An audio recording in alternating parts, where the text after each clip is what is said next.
Alright. I think we got everything working. So I, as the title implies, am going to be doing Preservation Evoker Keystone Hero today. And that means I'm going to be going pretty much the entire way through all 8 of the dungeons. So right now, this is where my Preservation Evoker sits. A few weeks ago, I streamed these 4 dungeons. It was whenever the M+ week was active, or the Mythic Dungeon week. It was, I guess it was, yeah, end of May. It's been a while. But obviously I've been busy with the 12.0.7 stuff for Fall of the Arrow, and I've been slowly building up gear on this character. So whenever I did those dungeons, this character was brand new to level 90. I had, I think, like 240 item level or something like that, really low. And I've gotten a lot of gear since then. I've done my crafts. I've spent Nebulous Void Cores, 2 of them, or Ascendant Void Cores, on upgrading my weapon and one of my trinkets. I still have Crucible, which, I mean, it's a good trinket, right? So I don't have another good Hero Track trinket, so I'm just using this instead. But overall, my gear is pretty good. Everything's like gemmed and enchanted and whatnot, so I'm quite happy with that. I don't have full Hero Track gear, like in this case, yeah, Crit Mastery, Leech Ring. Okay, yeah, sure, I'll just keep that on, even though it's champion. But it's pretty good. I obviously have 4-piece, so that's nice. And I have 20 bonus rolls ready to spend. Now, I don't really know exactly how I'm going to go about this. It kind of depends, right? Like, the easy way is I apply to a +10 key or something like that. I get my own +10, and then I just run it. But I think I might need to run an 11 to loot a +10 key, because I think that's usually how it works. It's like one below whatever key you run. So I'd have to, with my item level and this score, which, like, my item level's not bad. 276 is pretty solid, but this is not a high score, and also this is my only character on Europe, right? So I don't have the advantage of having Cutting Edge and all that stuff on this account that I can link to people, that shows up in Raider.io. I just have this, and the odds that I'm going to get into a +11 are low. So I will do my best, right? I will apply. I will see if I get invited. But if I don't, there's only so much that I can do here. But I'll probably try that for a little bit. In fact, you know, I have nothing else really to do as like a preamble. I've gotten everything else done in advance. So really, all there is to do is just look for groups. And I'm not going to actively seek out people to run with me. The last time I streamed some keys, a few people from the stream like tried to join in on the groups. Like, I can't stop you from doing that. You're welcome to try, but that's entirely up to other people. The problem is, yeah, 11s are definitely going to be tricky to find. The upside to that is if I do find somebody running an 11, they're maybe more likely to invite me, just because it's already hard to find people for it, because it's kind of in that like dead zone of nobody wants to run an 11. The people running 12s are probably trying to push their key, and they are almost certainly not going to invite an 1100 score healer. People running 10s, maybe, but then I wouldn't have a 10 key of my own. And realistically speaking, while I could try and just continually apply to +10s, that is a last resort. It's a lot easier if you have your own key to run. Though, admittedly, I have in the past done these challenges just by applying to keys and not running my own if I'm playing a tank or a healer. If you're a DPS, you kind of need to run your own key. Tanks or healers, I've definitely just gone by without running my own key at all. It can work. Let's see. I'll refresh it for a little bit. If there's literally 0 +11s, which I guess there just isn't, then I don't know. I'm not going to apply to 12s, I think, just because, yeah, Pit of Saurons, I mean, that one's easy enough. There's a chance, right, maybe, for 10s. I do think that I'm probably going to get declined from quite a lot of them, but end of the day, I mean, the alternative is joining like a sub-10 key, getting my own sub-10 key, and then pushing that up, which is, like, I could do that as an absolute last resort, but I mean, that's exactly what I would call it, an absolute last resort. I guess I need to check healer role available, just to filter out the groups a little bit. And yeah, it's a little bit limited. I don't know why this group has... Okay, Demon Hunter Havoc, but marked as tank. I mean, I guess it can't hurt, right? Especially if they have kind of a weird thing going on. I guess, yeah, he might have just been in Vengeance Spec or something. Who knows? But maybe there's a higher chance that I'll get invited. Now, the reality is, like, this is just probably going to be the first, you know, few minutes of the stream. But I have to go through this in order to actually get into groups. And I would like to get all of this done in one day. I think that would be ideal, just blasting through all of it. If I run into an issue where it's just been, like, hours and I can't find a single key or something like that, maybe I'll, you know, stop it short and I'll try again another day. I'm not necessarily in a rush. I do have plenty of time to get this done, but, I mean, for anybody who's been following along since the beginning, you'll know that the entire idea is that I'm trying to get Keystone Hero on all of the healer specs by the end of the season, at least. And that is definitely a massive time commitment. I've already spent a lot of the time required to level and begin gearing all of the healers, but I still have a lot of work left to do. So, I guess, you know what, I'll apply to all of these. I could even, I mean, fuck it, like, this group's been waiting for a while. Who knows? Okay, never mind, I got invited. Well, they lost their tank? Is that... Oh, okay, so I applied to another Pit of Sauron group. Maybe? And either they lost their tank, or this is a second one that I just applied to. I can't remember. Either way, I'll take it. I think I will get a +9 out of this, which is like... whatever. If I run into a situation where I just can't get into any groups, maybe I push that key, but still low priority. I guess, like, in theory, if I can just keep running dungeons, that would be ideal. And I don't have Pit of Sauron, so the nice thing about this is it would help if I could start by doing 10s in the dungeons that I don't have, because then by the time that I get 10s in these, or at least most of these, I'd be close to, like, 2k rating. And that at least would make it easier to get into groups. If I just end up bumping up the score for this by, like, a few, not even 100 points or something like that, it would be less than 100 points, then I would end up still struggling to get into pubs. So I have to be a little bit strategic about this. And this is Pit of Sauron, so I'll head there. I don't have portals on this character, well, on this account, so... Gotta make do. The only unfortunate thing is finding a tank might be tricky. There's a tank there. And I have to imagine that whatever groups I'm going to get into are probably going to be a little bit sketchy, but the nice thing is with my item level, I should be able to heal it. So, I don't know. Unless, like, you can definitely get tanks that just do absolutely demonic shit. If the groups are doing normal stuff and not, like, trying to MDI pull without proper kicks or whatever, and everybody's just getting blasted from all sides, I should be able to survive it. And if I let people die, I guess it's a skill issue on my part. Alright, well, they did invite that tank. So, we'll see. I think I can handle it.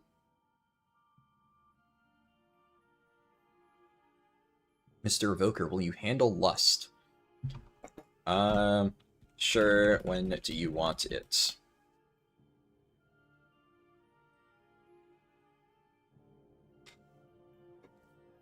I'm not used to being in control of lust, so I don't really know when the best lust timings are, but I mean, I can try to remember to press it. Big pull into second boss. Okay, I hope the hunter's not... Okay, well, yeah, sure.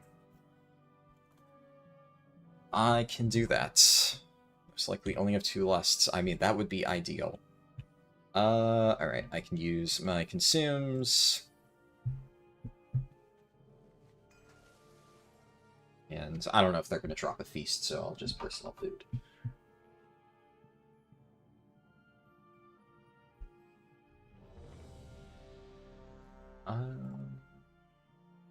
What am I missing? I guess Evoker buff. I think I have everything. Yeah, they have a feast, but not a hearty feast, so. Health stones, I'll put that there. I set up my talents last time, and this is what I ended up using. And I've been playing around with this in, like, delves and whatnot, and I felt fine with this. So, I think this should be good. We'll see. I did remember to get my Omnium Folio set up before doing this. Which... I hate the Omnium Folio, I hate that it's a thing, but we have to deal with it, so... I'll make sure I get it. Alright. 5, 4, 3, 2, 1. Alright, where did I put my lust? That's lust. Okay. Warrior is getting fucking slapped. He did use shield wall at least, so he's just squishy, I guess.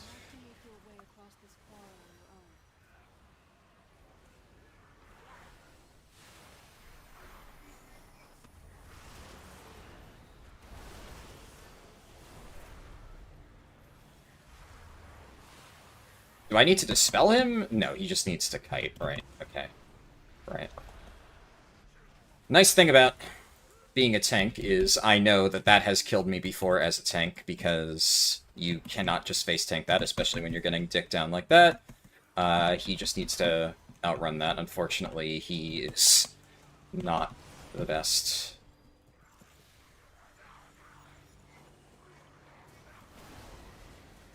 Alright, we're off to a great start. I don't know why this guy's taking so much fucking damage. But he is just getting fucking melted. Okay, well.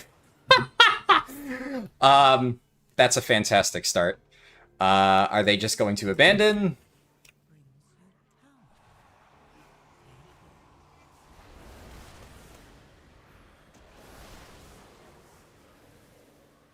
A little bit demoralizing way to start the fucking set of dungeons, I'll be honest. But they did invite a slightly undergeared tank who... I mean, he has decent score. Like, surely he should be able to live that, especially as a prot warrior. Like, I don't know how you don't live that as prot, which is one of the sturdiest tanks. And I was healing him, so... I don't know. I don't know. I'm sure that there's something I could have done, but I... What are you gonna do? That's 13 deaths on the first pull, though, so I guess we just hope it gets better from here.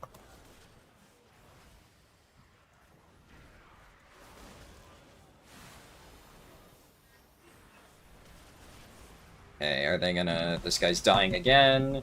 Why are you just constantly dying? That first pull is the only one, as a tank, that I ever really feel... Okay, I was gonna try and rescue him out of the air. It did not work. Can I, like, dispel this? No? Okay, the thing's going off. Right. Well, that kick's definitely not supposed to go off. That person's also not supposed to get grabbed. But, like, yeah, he just needs to fucking kite out of this. I mean, a deep breath just fucking stun the mobs, but...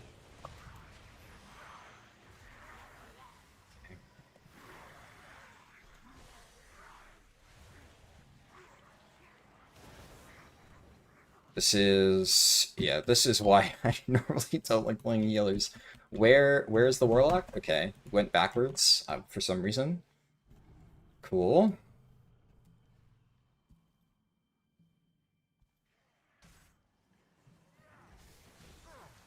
Okay. I can't kick that. Okay, thankfully they got it.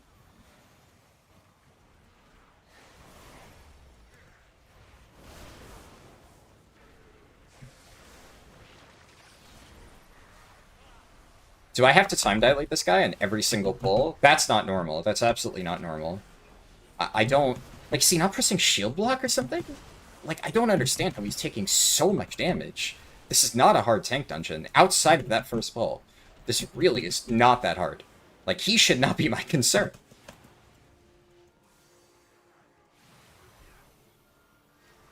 Especially not at a 10, right? Like, I don't know. Also, a lot of this is magic damage, right? He has Spell Reflect. That I can almost guarantee he's not pressing. I mean, he's using Ignore Pain at the very least, so there's something there. Okay.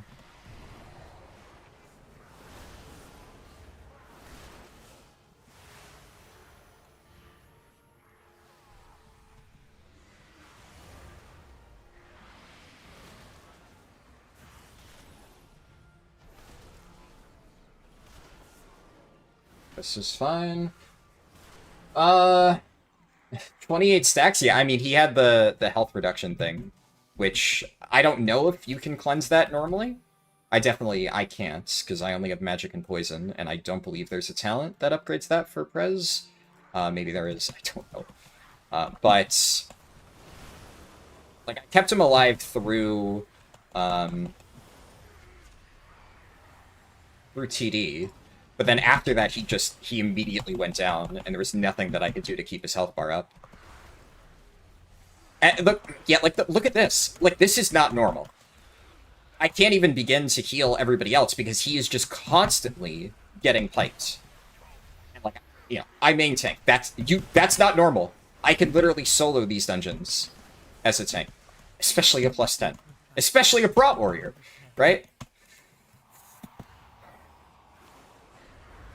So, like, this is one of those where I don't know what he is doing wrong, but Brat Warrior is on the tankier side. Like, if it was a Vengeance Demon Hunter, I could understand, maybe. But Brat Warrior has insane mitigation. My keyboard's messed up. Okay. I don't know why he's, like, charging ahead in a situation where he has routinely... Oh, shit. I can't cast anything. Okay. I guess, yeah, Verdant Embrace and stuff doesn't work while I'm being gripped. Oh, I didn't even know it stunned you. Oh, that's great. Okay. I mean, that much, yeah. There's literally nothing I can do about that. They're not swapping to the gargoyles. I've never been targeted by that, because obviously I've only ever played tank in these dungeons, but I was thinking, oh, I'll just... Yeah, alright, well, that's a wipe. That one, at least, I know for a fact there's nothing I could have done. I could have maybe saved the hunter, right? Because I think I was trying to use Verdant Embrace on him, and I didn't realize that because I was gargoyled, I can't target him. The ability just doesn't work. But the fact that they just let the healer get gargoyled and did nothing about it like that, that is just 100% on them. Also, I still have threats somehow. I don't know how. Apparently I do.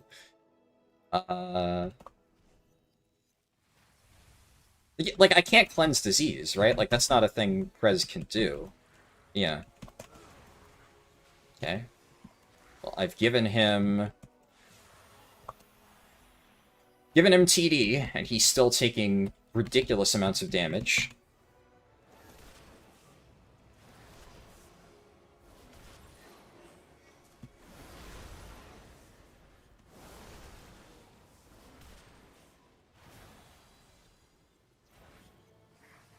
What's that guy dying to? Where is he?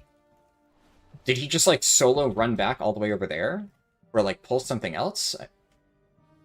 Oh, I see the problem. The gargoyles far... Oh, God. Oh, God. Behind us. Oh, Jesus Christ. Okay, the tank is just... Yeah, he's checked out. He's holding W. We're about to get sandwiched between half the front of the dungeon that the gargoyle has dragged to us and these mobs. And the tank doesn't even know what's going on. He's just completely blind holding W. This is lovely. This is, honestly, yeah, just amazing.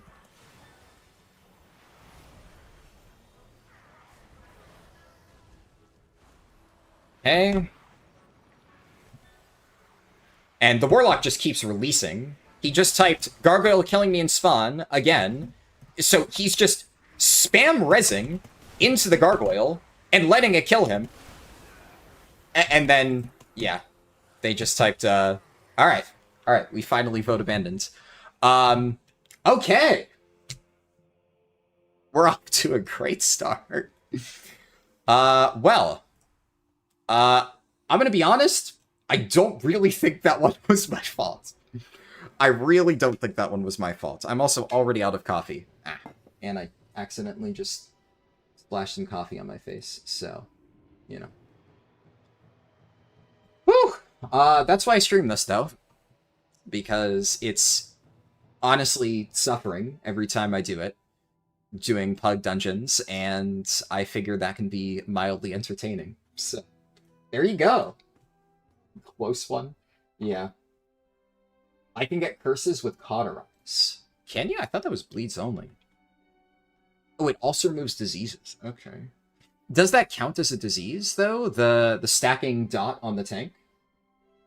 Let me read other messages. He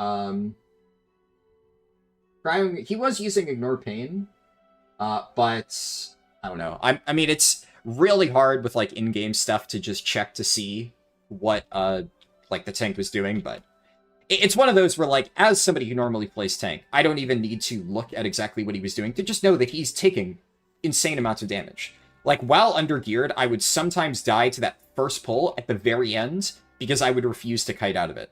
Sometimes.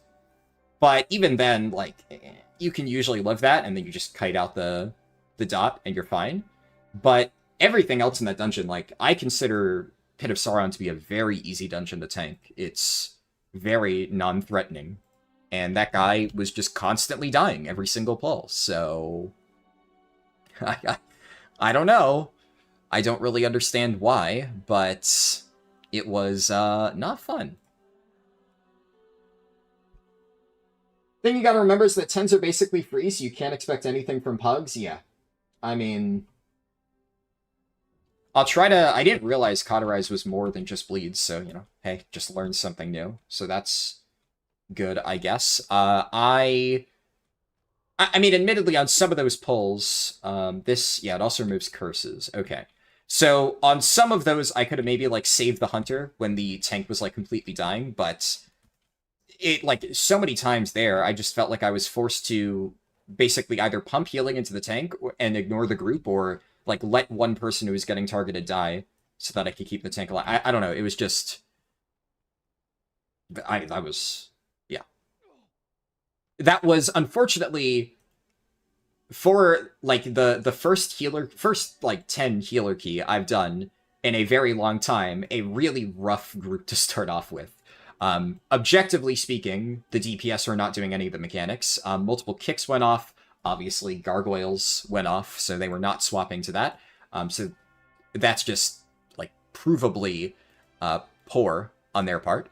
And the tank was just not good, right?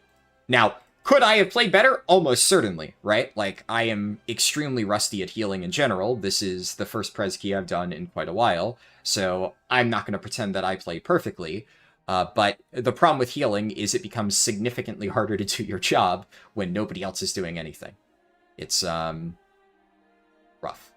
Especially Prez is definitely a trickier healer, which I have liked playing Prez in the past, but it definitely has felt like if the wheels come off, right? Like if I can't get everything rolling correctly, then it's really, really, really tricky. So, we'll see. I mean, rough start, but it's, no harm done. It's not my key, so.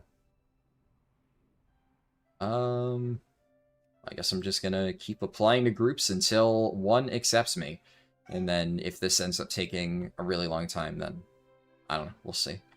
Okay, that one already has a healer, so 12s I'm probably not going to get into. Do I really want to do a Mysara? I really don't, actually. In fact, what dungeons have I already done? I think Skyreach, Pit, Zenus, and Algathar. I should start with one of those. So... yeah. I'm gonna limit my search to this, just to make it a little bit easier. Because that way, whenever I do get into a dungeon, like I said before, then I will have score for it. I'd rather, kind of beggars can't be choosers, but I would kind of prefer not to have to sit in a group with, like, one DPS, right? But if that ends up being what I need to do to find a run, guess I'll do that. Might be what I need to do. Normally I play in North America. This character is on Europe. What do I think is easier, less stressful? I mean, I'm biased, right? So obviously for me, healing is significantly more stressful, tanking is less stressful. Because I've been tanking for... It's been over 10 years, yeah. I've been tanking for over 10 years at this point, and I've been healing for maybe 2 years, and even then, I've been healing sporadically over 2 years.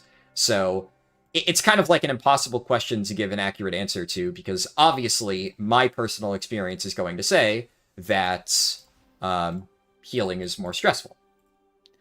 So I can't really... Okay, this is... Alright, I was gonna say, Prot Warrior tank in a 10-minute of Sauron. I guess the nice thing is it's not the same guy. So presumably we get to see, run it back and see, once again, if I was just playing this poorly, or if the other tank was playing it poorly. This will be a good way to determine it. EU more like P. Okay, I guess. Let me get there, and I'll try to read. I saw there were a few Twitch messages. Hello, Dragon Redux. Rap said, can I ask you something off topic? Do you or anyone in chat play Classic? Yes. Do you know if you can track stacks of Thrash with a weak aura? No idea. I mean, I'll be honest, I don't use weak auras whenever I play Classic, outside of like the mandatory Foji packs, which you kind of need to install, because most Classic guilds require you to.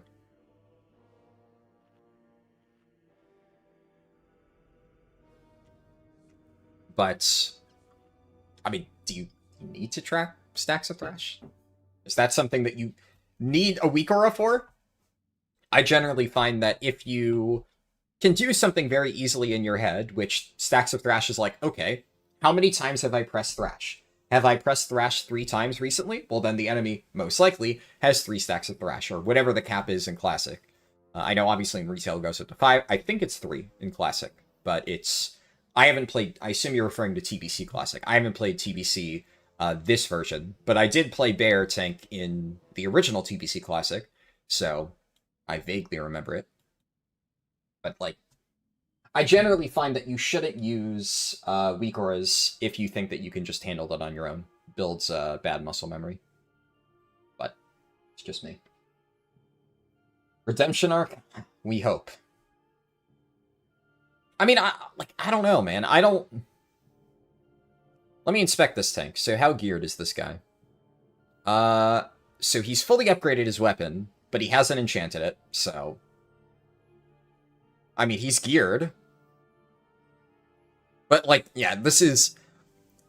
dude, gearing is so weird now. You have guys with, like, full upgraded mythic geared stuff, and then random, like, 253 champion piece. Like, brother.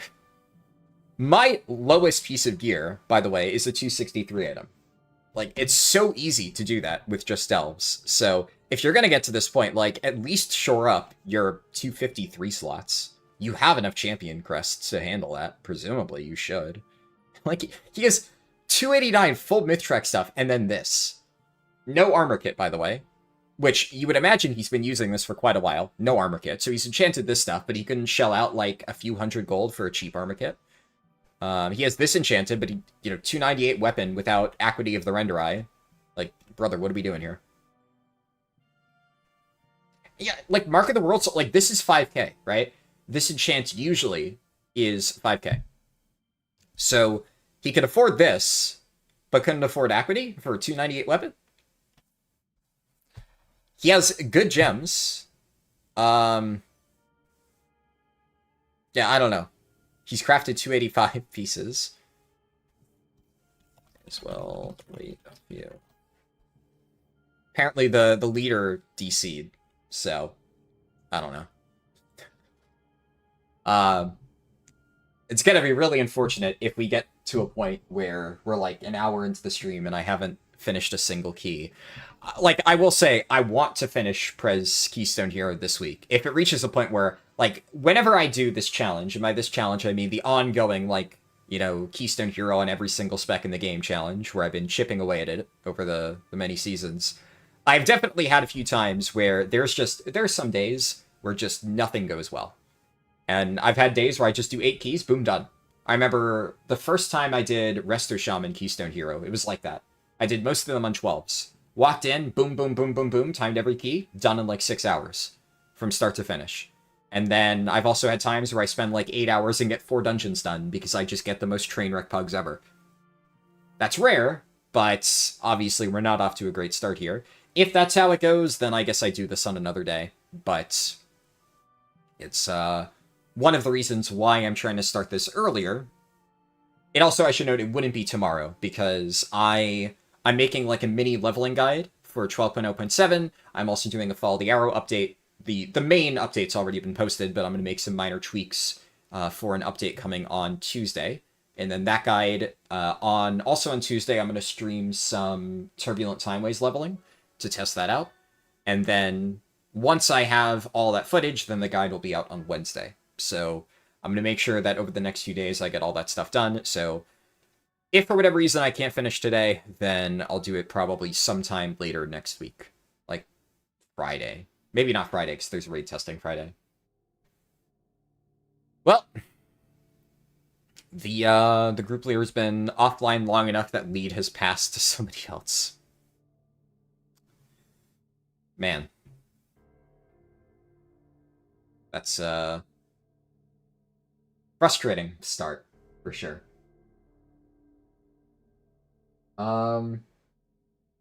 Your Mirror Warlock was 289 item level, still rocking a Champ 263 head because you weren't getting Hero Myth ones. Well, see, getting a 263 champion piece, that is one thing, right? Like, I still have 263 pieces, and I may end up running this 263 ring or something like that.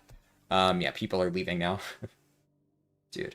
Like, I may end up running this ring for a while. If I don't get a hero track replacement, it's also good stats with Leech. So, there's nothing wrong with you just don't get a replacement for a champion piece. That happens. But it's different not being able to get a hero track or myth track piece. That happens. And then having fully upgraded myth track stuff and not upgrading your champion track piece. Like, this guy could absolutely upgrade this to 263. He hasn't.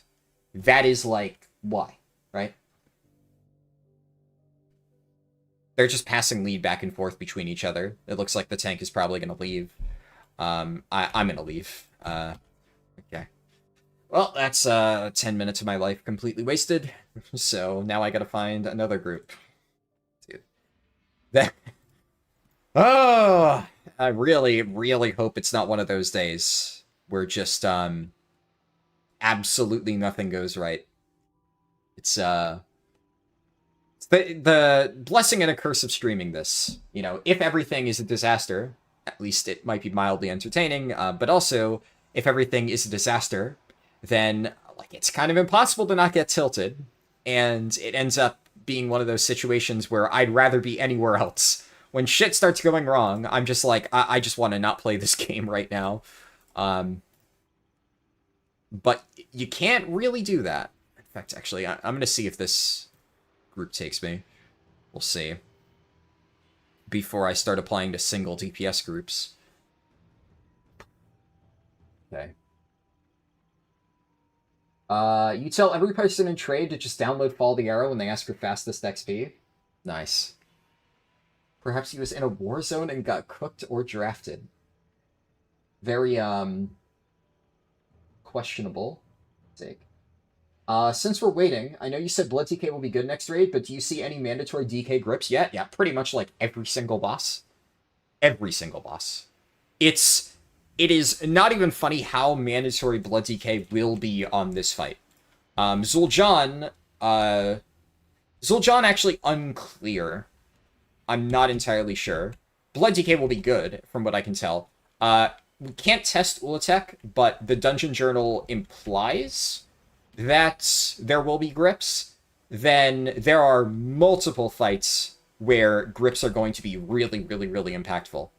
So, yeah. It's, and really, if Ulatek requires grips, which it looks like it will, then that would alone be enough to justify bringing DK, but it looks like so many bosses in the middle will want DK. And also there's like a lot of poison damage, which obviously magic damage, Blood DK is just really good at mitigating compared to other tanks. Like, right now, I don't really see a universe where the Race to World First comp doesn't run Blood DK unless they just get nerfed into the ground, or they massively change half the raid boss designs to not require grips. But they're probably not going to change the raid boss designs that fundamentally at this point in time. And honestly, Blood DK could use a buff more than anything. It's like, it's not bad, but it's a little bit behind the other tanks. So the odds of it getting nerfed to a point where it's just unviable are really low. So I think Blood DK is basically guaranteed. Other tank, I don't know. Could go a lot of ways. There's a few solid options at the moment. Do I bother? I don't really think I don't know. I also... I'll be honest, I'm a little bit kind of, I felt confident going in here. Like, I knew what I was doing on Prez. And that first dungeon has definitely completely murdered my confidence. So, I don't exactly know if I want to just YOLO a 10. Or a 12, I mean. Like, I don't know. I really don't think that I did anything exceptionally wrong there. But at the same time...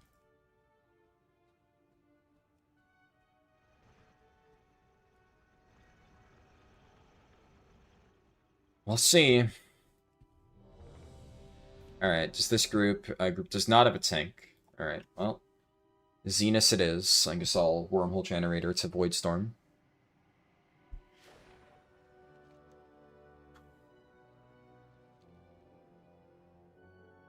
What guild am I tanking in now? I am in Fierce on Bleeding Hollow.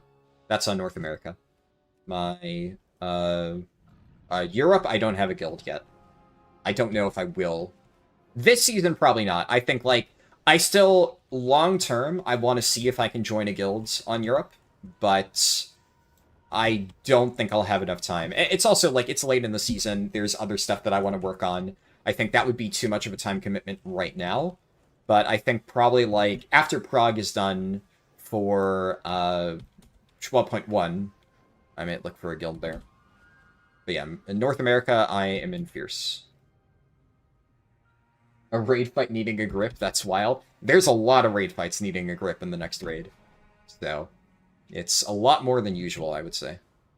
At least from what we've seen before. There kind of were a few in this tier. But then again, this tier, Blood DK, was, like, they ended up running, obviously, no blood for the first Race to World First kill, but basically everybody ran blood on Lura, and that was kind of a weird situation where they thought blood was needed, and then they had to, because they needed the damage, they had to get around without doing it, but most people would agree that blood makes Lura significantly easier.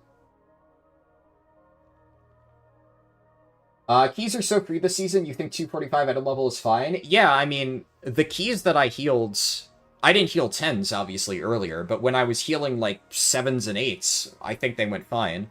And in that case, I actually felt like I had to carry a little bit, because you get kind of demonic players in that level key. But... I mean, that tank's damage was not normal, right? It's... Like, I could sit here and analyze every little thing that went wrong. I think it's very obvious that that was not a good group. How much of that can be attributed to me is hard to say. I'm sure that I could have done something to make that run easier, but I think that it's not really worth analyzing in any great detail, because there were so many clear issues going on in the other roles that I don't think any one mistake that I made is what caused the key to fail. And I think even if I had played better, theoretically, the end result probably would have been the same. We might have survived, like, another pull or two. But it was just very clearly a mess. Right? Like, there was not a whole lot that I could do.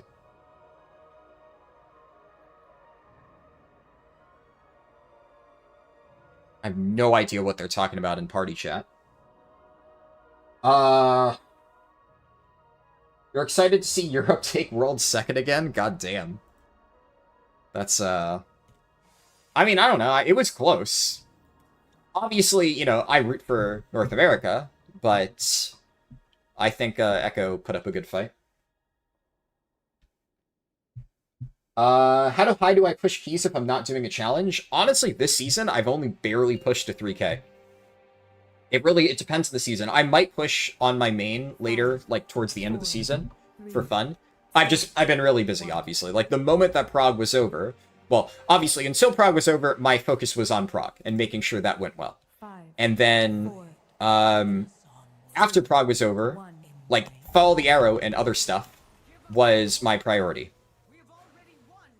So, I haven't really done a lot of pushing right now.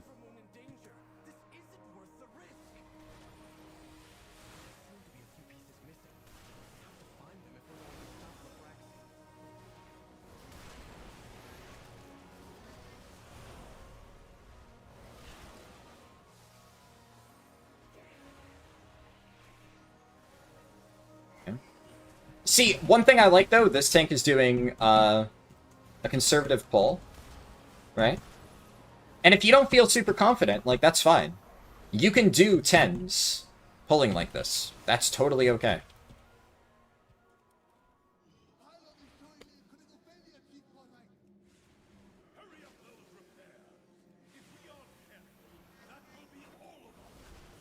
Also, I know there was, like, a message or two that I didn't read.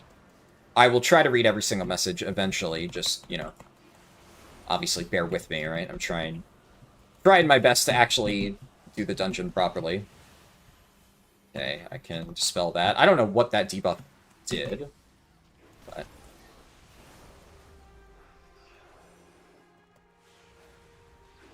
A willing sacrifice has been prepared.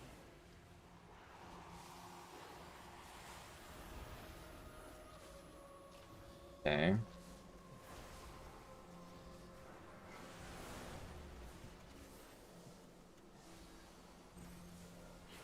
I don't like these batteries, though.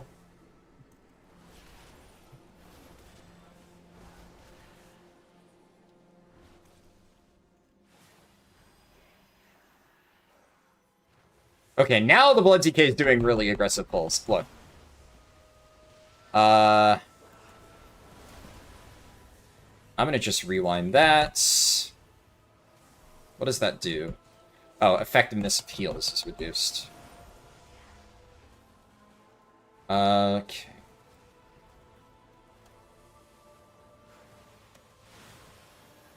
Why are we chain pulling this? Why is this necessary? Brother. Why? Why did you... Like, he did 5 mobs at the start, and then like, oh, okay. Now I'm just going to chain pull 2 gigantic packs. Like, why? Why are tanks like this? We're all getting fucking smashed.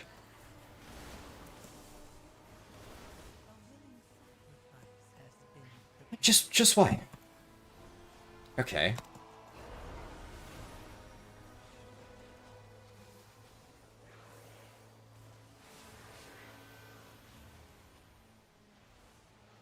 Okay, are we gonna continue chain pulling? Is that really necessary? Is that really what you want to do? Like, we can not chain pull. That is an option. You can finish the mob you're on. Okay, no, we're pulling more. Okay, alright. Lovely. Watches the MDI once.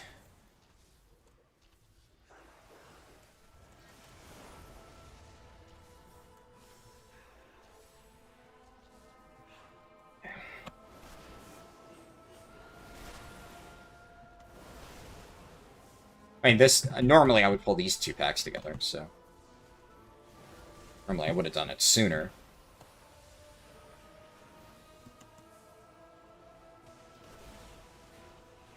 Shit. I accidentally hit tab and swapped windows.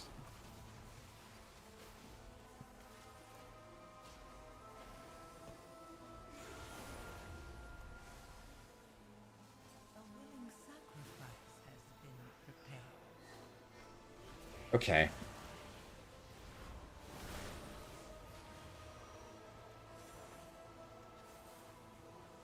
Did you say terrible healing? Okay.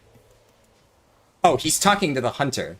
He's saying the hunter is doing terrible self-healing. I was like, brother, like, there's no fucking shot you're saying terrible healing. I'm like, there's no fucking way That, especially when nobody has died yet. That would have been such a fuck thing to just rip.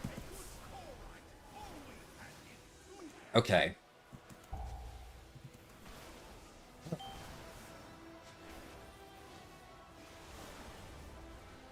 Do this. What does this do? Right, this is the figure the lines thing. Never had to do that mechanic.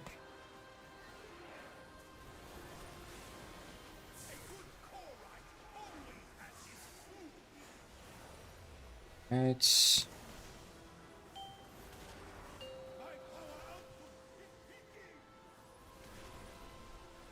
Try and TA. 5, 4, 3, 2, 1. Alright, we are completely cut off. I can blink through, though. So that's kind of nice.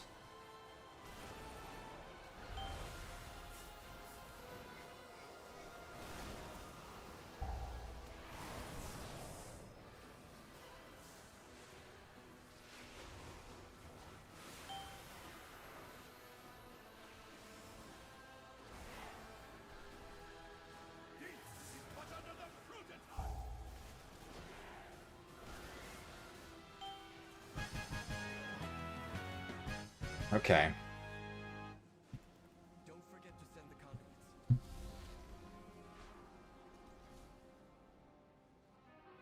I mean, the damage is being hard carried by this Ret Paladin here.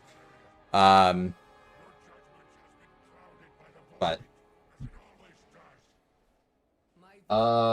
okay, yeah, there's a bunch of messages I skimmed. I saw Edberg said, thank you so much for the amazing add-on. No problem, I'm glad you like it.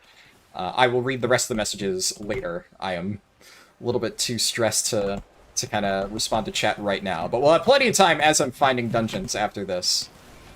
So, you know, just bear with me here.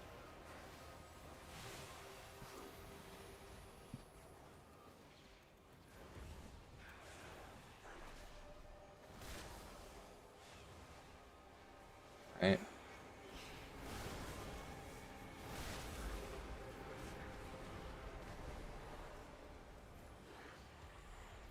My emissary.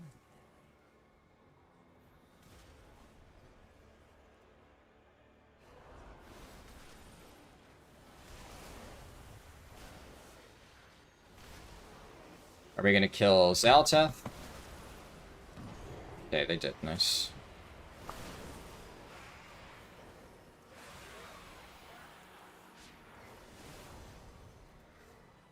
I want to make sure the smudges don't hit. I could Evoker knock if needed. I don't know if I will need to, though. Doesn't look like it.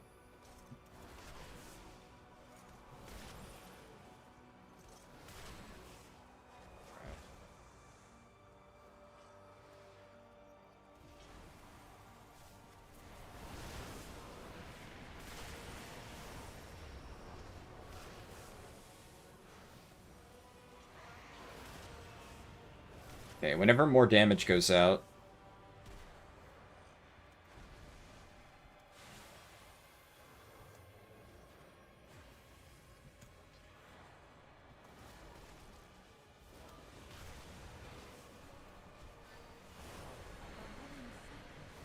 I have threats.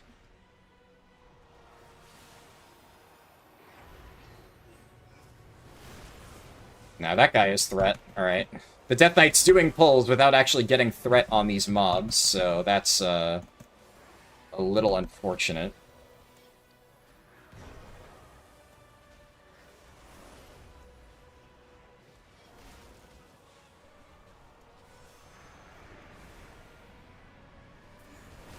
Oh, shit. Okay, I did not mean to release my Fire Breath that early.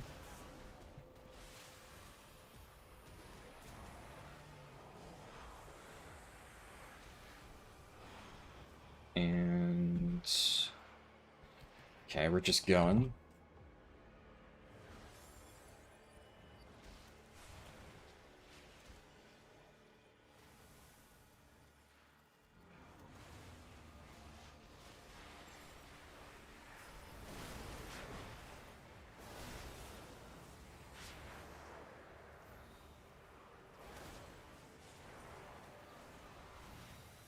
What the fuck?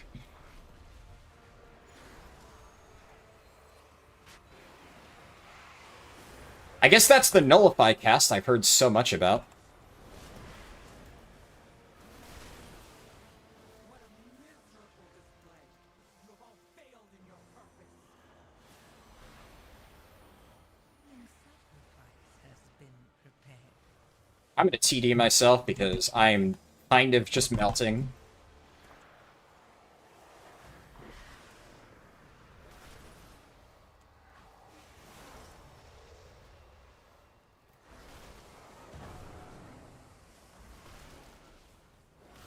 I do think it's pretty safe to say that at a low level, at this level, I kind of have to think that healing is more stressful, right?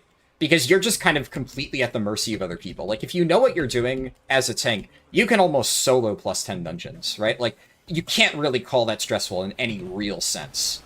But healing, no matter what you do, there is a chance that you will just have a demonic group. So far, I mean, this group, I will say, has not been completely terrible. But, like, I just got shot in the face by Nullify, which I do kind of feel like is karma, because I kind of let that happen to one of the healers in my guild, like, a few months ago, and he started, like, screeching about the fact that, like, the reason he died is because we didn't kick, and I said skill issue. And I feel like such an asshole now. So, yeah. It's, like, that definitely can happen at really any level, but I understand what it feels like to just kind of randomly get shot in the face, and, yeah, it's not fun. It really is not. That Demon Hunter is also just face-tanking these mobs, so...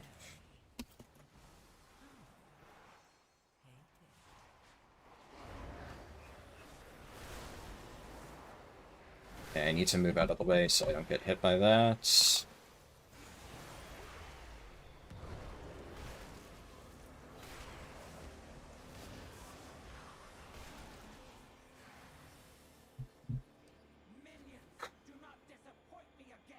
Are we pulling... I usually like to pull these Hollow Souls. That way you get to pull less in the final platform, and it gives you something to do, during the downtime. But, I mean, I can't imagine that's normal.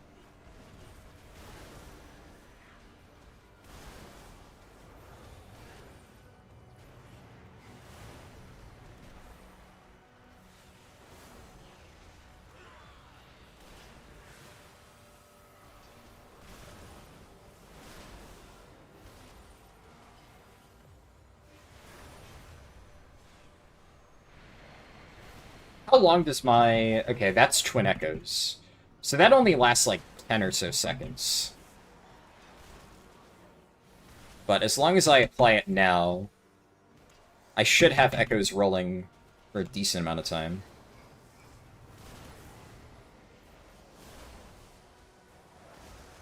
Excuse me? Brother, you have Death Strike. My emissary.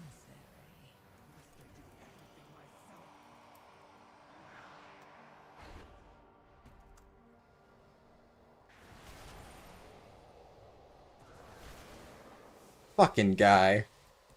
Yet another battle. I am still wounded from the last one.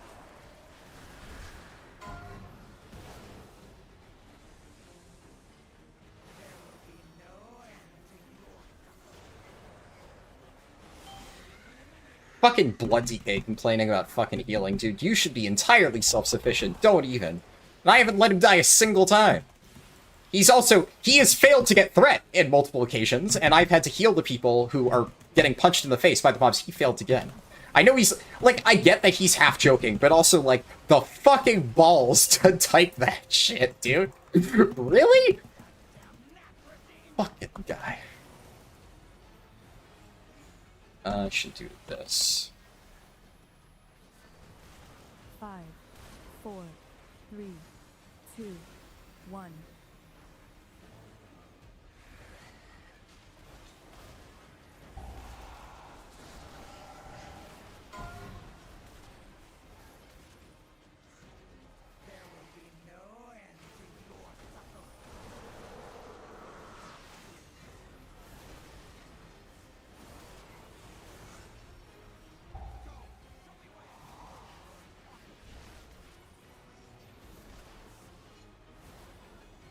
Alright.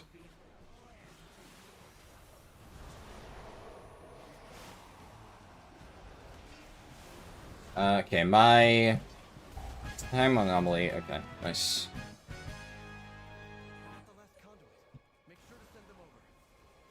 We should still kill this, right? I think it gives us, what, CDR or something? So that's still relevant.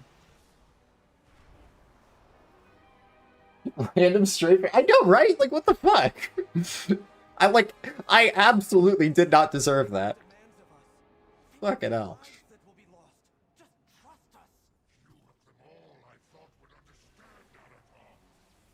I mean, he's probably rage baiting me, but also at the same time, like, they've been yapping to each other in chat. I don't know if they're, like, friends or something. And, like, I'm pretty sure he's not, like, from the stream or anything like that. So, oh, he said he's really drunk. Alright, well that explains part of it. Fucking hell.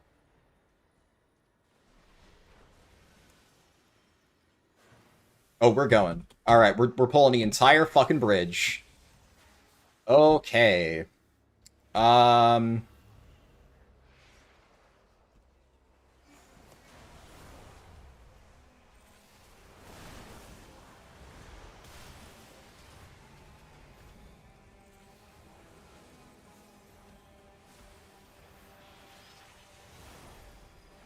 Woohoo!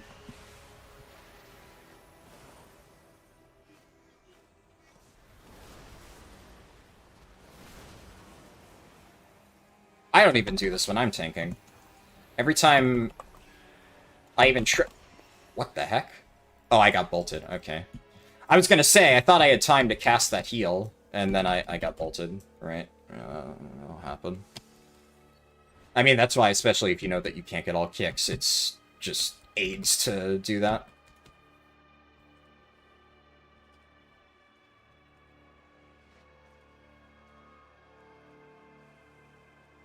I should have health potted just to be safe. We're going straight into the next pull, huh? Alright.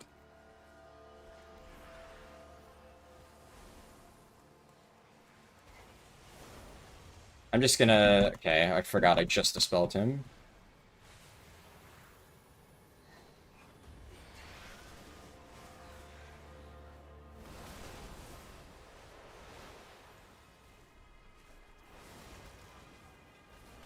We also missed some stuff in the bridge. I don't know if he intended to do that, but...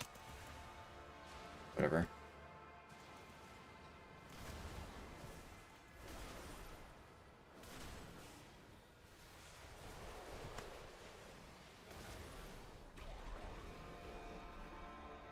I mean, we have full percents.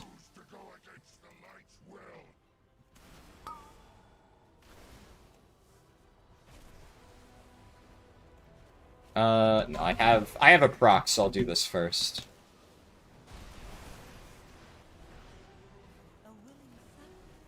Let's do this.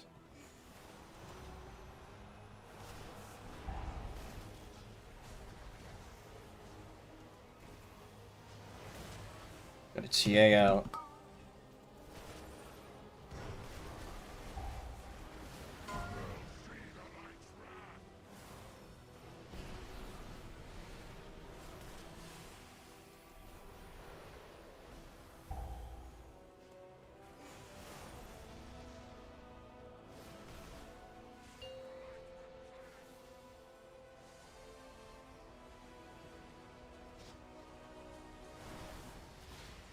I figured that would knock. I need to be ready for a missed interrupt. Okay, nice. No missed interrupts.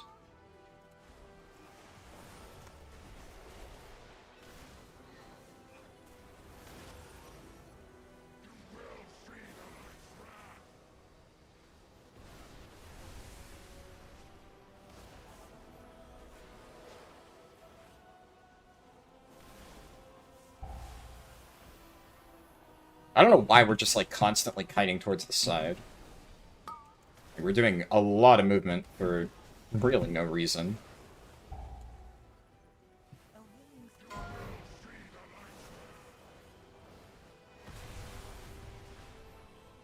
Okay, my stasis will probably go off any second now. I'll just pop it early. Come on. Come on, beat the cast. Beat the cast! Nice. Yeah, okay. I got a 9 Zenith, really? I should... Okay, whatever. I wish you could bring up the bonus roll thing again. I'm so used to running... yeah, I didn't get anything. I'm so used to just canceling the bonus roll thing that I literally muscle memory as I hit the X. I'm like, wait, no, I should be doing that in +10s. Whatever. It doesn't matter. Really doesn't matter that much.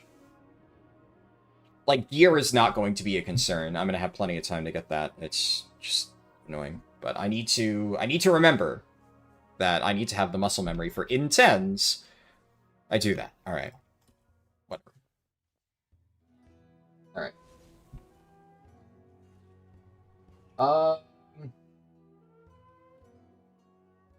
You switch back to tank late, you're going to use next season to get the logs up, then join a CE guild. Yeah, good idea. We need some other unknown guild to take the crown. Not possible. Yeah. I know Environment said he would love it if some secret guild practicing was going to come out of nowhere. That's just not how it works, right? It's, like, there are guilds that are... I don't know if I would say they're as skilled as, like, Liquid and Echo, but maybe, like, if they recruited, like, a few more people, probably could be overall at the same level. I mean...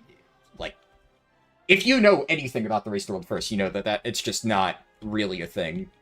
The gap between the top guilds is not like, oh, you know, they are that much better. Like, obviously they do have really, really, really, really, really good players, for sure. But there are players that have rated the Race to World First in guilds below that. There are players that are good enough to rate in the Race to World First in a few guilds below that.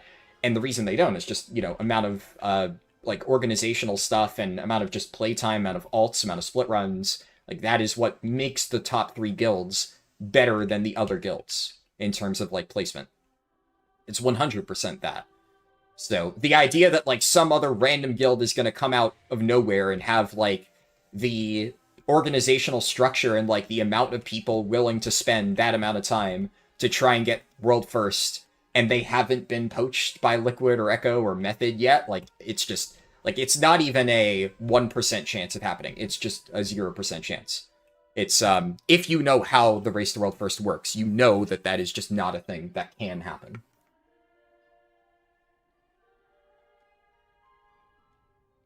Yeah. Maybe he was stress testing at the start? I guess he could have been. Definitely that was a weird... Especially because we lusted that first pull. You usually do a big pull at the start. Like, I do big pulls at the start with lust. I mean, like that person did in Pit of Sauron, but that's also, like, you're supposed to do that. But it is... strange, right? Yeah, I don't know. I'll apply to groups then. I mean, I'd imagine there's going to be some group that is... I'll take, Zenith off the list. I was gonna search, I guess... I don't know, screw it, I'll apply to 12s, right? I mean, my score... Oh, okay, they invited me. They, give it a shot. I mean, I feel like I did well that key, considering I was extremely nervous and, like, I would say my Evoker confidence was really low. I was a little bit rusty, I made a few mistakes, but really, like, the only death that I think could have been genuinely avoided is my death at the end there. And that was, like, I know exactly why it happened. I wasn't thinking about the fact that, like, bolts were going off, so I thought I had time to get, like, a big, what's it called? What is that, Marithra's Blessing or whatever, out to heal myself, and then I got bolted before I had a chance. But I was pretty low. I should have just, like, health potted. I also, like, that's one of those where with more practice I would have known, like, hey, there's a lot of casters in that. You can't always rely on, like, kicks happening, so just play it safe. But I didn't really think about that, and I died. But, like, the other death was, you know, the DPS getting punched in the face, right? Like, I tried to heal him, but if he's getting chain auto-attacked, there's only so much I can do. That was on the tank. But overall, the key went well, and the tank also did that incredibly aggressive chain pull at the start, and I did not let a single person die, and I'm actually quite happy with that, because I thought I was about to die at multiple points, so... The fact that, like, despite being incredibly stressed out, I managed to hit the right buttons in the right order to, you know, make sure that not everybody went splat is, progress. So I'm pleased with that. Let you dream and cope. I mean, you know. I think what you should, if you want to mix up for the Race the World first, what you should really be hoping for is that Method comes out of nowhere, which is still unlikely, but not impossible. They've been consistently third, but they're not that far off, right? There is still a gap between them and Liquid and Echo, though. 3, 2, 1.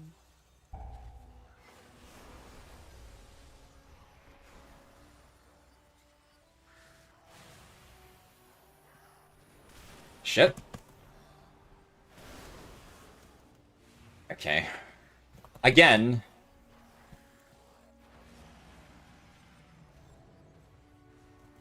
Again with the tank not getting threat.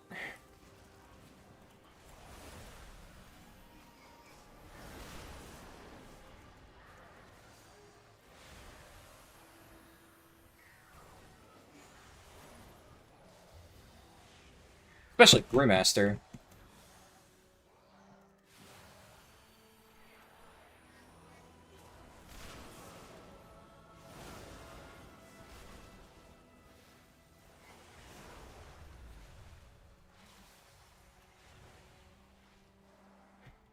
All things considered, could have been a lot worse. Okay, now we're pulling small. Now he's afraid. But, like, why? The only reason that pull even went sideways slightly is because he failed to get threat, so as long as he doesn't fuck that up, like, we should be fine.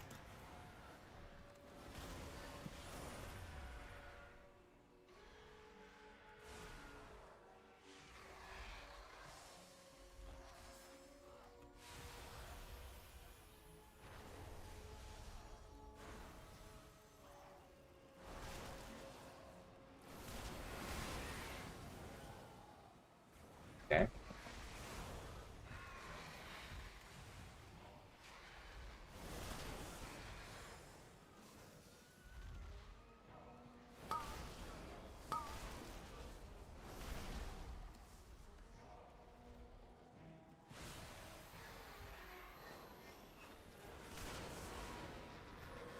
Alright, I'm glad that the ability called Dread Screech is not a...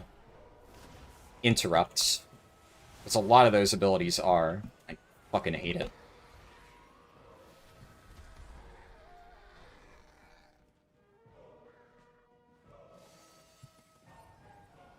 Why is this guy getting hyped? Okay. I mean, we barely pulled any mobs. Normally I pull this entire platform as a tank. Didn't really do that, and he's still taking a shitload of damage. I mean, if this is all he's gonna pull, then I guess I'll beat him here. Because it does still hurt, but that's kind of why it's like, you may as well pull the entire platform. You're gonna do that. It's just baby shit. Okay.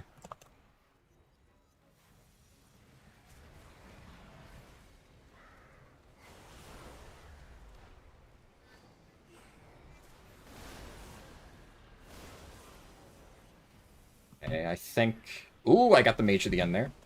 Nice.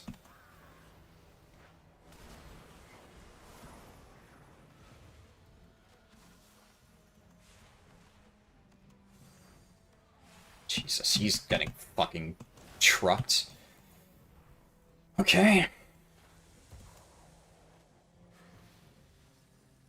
Everybody is super spread out, which is horrible for me, but whatever, I'll try and make do. Okay, knockback. Gonna try and get another TA.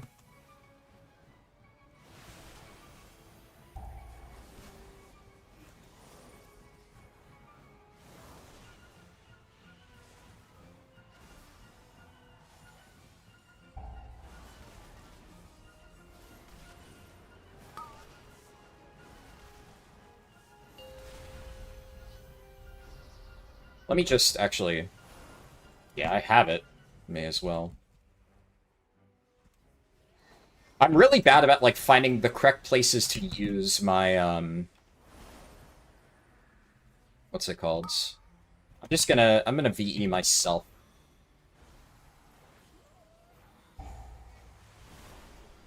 Okay, I need to dodge that. Yeah, I'm really bad at finding, like, the right places to actually use my stasis. Like, I build it up, and then I'm just like, well, if shit hits the fan, I have it ready to go, but then I never use it. So I need to remember to actually do that. That's what it's there for.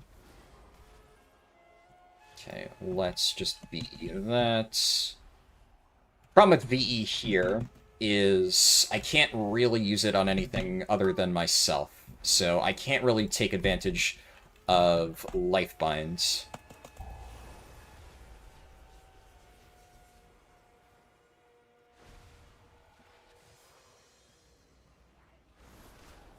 Alright, the next big hit I can do, like, yeah, this thing. I do that on. Then I can TA. Then I charge this up. Hit that. I shouldn't have done that. It's fine, I think.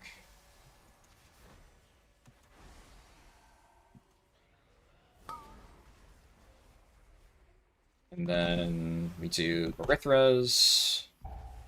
Like, I don't... This is chill. People are actually... Like, the mage is using defensives and stuff like that.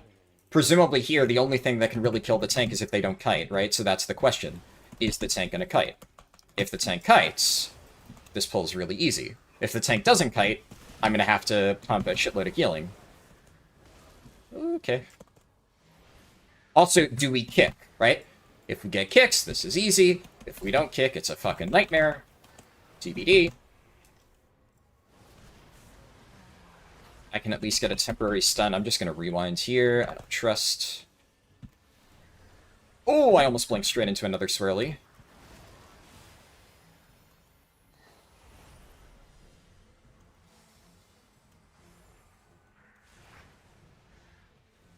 Alright. I have to keep moving. Could use hover charge, but I'd rather not if I can help it.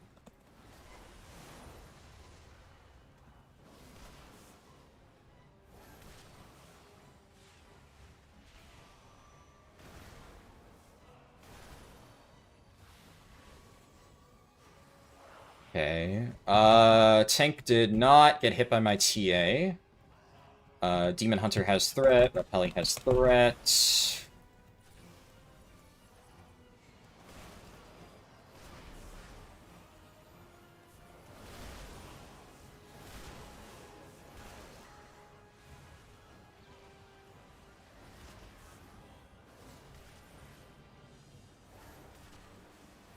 Fine.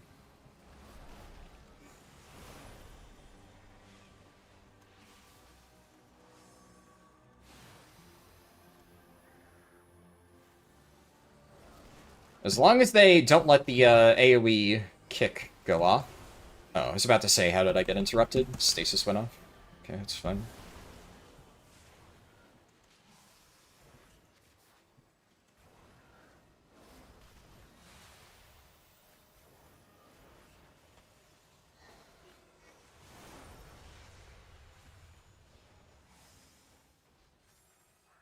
Okay.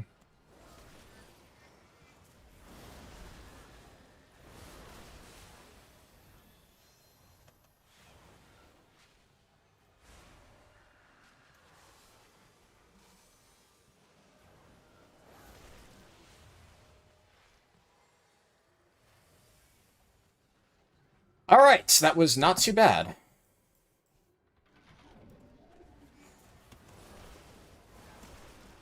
Let me get Marithra's up. I can get this beam, I guess. Okay, they're getting those. How is this gonna work if they're on the opposite sides of the room? I'd imagine this will make it a little bit tricky. Okay, they're in range to heal, at least.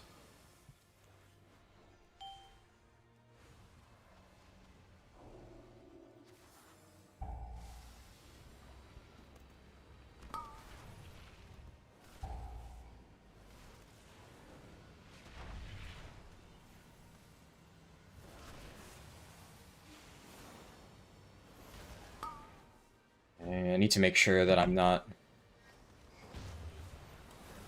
Just rewind that. Get these going. And drop another echo there.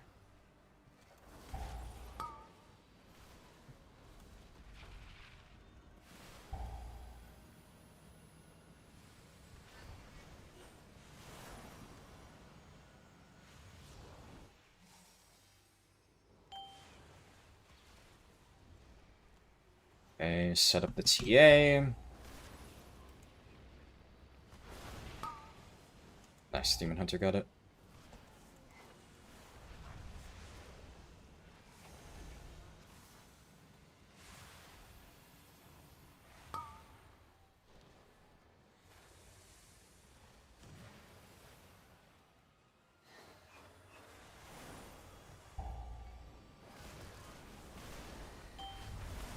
And then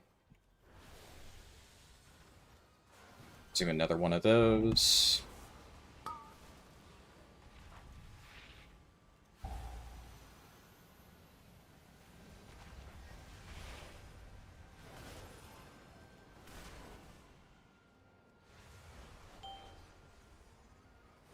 We shouldn't need to do this last set. Nice. Alright! I was really worried. I remember whenever... I can't remember if it was... It wasn't Prez. I think it was my disc recently. When I healed, like, the +7, nobody was doing that mechanic. We just kept exploding, and it was a nightmare. Which is the problem with low keys, right? But... people do the mechanics. It's not hard. Alright, I need to kite, because the mechanics... Or I'm fixated. Right, so... Nice! Even a ROP. Okay.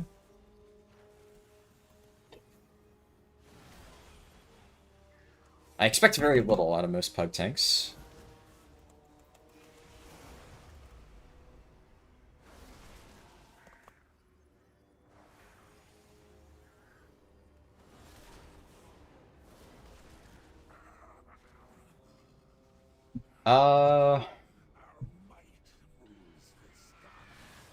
I'll get that rolling. I need to make sure that I position myself so that my breaths and TAs hit everybody. I'm gonna get that rolling.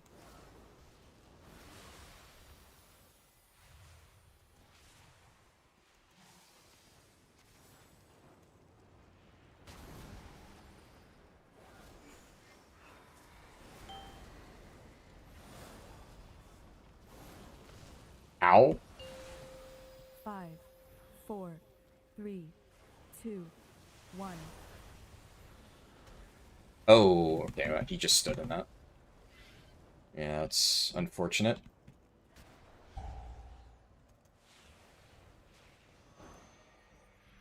What? He got autoed? Okay. That's not good. You also don't have a res.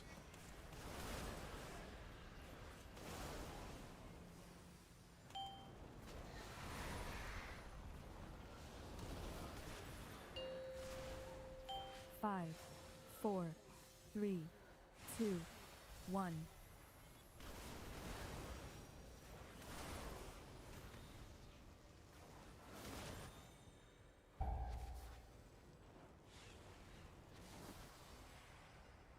I guess, yeah, the tank must not have gotten into melee in time, but that is strange.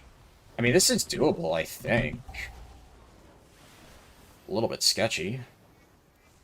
I just need to really help with damage.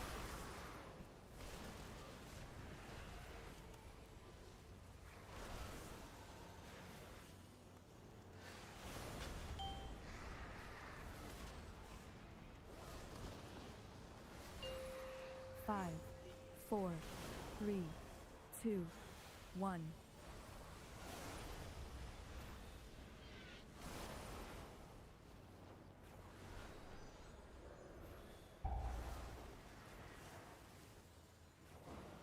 Let me do this first, then I get this going, then this. Okay, and then the add. I need this Fire Breath to hit, so I'm just gonna face tank this. Oh, it's fixated on him.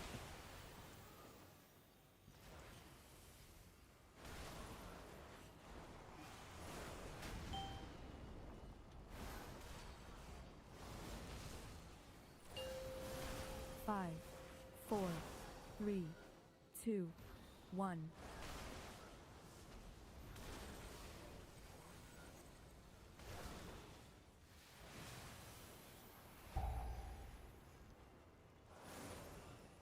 I'm gonna save Fire Breath for the add.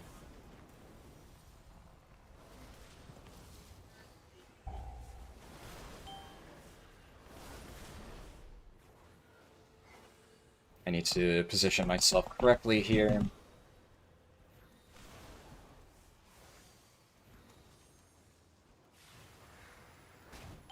Let's do stasis. 5, 4, 3, 2, 1.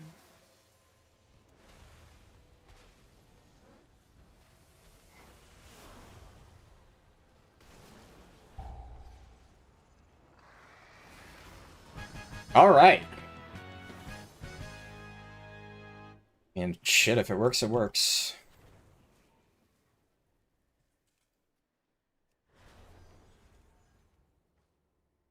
My stasis is about to go off. I don't know if this is going to interrupt the channel. Maybe it will. It did. Okay, that's fine.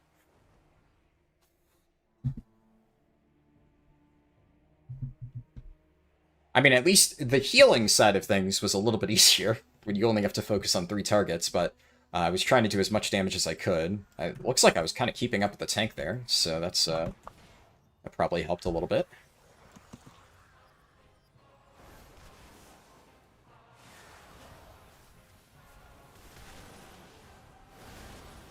Where are you? Oh, shit!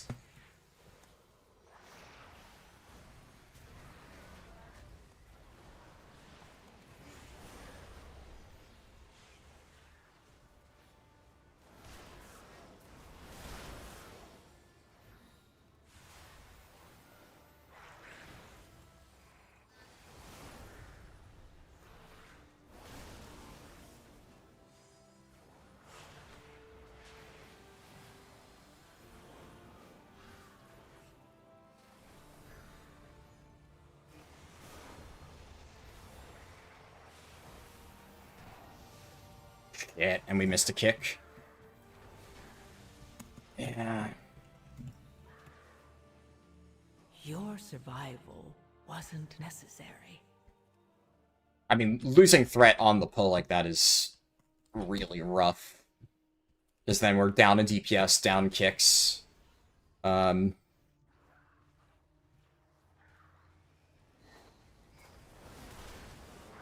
We also just didn't kill the orb.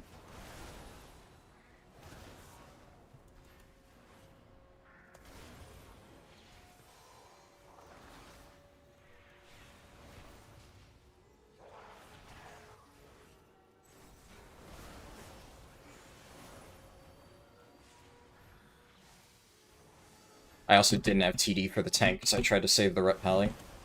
I probably should have just let him die. I don't think that... I think that there's no point in trying to, like, save miss-threat deaths. It's like, either they get it or they don't, because it's just way too spiky. Like, there's no way I can really get around that.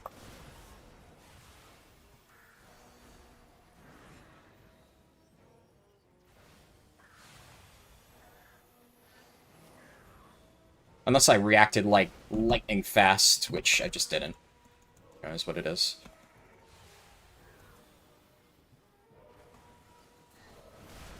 He needs to kite those mobs. He's just getting spiked from 100-0.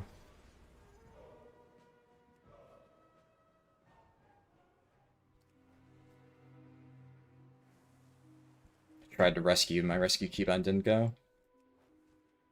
Why is my rescue not working? I untargeted him? Okay. I don't know, rescue half the time I try to use it, like, the key button just doesn't work. I don't know what's wrong with it, but I'll have to look into that at some point.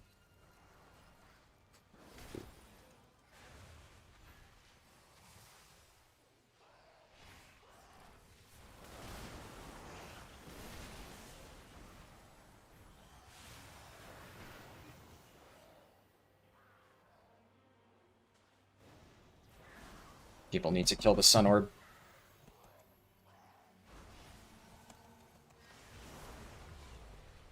We're not killing the Sun Orb. It's gonna be one of those.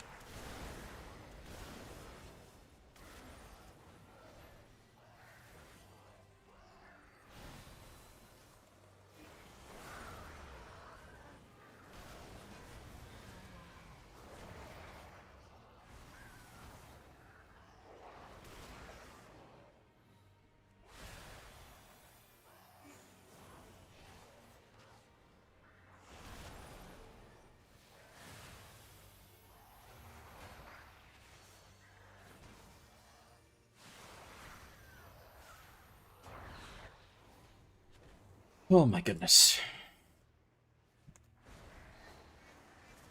Alright, I really... okay. I mean, I'll be honest, I normally do this pull, but also I'm normally way tankier.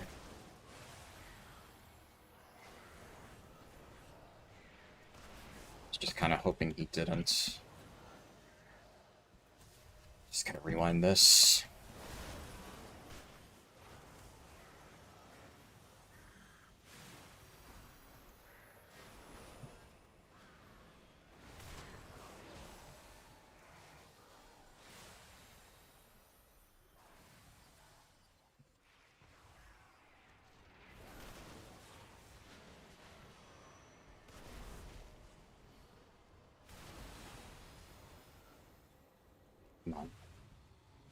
Why are we chain pulling that, man? I get it, he's scared because we're low on time, but also we're just potentially making it worse.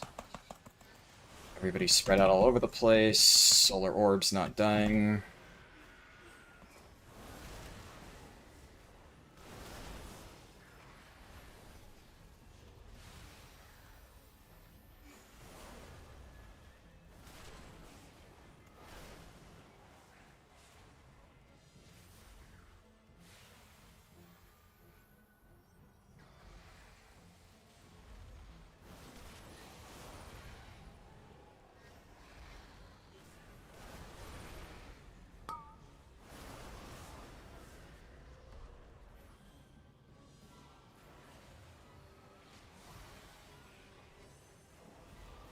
I mean, we have 3 minutes for the boss.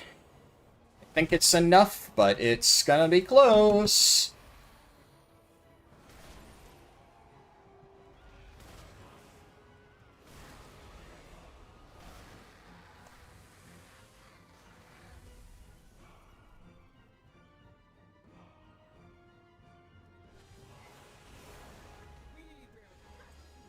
Busted.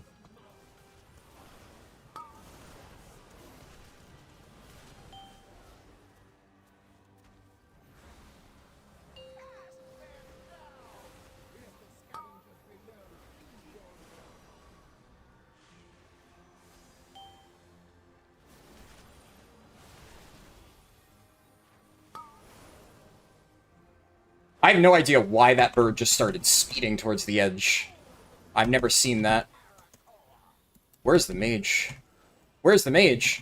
Brother, he just blinks all the way across the platform from me. I thought he was... Jesus. I need to stand here in order to actually be able to reach everybody.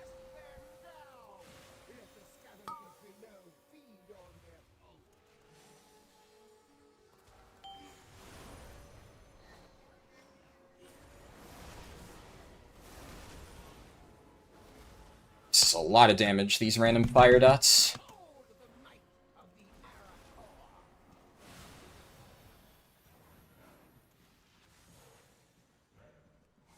I don't know where these people are.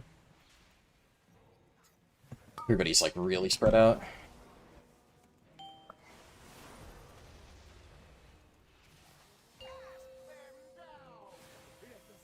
it's on me. Can I kill my own zealot? I think I can.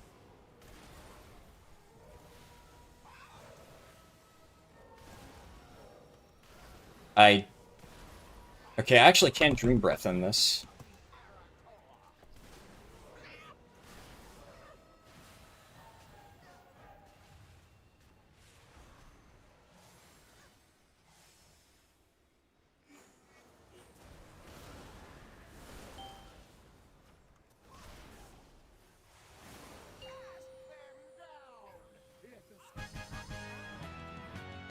Fucking dog.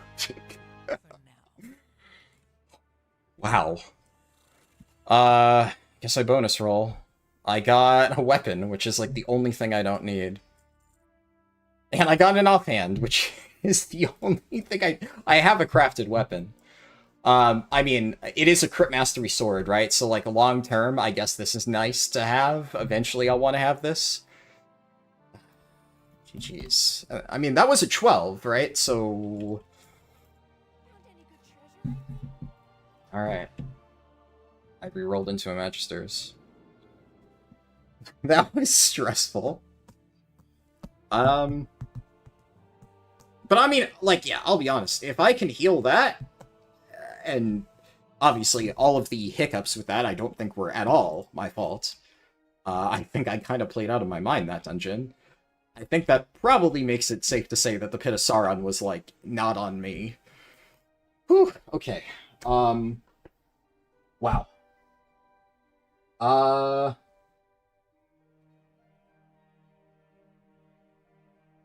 What's this? Low keys are a roller coaster gearing up your pally, and it's like the Wild West out there? Yeah, exactly. It was the prez because your gear was about to break. The disc had John Warrior who died in yellow piss. I don't understand what you meant at all with that message, Dragon Redux. Is this the healer we're mostly looking forward to, or is it some other class? I mean, I don't necessarily know if I'd say this is what I was most looking forward to, but I like Prez. As challenging as Prez tends to be, you know, I like a challenge, so out of the healer specs that I have already learned, Prez is by far the most challenging, or it has been the most challenging for me, so it's fun. I enjoy it. It's, yeah, it's very stressful to play. Like, compared to that, like, Disc, I enjoy Disc because it's just mindless. It's so easy to play, I'll be honest. Every time I do a Disc key, I'm like, I don't know why I ever bother with Prez. Like, this is just so much easier. You just do a basic damage rotation and nobody dies. And then Prez, I have to do, like, so much complicated shit. But, I mean, it feels rewarding. And, like, overall, you know, I did solid damage in that dungeon. I guess you can't really see the damage meters that well, but I don't know, can I drag them? Yeah, they're obscured behind the camera and stuff. Whew. I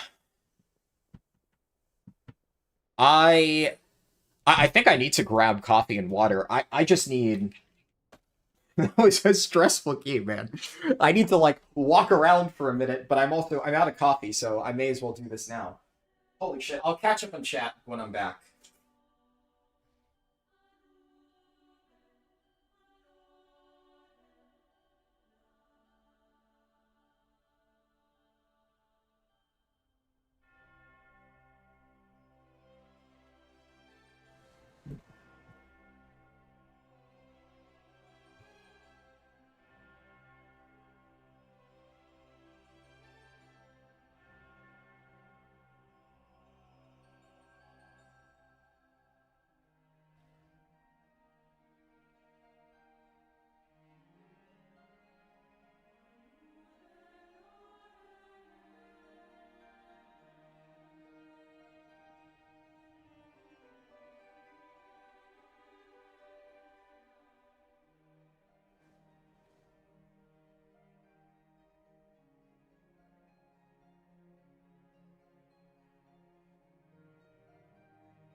Alright. I'm back with coffee. I think something that I was thinking about is, for me, one of the things that I feel makes Prez so spooky to heal keys with is a lot of times it feels like I have to sacrifice my overall healing to spot heal. Like, if I see that somebody is, like, about to die, let's say I'm ramping up echoes or something like that. Like, I do Spirit Bloom, or I do Emerald Blossom, once or twice to, like, ramp up my, my echoes, and I'm preparing to do, like, whatever, the reversion upgrade and stuff. And I get, like, one Spirit Bloom down, and I've gotten my first echo out, and then somebody gets spiked down. And they're, like, about to die, and if I do that second Spirit Bloom to get, like, the second Empowered Echo, then I simply won't have time to save them. So I have to, like, snipe, like, a VE on them to make sure they don't immediately die. But then that fucks up, like, 2 of my Echoes. So now those people are going to get less healing when I actually finish the ramp. It's, like, incomplete. So it feels like a lot, to do proper group healing, you need to get, like, a lot of stuff rolling. But then sometimes, like, it's unpredictable, right? Like, somebody gets spiked, and you can't always reliably spot heal them. Like, you have to, but then that means, like, 10 seconds from now, you're not going to be prepared for, like, a big burst of damage. And I feel like Prez, if everybody is playing perfectly, might be fine. I know it's not even remotely meta, but I feel like it would be a lot easier to play with, like, a super coordinated group where you know people aren't making mistakes, and the damage intake is, like, predictable. So you can plan your like, echo ramps and whatever. But if a lot of unpredictable stuff is happening, it just feels, like, impossible to keep up. Because if you sacrifice, you either let somebody die, or if you sacrifice a little bit to keep that person alive, and then more mistakes roll in, then you just end up so far behind, and you just don't really have reactive healing. It's, like, you need to have, like, you have big bursts of healing when you set everything up properly. At least that's how it feels. And it's really stressful compared to, like, Resto Shaman. Oh, somebody needs a spot heal? Healing Surge. You're healing everybody? Chain heal. And it's, like, very flexible. I mean, Disc Priest just heals everybody, and, like, somebody's taking focus damage, you use an Empowered Flash of Light on them, Powered Shield, whatever. But for the most part, you just kind of blast everybody equally all the time. And if you need to do that, if you need to throw a Powered Shield or Empowered Flash of Light, like, that's fine. That doesn't interrupt anything else. But that can severely hinder your flow as Prez, and it's rough. I should expand the search now, because my score is, like, I think decent enough. I mean, I got invited to a 12, right? If people are desperate for a healer, they'd probably invite me. So I think at this point, I can probably add the other dungeons, and it's just Zenith and Skyreach that I don't need at all. So we're asking about the demonic Skyreaches. You just remember the 2 the last time I did this. Was it a +2? Yeah, I think I mentioned that earlier. That when I did Skyreach before, like, you know, a few weeks ago, I know it was a low key. I don't know if it was a +2. I think it might have been like a 5 or a 6 or something like that. And yeah, we had a tank who just didn't kick anything, just kind of fell over dead constantly. The tank pulled, like, the entire first area of Skyreach, popped 0 defensives, died, and then typed question mark after line of sighting me around the corner. So, yeah. Compared to that, it's, anything is better. Let me apply to... There's an 11. I guess I'll try applying to some groups, and then we'll see what I get accepted into. Sure. I mean, if it already has a tank, then that's promising. That way I don't need to wait. And I'll try to keep up on messages as I go. Do I main one class or main meta? I wouldn't necessarily say I main meta. I main tank, right? Maining meta is kind of something you only really need to do if you're... Honestly, really, if you push M+, because M+, the meta is really restrictive, right? And there's a reason why I generally don't like pushing M+, because a lot of times I don't like whatever the meta tank is. As it so happens, right now, Guardian Druid is the meta. And I like Guardian. It's just unfortunate that this is like one of the busiest seasons I've had in terms of like out of like PvE stuff. Like, you know, obviously with Fall of the Arrow, I have kind of my hands full, so I just haven't had time. If this was any other season, I probably would have pushed quite a lot more, but is what it is. But then for raids, I main tank, right? And a lot of times, you know, you do, obviously, you want to main the meta tank. So that will overlap a lot of the time, but, you know, Blood DK right now, like, is Blood DK meta? I don't know. It's definitely good. It's required, I think, for a lot of bosses. So it is kind of meta in raids, but I ended up having to play it in Prague just because it was really good for Lura. Is it meta? I guess that's up to you. If it's run in the vast majority of Lura comps, I would say that is raid meta. So then I have to play that. But it's also, I'm not playing Blood DK because I'm like, you know, a lot of people are constantly meta chasing and whatnot. You need Blood DK, kind of. Like, it's, you don't really have an option. So it's not like I decided I want to play the meta tank, and that's what I brought to raid. I ended up playing multiple tanks. I started off on Brewmaster because my raid leader thought Brewmaster was good, even though I actually predicted correctly that Brewmaster would not end up being that good. Outside of M+, obviously. And then my raid leader wanted me to play Prot Warrior. Is Prot Warrior meta? I mean, it was running the Race to World first. Then my raid leader's like, oh, we want you to play Prot Warrior. So I swap Prot Warrior. And then we get to Lura, and he's like, hey, can you swap Blood DK? So in that sense, like, I ended up playing meta, but it also wasn't because I wanted to, necessarily. I enjoyed it, don't get me wrong. Like, I had fun playing Blood, especially. Blood kind of surprised me. I enjoyed Blood a lot more than I expected to. To the point where now I would say it's, like, tied with Guardian Druid as my favorite tank. Whereas before, going in, it wasn't even, like, among the tanks that I was really interested in. I would have put it fairly low, but it's, honestly, it's kind of a vibe right now. But generally, when I think play meta, I think more like M+. Like, you run that. And then there's, like, a lot of DPS players who... DPS is kind of an interesting scenario, because if you're a DPS player... Okay, unfortunately, our tank is, again... not getting threat. If you're a DPS player, then generally speaking, you have a choice at the start of a tier. You can play, like, the meta spec. And you can try to do, like, the most damage possible. But then, a lot of times, you know, you'll need an off-meta spec for raid buffs. And if it's needed for raid buffs, is it off-meta? Hard to say. I guess you could consider that part of the raid meta, but then there's some specs that are, like, only brought to raid because they provide a valuable raid buff, and then they are completely garbage in M+. So you might be one of those players who's like, hey, you know, if the team requires it, I'll play the thing that's just needed for a raid buff. And then some people only want to play the top DPS ever. And then that might still be good in raid. You might still end up running it. But, you know, it'll feel kind of bad if you ever try to get into an M+ group. Yeah, this is a little bit awkward.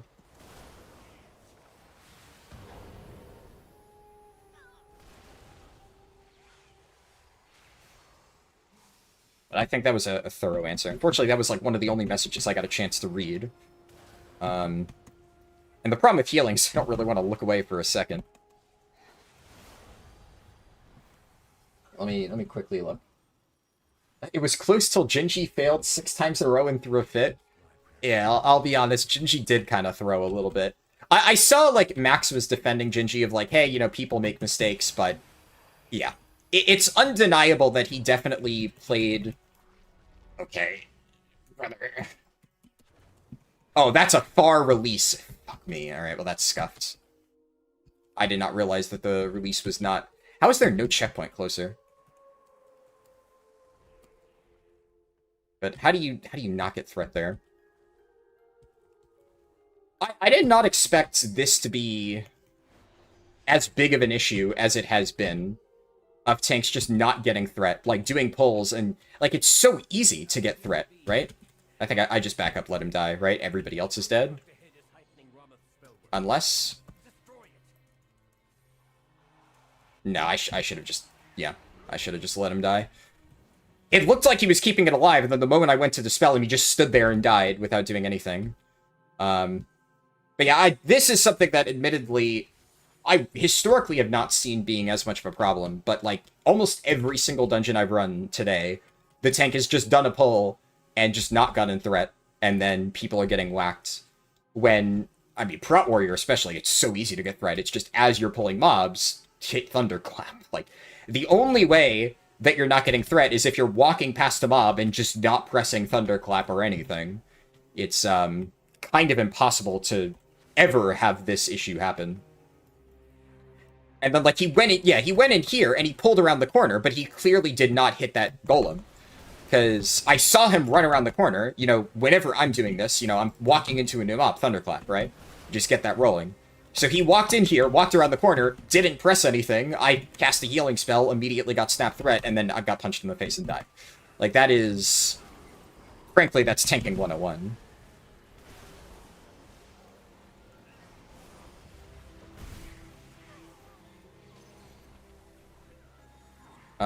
Let's do this.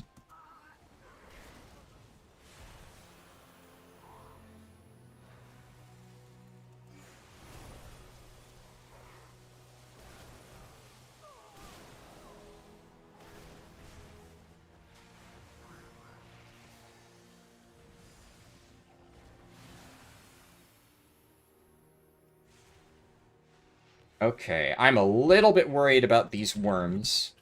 Okay, we're pulling this with the boss. Sure. Alright.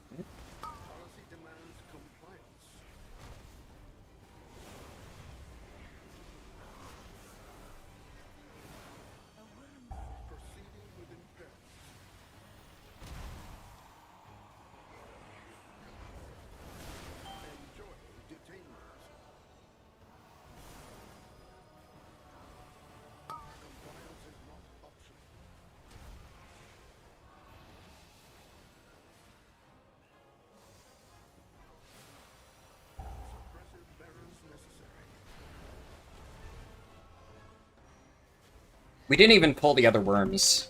I guess maybe he's trying to get the buff stacked up midway. What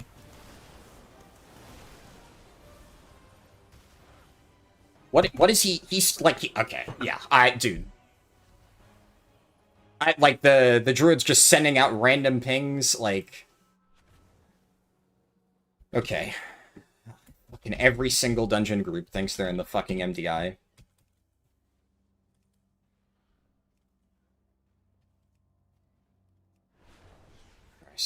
The problem is this one is probably not going to be timed. And this, frankly, I don't even think this is, like, the hard part of Magisters. I think the hardest part, the thing that tends to usually kill people, is the 2 sections after this. A lot of damage goes out in the hallway after this, and then the section after, what's it called, Serenel, people very often will, what's it called? I do have auto hammers. Will very often miss kicks in the fear. Like, I've done pulls with the worms, but also, like, I mean, pulling the side mobs here, that is just... That might be an MDI strat. I've never personally seen that done in, like, a low-key. Because, like, these mobs do real damage. So there's, like, a shitload of damage going out here. The worms, at least, it's like you press a defensive when they all explode, and that way you get the damage buff for the boss. That's the idea. But leaving one set of worms up is... I mean, this is just demonic.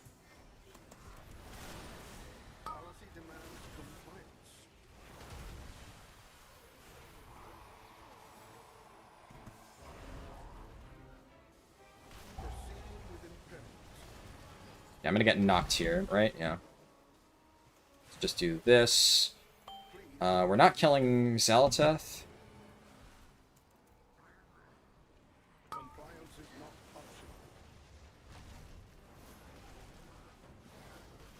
Is he gonna kill the worms, or pull the worms? I don't, like...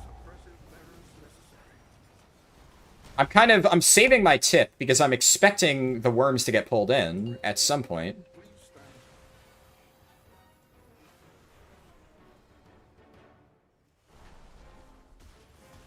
I'll eat those. The ones in the goop, he should 100% take care of. I always do those as a tank. If he doesn't, that's kind of on him.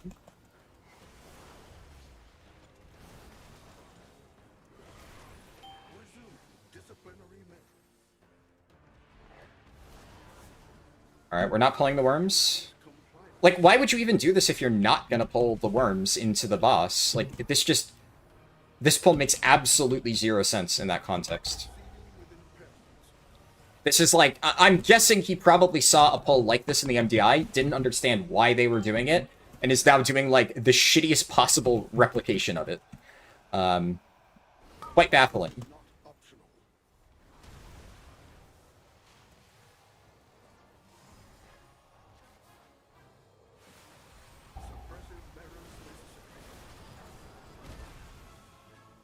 Okay.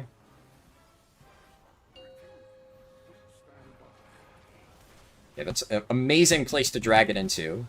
And by amazing, I mean, like, absolutely cooked, the worst possible place to stand for that. Jesus Christ. Like, perfectly line of sights everybody. In every conceivable way. Okay, now we're gonna pull the worms. Alright. We're gonna pull these worms. We're gonna do a double worm pull. Because we saw it in the MDI. I know for a fact he did not get threat on that side worm pack at all. Okay, we're doing the double worm pull, but the key thing here is we're not actually killing the worms before we go in here. We're going directly into the next pack, meaning that the moment the worms die, it's going to be literally impossible to keep people alive. Yeah. Okay. I mean, genuinely, what the fuck are you thinking?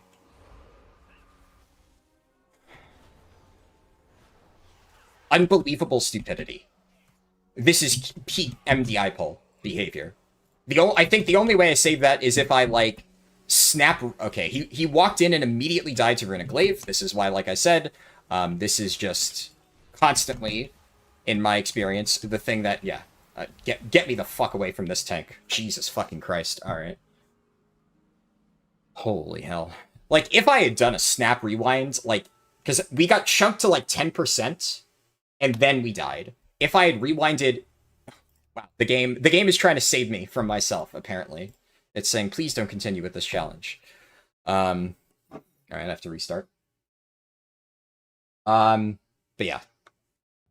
That I know for a fact. He watched some MDI team do it. I mean, it's entirely possible that, like, maybe, I don't know if they had, like, a shaman or something. He probably watched some MDI team drop, like, a spirit link or something like that. Or, like, massive DR, and they exploded at the exact same time. The only way you live that is you have, like, perfectly coordinated defensives and, like, raid CDs. And, I mean, you're in comms, right? But also, I have done that in Pugs before, but I just pull the worms beforehand. Like, I pull the worms, because I died during the loading screen. That's lovely. I have to run back here.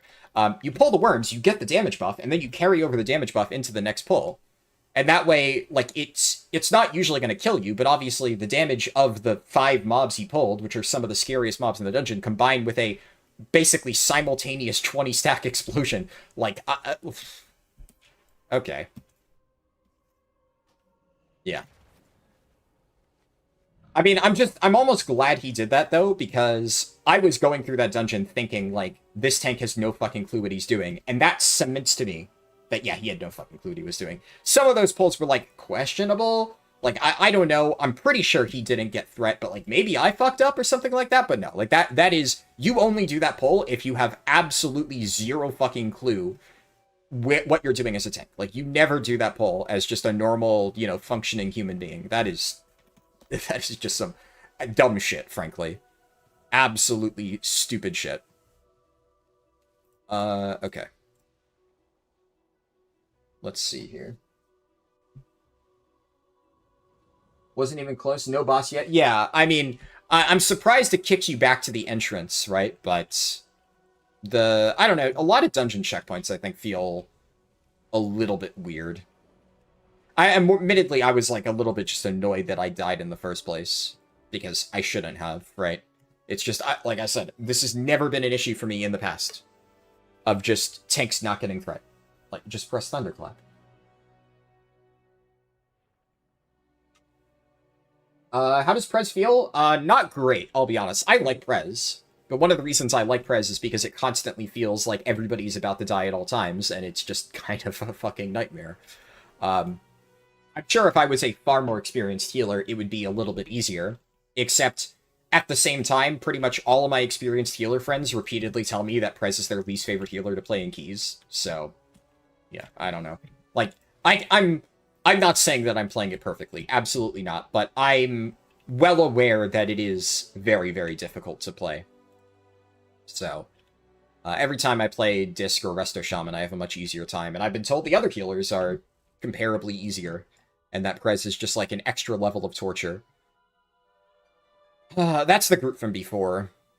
And I'll be honest, I mean, the damage in this group was not particularly good, right? Like, they didn't do poorly, but they also, like, yeah, that was a really long boss. Yeah, they're doing, like, all the DPS in that group were sustaining, like, 45k DPS. That is, like, that's how much I was doing on my Brewmaster Monk week 1 of the season. So I don't really have any interest in running it back with that Druid. I don't necessarily think damage was the issue there. Like, despite their low DPS, I think that if we had done non-garbage MDI pulls and the tank had actually held threat, absolutely that was doable. You can do baby pulls, you can have weak DPS, and you can still time plus 10s. Hell, you can even time 12s, honestly. The Sky Reach was... Like, what was the overall damage in the Sky Reach? Not amazing. Like, this is definitely better than 45k. They're at, like, 72k, roughly. But not great. Definitely not great.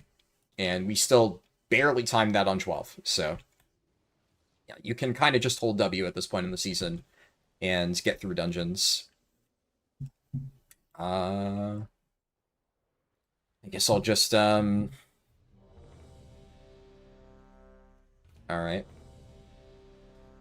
I'll see if a tank applies. But he's also, like, I know that at this point, it's like, he's desperate for anybody. And having a healer makes it easier to get people.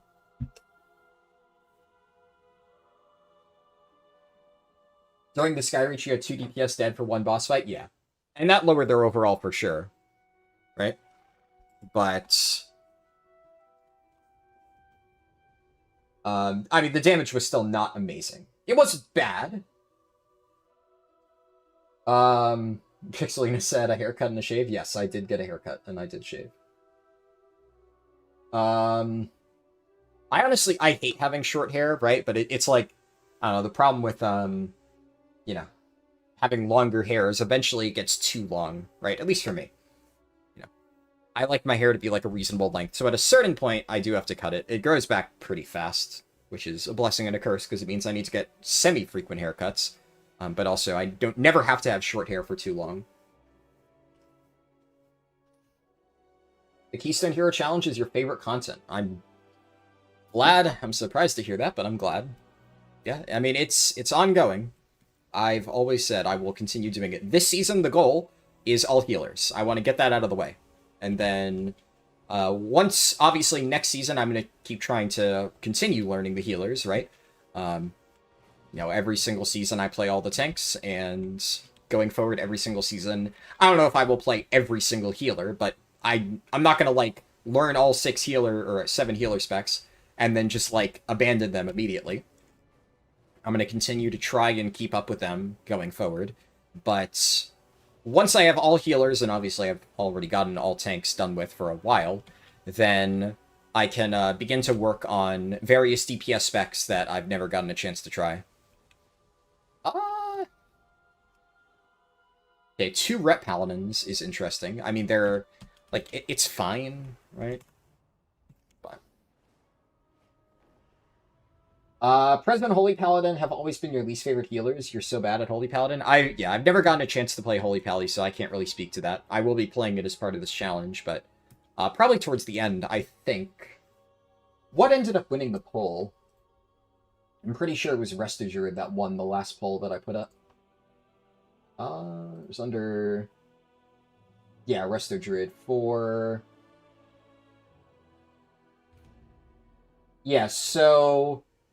Resto Druid will be 3rd, Mistweaver Monk will be 4th, and then a separate poll will determine which is 5 and 6 between Resto Shaman and Holy Pally. And then I wasn't sure exactly how I was going to handle Holy Priest, but I've thought about it. I'm gonna do Holy Priest last. I also think, like, Holy Priest is a little bit weird, right? Because by that point, I will already have gotten Keystone Hero on disc. So not only will I already have higher score, but I will have, I'll have, like, much more gear than normal. Like, right now, this is where I'm starting at, roughly. 276. I'll probably be around the same item level on my Disc Priest. But presumably, by the time I do Holy, I'll have, like, multiple Mythtrack pieces. I'll be more geared. It's going to be a little bit tricky. I'm not making, like, a second Priest for that. But I think may as well just do it last. What I might do, if I reach a point where I have free time, maybe I'll put it in at, like, 5 or 6 or something like that, and it's just, like, whenever I get a chance. But I'm definitely going to do it towards the end, because I want to give some breathing room between Disc and Holy.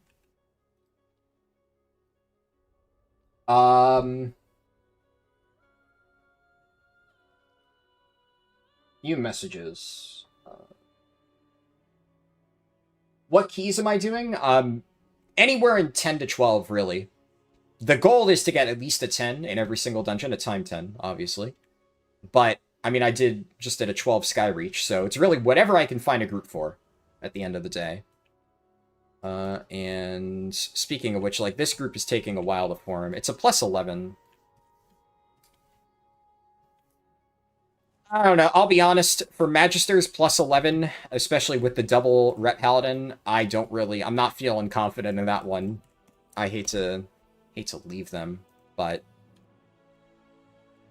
there's, a better chance. I'd also, like, Magisters is, in my opinion, one of the most annoying dungeons. I don't like Magisters, so here we have, oh, hey, 283 Bear. I mean, it's, I feel we're gonna be really hard to fuck that one up.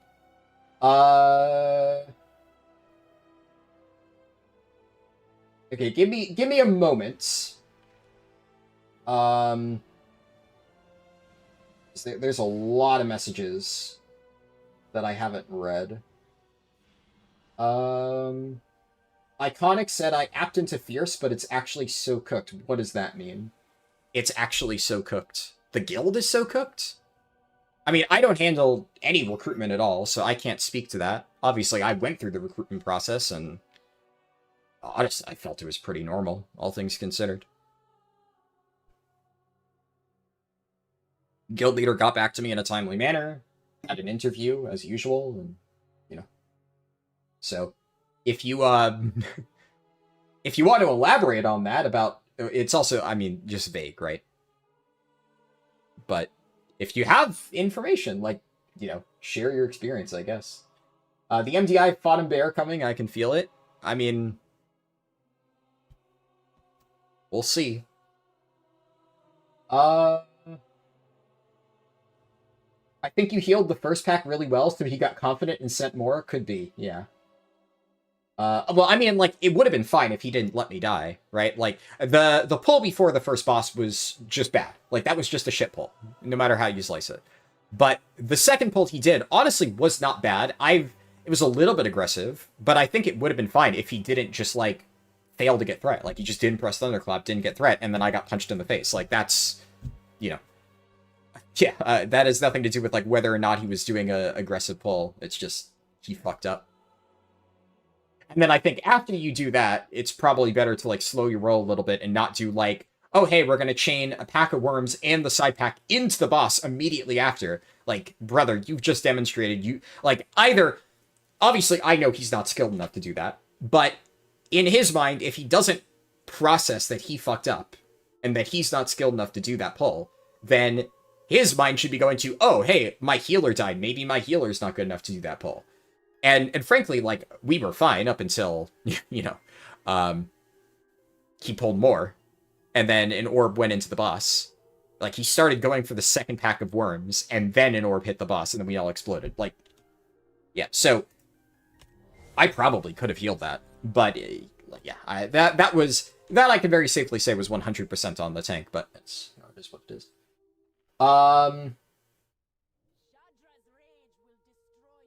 If I could put a chat overlay on stream, that would be cool. I'll be honest, low priority.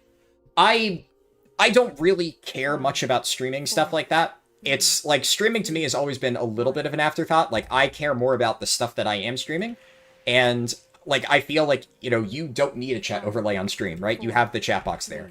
So my kind of logic has always been, if there's something that you can already access and that me having it on stream like doesn't really change anything, it's like a minor quality of life, but it would take me a decent amount of time to figure out how to set that up, right? Like then I'm just not going to put in the time required to figure that out because, you know, my time is limited, right? That is time that I could be spending doing more important stuff. That's my logic on it. I'm not going to rule it out entirely, but I will say that it is not even remotely in like the top 100 things on my mind at the moment.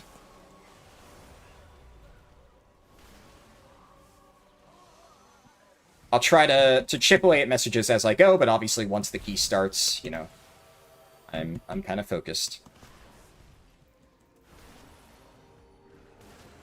Just gonna pop stasis here because it would have gone off soon anyway.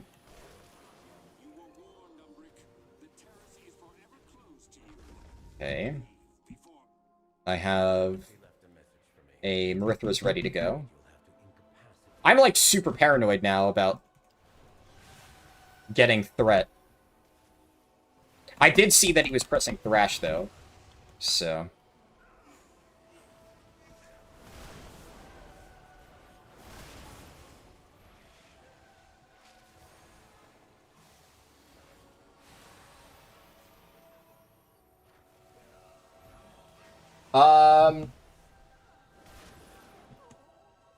I mentioned I wanted to optimize streaming. Well, it depends on what you mean. Like, obviously, I'm not trying to be, like, you know, a gigantic, super big streamer. The facecam thing is more like, if it's something I can do easily, like, the facecam is, like, I don't know, the mechanically setting it up has not been the hard part. I've known how to set it up for a while. Really, the only thing about that is, like, it was just a question of whether or not I decided to use it. So that is, like, an easy decision for me to do. Well, the mental decision of, like, deciding to use a facecam, that was, a separate thing. But the actual process of, like, setting up the facecam was, like, 5 minutes. That's what I mean. I'd have to spend a lot of time figuring out how to actually get all that stuff working. It's a little bit different. I get your point, right? I understand, but it's not like a one-to-one comparison. Hopefully you understand what I mean.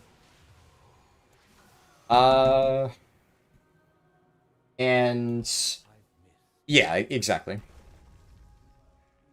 If I end up in a position, right, where I have absolutely nothing else going on, and I'm just like, yeah, hey, you know, I have free time, I may as well do that, sure.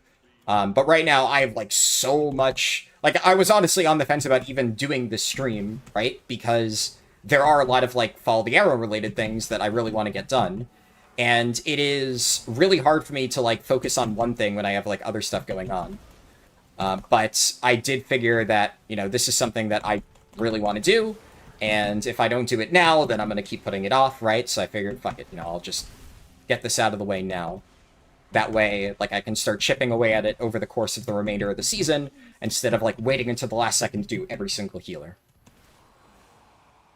But there's, like, right now, especially going into the next season, I am, like, very, very, very stressed out about, like, the amount of work that I have on my plate. And I don't even have, like, room in my mind to think about, you know, chat overlays or stuff, which, like, frivolous bonus things.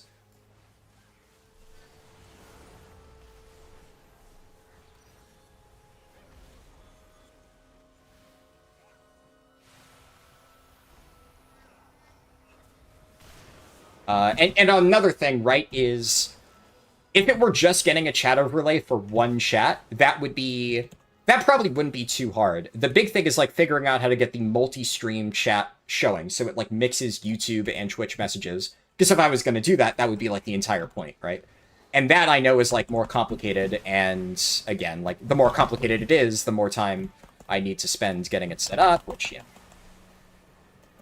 'Tis the entire issue, I'm afraid.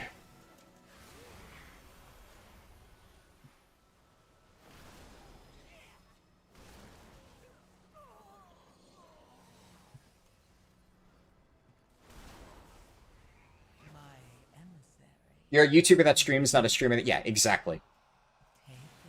And I will say I'm probably going to start streaming more often than I have, like, historically. So maybe, like, if I get to a point where I am streaming really, really regularly, I might look into that stuff. But right now, it's like, I don't even have a fixed streaming schedule. It's just kind of like whenever I have time, right? So, you know, I guess baby steps in that regard. Yeah, I'm gonna get knocked, so... This...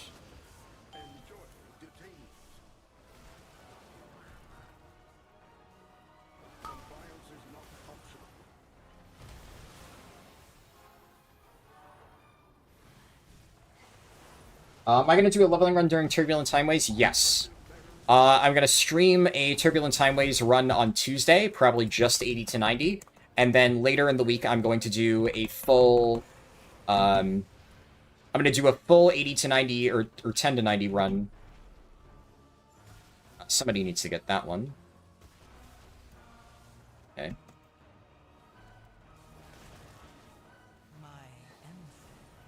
So later in the week, probably either Friday or Saturday, really depends. I think Saturday's more likely for that. I'm going to do a 10 to 90 Death Knight leveling run on Europe. And we'll test Turbulent Timeways the entire way. And then towards the end of Turbulent Timeways, like literally the last week, I'm going to do like an ultra-fast, super optimized 10 to 90 speedrun. The only reason I'm waiting until the very end to do that run is because the way Turbulent Timeways is structured this time around, what's it called? TBC time walking is not until like literally the second to last week. And I need to do it on TBC time walking. If there was like, well, I need to do it on Darkman Fair. And unfortunately, this time around during Darkman Fair, there isn't even like a good set of dungeons. It's Dragonflight and BFA, which are like, we obviously haven't seen Dragonflight yet, but like, we know the Dragonflight dungeons. They're not going to be fast. BFA is also one of the slowest time walkings. So in order to get the fastest possible run, I want to have the fastest possible time walking set. And the only viable time walking set that overlaps with Darkman Fair is TBC. So I need to do my run then, which is going to be at the very end. Now, if I had, like, if, let's say, TBC was very early on, during, like, the first Darkman Fair that's about to show up in, like, a week or two, then maybe I wouldn't do this, like, Death Knight run, and I would just do the super fast run. But since I know I'm already going to have to wait, like, an entire month in order to get the run done, I figured people will want something to use as reference. I'm also, so after tomorrow, or, well, after Tuesday's run, I'm going to use that footage to finish up the mini leveling guide that I've been working on, based on the new Follow the Arrow route. That's, like, the last little bit that I'll need. So there's going to be a guide on Wednesday that should be finished by then, and then I'll do another, like, full run to put it all into practice later on. I need to stop yapping a little bit, because I'm getting a little bit distracted.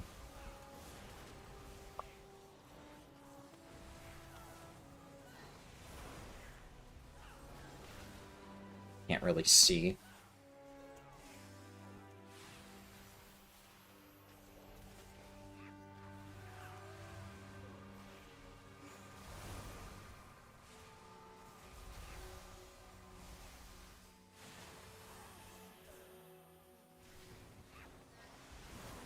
A willing sacrifice has been prepared.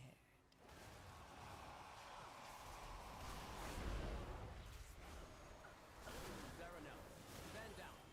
I have permission from Lord Lamar himself. Liar! None shall lay hands on the Cynoshaw! The Cynoshaw remains here! Deal it all! Marks for defeat! Alright, let's hope they don't blow up 2 at a time. That would make this a lot trickier.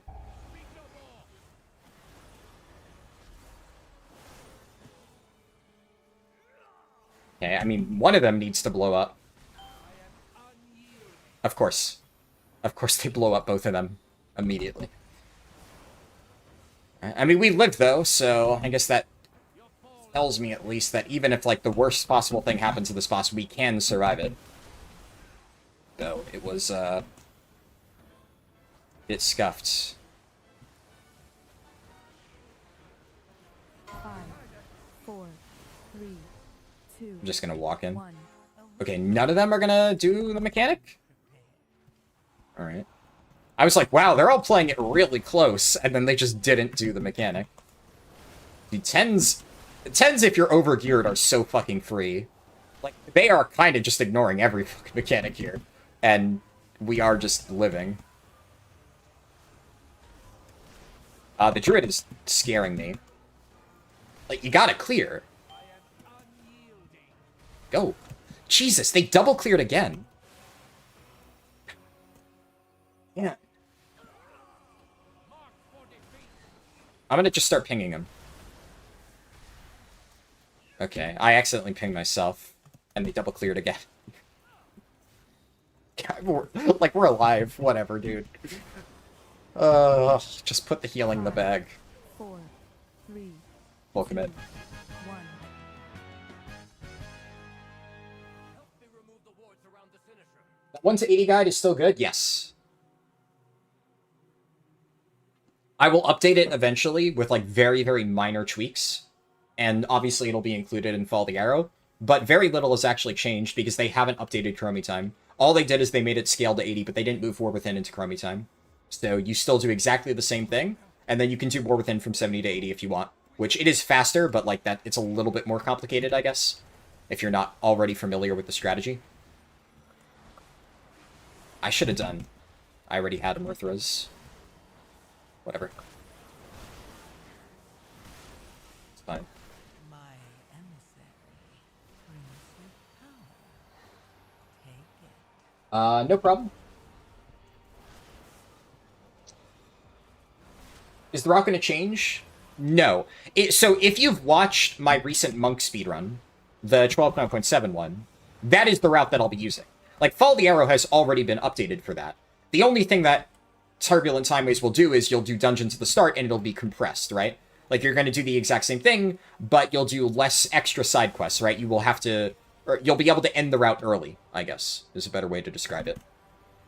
But nothing really changes, right? You're still doing the same thing. It's just, obviously, you get 30% more experience, so outside of the delves and, like, the weeklies, you don't need to do much else. So it should be pretty straightforward.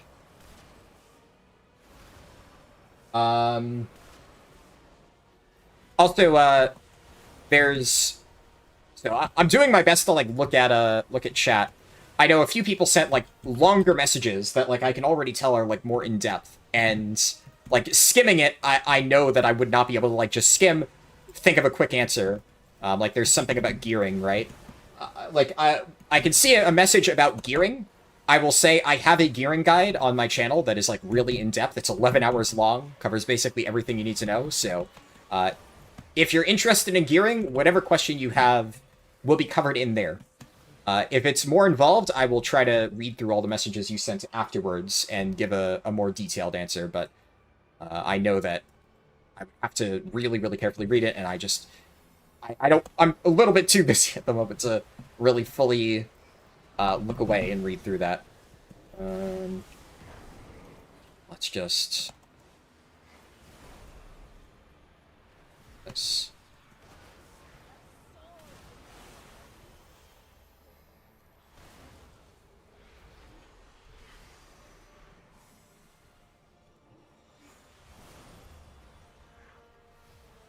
And I saw another message over on Twitch, and I will get to that. Okay, that one seems shorter. I haven't been following your already hit Keystone Hero on all tanks. I've gotten most of them this patch.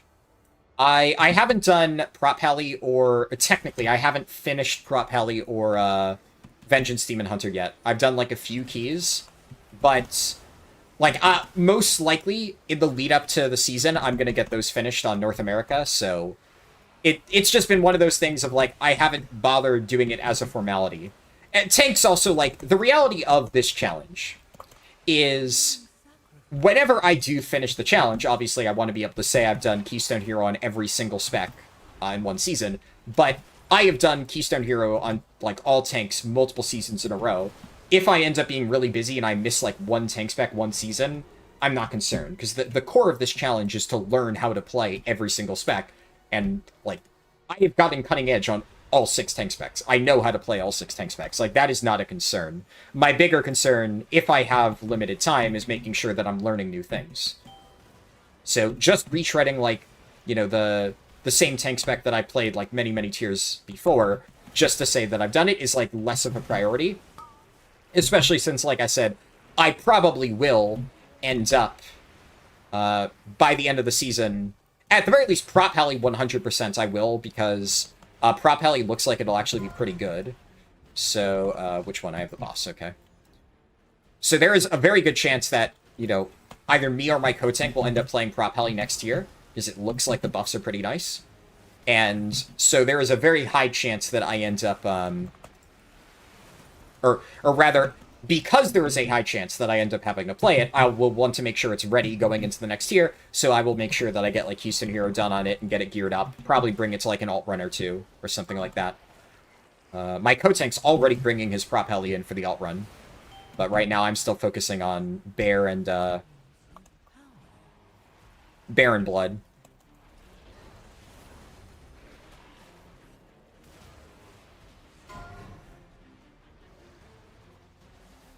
But Vengeance Demon Hunter, I probably will still... Come on, buddy. Break the shield. Fuck, he didn't break the shield.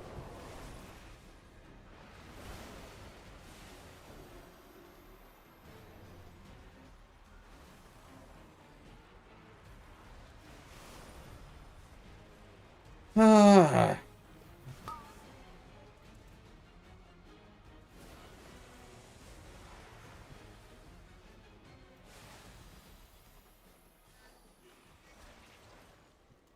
Everybody's really spread out.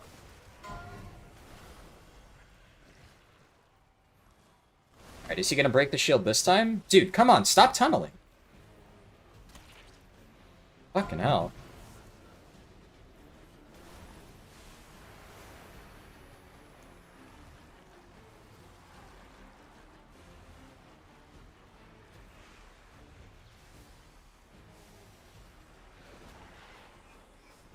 I really have no idea what he's doing. He's also, like, barely doing any damage. Like, I saw when he wasn't doing it, his was on the boss, which, frankly, is the easiest one to get. Because usually you walk 2 steps forward and get it. But he's, I don't know, like, he got fucking minty broken or something. Like, he just sat there. Just in range, doing nothing. Not attacking the boss, not doing the mechanic. Couldn't figure out what he was supposed to do, I guess? I have no idea.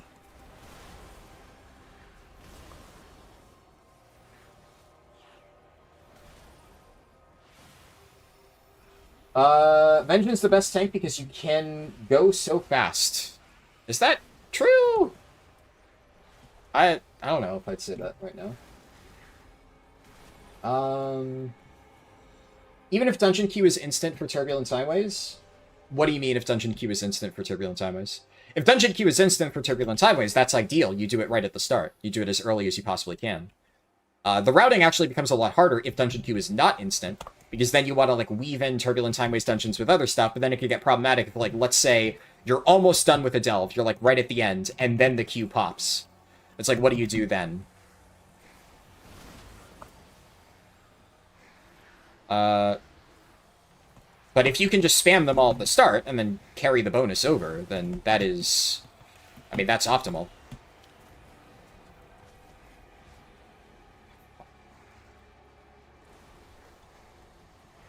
Oh, come on!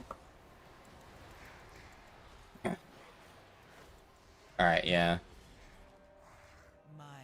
Okay, literally nothing I could have done to save that one. I mean, that was just a really bad pull. Especially, like, he stopped mid-pull to say sorry, and, like, instead of doing that, he could have kicked the mob. Okay, please don't chain this. Please don't chain this into a fucking train wreck.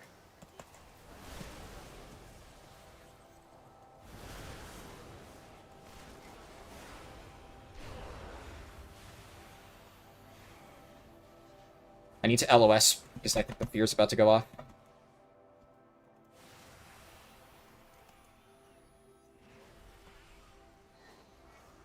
Oh, come on, man! All they need to do is make sure the fear doesn't get fucking cast. Like, that's literally the only thing that can kill us here. Jesus Christ. They are really, really, really trying so fucking hard to throw this key.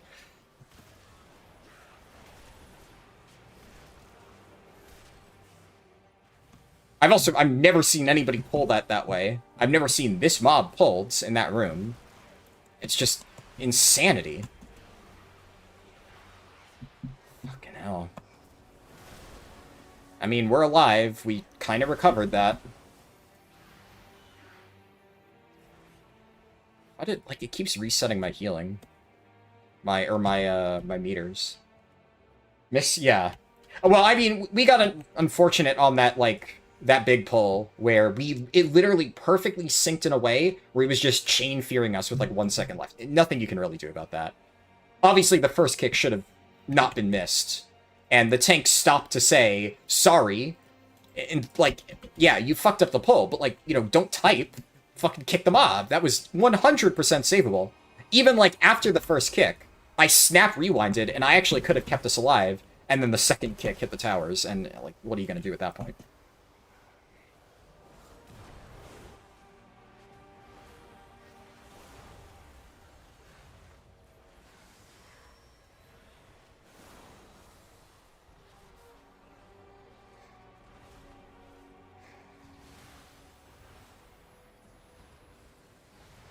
I mean, we have so much time left.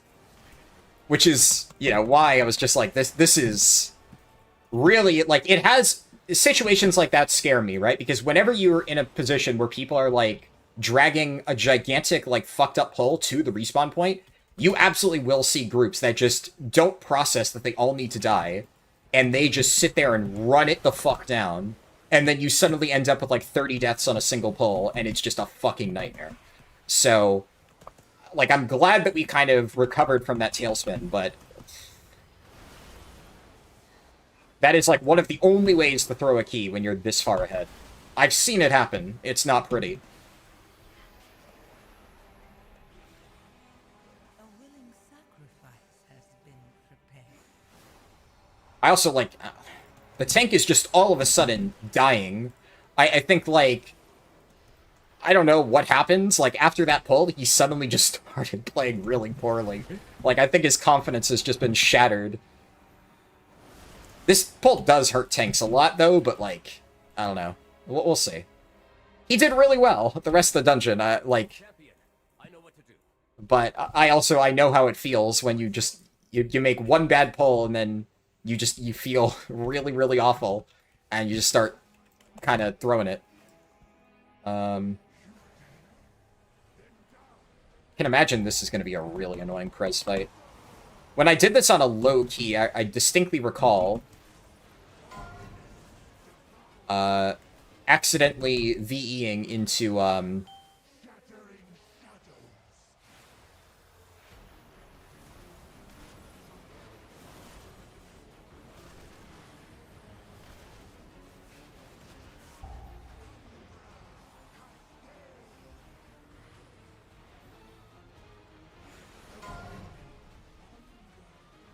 not being able to hit everybody with my TA is going to make this quite difficult. Okay.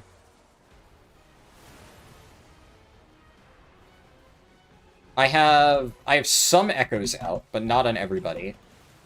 So if I do that, I can get it on everyone. I think if I stand in the right spot, I might be able to hit everybody with Dream Breath. It's hard to say, though.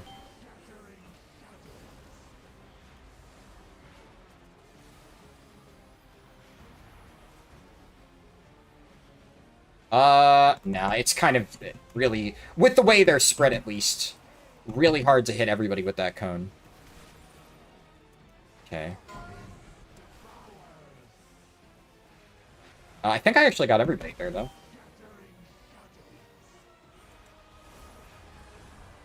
The Warlock's really far, so the only way I can reliably heal the Lock is if I hit him with my orb and then get an echo on him.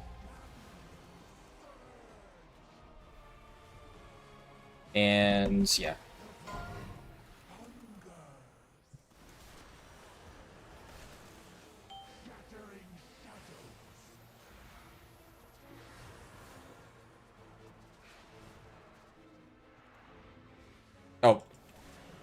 Dude, I've been the lust this entire time.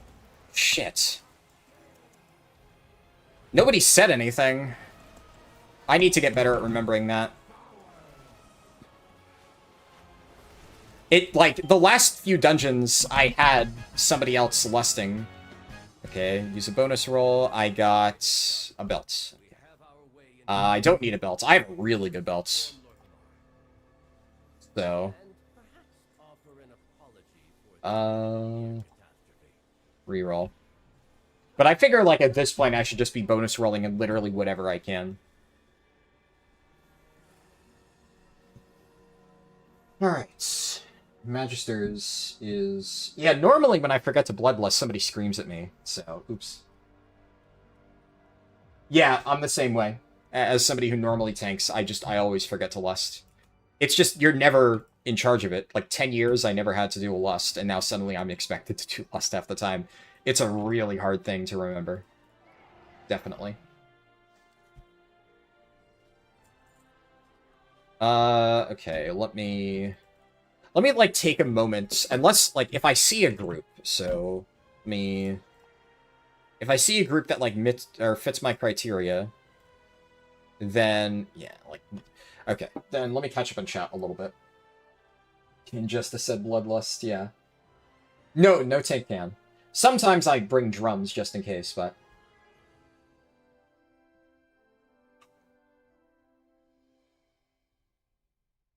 let's see. Yeah, I don't know if that was the question you were asking me before. Sweat your highest key 14 plus? What does that mean? Are you telling me to apply to plus 14s or something? As someone new to M+, is there a preferred time to Bloodlust? Well, it depends on the dungeon. I think the two safest rules is bosses and gigantic trash pulls. The main thing you want is to get as much value out of Lust as possible. So a lot of times what you'll see people do is do a gigantic pull right at the start of the dungeon. That way you get a Bloodlust immediately on cooldown, so you can do like more mobs than you usually would. And then the cooldown is already rolling because you did a really fast Bloodlust. That is not always the case, but it does happen often. You will see that happen in quite a lot of dungeons. Sometimes if there's like a particularly challenging boss that's very early, like within the first few minutes, you'll save Lust for that. But even then, like, something that I remember is like Necrotic Wake, right? Necrotic Wake is a dungeon where there is a very early boss. Like, you can get there within the first 5 minutes for sure, but maybe even 3 minutes, depending on the key. And even then, you still do a gigantic pull. Obviously, this is not in the current pool, but it's just the first example I can think of. Usually, you do a gigantic pull at the start, and then Bloodlust that. So, that is probably the most common place for a Lust. Big pull at the start. Some dungeons don't really have a great opportunity for a big pull at the start, and sometimes it's weird. Like, Magisters, a good example there, is there's apparently a way to, like, snap mobs through the wall. I don't actually know how to do it, but I've seen some of my, like, high key pushing friends who have run that dungeon, and they'll, like, pull the mobs through the wall, pull it with the first pack, and then Bloodlust that. That way there's a lot of mobs. Nexus Point Zenus, you do a big pull at the start. What are some other ones I can think of? Mysara, people usually do a big pull with Lust. Windrunner, you pull the entire first section with Lust. Seed of the Triumvirate, pull a big thing at the start with Lust. Pit of Sauron, you do a big pull with Lust. Skyreach, you do a big pull with Lust. Algathar is technically big pull with Lust, but it's the it's like after the initial section. So you jump in, you get your buffs, and then after everybody has their buffs, the tank rounds up all the mobs, and then once they're all stacked, then you Lust. So that one is a little delayed, but still big pull at the start with Lust. So yeah, actually, every single dungeon this season, there is an opportunity for a big pull with Lust. I would say Magisters is probably the weirdest in that sense, though. And then after that, usually, it's whenever Lust is back up, use it on the next boss. Unless there is another opportunity for, like, a big mob pull. Sometimes you'll line it up. A lot of times, also, if Lust is up, this is, like, higher key stuff. Do not do this in low keys. You'll see people in high keys do this, and this is one of those things where I would never recommend anybody do this, especially if they don't have like comms or if they're not in a coordinated group. They will pull trash into a boss and then lust trash on top of a boss. That is another popular strategy. I would not recommend that.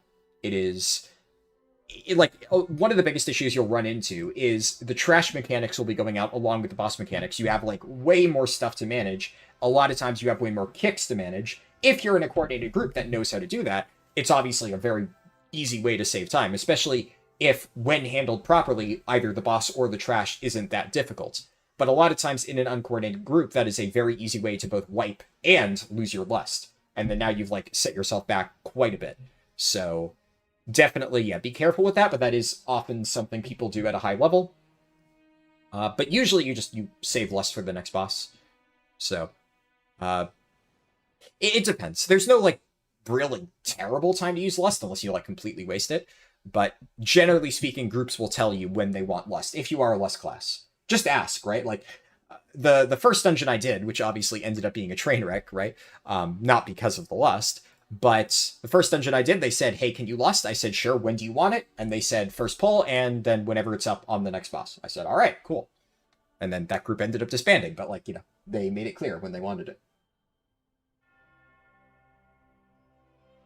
It's all except Magisters and Algathar. Well, Magisters with that trick, I know a lot of people do it, but yeah, if you aren't doing that trick, you might want to save it for first boss. I know some people will not do that, and then they will do like a big pull into the first boss, but again, that's what that tank tried to do, but he was clearly inexperienced at that. And Algathar depends on where you're going. Obviously, if you're pulling the entire room before the tree boss, you definitely lust that. But some people go left first, and then, yeah, you're not going to do that. You can do it like a big pull left and lust. That's an option.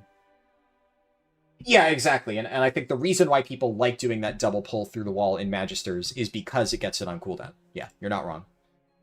Not a lot of groups up. I'd imagine it's starting to get to a point where it's pretty late for Europe, right? Like it is... Yeah, it's 4 a.m. for Europe. You know, what can I say? Like I'm only available at the times I'm available. My sleep schedule's, ironically, good now, which means it's bad for European times. Big into first boss is what you've been doing and seeing. Algathar depends on right or left. Yeah, for sure. And again, like, keep in mind the original question was, as somebody pretty new to M+, which is why I gave the disclaimer that, like, in a coordinated group, I think, yeah, pulling stuff into a boss can be a great option. I would never recommend that for somebody new to M+. I think a lot of times when I pug as a tank, right, like, there's a reason why I cannot remember the last time I have depleted a key on a tank, right? Because if you do normal pulls as a tank in, like, 10s and 12s, you really can't deplete the key unless everybody just decides to grief outside of you. And even then, sometimes you can just kind of drag them through the dungeon if you're just doing non-troll pulls. So a lot of times when I'm just doing my weekly keys as a tank, I just do a super brain-dead, like, easy route where the only variables I can fully control, like, if there's a kick, I know, like, if I'm on a blood DK, like, I can grip it, I can interrupt it, etc. It will never be a problem. And I will sometimes have people say, like, pull more, and I never do. Because I know that the people who often say, pull more, are the ones who will never do mechanics. And, you know, they are the reason why a key can go south. If I just do my safe pulls, then the key will eventually get timed. And that is what I care about. I'll apply to this group, fuck it. We'll see. Magister's Terrace big into first boss isn't that unreasonable.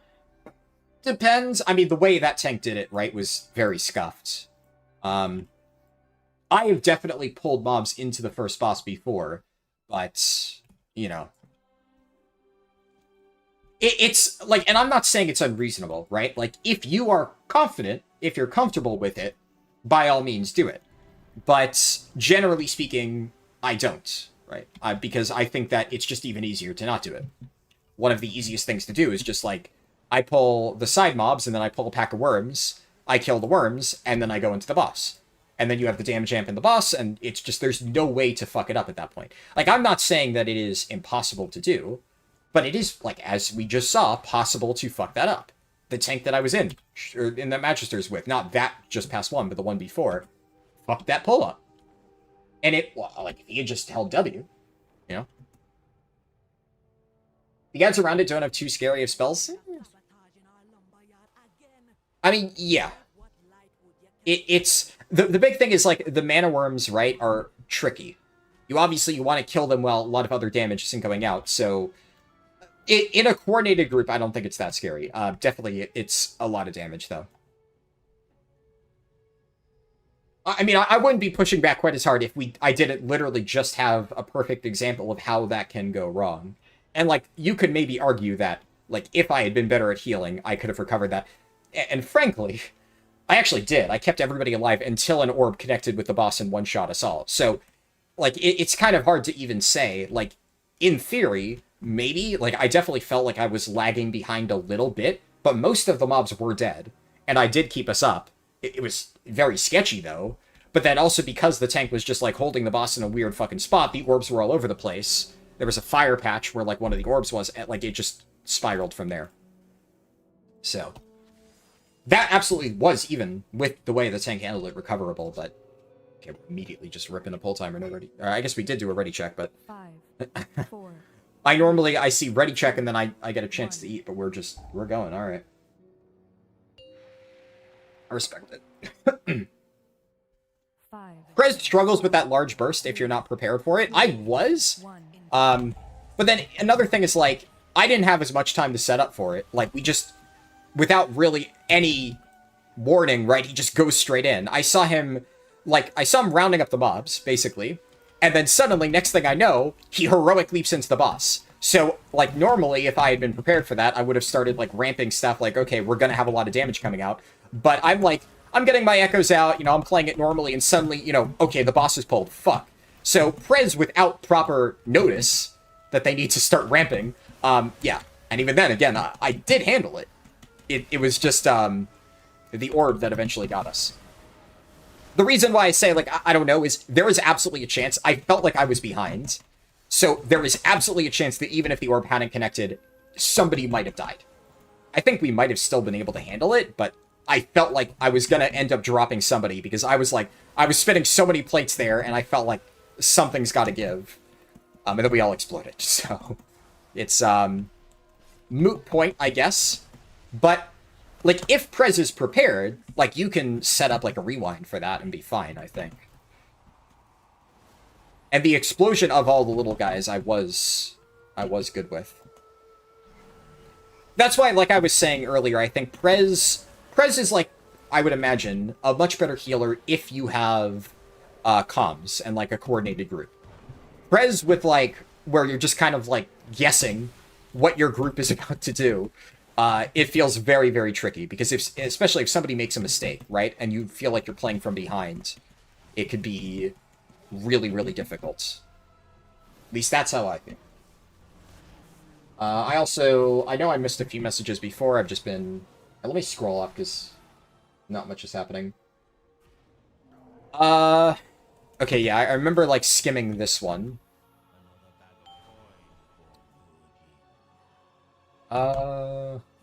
Everybody's really spread out here. They got the ads, though. Yeah, that one, they didn't pull that mob, so... Do a 10 to 90 speedrun on Hunter. I will not be doing that, sorry. Hunter's not bad, but Hunter isn't even remotely in the, in, like, the top, you know, classes for leveling. It's okay. Generally speaking, if I'm doing a leveling run, it's for, like, one of two reasons. Either I'm playing a really, really optimal spec, and I'm trying to get a fast time, or I am, like, I want to level it anyway, and I may as well, you know, make a speedrun out of it. Like, I did leveling runs on all of the different healers, and, like, you know, Devastation Evoker and stuff, because I'm obviously not going to level as Prez. Jesus Christ, man. Okay. This is going to be rough if the Xal'atath buff is still up when he does the stomp. Which it will. Okay, that actually did nowhere near the amount of damage I thought it would. How much is that buff? 34% damage, or that, like, barely tickled? Okay. We'll question it.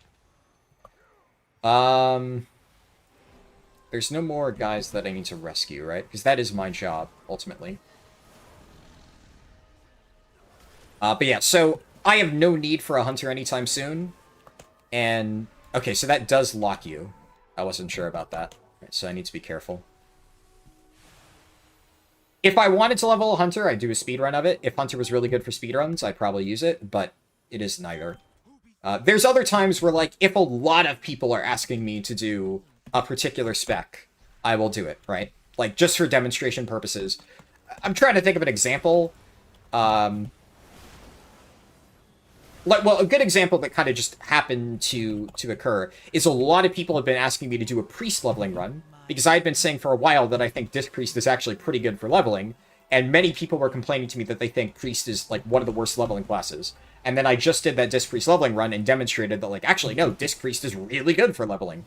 Like, that was one of the smoothest leveling runs I've done in a while, outside of speedruns, right? Obviously, it wasn't the fastest thing ever, but it was really, really, really, like, brain-off easy. Disc is super chill. So, in that case, I was planning to level a Disc anyway, so it just kind of worked out. But I had already been considering it, so it was just kind of a nice bonus. Honestly, Evoker was similar, where prior to me doing that Devastation Evoker run, I had seen a few people saying they think Evoker is really bad for leveling.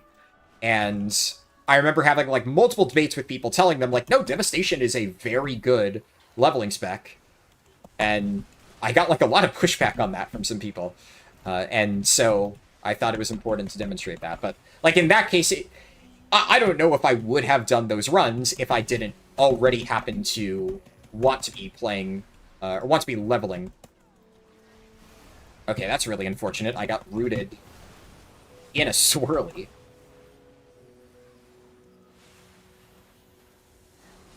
But those are the two that I can recall recently that a lot of people were asking me, like, I don't know. Surprisingly, so recently, like, in my Discord server, there's been, like, a bunch of people saying they think Demon Hunter is bad for leveling, Havoc in particular, which, that is crazy to me. That is one thing that I did not think I'd see the day where people are arguing whether or not Havoc is a good leveling spec when I think it is, like, very easily in the top 5 specs. Jesus Christ. What roots you? Like, I don't know. Is that, like, an interruptible cast or something? Because I don't remember having to deal with that as a tank, but that is a really nasty combo. It feels like if that's unavoidable, then I don't know how you're supposed to reliably do this pull if you don't have, like, a freedom or something. Because, like, I had a DR there, but it's also a 10. And then, like, if you don't have a DR, like, I feel like that might just kill you on high keys. So that feels really punishing as a combo.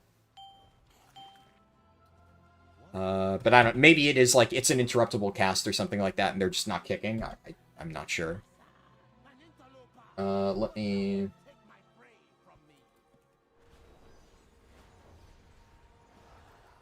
Okay, the tank is... This is kind of bad to do, like, right before a patrol.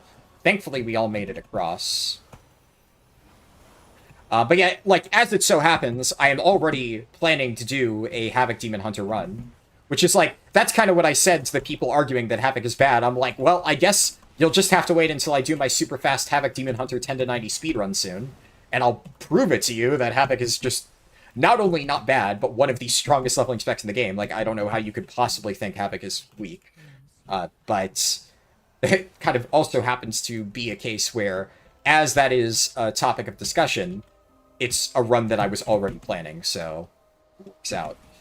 There's also been a few people saying they think Windwalker Monk is bad. That one...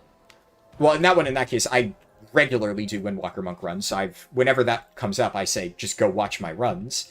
But I kind of understand that a little bit, just because Windwalker, while obviously very strong, there's a reason I use it for a lot of my super fast speedruns, it is definitely not the easiest spec to play, especially while leveling. You are heavily reliant on proper CD usage, like knowing when to use Touch of Karma, knowing when to use, like, Fort Brew and stuff like that. You have, like, a lot of self-healing when you need it with Vivify. But it's like the instant cast Vivifies have to be after you use, I think it's, like, Rising Sun Kick, right? So you need to understand that aspect of it. And actively play around it. Like, okay, I just used Rising Sun Kick, I'm taking a lot of damage, I'm going to weave in a Vivify here because I have the proc. That way, if I need to do a second Vivify, I'll do it later on when I already have another proc for the Rising Sun Kick thing. So that's one of those where, like, if there's a higher skill cap to the survivability angle.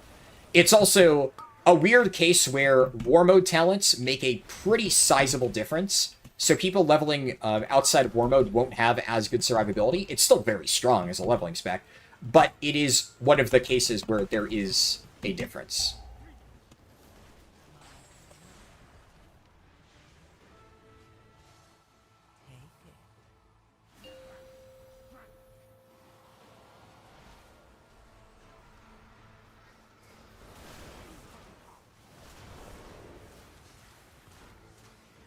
Seriously?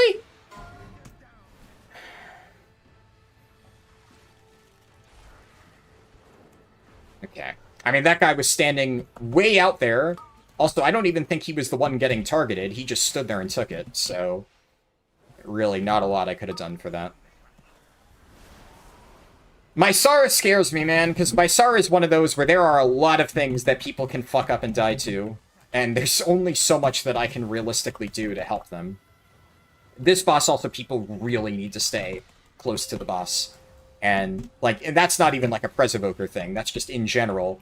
But if people on this boss already are playing it wrong and staying really spread out, and then I also have to deal with, like, you know, the Evoker side of things, then that's just going to make my life considerably harder.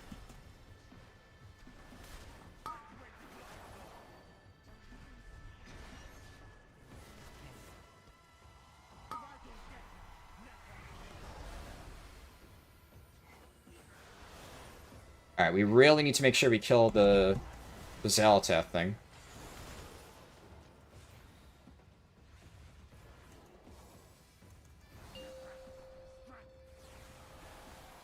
Okay, so far so good.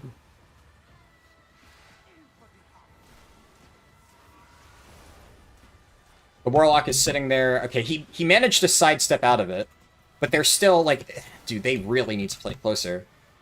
The mage also only lived because I already had echoes rolling on him and I was able to heal him indirectly. But we are so spread out. This is not good.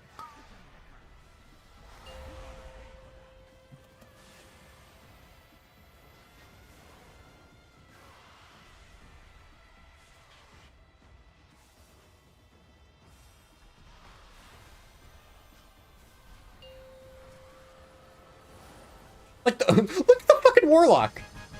He's just in an island over there. Fucking hell. I mean, it's a miracle he didn't die. Well, he did. But die again. Like, you would think the first time, okay, I'm standing out in Africa, maybe I should get closer so I can actually receive healing. Nope, he's just chilling out there, surrounded by ice on all sides. Me.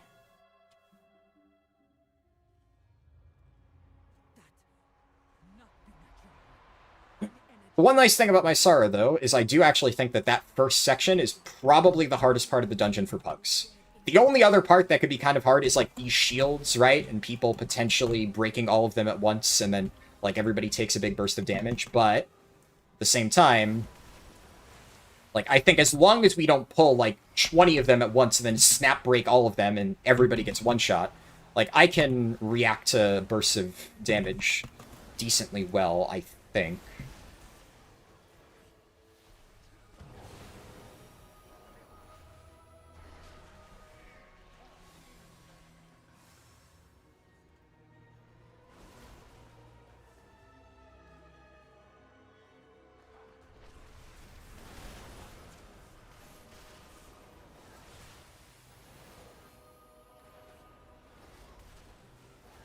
Let me do... Get my echoes out.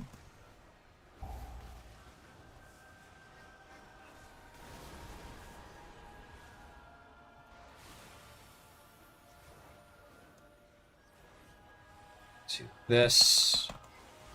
I need to stand in such a way that I can actually hit all of them with my skill shot stuff. If needed, I can hover. That is an option I have. I also, come to think of it, I should be using Zephyr more often. I keep forgetting I have Zephyr as, like, a DR, right? So, for some of that big burst damage, that would have been an option. Okay, well, they need to break that guy out. Poor bastard's just sitting there. The Warlock, at that time, no fault in his own, did kind of get bullied by multiple mechanics in a row. Which, unfortunately, of all the people to handle it, I trust him the least. It'd be worse than we thought. How many of my people have died here?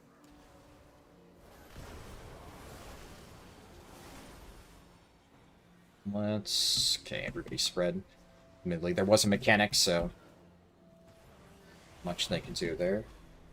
Is Prez hard? Prez is definitely hard, but yeah. Somebody else said it's the most fun. I don't know if I would say it's the most fun. I do really enjoy Prez, though. I know some people absolutely hate it because of the challenge, but it's... like, once Prez clicked for me, I started really, really enjoying it because it felt rewarding to pull off. But it's rough sometimes. Especially, like, once you've... I think, like, for a lot of people who don't love, you know, just needless difficulty, once you've played a spec like Resto Shaman or Disc Priest, and you've been like, oh, wow, I could just have a super easy time and apply atonements and then just, like, you know, penance go burr. Like, once you know that that is an option, it's very hard to want to play something like Prez, I think, for a lot of people, but I've always found it to be quite fun. It's a very unique style of healing.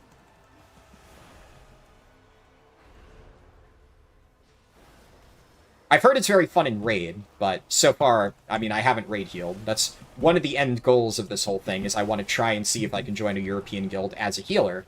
I'll need to have free time to be able to do that. And with my schedule, who knows? It's definitely a stretch goal, for sure. The lock at least used the defensive on the first grab. Yeah, true. Crap, I walked right into that.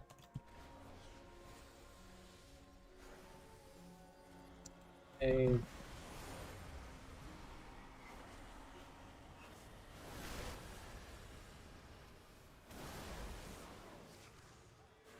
The lock is just kind of standing behind everybody.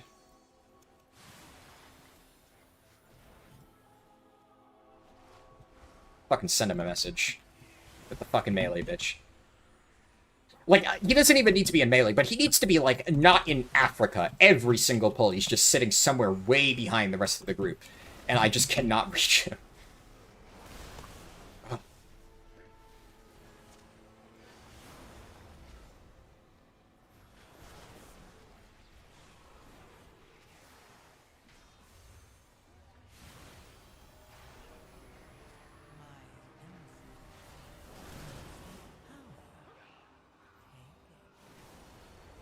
Ooh, okay.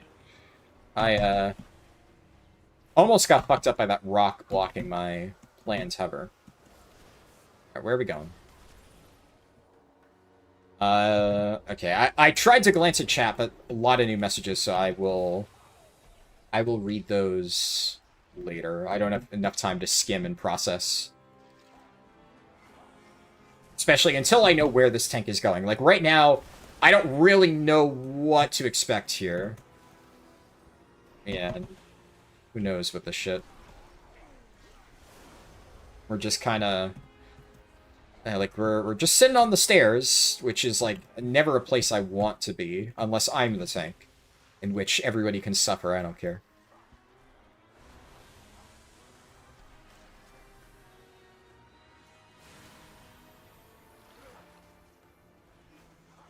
Okay, the Warlock stood in something, I don't know.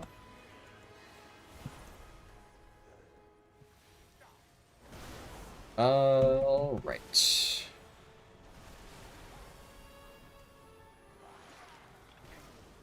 I don't know if he meant to pull that.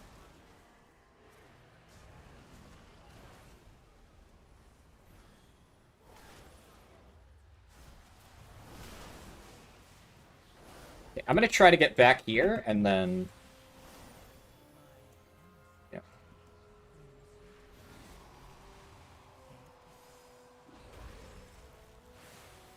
Ooh! Alright, Mr. Warlock. Mr. Warlock, could I interest you in taking a few steps forward so I can actually land a single fucking ability on all 5 players? That would be lovely. Thank you so much, sir, for being understanding. Where are you? Where are you going?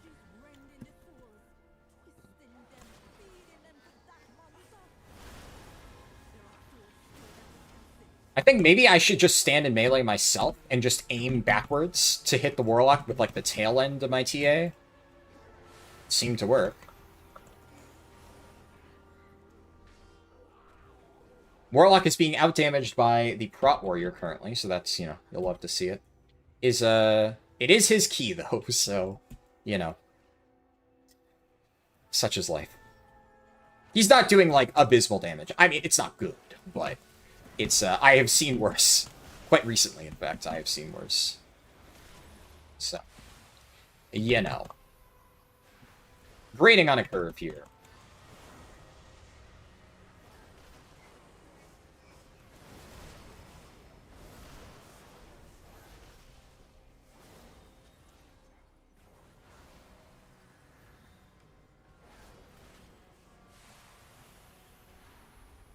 How long do I have on stasis? A little bit.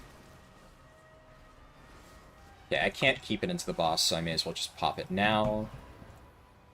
Then make sure we destroy the Zaltath.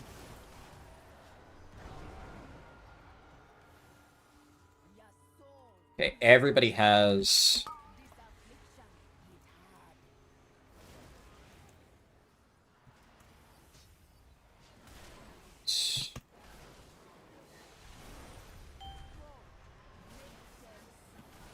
Alright. This mechanic has the potential to really fucking suck if people don't do this correctly.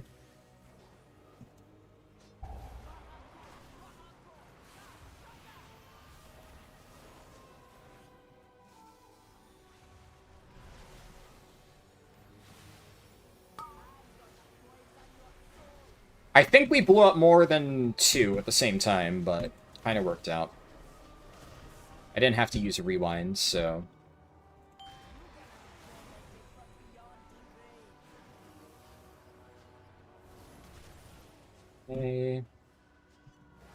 If they fuck up the explosion, which it looks like they might...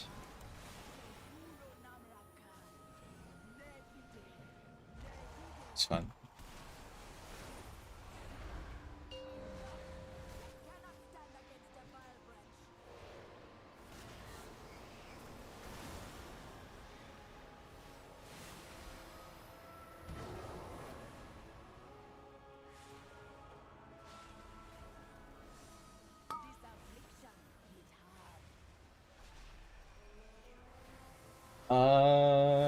Missed the mage.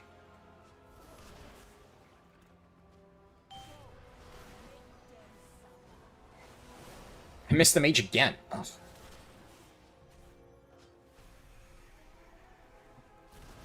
Yeah, I barely clipped him that time. Nice, he barriered though. So...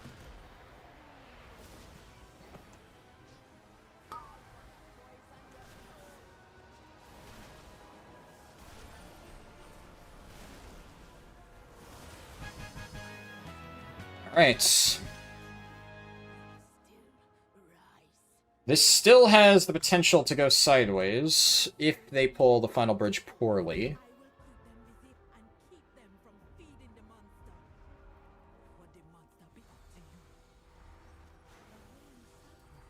Has been prepared.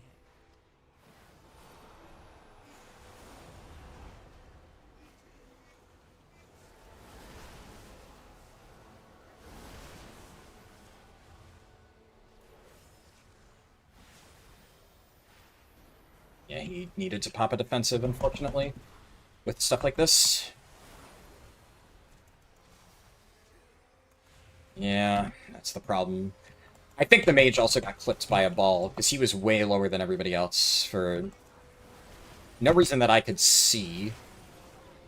And the unfortunate reality of that is, that's one of those where, like, the thing I was saying earlier about Prez spot healing failing weak, the mage was just lower than everybody else, but all of the shields were about to break and blast everybody down.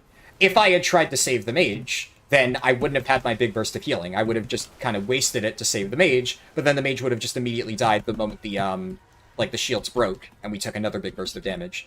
And I didn't have any way to save the mage that didn't require me completely wasting my Marithras or the echoes that I was ramping up. So it was either the mage popped something and kept himself alive until the big burst of damage.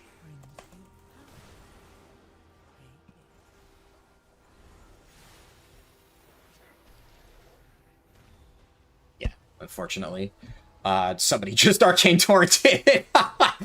That's... I literally called it earlier. That is the only thing that can really wipe you here. If you just immediately wipe all the shields, and then, like... We broke a bunch. I rewinded. Can't do that. Gotta stagger breaks.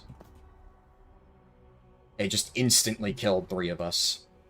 I mean, doing this is a fucking spammed pull. Like, never do that pull.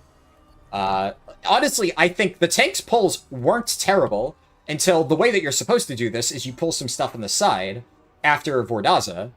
Like, you either, you pull a lot early on, that way you don't need to do anything else here. That is an option. Honestly, these days, in the rare case I do my Sara, which I hate this fucking dungeon. This is my least favorite dungeon by far this season. In the rare case I still do this dungeon, I always pull extra stuff early on so that I can just skip as much as possible here. But if you do end up here and you need percent, you do not pull the bridge. You do not fucking pull the bridge because of this. Because you cannot big pull on the bridge. You can't. It's impossible, because if you pull too many mobs, break all the shields at once, people just get one-shot, right? Like you saw there. And that was even after I rewinded the first set of breaks. The second set of breaks just 100 0'd us. And then there's still, like, Spirit Bolts going out, so, like, it's really hard to even keep everybody fully topped up. There's also, like, there's the orbs, right? So a few times here, like, the mage earlier got clipped by an orb. But the tank, at least, like, credit where it's due, the tank did not immediately do the exact same pull. Another thing you can do here, which sometimes if I, like, early on in the season, when I really fucked up percent, something that I liked to do is you pull the bats along the side. There's a lot of bats that you can reach. Ooh, that nice altar by the mage.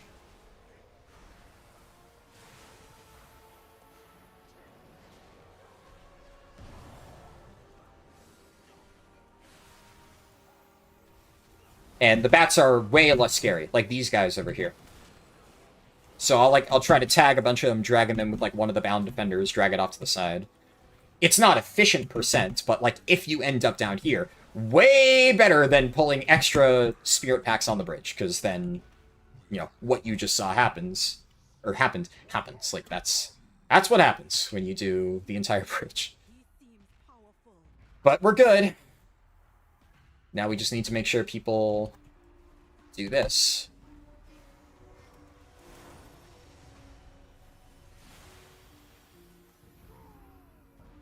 Right.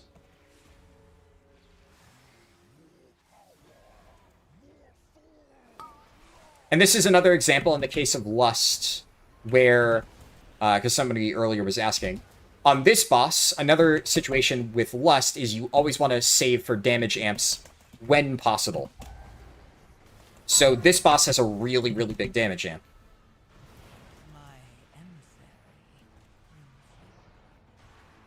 Unfortunately, we also really fucked this boss up. So this is going to be a fucking nightmare. The Warlock is God knows where. I fucked up the Rescue. Rescue is such an annoying ability to use, honestly. But it's just, like, I can never reach him. He's just always in the middle of fucking nowhere.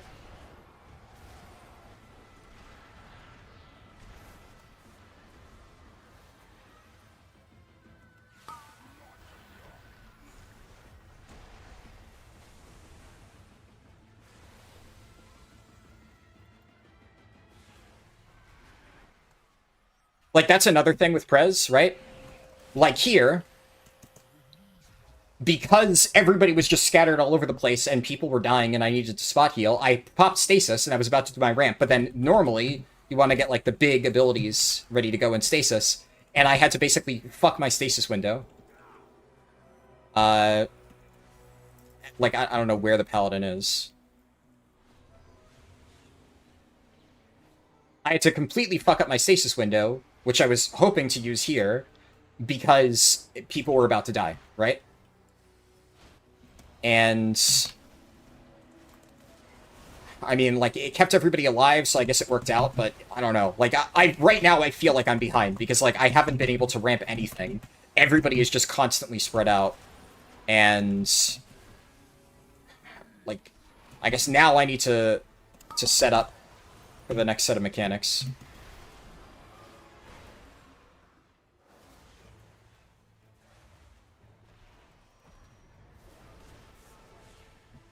Stay close.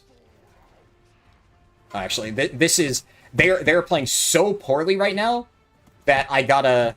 Especially because on this boss, right? Like this Warlock, Buddy needs to get in. I don't know. I tried to rescue him. Honestly, I think it's better that he's dead.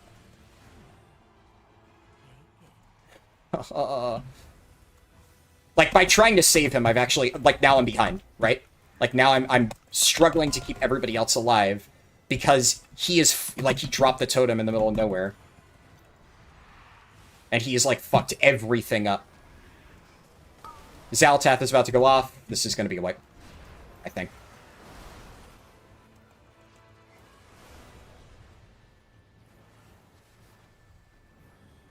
And it's all because the Warlock... Yeah. This is a wipe. And Bricked Key, because we don't have 2 minutes. Wow!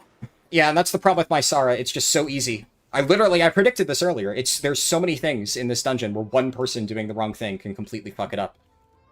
Lock, you need to be near boss. You can't drop totems out there.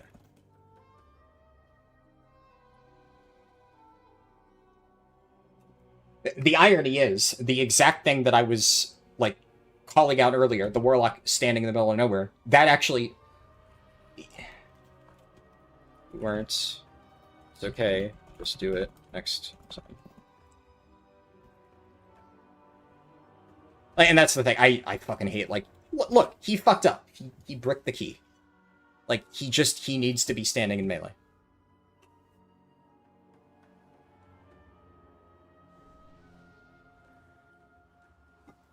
This is one of those examples where I'll be honest.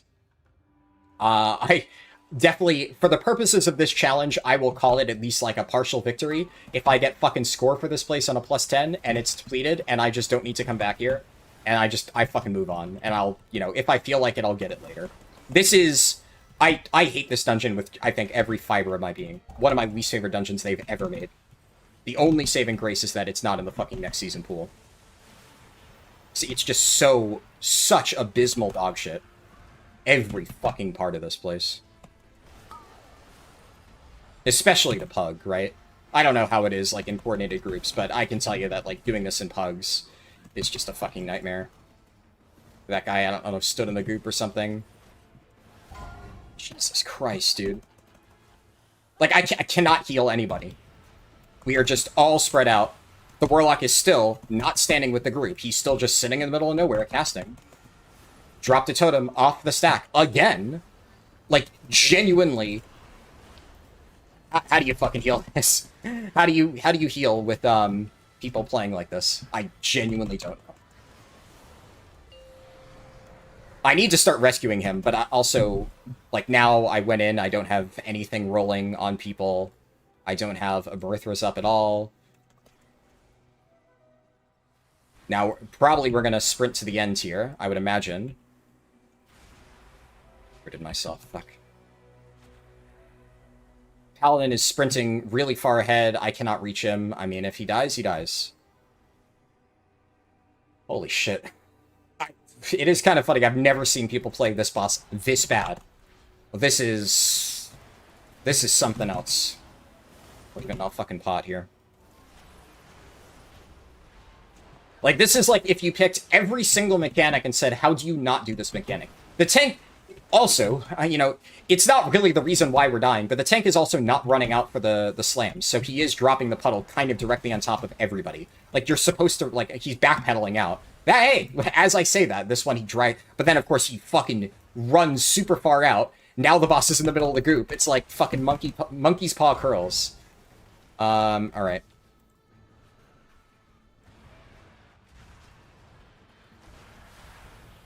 Warlock actually went in that time. Credit to him.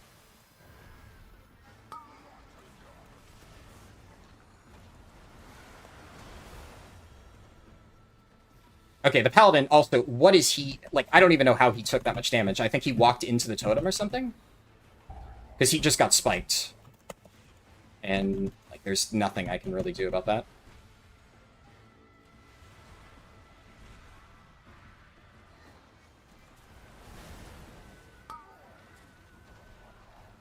Look, the tank's about to drop it directly on top of the group. Warlock is standing in the totem. Dude.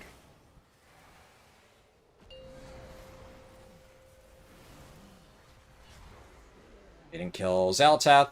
The boss is going to take reduced damage during the burn, unfortunately, but it's partially dying, so, you know.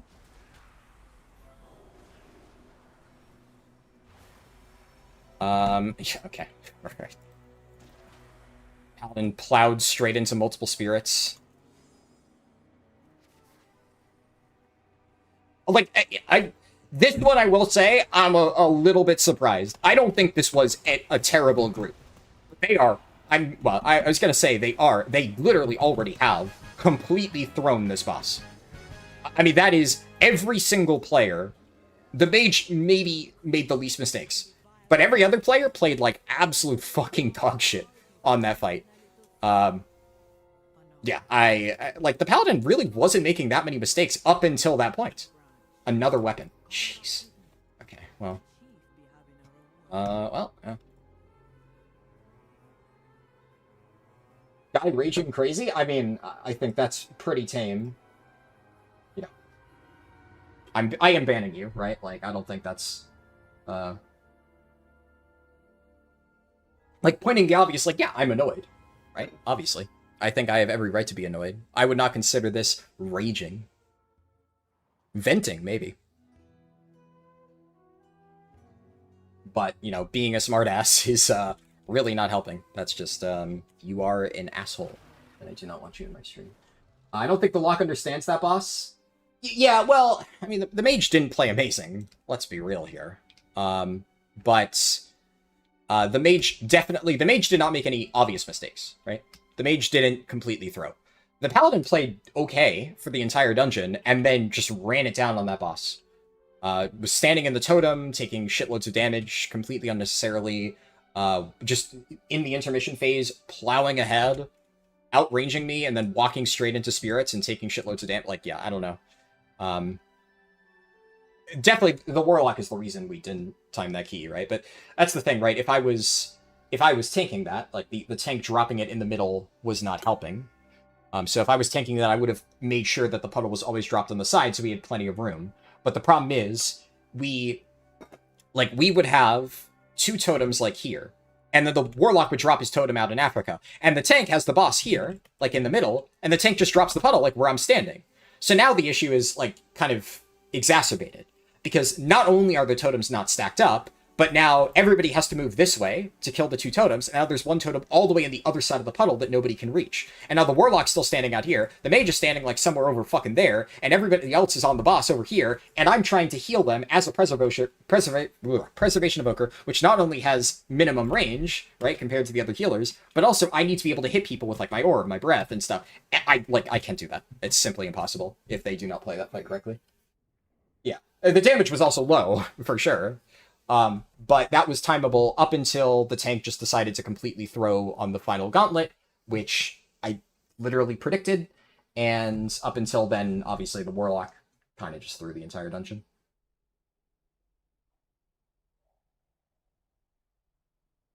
And then also, like, you know, it kind of pisses me off. The Warlock's like, oh, I was stacked. Like, no, provably you weren't, dude.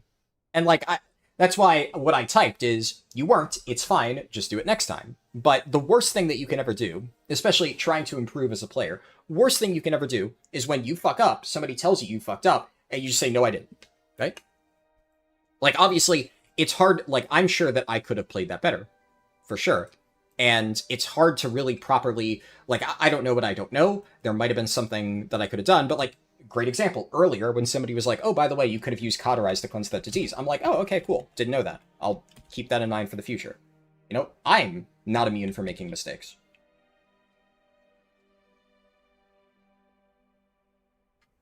Let me catch up in chat a little bit.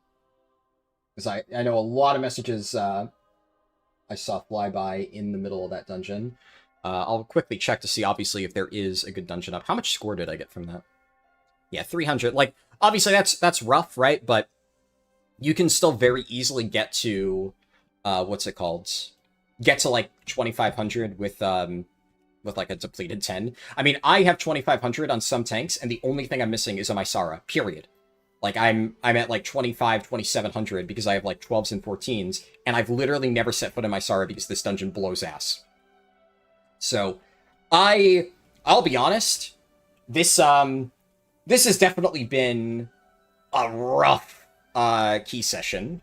Like, even, like, that Skyreach was, like, we timed it by the skin of our teeth. So far, I mean, I think I probably, how long have I been streaming? Only 3 hours. Like, I should have time to get all of the remaining dungeons. Like, what do I need? 4 more? I should have time to finish that, in this stream. But I probably will not go back for, like, a second Mysara right now. It's, like, what I'll probably do is I'll get the rest done, and, I'll be like, alright, yeah, Prez done, move on. And then later in the season, because what I'll probably do is get at least, like, 1 key, maybe 2 keys done per week to, like, you know, spend my bonus rolls or something like that. And then I'll probably, during one of those, in the remainder of the season, knock out, like, a 10 Mysara timed, maybe even a 12 at that point, because I'll probably have more gear and, like, better score, so it'll be easier to get into groups. Just to say that I've officially finished Prez, but especially considering, I'll be honest, I don't think that key was my fault. Like, could I have played out of my fucking mind, maybe, and, like, if I was significantly better, carried that key to success? Like, in theory, could I have, like, every time rescued the Warlock, into melee at, like, the exact right time? There is theoretically a line in which I somehow saved that key, but I do think it is safe to say that I played well, given the situation, and that is, very provably the things that caused that key to fail were not on me, so. The more you know, the more you understand how much you don't know. Exactly. Yeah, I think that's a good way to put it. To be clear, by the way, that the overall, look at this, the Warlock, I guess it's hard to see, but you can see, like, what is it? I can turn off my camera for a second, right? You can see the Warlock lost to the tank gun damage, right? The Warlock was a fucking anchor. That guy, like, the other DPS were not playing well, and that's why, like, I don't know, the tank definitely, that's where I say, if I was tanking that key, I absolutely, also, my camera kind of slipped a little bit. I need to fix the stands. Now it's a little bit too high. I need to get a better camera, especially if I'm going to use Facecam more often. It is really not. Somehow, like, the stand has come loose for where I normally put it. Is that... Still. Can I just, like, force it to angle down? No. Now it's, like, actively being shit. Hold on. Just gonna... So you don't have to, like, see me fiddle with it. Why is this not working? Why are we being crap right now? What has happened? Why is the stands... Like, I noticed that it was earlier sliding down a little bit. But I figured, like, okay, I've adjusted it. It's fine. But now it's being, like, especially bad, and I cannot get it to stand still. I just, like, now it refuses, absolutely refuses to sit in the correct position. What is wrong with this thing? Why are you being broken? Okay. Does that work? Does that work? Let me see.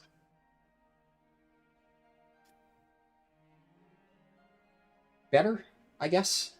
It's like, for all I know, it's just gonna collapse, right? And at some point you may see, like, you know, the backside of my computer, if it just, like, tumbles down. But I think I have it, like, set up correctly. It keeps, like, angling down, so I could tell, like, the top of my head was cut off there. What are you gonna do? But it's like a cheap webcam mic, but I hadn't really planned on Facecam streaming. And that's why, like I said before, one day I was just like, fuck it, you know, I'll give it a shot. And I've been doing it at least consistently enough now that I think it's probably worth getting a better one. I don't know. I'll think about it.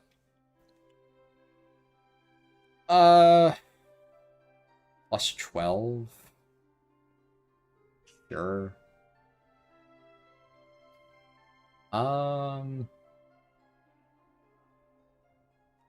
Sure. I mean, they're all Pit of Saurons, right? Let's give it a shot, I guess. Huh. Know what you don't know is the... Oh yeah, two people said the same thing, pretty much the same point.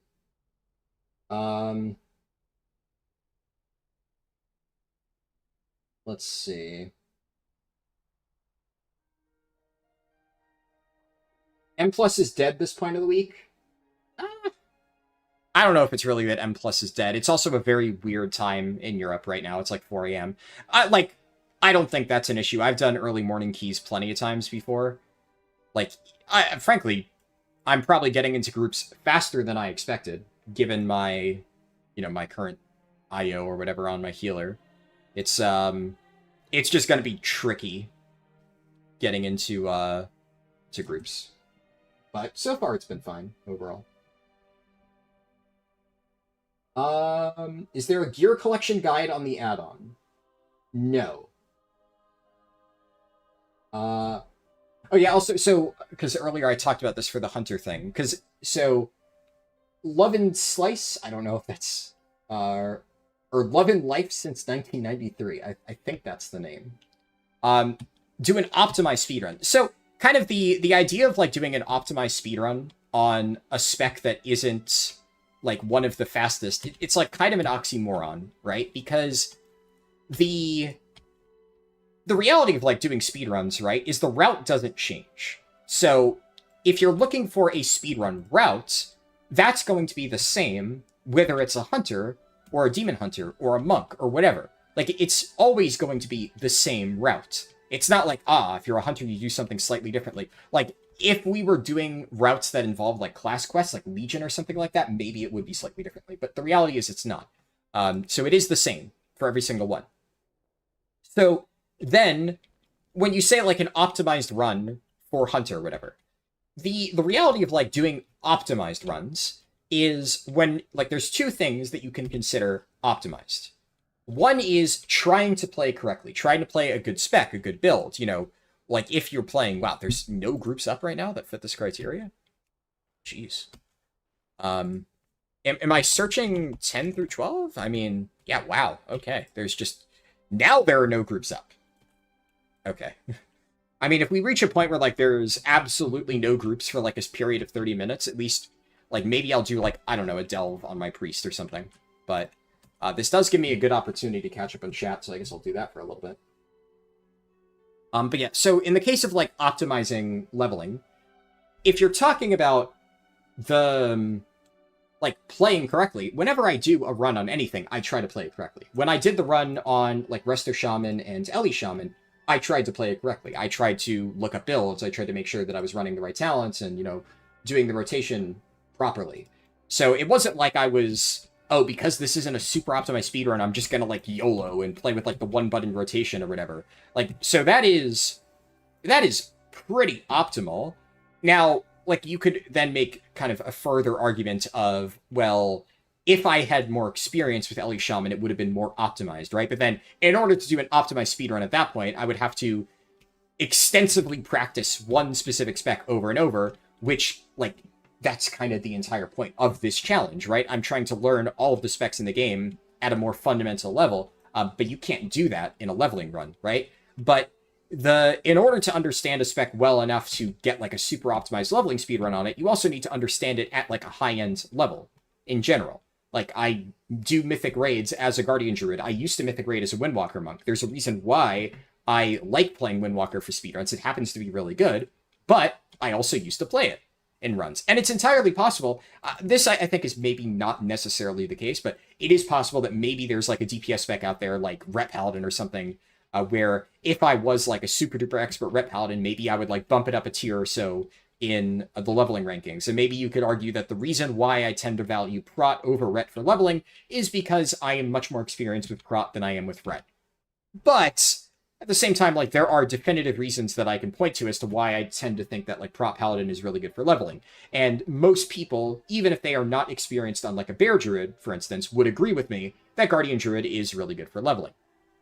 And there also is the case that Windwalker Monk and, like, Havoc Demon Hunter being really good for solo content is one of the reasons why I, over the years, have tended to play them more often than some other specs. And so, like, back in the day, when I briefly, for like a tier or two, took a break from tanking to like raid as a DPS, I played Windwalker and Havoc, because I just really enjoy those specs. And then, because I always play them in my free time, and, you know, I like to do a lot of solo content even before I started making YouTube videos, it kind of works out well that they end up being really good for leveling, which is now something I'm doing. So, I guess it's like kind of chicken and the egg there, but at the same time, like Hunter's not bad for solo content, but like I very much in the case of Hunter did give it a chance. My first ever speedrun that I posted on YouTube was an at the time world record with BM Hunter. Because at the time, I thought BM Hunter might actually be one of the fastest specs. It was good. It was a bit of a different time than back in Shadowlands. You didn't have the current talent system, so you were very limited by what the game gave you. So some specs that are good now were very restricted back then because they didn't get like their best abilities until much later levels. But BM Hunter, even eventually, I stopped using it over, or in favor of like Windwalker Monk and Guardian Druid. Even back then, they were better options. But I did a very optimized run years ago on BM Hunter. And I did practice BM a lot in preparation for that run because I thought it was really good. But I don't think anybody will argue that, like, Ellie Shaman, for instance, is a viable leveling spec. Well, a viable speed leveling spec. Like, it's not bad. You absolutely can play it, but nobody's gonna go out and say, like, oh yeah, Ellie definitely could be run for, like, world record speedruns. It can't. It has a bit of a, like, clunky kit for leveling. It can work, as I've demonstrated, but there's nobody out there trying to make Ellie work for speed leveling. So, when I do an optimized Ellie run, you know, I am not an Ellie expert. It's not a spec that I played extensively, but I did put in the time to at least research, like, the basics of Ellie, understand what it's supposed to do, and then try to pilot it to the best of my ability in that run, and try to make it good. And considering, while doing that run, I didn't die a single time on Ellie, even though I did some very aggressive pulls and almost died multiple times, I'd like to think I at least played it at a, you know, strong enough level to have an okay time leveling. It didn't end up being extremely fast. Maybe if it had been, like, I had been slightly more experienced, I could have done, like, even more aggressive pulls. Who knows? But I would consider that to be a fairly optimized run, given the fact that Ellie is not a speed leveling spec. So, whenever I do play Hunter, which I have before, not super often, I try to optimize Hunter as best as I can, given the circumstances. That is one definition for optimization, right? The other is, like, all the fancy speedrun consumables and whatnot that I use, which that is different because what am I really doing? What is really changing whether or not I use a, like, you know, super fancy flasks and whatnot? And even then, these days, I tend to use basic consumes because I just have so many of them left over. But what is different, right? Not really much. You just do slightly more damage, the run is slightly faster. It doesn't change the way that I would play Hunter. The only thing is, like, if you're saying, oh, do an optimized run on Hunter, it would have to be one of two things. You know, you just really like Hunter and really want to see me do a run kind of with the same amount of setup with that I do for, like, the other speedruns on Hunter because you just enjoy it, which is, like, understandable, but obviously, you know, I have to pick and choose. Or you genuinely think Hunter, like, oh, I'm overlooking something. You think Hunter is, like, so strong and absolutely would be, like, a contender for the best, like, speedrun spec. In which case, like, I suppose make your case, right? But I have tested Hunter. I've already actually leveled a Hunter to 90 this expansion on North America. I didn't stream that because it was, like, early in the season, and I was just doing it with Calamitous up, just because I was testing that out. So I wanted to see on a non-tank how fast is Calamitous, and I just used my Hunter. And it was okay. Actually, it wasn't bad. In that case, I played Marksmanship, which I don't think would be the fastest, but I specifically picked Marksmanship Hunter because I think Marksmanship is, like, not a terrible leveling spec, but, like, kind of janky. For leveling, it's, like, a little bit hard to play around, and I still managed to do Calamitous fine. So that was kind of like me testing the theory of, on a DPS spec that I'm not super comfortable with, that historically isn't good for leveling, can you still do Calamitous and get good value out of it? And the answer was yes, right? So Otherwise, I probably would have been actively saying for a while now, like, Calamitous is only good for, like, tank specs, but I would say it's fine. Obviously, it's not faster than the Fall of the Arrow route, which is another reason why I was testing it. You know, is it faster? In the end, no. The optimized leveling path, or questing path, was better, which is why I ended up going with that. But I've tested Hunter. It's not faster. But if you just want to see a Hunter run, I mean, maybe one will happen, right? I'm not going to rule it out. Like, I did a bunch of healer runs recently, but I kind of already touched upon that. It has to be either something that I think is really important or something that I'm personally looking to level. And I guess it is unfortunate that when I happened to level my Hunter, it was off-stream, is what it is. Though that wouldn't have been a real run anyway, because again, I was just spamming Calamitous when I leveled that character. And then, as for, is there a gear collection guide on the add-on? No. Currently, the add-on only supports leveling stuff, right? It has, you know, Sojourner routed as the campaign route. I'm going to be adding in the 10 to 80 route soon. For now, like, if you go here, it'll link you to my video guide, which has the route. It's just not integrated yet. Oh boy, a Vengeance Demon Hunter. Is this, I hope it's at least a geared Vengeance Demon Hunter. If this is, like, a very undergeared VDH, okay, they have some gear. They don't have sockets, though. It's, I mean, they have four, like, okay, they're fine. They, their gear is not terrible. And then Crests and Stones in time with the in-game calendar, because I only will play during gainer weeks. I'll be honest, I have no fucking clue what that sentence means. Unfortunately, I'm not sure if that person's still here. So, if you are still here and you want to explain what Crests and Stones in time with the in-game calendar, because I only will play during gainer weeks means, I could try and answer that if that is a question. I honestly can't tell. But, yeah. Let's see. What else did I miss? In your first 16 Algethar, you used drums. Nice. I should refresh consumes here.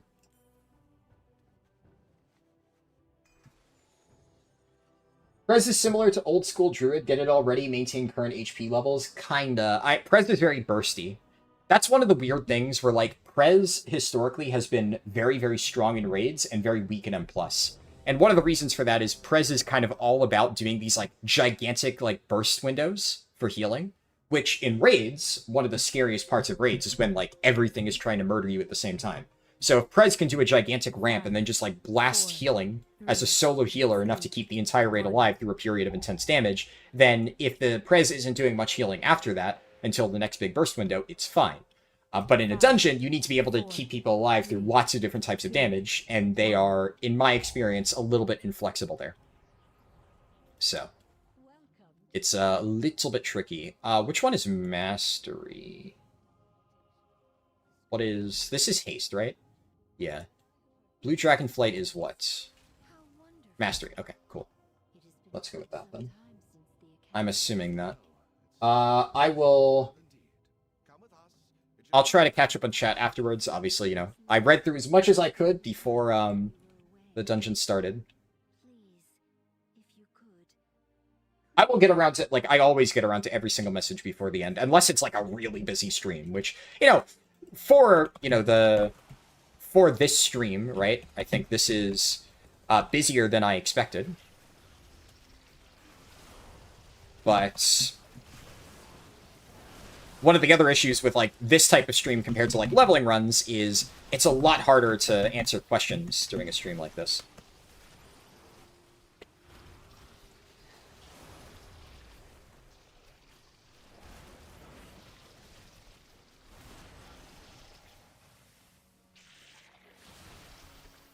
Alright, I should have my stasis proc soon. I want to make sure that I'm angling myself. I'll manually activate stasis now. This is a good time for it, I think.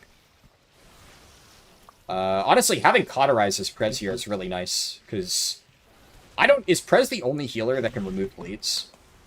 And honestly, this bleed is, like, the scariest part of this pull on the tank. So, having the ability to remove that, I think, makes Prez exceptionally good in this particular dungeon compared to other tanks. Or other healers, that is.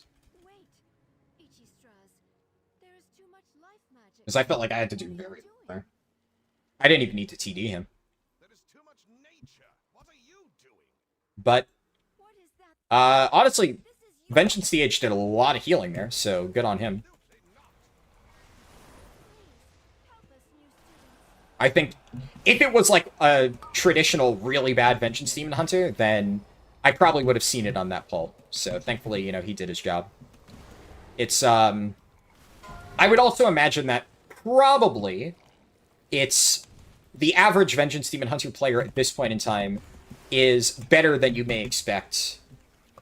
Just because since it's not considered to be like a meta tank right now, the only people still playing it most likely are going to be people who just really, really, really like it.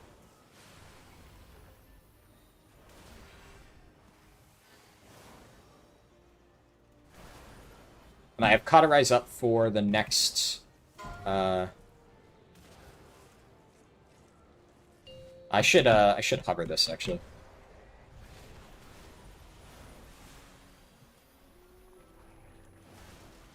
Should also Fire Breath these mobs. Spell them now. Spend my Marithras first before I Dream Breath.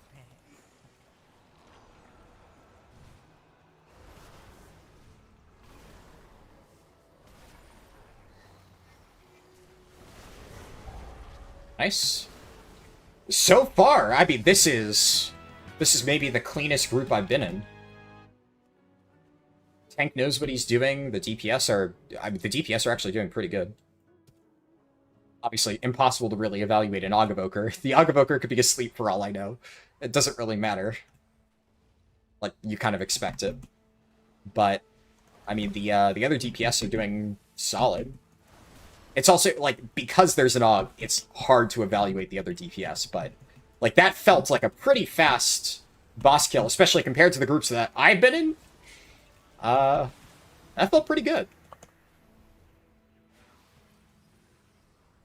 And considering, like, I just got terrified the moment I saw Vengeance Demon Hunter.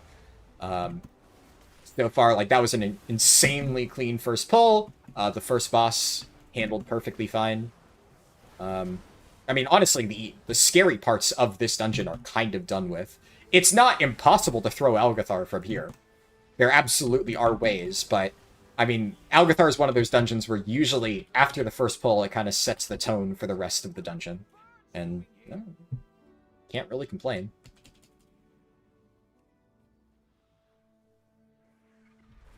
Sus on tank? Did you guys type that before the key? Because I don't know, like, the tank, so far, I would not say sus. Tank has been... It's been doing well.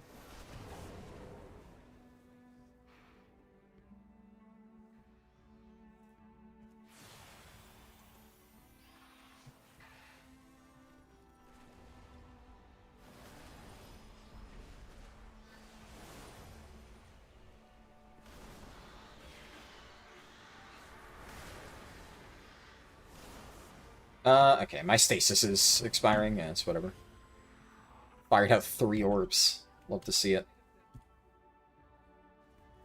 I mean, honestly, at this point, it doesn't really feel like I'm gonna need my stasis, but... as long as I have it for the boss...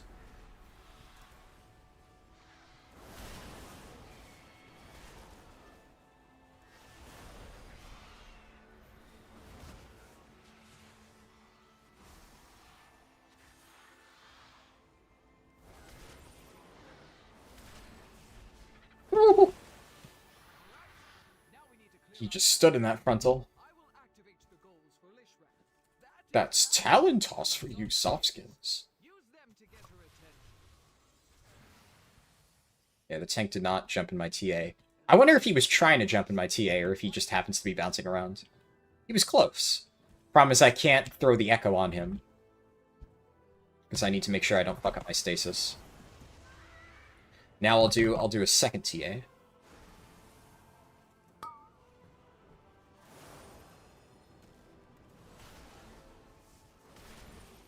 I'll be honest, I did not mean...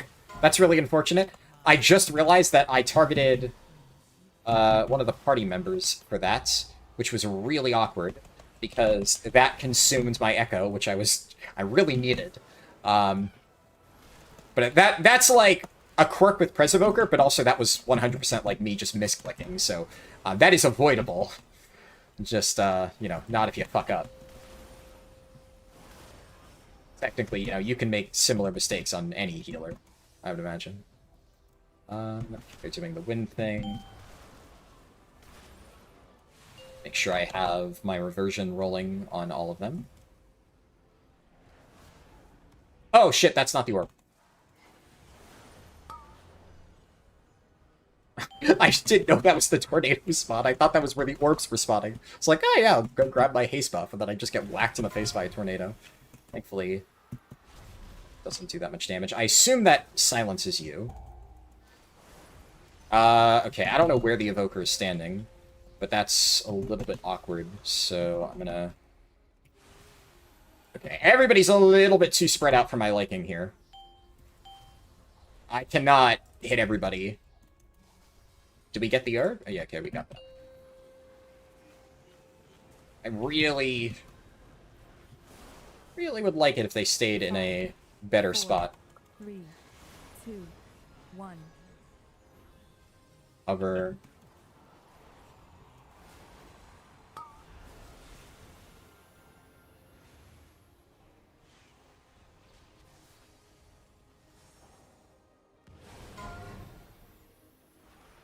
I remember to use Zephyr this time.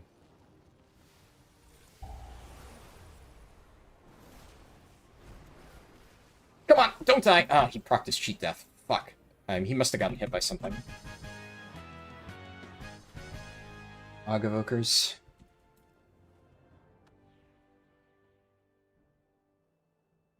We see the talents? Sure. I mean, I just looked at different Prez builds. I didn't really do a lot of, like, I combined some elements in a few cases. Where are we going, dude? That is a little bit weird.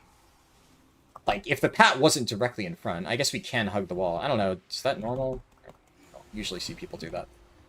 It is skippable, apparently. But yeah, I think there were, like, a few cases that I can recall where... Oh, the Og Evoker rescued me. Brother, I have wings. I'm good. You know, I'm one of you guys. But thank you.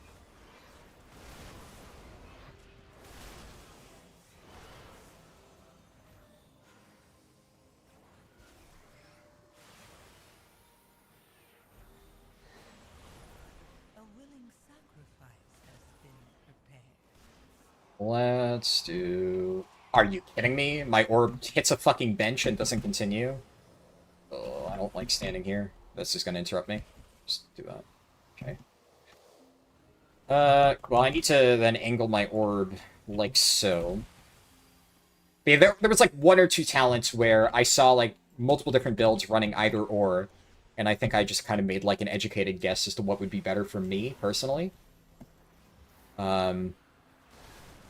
But, yeah, by and large, I just looked at what other people were playing, and then, yeah. I'm not trying to reinvent the wheel here. I'm not good enough at, like, healing to cook my own builds, not even remotely.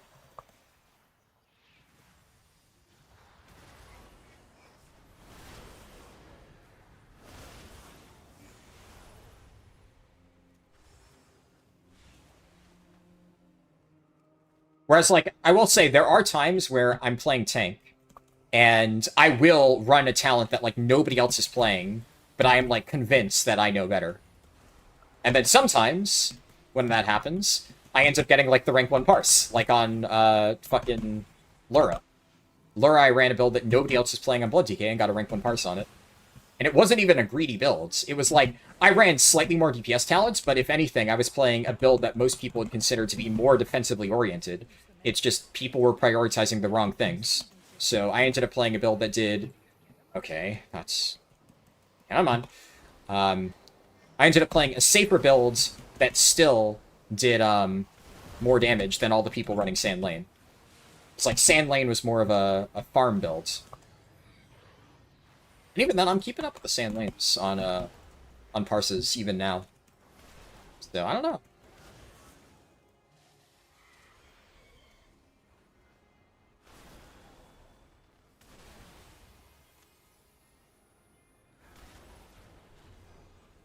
You can stand under the Ravage hitbox, it'll never hit you. I mean, I'll take your word for it. I don't know if I'm going to try and, like, figure that out on the fly, right? That's the kind of thing where, like, if you know, then maybe you can play around it and be safe. Okay. Nobody interrupted. I mean, I suppose if I knew that nobody was going to interrupt that, I could have run in and did, like, my tail sweep. But I kind of figured, like, you know, any AoE stun, right? Surely.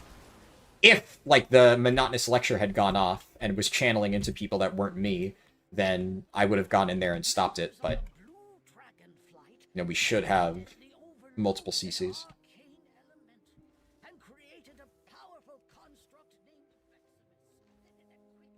Man, this guy's slow as fuck. Can you... You can enter this arena midway through, right?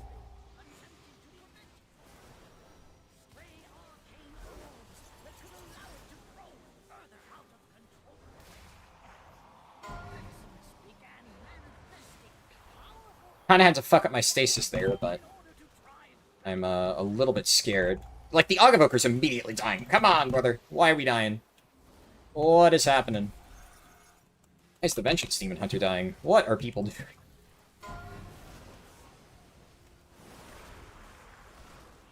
I'm gonna just Zephyr here, because I'm a little bit scared, and unfortunately everybody is really spread out. I'm also now gonna rewind, because I'm really, really, really terrified.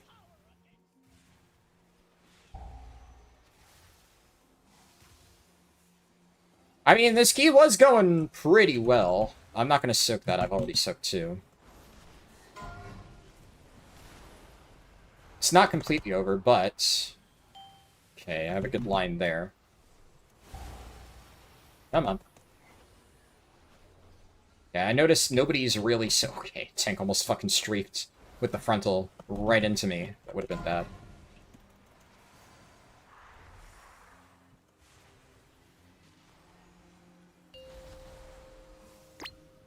I don't know, like, the Evoker is taking so much damage, dude. Like, every single time he gets that, he just gets fucking trucked. Like, I don't know if he's just never pressing Obsidian Scales, like, ever? Okay, the Warrior just... The damage is good. Like, the issue that I've had with a lot of these pugs is that people don't do mechanics, that we end up just being here forever, and the longer you get stuck in a group with people not doing mechanics... If the damage is also bad, then there's just a longer chance for somebody to fuck up and die. But right as I started getting nervous, the boss died, so... Okay.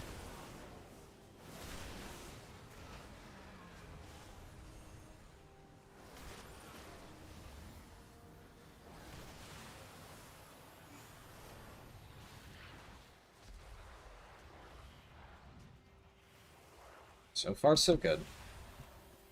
I mean, like, that could have gone a lot worse. We only have a little bit left. 15 minutes, like, they would have to catastrophically fuck up this last section, which I have seen happen. But, you know, we could full wipe twice and still be fine. I really hope I did not just, like, speak that into existence by saying that. But, like, the only way we full wipe this section is if, yeah, I was gonna say, if the tank does, like, a hyper-aggressive full room pull. And this is, like, how you should be pulling. This is why I say, like, if the tank knows what they're doing, it is kind of impossible to deplete tanks. Because the tank here is doing very conservative pulls, where, like, you can see here, the Evoker almost died again, because he just stood in the circle thing. But, like, because we didn't pull that much, it ended up being fine. Like, he was able to live. He also has cheat death, but, like, still. It ended up being okay. If you just don't do super aggressive, like, completely needless pulls, then a lot of times you'll just time the key. Like, it just works. He's being overly scared here, though. Like, you should... We need more percent. So I don't know why he's not pulling these mobs. That is strange. Like, I don't know what his plan for percent is. Especially, like, at that point, you're losing time sitting here waiting for the patrol when we need percent anyway. Like, I think 2 Echo Knights is not enough, right? Maybe I'm wrong.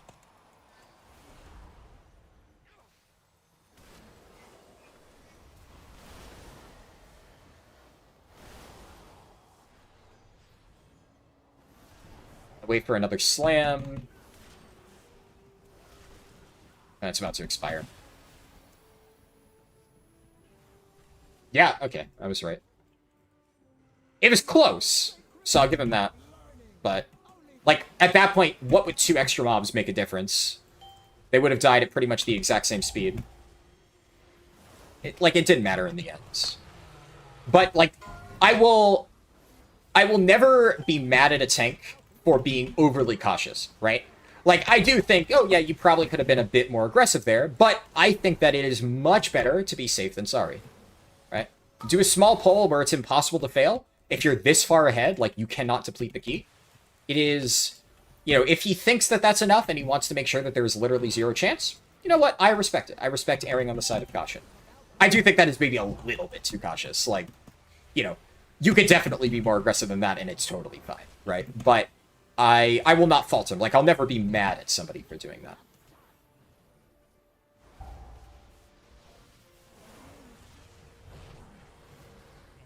that. Ranged are kind of playing in a weird spot, though. Dude, this fucking Evoker is just taking the dick. There's cheat death. Just ran into, like, 50 million things. You know, I'm not really going to get a better rewind than this, so I'm just going to press it. I kind of feel bad because, like, the tank, honestly, here is doing a fine job here, but we are struggling because the Evoker is just standing in every single orb and dropping, like, 50 more puddles than we should have at this point in time. Like, he is just running it down on this boss. Holy fuck.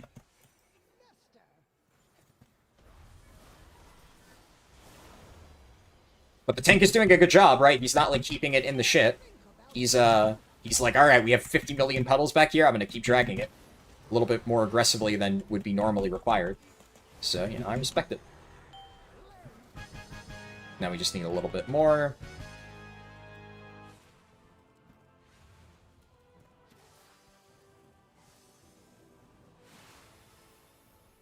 Nice. It's a good choice. Pull around. Well, so far, I'm 1 out of 1 for Vengeance Demon Hunter tanks being surprisingly good, which is a pleasant surprise, because historically, Vengeance Demon Hunter players I've encountered in Pugs have been, like, insanely bad. But honestly, this might be the best tank I've had so far today. Very nice. What do I get? I got... Ooh, okay, that's... Yeah, that is a really good ring. Okay. Well, remember when I said I might end up keeping that, that Delve ring for a while? Well, yeah, so much for that. Definitely going to equip this. And... I can't do that while the challenge is active.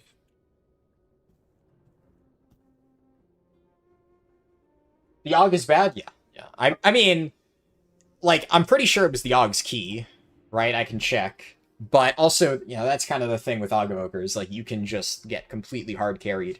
Like, I never want to say an AUG Evoker is doing low damage, because it's so hard to tell. It was not his key, actually. Okay. Maybe he might be friends with the key leader. But you can never really tell for sure unless you look at logs. And, like, I'm not logging. I don't really care. But it did seem like on meters his damage should have been higher, because AUGs definitely have a more sizable personal damage contribution these days, and he seemed really low. Like, he was doing less than me on some pulls. Like, what was the overall for that key? Okay, why did that break? Hello? Blizzard? the fuck? Alright, I don't know why it's mixing two of my dungeons, but I mean, like, he did... This should still show... no, because it's showing my overall for multiple dungeons. But, I mean, that seems very low, right? Like, if that is his overall, which seems correct, because, like, it's showing the mage's overall, that seems really low. Let's just look at a boss, right? So, what about Veximus? Right? Like, what does he even do? Why is he casting Azure Strike? Og doesn't cast Azure Strike, right? Like, I'm not crazy. That is not an ability that you press, right? That feels questionable. Especially not on a single... Like, Azure Strike is a two-target thing. Yeah, I mean, he definitely shouldn't be doing less than the healer, but I usually try to prioritize doing damage when I'm playing Prez. But, I mean, that is... Like, hopefully somebody in chat plays Og Evoker and can confirm to me that that is, like, insane shit. Like, you should not be spamming Azure Strike as Og. That, I don't think you even press that button. Only if you have to... Like, if you have to have something to fill a GCD while you're moving, I could see it. But, like, it's not a part of your rotation at all. I mean, even Dev almost never presses Azure Strike. And Dev I actually know. Dev only sometimes, rarely, kind of if you have to move, like you said. But usually you have enough stuff. And then, like you said, if you have a hover. Yeah, wow. Okay. Yeah, so the Og Evoker, like, that is... I was gonna say, like, yeah, he was bad. And, like you said, his defensive usage was bad, for sure. Yeah, that much I saw. But now looking at logs, that actually may be one of the worst Og Evokers I've ever encountered. That guy's actually just complete dog shit. That is a case of, like, you know, you just get completely carried in Og, and the thing is, very few people will notice. So, yeah. Yeah, so the key thing here is he's not pressing while moving. He is actively pressing it multiple times. I don't know his exact number of casts, but he had, like, enough for it to be more than Fire Breath and Upheaval, which is, like, insane. How do people like this even exist, right? Because, like, if you're gonna, like, use the one-button rotation, if you're gonna go into +10s, really any content, and have such little understanding of what your spec does, that you are pressing all of the wrong buttons, at least use the one-button rotation. Obviously, I will always advocate for, like, try to understand, but it's actually so aggressively, like, dog shit person levels of gameplay, where it's like, I am actively disrespecting the time of others by entering higher end content and not even putting on the single button rotation, and just knowing that I am going to be an anchor, I am going to get carried by 4 other people through this dungeon. That's like, it's almost kind of insulting. Because in this case, the nice thing is, the mage and the warrior actually were probably very good. Because I thought, like, oh, you know, that's probably Og buff damage, so maybe not as good. But they, like, can you actually imagine how much Ebb and Might uptime they had? Probably none. So a lot of that damage is probably just their normal damage. So it does seem like they were all grouped, so maybe they're hard carrying their friends. But frankly, if I were to carry my friend in +10s and I didn't think that they were very good, I'd tell them to use the single button assistant, right? Like, I don't know. That is questionable. Irony is, that was still the cleanest dungeon run I've had today. The tank, and that's kind of why I just got done saying many times, like, having a good tank, just, like, the dungeon is easy. Like, I have hard carried many people as a tank before. That tank was really good, did really good, really clean pulls, and pulled their weight, did solid damage. I barely had to pay attention to them. That is the magic of having a good tank. Like, it just makes a dungeon infinitely easier than if the tank is constantly dying. And, you know, basically doing nothing, not generating threat, etc. Night and day.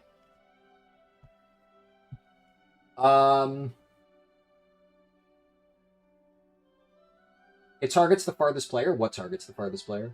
Sorry, I didn't see that message when you sent it. Wonder how far just Delver's Call Quest will get you to 90 next week. Just Delver's Call Quest's probably, like, end of 85, give or take. Because right now it's basically, like, roughly 87. Just Delver's Call. So, with the 30% buff, you probably skip, like, a full level. And, like, end of 85-ish. With all of the other stuff recommended by Follow the Arrow, which, frankly, you should be doing, a lot of that stuff is... It gives less experience than Delver's Calls, but it is much easier to do for the amount of XP it gives. So in some ways, more efficient than Delver's Call quests. So you should be doing all the other stuff in Follow the Arrow, Legends of the Heronir, Abundance, South Royal Soiree. You should do that. It's not a heavy time investment to get that done now. The only thing that you can't prep is South Royals, just because South Royals resets on the weekly reset. It changes, because you have to pick a new one every single week. So that you won't be able to do. Let's check off Algathar. I'll see if there's... Okay, yeah, no groups right now, so I'll catch up in chat.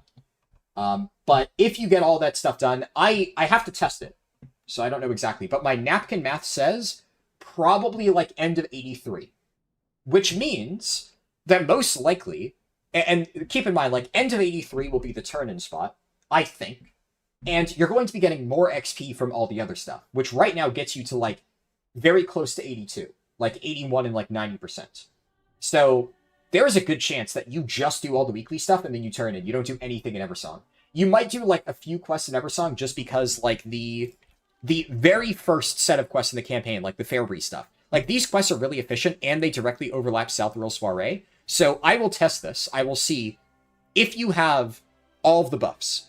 Can you still do this? Another thing that will change things. So if you have to do the time walking dungeons at level 80, which I would imagine a lot of people will, then you almost certainly will just do the weekly quests. So the I'll answer your question in a little bit, Senin, because I discussed this during my recent run. And I showed a way to get around it, but like, and it depends, right? So, well, I'll get to that in a little bit. But if you do the dungeons at level 80, or at least while you're doing your other stuff, then the dungeon XP plus the delves and the other stuff as you're getting it set up XP. By the time you finish all of it, you'll probably be ready to turn in. So you won't need to do much of that stuff. So in that case, you probably won't need to worry about it. It will get a little bit tricky for 10 to 90 speedruns, which I'm going to be trying to do, because in that case, you'll be getting the buffs at like level 10 to 20, and then you'll be using the 30% buff for the rest of the route. So the dungeon completion XP won't be factored into the 80 to 90 section, whereas for a lot of people, that is what you'll be encountering. Yeah, I don't know if I want to do a 12. What's the goal for 2 hero? No, for this, not 3.4k, definitely not 3.4k. I mean, like I suppose to some people, like 0 to hero, I think like everybody has a different definition. I think the easiest definition is Keystone hero. The the obvious achievement, which to me is all 10s, right?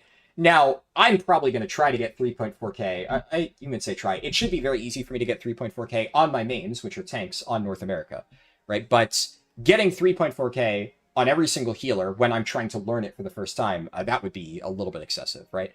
The goal of this challenge is to level up and then get every healer to Keystone Hero and understand it at like a fundamental level, which that alone is a daunting task. Relearning 3 specs, because I've already played Prez, Resto Shaman, and Disc Priest in the past. So I think I've dusted them off enough to where obviously Prez at this point I feel comfortable with, Disc as well. Resto Shaman I feel hasn't changed all that much from the last time I play it. So relearning those and then learning multiple brand new healer specs from scratch, doing all 7 of them by the end of the season, that alone it's a lot of work. So in the future, like next season, now that I've already put in the effort, maybe I will try to push to 3.4k, but probably not on all of them. That might be a little bit much too. But I might pick like the healer specs that I enjoyed the most, and then next season try to get like 3.4k. You're keen to see what I cook up? Well, the route won't change, right? So the route itself is the same. You'll be able to do exactly what's in Follow the Arrow right now. It's just when you reach the required level, you turn in. That is pretty straightforward. The only thing that I still have to test, and then, of course, I'll let you guys know, I'll probably add a note to the add-on, is, okay, now that we have the information of when do you do the turn-in, this is the number. This is when you can safely hand in all your stuff and be good to go. But the rest of the stuff will stay the same, right? The only thing that, like, what you mean is, like, curious to see what you cook up, is for my 10 to 90 speedrun, I might need to do some little, like, speedrun optimizations. If that's what you're keen to see me cook up, then yeah, I guess I'll have to see how I adapt to that. But for everybody else's use, the existing Follow the Arrow route will not change whatsoever. it will be good to go if you just follow along with exactly what you have there. Plus on tank meaning to bop tank for bleeds. Ah, I see what you mean. Like, I have no problem. Like, honestly, I don't think anything that you said is, like, backseating. Like, I don't mind that you mentioned it. All I was saying is that, while I believe you that the thing that you suggested, like, whatever standing under the hitbox to not get hit, I believe you that it works. I'm not going to test that right now. It's like, I don't mind you mentioning it. It's actually good to know. But I'm just like, I'll keep that in mind for the future, but I'm not going to, like, go and try and stand, like, right under a mob, and then, you know, maybe I'm a pixel off, and then I get hit, and then I die, and then, like, I end up throwing the key. That's all I meant. Is like, I don't want to risk it. But I don't think, like, that isn't even what I would consider backseating. You were more than fine. No.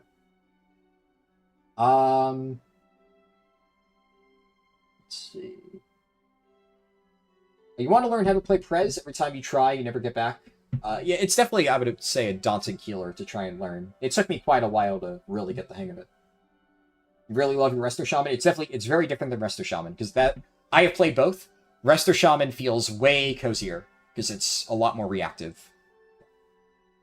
Assisted Highlight is actually a good middle ground between single button. Well, for sure, I do think it is safe to say, though, like, with the way that guy was playing, probably could have used single button. Let's see. You're running your 2 secondary accounts through Tier 1 Delves and prep for reset. Yeah, can't hurt to do that now. And then, so Senan said, Fall the Arrow is goated except the Eversong Weekly. South Earls, yeah. I don't know what server you're playing on, but you've yet to see Runestone active on any of your alt while leveling. Are you playing in war mode? So, in my experience, obviously depending on the time of day, like if it's the middle of the night, like right now, if I go and check the Runestone right now, it is currently 5 a.m. on European servers. Like, yeah, it's probably going to be hard to find the Runestone. And the end of the day, right? This is what I mentioned in my my recent run. I leveled up my warrior from 80 to 90. And that was something a few people mentioned. Actually, well, I have no way... no, I can see the Runestone still. If I went through the entirety of Eversong and nobody was charging it up, then, like, so be it. And if you are in war mode, then it will basically make it impossible to find people to do the Runestone.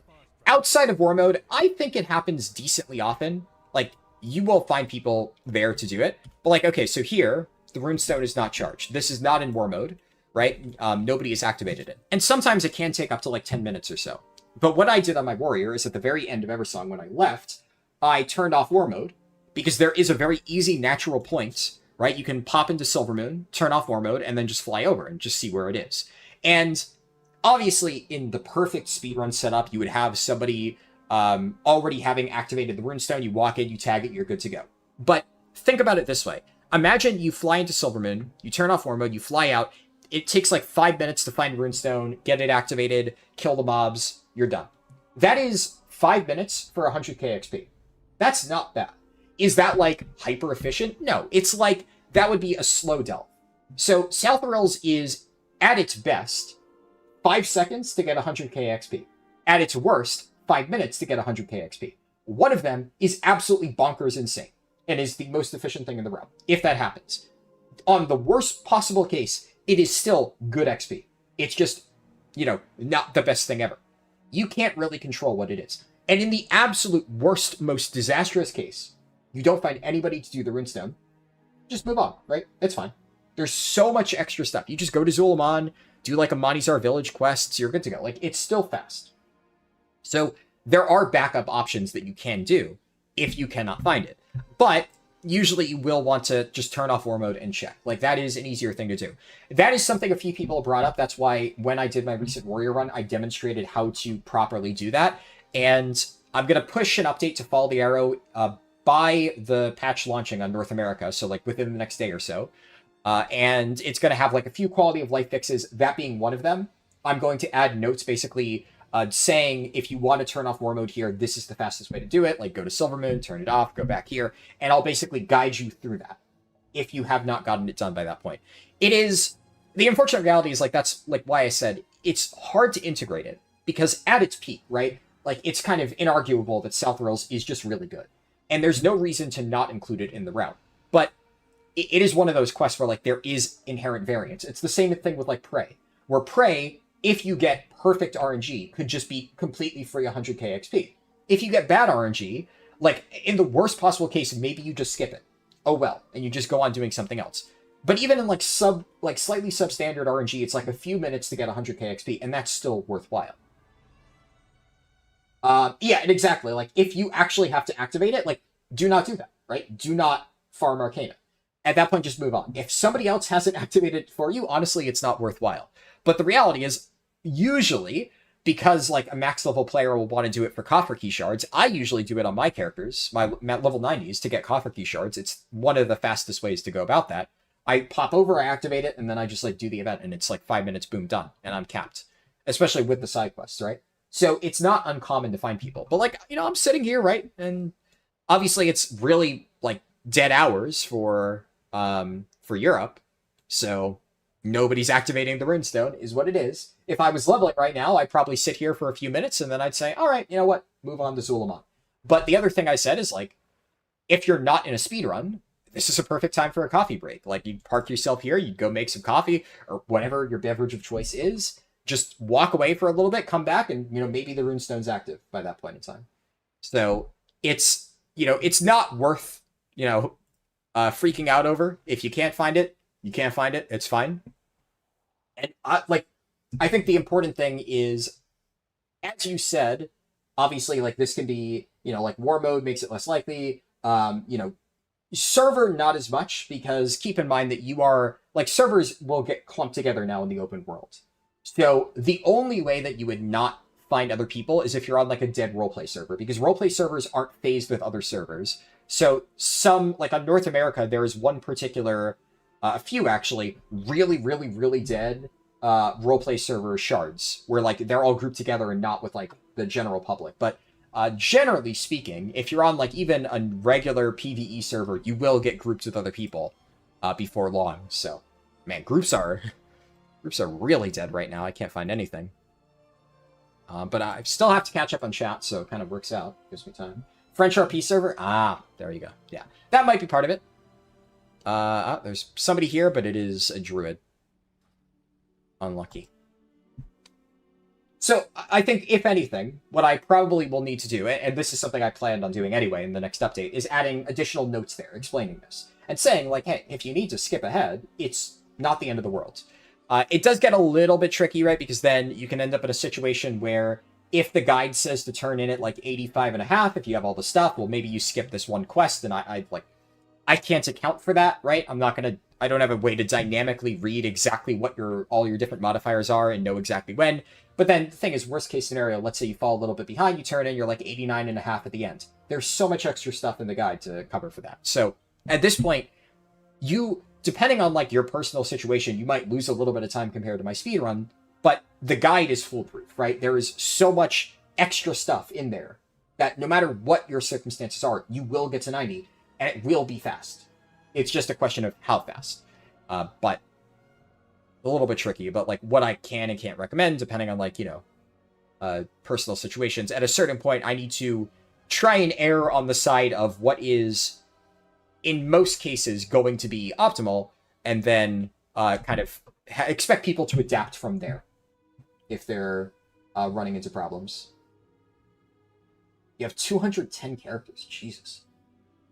Let me quickly check again. Yeah. I mean, if I don't know, maybe I'll do... Actually, I will do a delve on my priest at this point.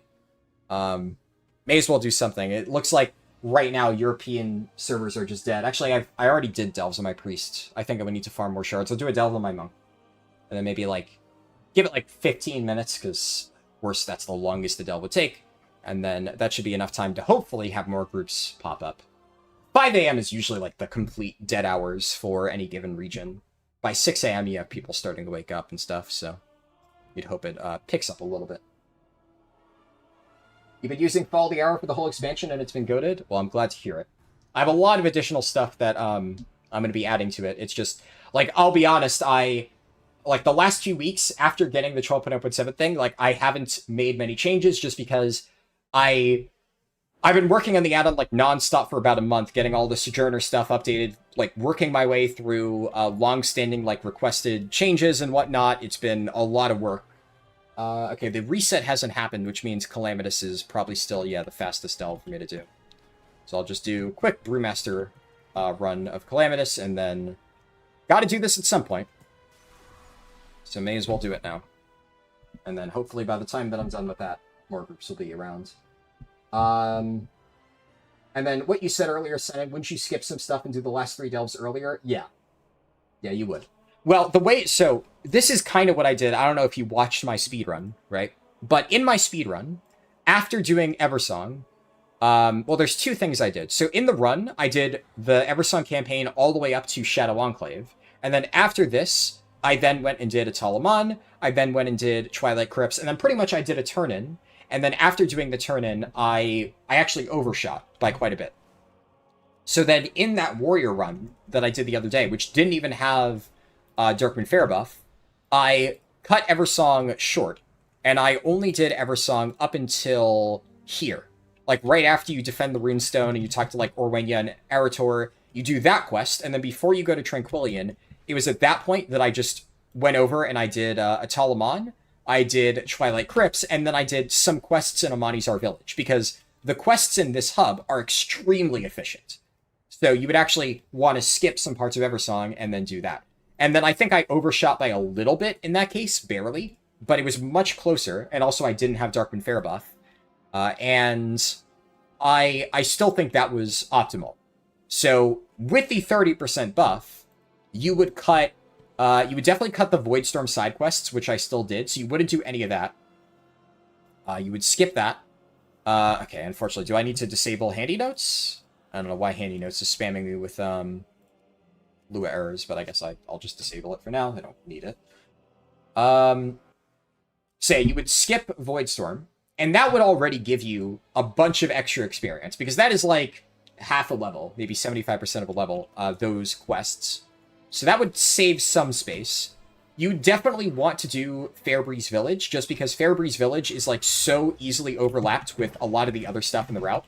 But you would maybe skip a few other things that I recommend doing around that point in Eversong, like the theft tracking side quests you can ignore. You definitely cut the Eversong Woods campaign short, maybe even earlier than what I did in the Warrior run. And you would go straight to Shadow Enclave, you would go then straight to Atalaman, and then what you would probably do is after doing Twilight Crypts, you would play it by ear. Like, okay, am I short XP? Like, well, by that point in time, by the time you get to Amanizar Village, you want to have everything else done. Obviously, if you're following Follow the Arrow, I have you do everything else before you get to that point. So, if at that point, let's say I calculate that, like, 83 is the level at which you want to do the big turn-in. Or, like, 83 and, like, 90%. I don't know exactly. Then, if you're, like, at 83.5, you can say, okay, well, I have everything ready to go, but I'm a little bit short, so I'm going to do, like, a few more quests in Amanizar Village, and then right around the time you hit level 84, then you do the big turn-in. Another thing to keep in mind is because we're cutting Voidstorm, and because Eversong will end up being so short, Prey will basically be dropped from the route. Prey is inherently only worthwhile if you are in the zone long enough to, like, passively complete it. It is not worth going out of your way to do Prey. It takes too long to finish. It's like, if you optimized it, you could maybe get an entire Prey done in, like 3 to 4 minutes is maybe being very generous. That's if you get, like, extremely good RNG. Realistically speaking, it might take, like, closer to 5 minutes. But 5 minutes for 100k XP, like, that's kind of what we said earlier for Southrils. That is, like, a worst-case scenario for Southrils. It's okay, but it would be slow. And it would not be something you want to include. The reason why Prey is currently included is because if you're already in Voidstorm and Eversong long enough to get the Prey done, then it's basically like 1 minute of actual effort for 100k XP, which is really good. But there is no way that with the 30% buff, in either Voidstorm or Eversong, you will be able to do enough activities to get your Prey done.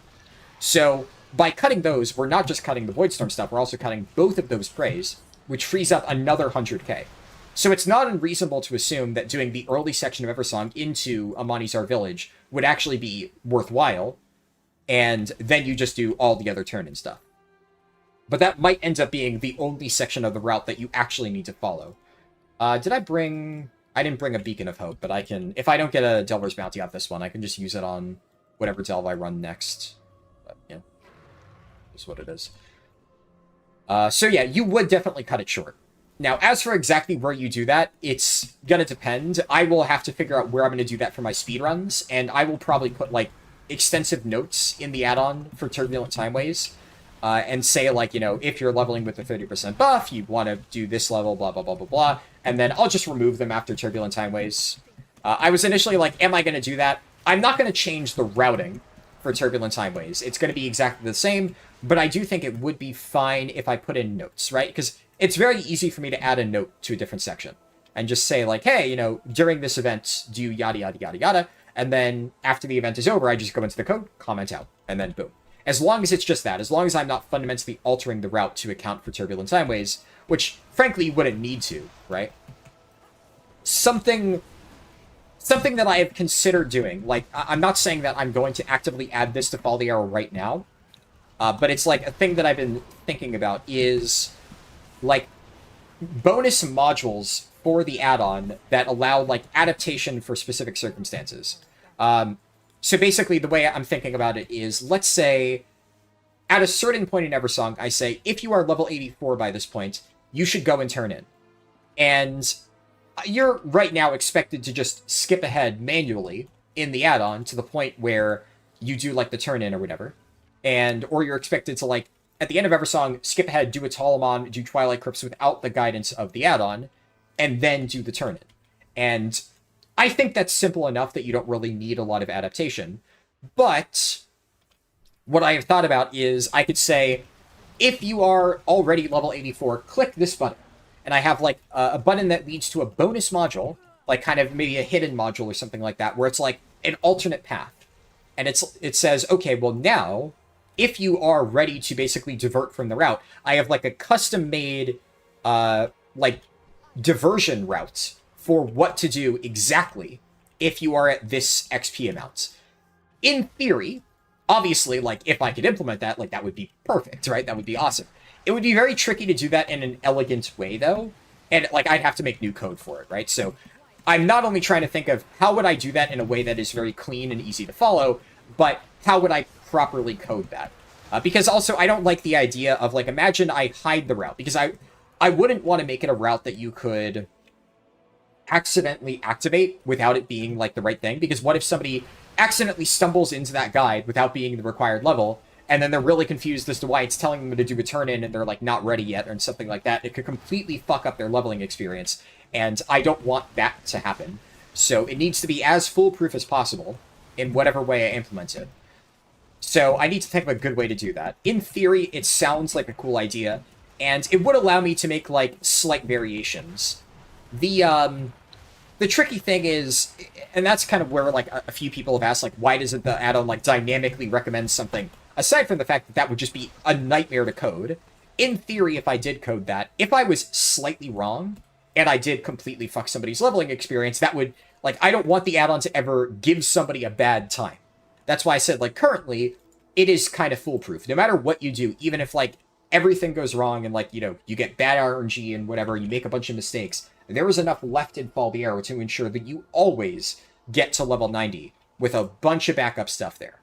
And I do think that, generally speaking, like, the way that I have always designed my leveling guides, and that was the mindset that I took going into Fall the Arrow, is it is aimed at, like, the lowest common denominator of a player. Like, a brand new player who has no understanding of anything in the game, it needs to be easy enough for them to follow, even if they make multiple mistakes along the way.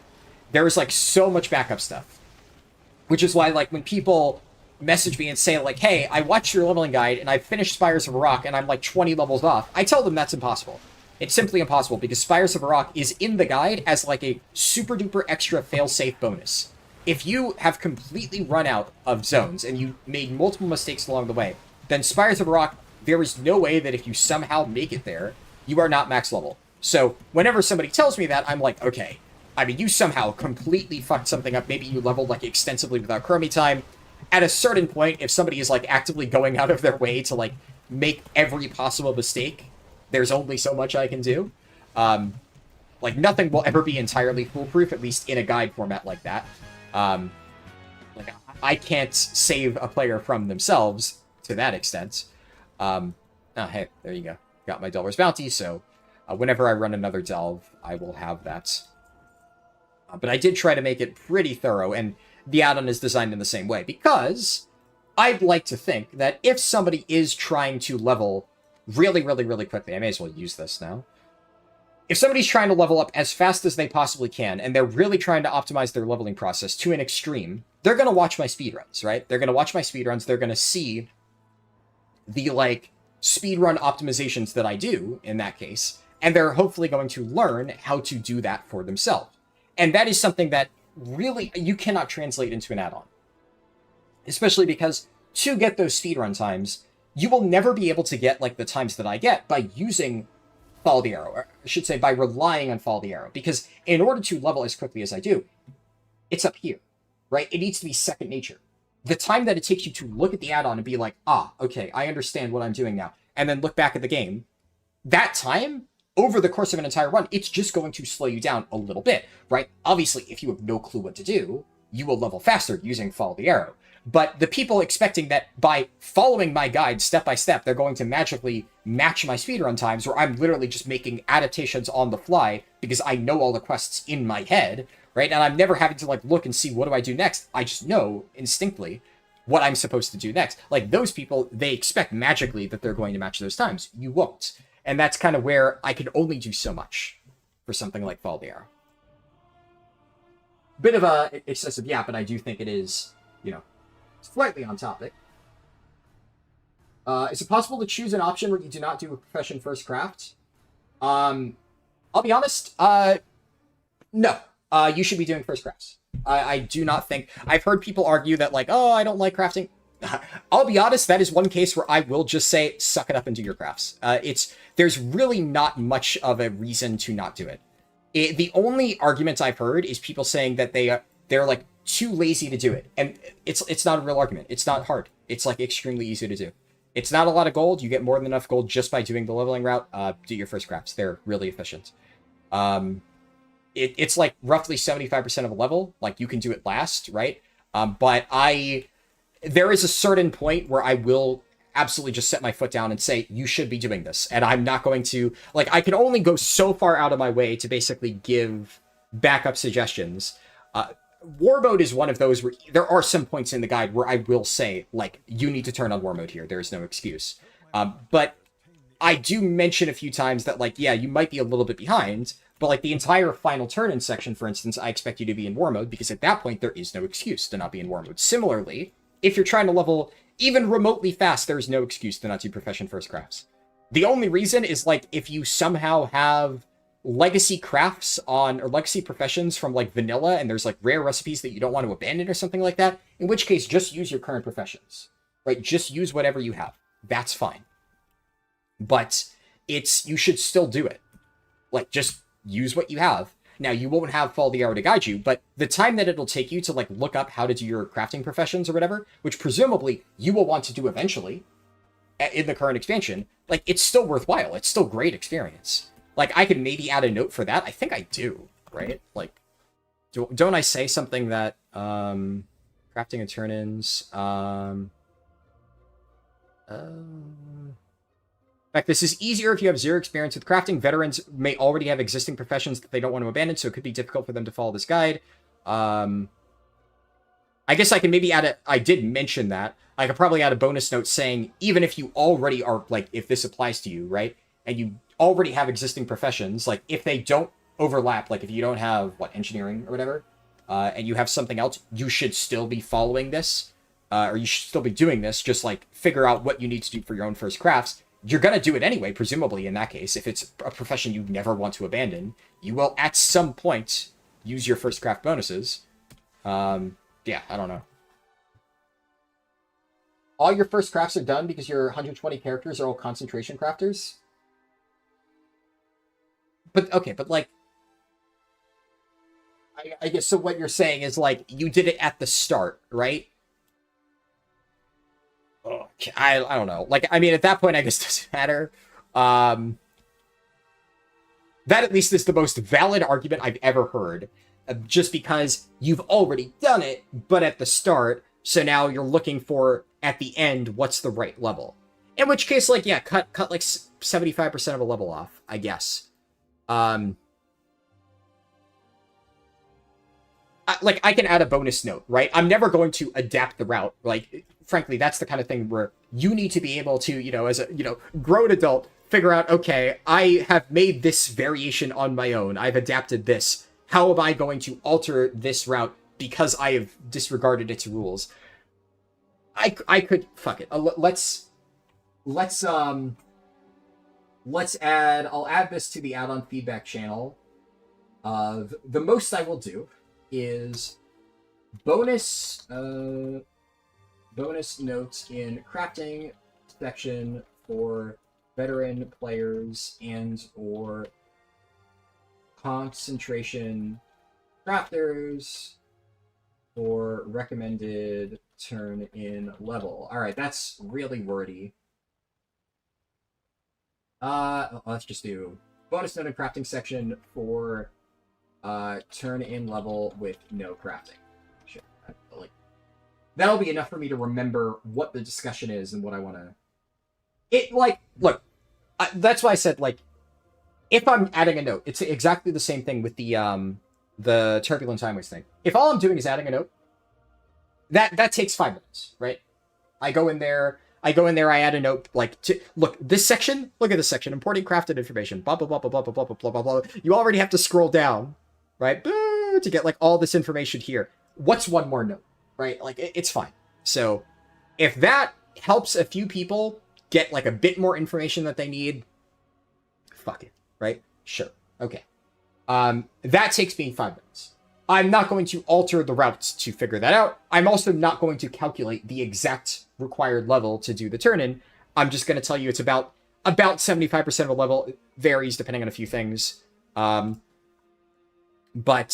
that is, roughly what you want to do. Okay, let's search again. Is that... Wow, that's all the dungeons currently available. I mean, there is a +10 Pit of Sauron. Whew, okay. Yeah, there really are not many groups. I mean, I'll see. At least there is a key that I could theoretically apply to. Whether or not this guy invites me is a separate story. Yeah, the filters are still correct. Damn.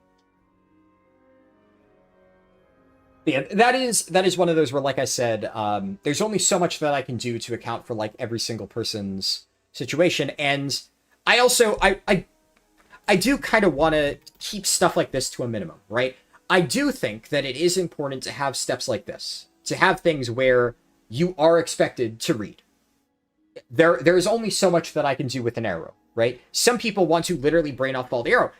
There's certain things that the arrow just can't solve for you. You gotta read.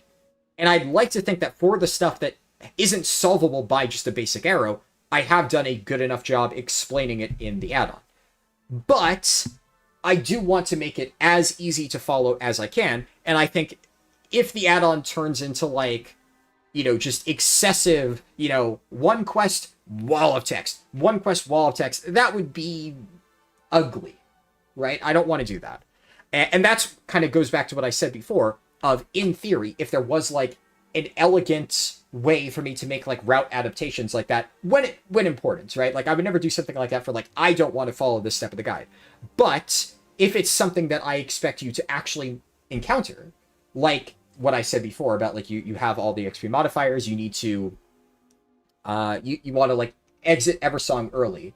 Maybe, a route adaptation for, I want to go to Zul'jin, I want to do a Talaman, do Twilight Crypts, do Amanizar Village. Knowing the best possible things that you could do when you're already skipping Eversong, that is where it's that is a real scenario that you might encounter that is important, relevant for speed leveling. I have done that in my speedruns, and properly guiding people along that path, I do think would be important, right?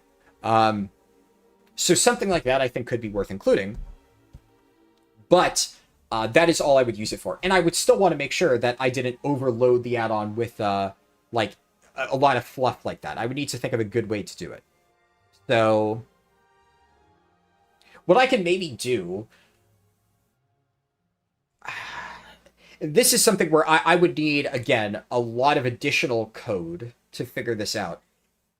I'm sure there is some way for me to check what somebody's Warband Mentor bonus is. Like, there's probably a way for me to, like, ask Blizzard, like, has this person completed, what is it? Like, this, it's under characters, right? This thing. Or, well, 5 Warband Mentors Midnight. I could probably check completion status of achievements. I have no idea if I can do that, but I can't imagine it's that hard to figure out. There's almost certainly some way in the game, some, like, API I can call to basically say, like, has this person done this achievement? And that way I can know what their XP modifier is. And maybe using that information, I can, like, dynamically update the guide, depending on, like, you know, I set a variable or something like that. I don't know. And then when, like I know for a fact I can get a person's level. The problem is I never want to assume too much, right? So I never want to say, like, oh, hey, you're level 84, go turn in now. Because then they may have skipped over a section of the guide. I want them to, like, think for themselves. But what I could do is, like, if I detect that they're 84 at a certain spot, and I have all that information, only then does this option show up. And then even at the start of that option, so, like, its visibility is limited, but then at the start I run through a bunch of checks, like, before following this bonus guide, make sure you've done the following. To make sure that, like, my add-on has detected that they are a viable candidate for this bonus guide, but also, why does this say it's healer role available? It's grayed out. Unless they, like, unlisted. I guess they delisted the group. Okay, and this guy's AFK. You could have them manually press a button to... I don't want to do that. Again, inelegant. Not a bad idea, but inelegant. And the add-on has to be elegant. That's the goal. There was a lot of, like, early design, like, you know... Like, a good example is right now, I require you to, like, say at the very start, you know, oh, I have enabled war mode. Like, you have to check a box. That is a temporary measure. I'm aware that there are ways where I can check, has somebody enabled war mode? And eventually, when I have time, I'm going to make it so it automatically detects, are you in war mode? And it doesn't do that. So this is a temporary measure. But long term, I want to move towards making it cleaner. But I had to put that in the moment because I want to make sure the guide is easy to follow. But especially for, like, esoteric stuff like this, where it's not that critical, if I'm going to implement it, I may as well think of, like, what is the most elegant way possible I can implement this. And I think anything like this, I want to be automated. I want to require the least amount of manual input from the user, just to make it ever so easier to follow. That is the goal, right? So I'll have to think it through. But I'm pretty sure there would be some way for me to track that. And then, if I made it so you can only even view this as an option if these conditions are met, then I would also have a bunch of manual checks at the start, right? That way, it's kind of both. I do think that it's kind of a fine line, right? Because on one hand, I want as much to be automated as possible, but if you automate too much, then you run the risk of doing something that the user doesn't want. So I still need to add enough manual checks to make sure that somebody can override, and they have to make the selection to choose this alternate route, and then it will at least say, like, here are some things that you need to make sure you've done before following this. And then after that, it guides them on an automated shortcut route, depending on their situation, if they fit that criteria. Something like that could be good. But again, I would need to think of a cool way to do that, and that inherently falls into the category of, like, nice to have features. I've been, like, brainstorming this stuff, and I'd love to be able to include this stuff in the add-on, but there's so many, like, fundamental things. Like, a great example is, but, like, let me look at, would be awesome if I could have, a step box next to the arrow that says what the current step is. Now, this is a highly requested feature. I will be adding this, right? But it is a lot more complicated than people think, at least to do it properly, right? To make sure that the arrow recommendation is really accurate, because think about, like, quests like the ones in Amanizar Village. In order to have, like, the display not be cluttered, and to accurately, like, summarize all of your current objectives, while also having the current arrow step accurately reflect the exact thing that you should be working on, that is, like, they're decoupled intentionally. The arrow direction is decoupled from the step display, which means that getting this to display what the current objective is would be a lot more complicated than just whatever the objective thing is displayed here. I would have to manually make that for every single objective. Now, once I have that implemented, going forward, whenever I design new routes, I could add that in whenever I add a new route. It wouldn't be that complicated. But going back through and manually adding that to every single step, that's going to take a lot of time. Developing that whole technology would be time-consuming, and then going back and adding it all in is even more time-consuming. But that being said, that is, I think, a really important quality of life feature that a lot of people have requested. So that is like my top priority for once I have free time. Once the routes are complete, which obviously is the main top priority, the 10 to 80 routes. Once all that stuff is done, then I'll have it all implemented. Technically speaking, a more pressing feature is somebody walked over here, deposited a bunch of Arcana, and then didn't finish it. But once the routes are complete, I'm also going to have like a delve module. So I put up a poll on Patreon a while ago. Let me find it. Also, for Patreon people, if you didn't know, I regularly post polls, so that's like one of the advantages of Patreon. And I'm looking at the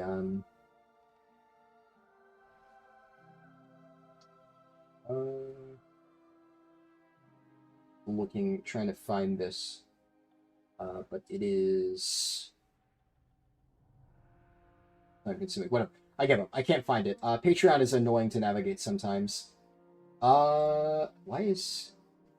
I think I got logged out on Patreon. I don't know. I'll figure this out later.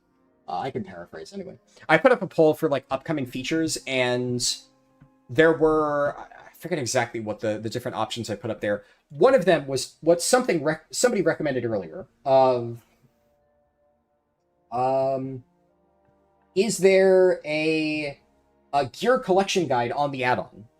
And I also saw a random Reddit post basically saying something to the effect of, is there a gearing version of Follow the Arrow? Of like an add-on that tells you exactly what to do. And honestly, I would love to add something like that. But what most people voted on is like other features on the poll, right? And so obviously, as much as I think that would be neat, some other people said like, oh, there's already like gearing add-ons like that. And like, I understand their point, right? There are other features out there, or there are other like add-ons and guides and stuff out there that help you with gearing.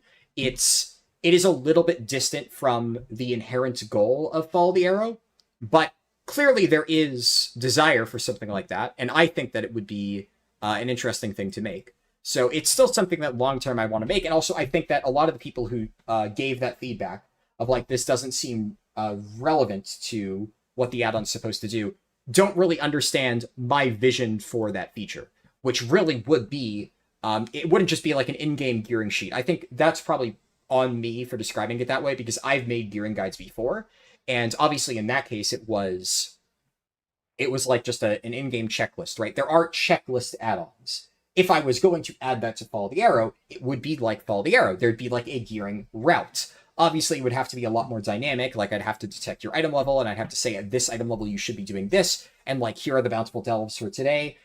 You should be farming keys. If you have keys, I'll tell you to go do delves. And like that would require a lot of dynamic logic for like, depending on the player's current situation, I recommend something different. So it wouldn't be exactly like Follow the Arrow, but it would try and look at your character and not just give you like a basic checklist to follow. It would point you at exactly what you should be doing. And like, oh, remember to pick up this quest before you leave Silverman. Something like that. So that, I think, if done well, could be a very helpful tool for people. So I long-term would like to do that, since it definitely seems to be like a lower priority. And it, like, I would have to develop so much new code. It would basically be like a separate add-on contained within Follow the Arrow. It would use a lot of the same technology, but like the idea would be different. It was like a lower priority. I want to make sure the current thing I have is working correctly. But I do think that like maybe for like the next expansion, that could be a goal. Like for the rest of Midnight, I work on getting this done, but like for the Last Titan, if the add-on is in a position where I'm like, for leveling, it's already 100% done, then I make like a gearing version for it. And I do think that like, it's what I always say with like if I can get the thing that I have in my head implemented into the add-on, like, oh man, it would be so cool. And there's a lot of other like even more out there ideas where it's like, I don't know if I could pull that off. I don't know if I have like the coding expertise to make this work. But if I did, oh man, like that would be really cool. But I don't know. I've already gotten farther with the add-on than I thought was possible in this amount of time, so I'm pleased with that. But we'll see. But one thing I will be doing, which I think will be a good test run for this stuff, is I'm going to get like a lot of Delve stuff implemented before 12.1. So I did not have as much time to get Delves, like Delve guides and whatnot, finished before the launch of Midnight. I was too busy. But I'm definitely going to be doing that for 12.1. So all the same Delve guides that I made back in War Within, that will happen once again for 12.1. And I'm going to add like a Delve companion to Follow the Arrow. The advantage of that is Delves are relevant for both endgame and leveling. So it will serve like a dual purpose. So for leveling, I'll be able to like, once this feature is implemented, recommend I'll be able to track what Delves are bountiful or I mean, what the current Delve variants are and like dynamically recommend it. In this case, it'll be more like you should still do all Delves. At this point with the buffs, they're always worth doing. But I can say like, okay, if you're trying to level over a long period of time, like look at this Delve tier list. The current Delves today are bad. I can make it so. I know there was an add-on back in War Within that actually used my Delve rankings and used them to like display the tier ranking on the tooltip here. So you hovered over it and it said like A tier. And they even said, somebody sent it to me because they said they used Harldan's Delve tier list as their source for this stuff.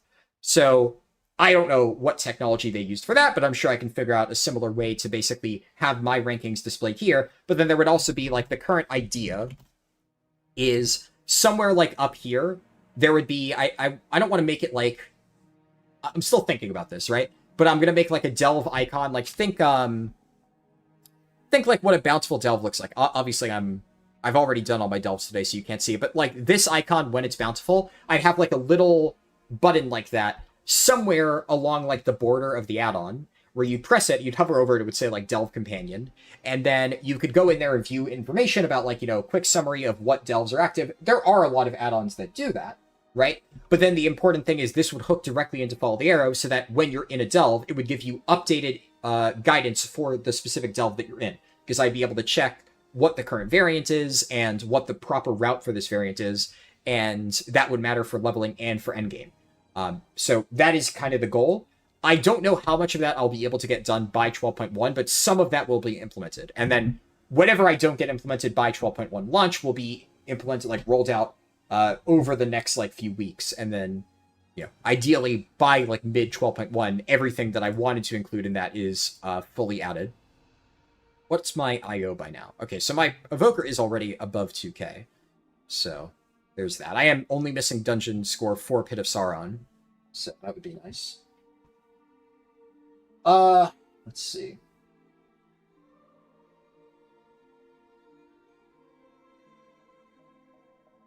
I missed that message earlier, Senate. So there's an argument for people who have an alt army doing the professions. Yeah. I feel like a lot of those people aren't even leveling those characters, right? Man, really? Declined? I guess they... Another druid applied. It's rough. Yeah, it's like kind of a switch flipped at some point. Like I was... Alright, there we go. I was finding decent groups for a while. Seriously? That guy is barely more score than me in 10 less item level. And they're really going to invite the Resto Shaman, then... Yeah. Fucking dick. That's not... Like, that guy... What's the difference between 2.2k and 2.4? With, like, literally 10 less item level. I mean, fucking enjoy your run, I guess, dude. Jesus Christ. That pisses me off. Like, if it was a 3k IO person, but that's just like, oh, I'd rather have a Resto Shaman, because Resto Shaman better. Fucking retard. It's definitely frustrating. It's been, I think, an hour since I've gotten into a key. This is why it always easier to run your own key, but what are you gonna do? Got invited to a 12 seat. Alright. Now, most likely, I'm probably just bait for other people to join, but, I mean... I don't know. We'll see. It's entirely possible. I mean, I wouldn't... I'll be honest.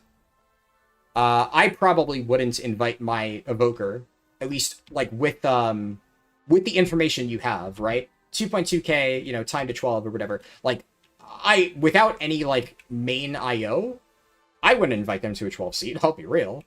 The other key annoys me because, like, objectively speaking, unless you're looking at it from a like extremely limited mindset of like spec more meta, I take spec that more meta, and like, okay, but like the IO difference is negligible, and I have significantly more gear. Like, whatever, dude. It's annoying, but what are you gonna do? This is also kind of why I probably should have just, like, I should have been more patient and tried to find an 11 key. Because I have done 11s so far today. Some of these runs were. Though, actually, kind of think of it, didn't those deplete? The only 11s actually didn't finish, so... I did a 12, though, so I could have gotten a key off that. I don't know. I mean, that's kind of the problem doing this this pug stuff. At the very least, for future healers, I will have IO on my first healer to say, like, you know, account-wide, it'll be a little bit easier. But, what dungeon was this? This was Seat, right? So I take the Time Waste Portal. Just, it's a little bit annoying. What are you gonna do? You had all your 80 characters do mulching at the start of mulching. You mean crafting? So they were on 82 when you started leveling them? I guess. Yeah, I don't know. I mean, to each their own, right? Obviously, you should wait. The difference is not that important, but like I said, I can add a note, right? That's all I'm willing to do for something like that if you're going that far out of the recommended route. But if enough people are saying that it would be helpful for them to at least know, like, the recommended turning point, I mean, it's simple. It's, whenever you get to, like, I guess it would be just add 75% of level. So if the guide says do 85.5, then wait until, like, a little past 60, or to a little past 86, right? You're basically doing the same thing. It's just, I guess, if you're unfamiliar with the route, then you probably wouldn't know when you should be going up to. It's a little bit tricky. The problem is that... So this is another good example, though, of why it would throw it off. Because imagine a scenario where I'm saying, oh, if you're level 84 and you have, like, these other conditions met, I give you this secret bonus route. Well, imagine somebody who did their crafting at the start. And then they might have 25% warband, they might have Dark and Fair buff, they might have, they might already be level 84 well before they should be. And I'm like, oh, this person's, like, speedrunning. But maybe they did their crafting early, and they've actually missed a bunch of steps later on. Well, then, I might say, you're ready to do this thing, because surely if you've hit 84 already, like, you're ready to do the bonus route. And they just kind of skim it, yada, yada, yada, yada. And then they end up in a position where now they're, like, short, right? And they don't have enough XP because they did crafting early, or something like that. So, if anything, I guess that's something I would need to consider. I would need to add a note saying, like, make sure if you did crafting early, you're not following this, like, bonus guide. There's a lot of conditions I would need to think through in order to make this properly, like, optimized. It's an herbalism thing. Okay, interesting. Yeah, I haven't messed around with gathering professions at all this expansion, so I'm not familiar with it. How is this druid? I mean, if the bear is half decent, like, it's hard to have a bad time with a half decent bear. Okay, yeah, I mean, this should be fine. Well, no armor kit. Forgot the armor kit. They always forget the armor kit on the pants. Let's eat up real quick. Zipper said, no, reading is hard. If you're leveling your Concrafters, they're probably level 81, just do your turn into 88. Well, now it would be still earlier, right? Because only Delver's Call is still 87. But yes. Yeah, you would do it a little bit later to account for that. Santa Lover said, I followed you since Shadowlands. I remember your spreadsheet. A Covenant spreadsheet user, honestly. That makes me smile. 5, That is, 4, you've been around since the very beginning. That was kind of the first thing I ever really did in, like, the public WoW community. So I'm glad you enjoyed that. I remember leveling on BFA time using Azeroth Autopilot. That was terrible. Yeah. Well, honestly, that's not really Azeroth Autopilot's fault, if I'm being real. Leveling was just kind of yucky in BFA. There wasn't really a lot you could do. Oh my god. Take my fucking dilate.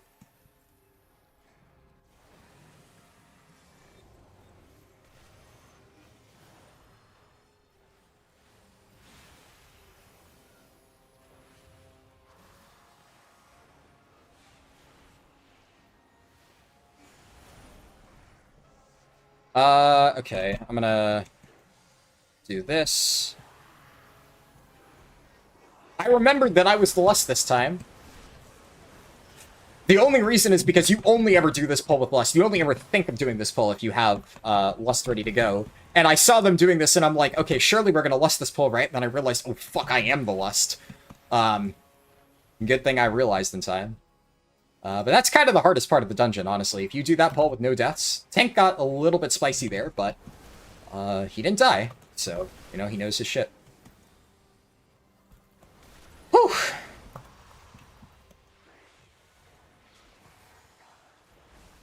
Okay, that's unfortunate. See, that's the issue with Prez, right? It's like everybody's taking lots of damage. Obviously, Windwalker's really squishy, but like I can send out my heal early, but if I send out my heal too early...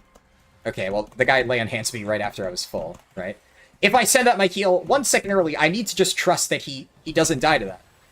Because if he does, well then it's like it completely fucks my my heal on everybody else.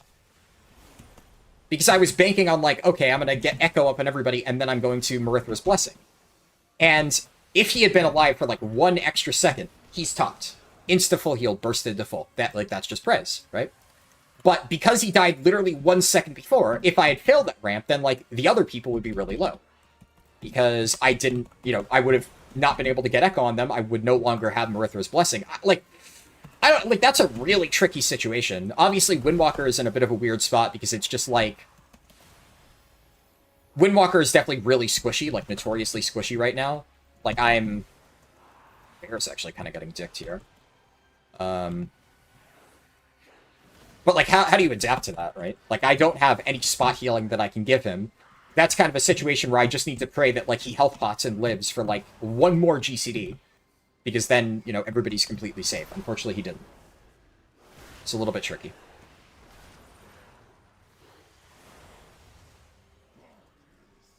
Okay, I need to be careful here because a big wipe condition here is people not, will this knock me back? No, but I need to move out of this.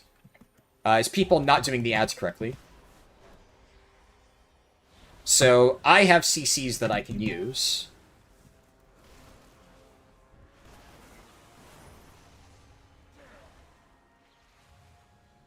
I'm also going to make sure that we, I know some groups really like to just CC the oozes. I always think that's a terrible idea. Because it constantly risks disaster. Like, that is a terrible... No!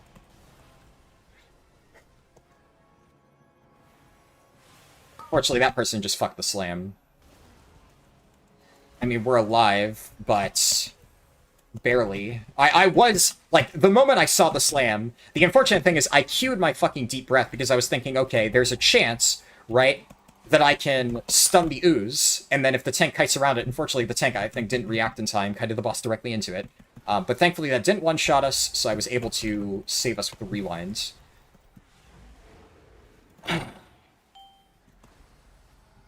Okay. Where the oozes.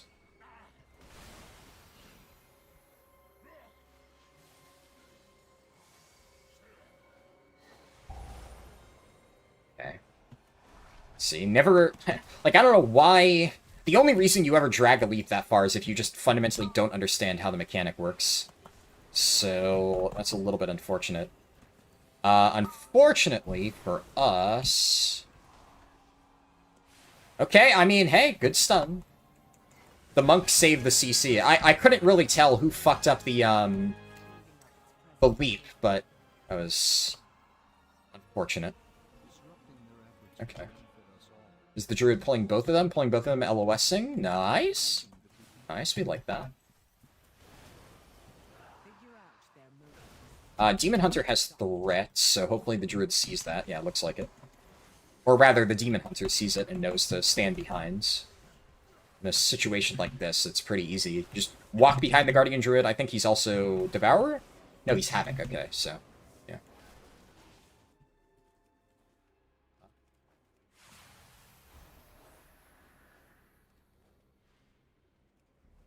But so far, I mean, the beauty of having a good tank, right? Like, this has been a pretty clean run. Like, I don't fault the tank for not adapting correctly. I've had that happen before. There was a Seed of the Triumvirate plus 12 that I did, where somebody kited a leap into 2 adds at, like, 10% health, and then I soloed the remainder of the boss. I don't know if it was on my Brewmaster Monk, but it was on one of my tanks.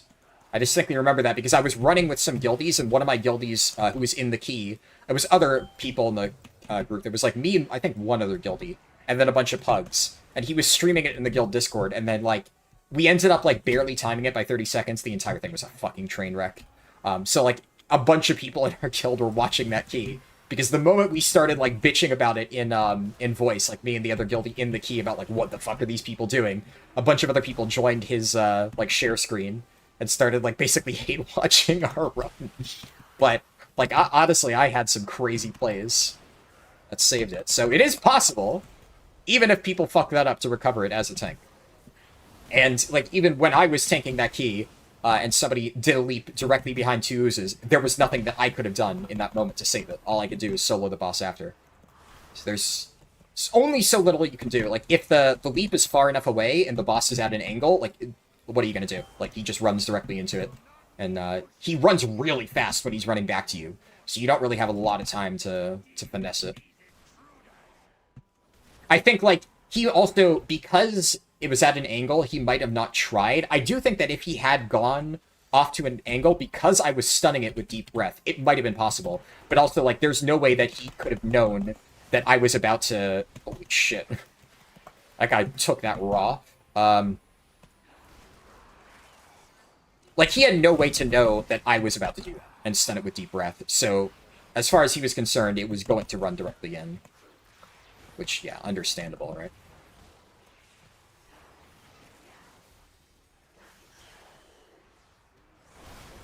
Let me save TA. I'll do this, and then I'll build a TA, a stasis, I mean.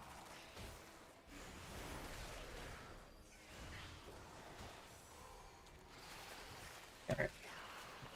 Well, if we pull fast enough, I have a decent stasis ready to go for this next pull. This is where it's like, Prez feels pretty good if you can do this, right? Like, so far, nothing really unexpected has happened. Yeah, that's a little bit unexpected. Right, but I was able to build up a stasis, so, like, if shit hits the fan here, like, yeah, everybody's taking the dick. Alright, well, I have my stasis built up. But then if stuff continues to go wrong, then I only have limited time to really react to it.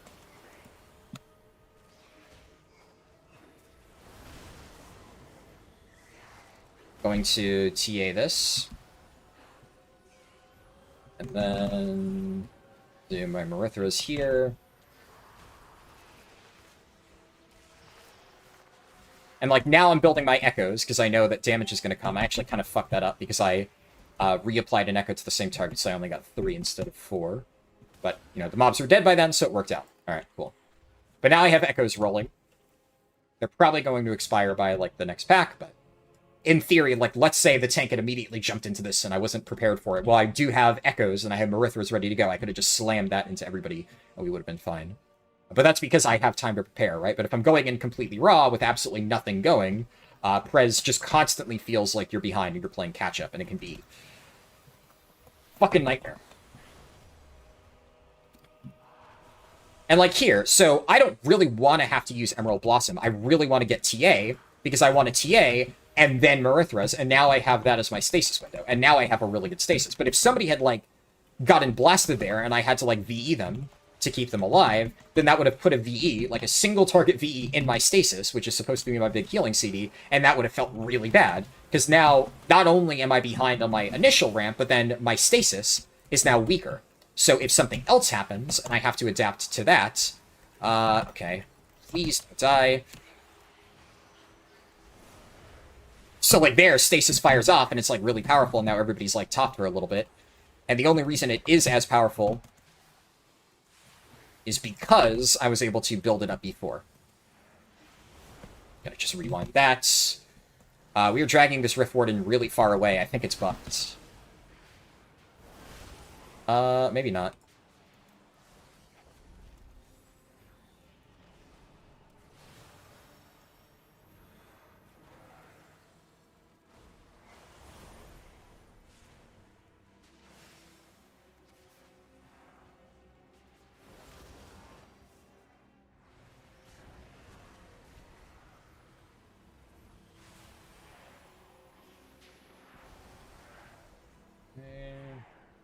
It echoes out on everybody. I don't really want to risk VEing that monk, even though that would have given him more healing, just because then I could have VE'd straight into a mechanic, and I couldn't... I tried to eyeball where he was standing, and I couldn't tell. And if I VE'd directly into that line attack, that would have been really bad. Do that.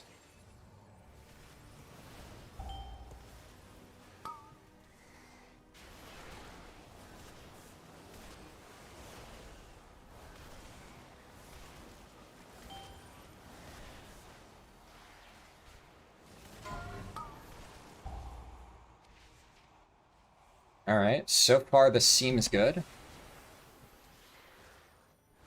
Yeah, we got all of them. Nice.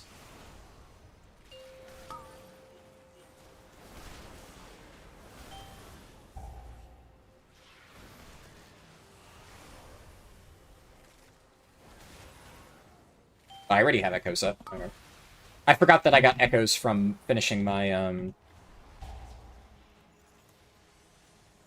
Just gonna play that safe. That one was kind of isolated.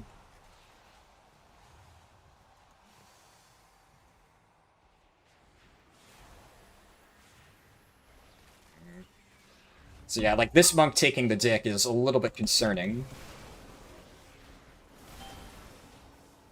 Did we miss an orb somewhere?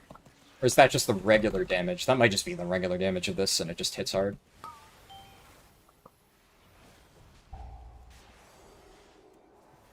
Nice, I got freedoms. Or bots, okay. I'll take these then. We're going in the back here.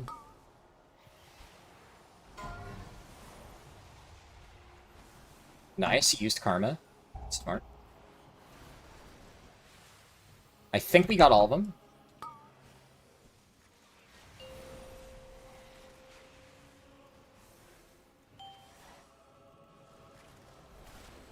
I'm gonna do Lightbinder's Flame.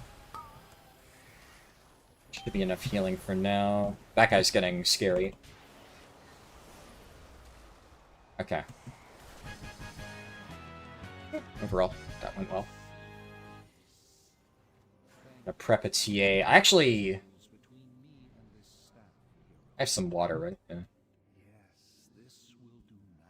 I Prez never really go Zoom, but like, I'm at 50% mana, and that was enough to, like, concern me. Of, like, I don't remember ever being at 50% mana. That feels off. Let's do this. I already used Caught. Okay. In that case, should be fine. We should be covered there.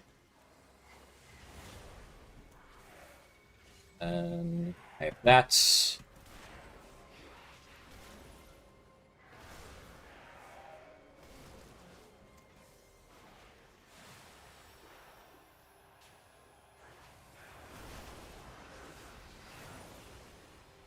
Okay. Stasis fired.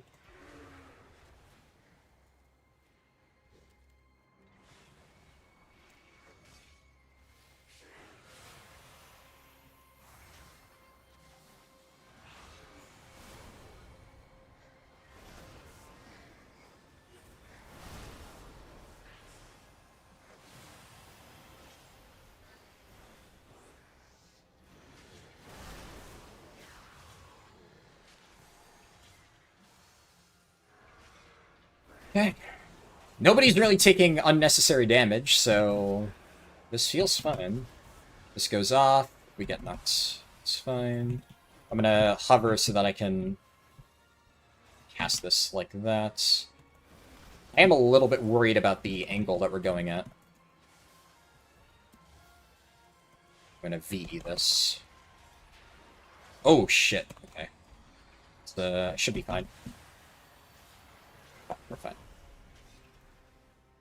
The knock was a little bit unexpected, but it should have been expected. I was caught off guard.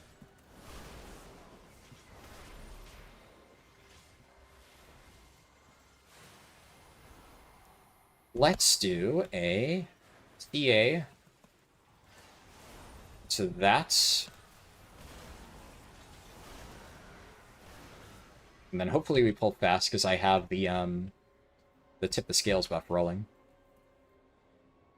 Where are we going? It's fine. Probably should have saved that. That's fine. Deep breath here. I mainly wanted it for fire breath. That was fast enough. Okay, there's stasis.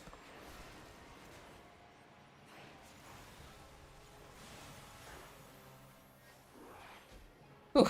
They started taking a little bit more damage than I expected. I probably should have ramped a little bit faster, but I did have rewind up, so it was fine. I can... Yeah, I'm a little bit scared about this. They're taking too much damage.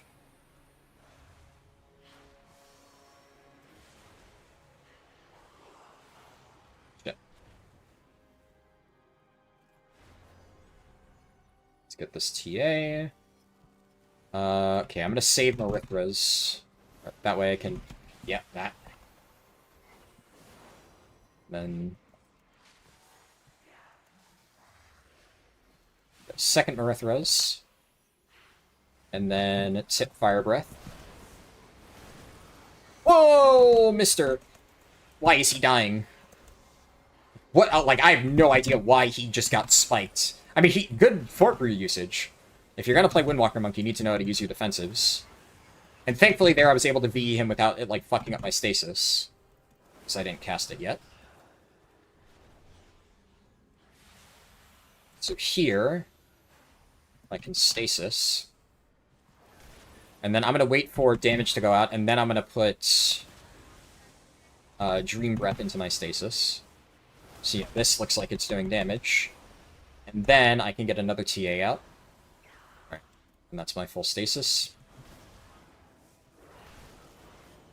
And then if more damage comes out, then I hit the Echo Marithras. I'm just gonna pre-do it here before expires.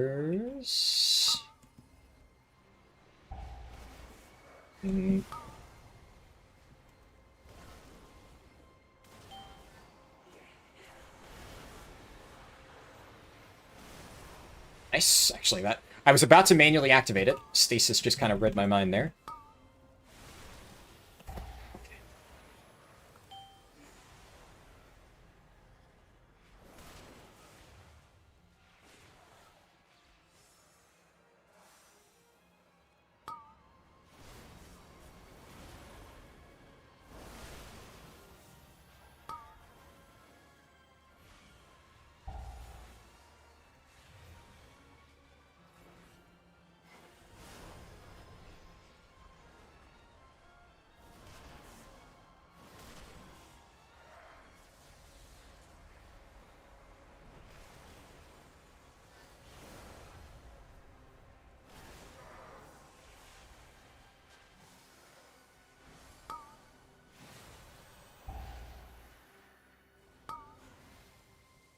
Worked.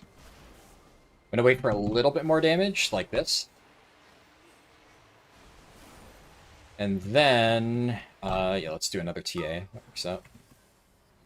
And that way, whenever another bit of damage goes out, there's a Mind Blast. I can... Here, the moment these tentacles start spawning, yeah. This... Oh, he sacked me, that was kind of... I'm really worried about this monk. You are in danger, sir. I would rather you not go on your own, because you're the one I'm always terrified of losing.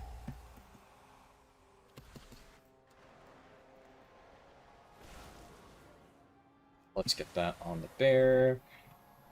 Do this. One more tick. That works. Then this. Then this. And then... Nice. Like, yeah, this feels, like, so comfy. I'm fully in control here. People aren't really, like, getting hit. Like, imagine if people just started eating these orbs to the face, right? And then I'm, like, rushing to spot heal them or something like that. Then, I mean, it would be really sketchy, because I wouldn't be prepared for that damage, and I wouldn't really have anything ready to, like, spot heal. But nobody's taking unexpected damage. It's just, like, super predictable. I know exactly when to, like, ramp my, like, echoes and whatnot, and like, nobody's in danger at all. When everything goes well, I mean, Prez feels really, really, really comfy. But, I mean, that is not always what happens in dungeons, which is where it kind of, the wheels come off. Damage is also really good here in this group. It's kind of funny how 12s are just easier than 10s. I mean, I kind of knew that was the case. I remember I think it was my, first ever Resto Shaman Keystone hero. Well, the first one I streamed. I had played Resto Shaman the season before. I don't think I ever finished Keystone Hero on it, so it was the first time I had healed. But the first, like, full Keystone Hero I did, I just started getting into 12s, because, like, there were groups, and then I just chained time 12s, and it was, like, insanely clean. Some of the cleanest runs I'd ever had as a healer. Super easy, nobody was taking any excessive damage, and, like, that's just kind of how it goes sometimes. Okay, I need to hover for that. I don't have this, so that's good.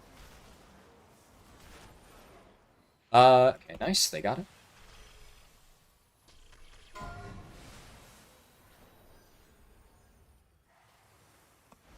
I don't have I was about to say I don't have hover charges. I do.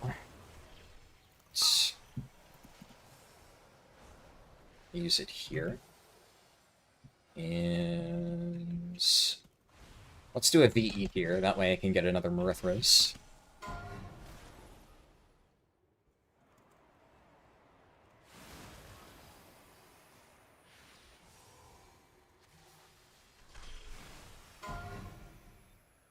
Oh, somebody missed theirs. I think that was the tanks. Probably fine. I do have one more charge of hover that I can use, so let's do VE myself here, and then I'll do a TA. As long as they don't miss this. Nice.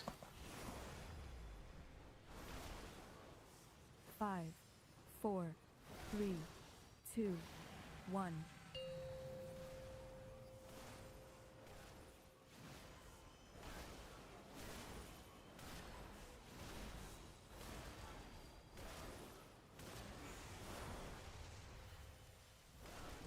Five, 4, 3, 2, 1.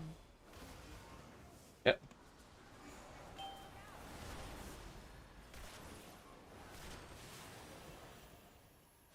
Alright, easy peasy. We still need 1%, but that was... Wait, clean. Sit on... Oh, look at that! Oh shit! I out DPS the bear on that boss. That Prez Evoker... Chrono Flames kind of fucks. I'll be honest. The bear has been good so far, but, like, okay, he's just not pressing... What the fuck? He's just not pressing Mangle. Okay, like... I will say, though, like, his pulls have been fine. So it goes to show, if anything, that you can not really play all that well as a tank, and you can still, like, as long as you don't do dumb shit, right? Like, yeah, you can still time keys. Like, that was fine. To be clear, single target is a bear. Press Mangle. Like, you press Mangle. You should not be losing on single target to a Prez Evoker, but if you're not pressing your main single target damaging ability, like, yeah, it's gotta happen! Ooh. Actually, that is good. That is the first thing I've gotten so far. That is an actual upgrade. The other things... Oh, shit, I forgot about this. Yeah, that actually is an upgrade. I should have equipped that. Oop. I hit caps lock at some point.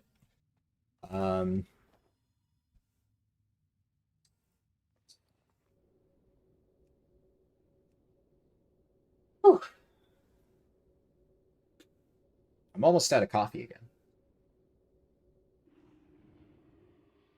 I will say, as fucked as this has been, and excluding the Mysara hiccup, right? Which, like I said, I'm going to worry about that later in the season. It's still score for a 10. And, like, what am I at now? I'm still missing Pit of Sauron, so it's going to be hard. But, like, we have 2 dungeons left. The fastest I think I can ever recall getting one of these Keystone Hero in one sitting runs done is... I think, like, Prot Warrior and Resto Shaman back in War Within took me, like, 6 hours. I sat down, boom, got all of them done. And, like, we're at, 5.5 hours, and I've had, like, some downtime, and, we're down to 2 dungeons, pretty much. So, overall, it has not been the worst, Keystone Hero in every session, all things considered. Even with, the slight fuckery that has gone on. Before I do anything else, though, I do actually want to get this stuff set up. So... the only problem is I can't upgrade this ring, because I don't have... Yeah, I don't have a second Hero Track ring, and I'm not going to spend any crest to upgrade this to 276 until I get a Hero Track ring. So at that point, I'll be able to fully upgrade it, but I can upgrade this at least to 276. So I'm going to do Silvermoon's Mending. I type Slivermoon. Okay.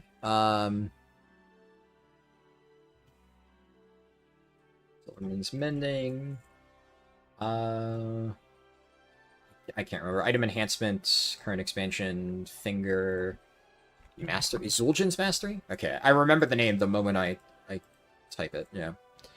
And then, what did I have in this ring? A Haste... Quick Peridot. Wait. No, that's... That would be Masterful Peridot, yeah. Yeah. Yeah, I think, like, obviously Evoker really likes crit and mastery, but you also want a decent amount of haste, and I have very low haste on my gear right now. So, I think that's fine. I mean, I still have, like, 1.3k mastery, 600 crit. If anything, actually, I've eliminated most of my verse, yeah. My stats are pretty good right now in Prez, I think. They're pretty close to ideal. These are the... Okay, Shoulder Enchant. Ring Enchant, and then... Upgrade. I think once I upgrade the shoulders, I should be... Yeah. Should be 277, right?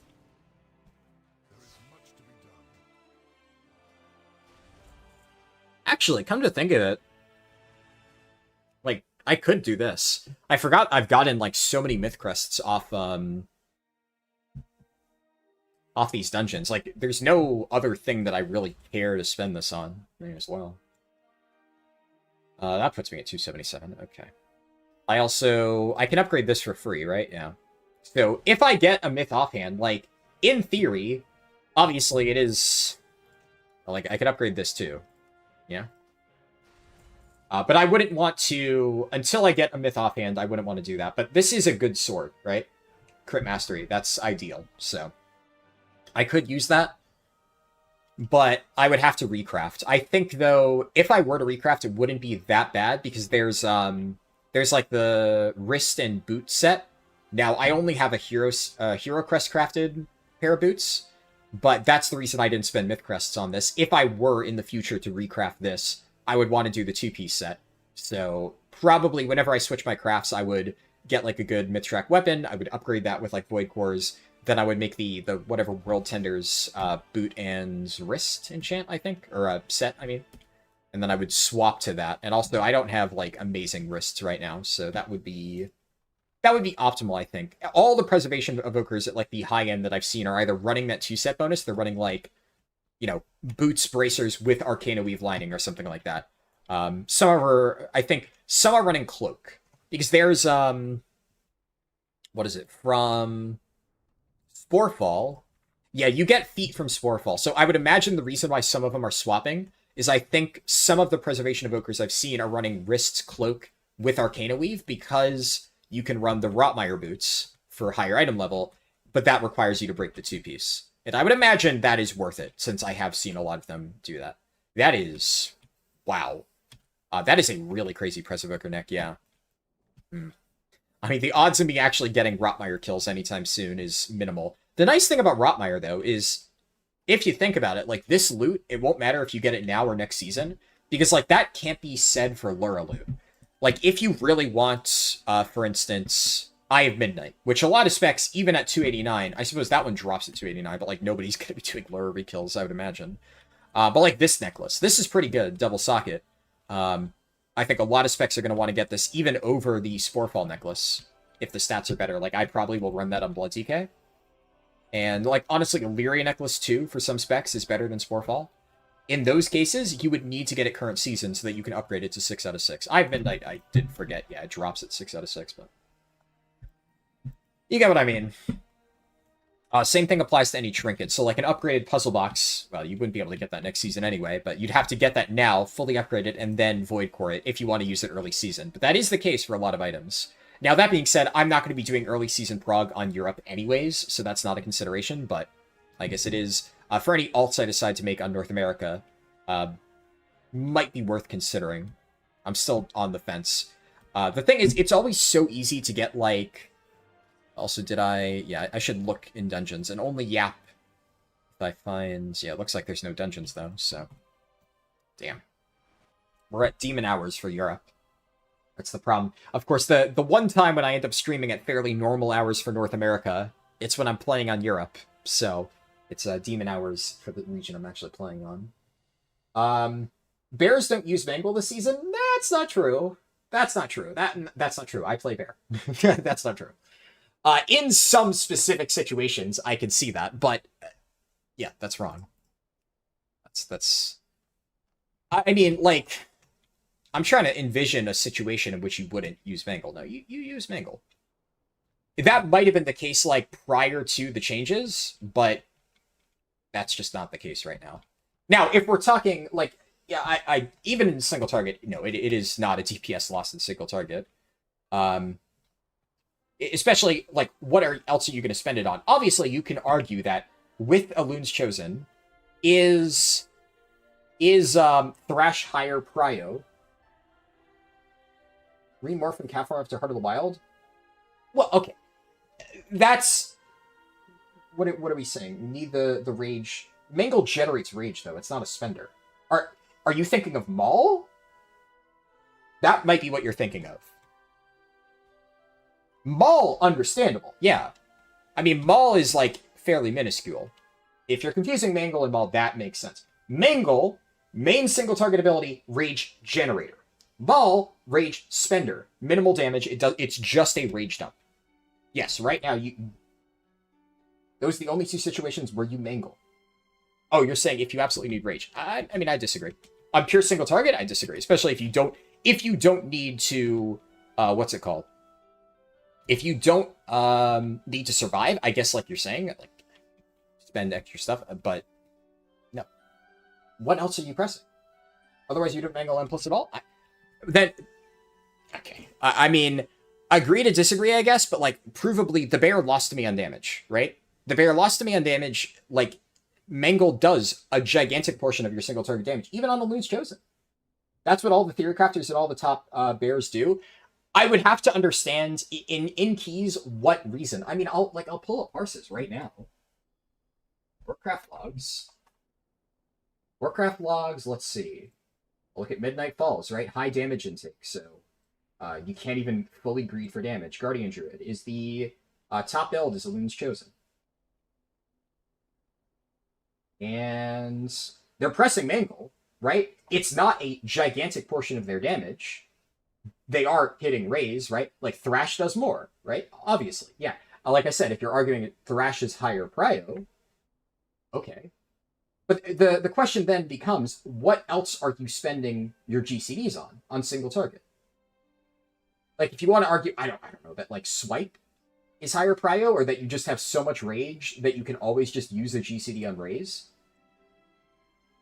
Who plays raise at M+? I mean, like, look, I can't know exactly what builds every single bear is playing in M+, right? I would have to understand the logic for why people are saying that Mangle is not worth pressing at all, outside of those situations you outlined in M+. I find that improbable. Especially that specific instance. I mean, it would have done more single target damage for him. It just would have. I mean, you don't you don't play for optimal damage, pressing Mangle not at all, and then lose to a Evoker, right? Like, if he had beaten me, Thrash and Moonfire with Lunar Beam when up, spamming Moonfire on single target? Is that what you're saying? You don't press Moonfire, right? Yeah, I'm looking here. They don't press Moonfire. You keep Moonfire up. Galactic Guardian procs, in fact, yeah, I'm looking at this bear, did not press Moonfire manually a single time, because Galactic Guardian, when it gets buffed, your next Moonfire proc automatically consumes it.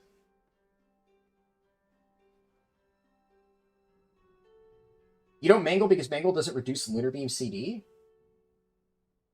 Okay, so the argument here is that you use Moonfire to lose damage, but it reduces Lunar Beam CD so that you have more survivability for the next pack?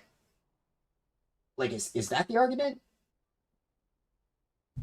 I mean, I could understand that. Okay. Then it's not like, yes, it is not a like damage thing. It is a Lunar Beam gives you more survivability, and then on single target, by mashing Moonfire, you then end up doing more AoE damage by having Lunar Beam up for every single pull. Obviously, in that particular instance, you know, it's the final boss, right? He would have had Lunar Beam up for, like, well, I mean, ideally we had 100%. It's also better damage-wise. If it was better damage-wise, people would still be doing it in single target on raids, right? I disagree. I disagree. I at least for the damage, especially I'm looking at logs, I could understand the Lunar Beam CDR aspect of it. And I guess if that is what people are actually doing, then I can understand why Blizzard is changing how Lunation works, actually. Because I always thought Lunation was an interesting ability. But yeah, that is kind of degenerate. But if that allows you to do bigger pulls, I can understand that logic. The raid build is completely different. What, because they run Red Moon? Yes, Red Moon makes Mangle more effective, but I don't know. That's a tough sell for me. I mean, look, I'll concede on the like the Lunar Beam CDR point, but I do think that, like, okay, so in that particular situation, right, he should have been pressing Mangle. Just straight up.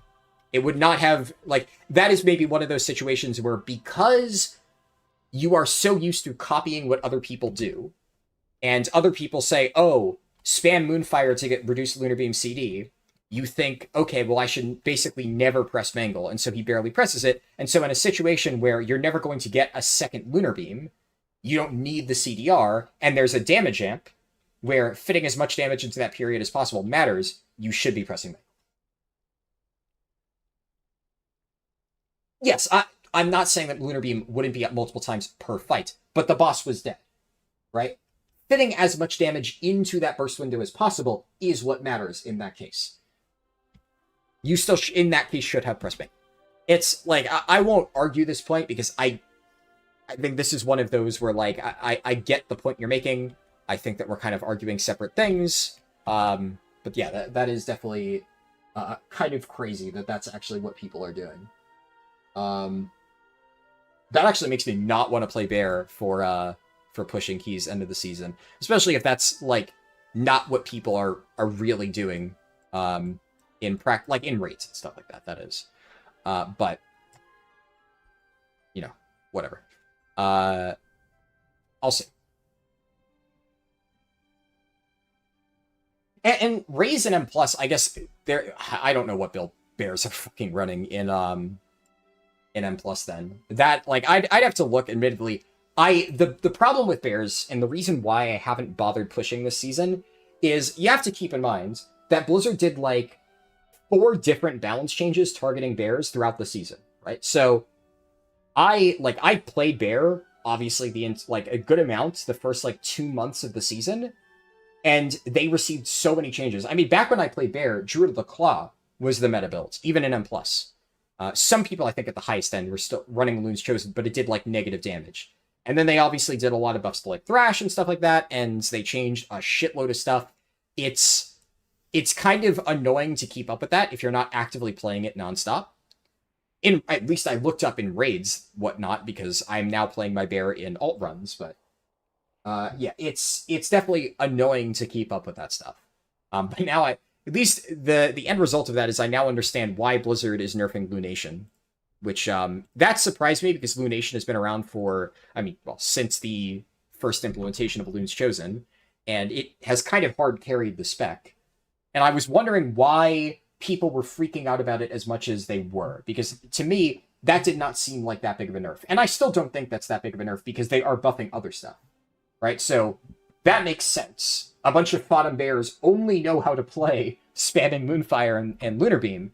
Okay, well that explains why they're nerfing Lunation and why so many people were acting as if a Loon's Chosen bear is completely dead now because this one thing has changed. When I'm like, Lunar Beam normally has a 30 to 40 second CD. That's not a big nerf. But I guess it normally has that if you're playing, the raid builds. And considering they're buffing other aspects of Loon's Chosen, the overall damage for the regular playstyle would probably be comparable. I guess for the Gigapull multiple Lunar Beam playstyle, then sure. That's interesting. Yeah, that's definitely something. In fact, that alone, there is a real chance now that I just say fuck it and I don't play that for bear, especially because if that's what people are doing, I haven't looked into bear and plus stuff because I have not done a single key in my bear in 2 months. So, I didn't know that had changed. If I were to try and push to 4K or something on a tank, well, I don't know, 4K. I don't know if I'll go that far. But if I tried to push as high as I could, 3.4K and beyond, however much time I have by the end of the season, then I would want to be playing the correct build. But I have zero interest in that gameplay, especially considering that's getting changed in 12.1. So if that's just how bear is now, and I might need to play bear next year, which there is a good chance, then I would just tough it out and play the degenerate build and deal with it. But if that's getting nerfed anyway, which it is, then there's no point. So in that case, I might actually just see if I can push with Blood DK. And my Blood DK is more geared. I have full bis, so maybe I just say fuck it. Push to I don't know, 3.5k or whatever on Blood. I think I already have the most score on my Blood.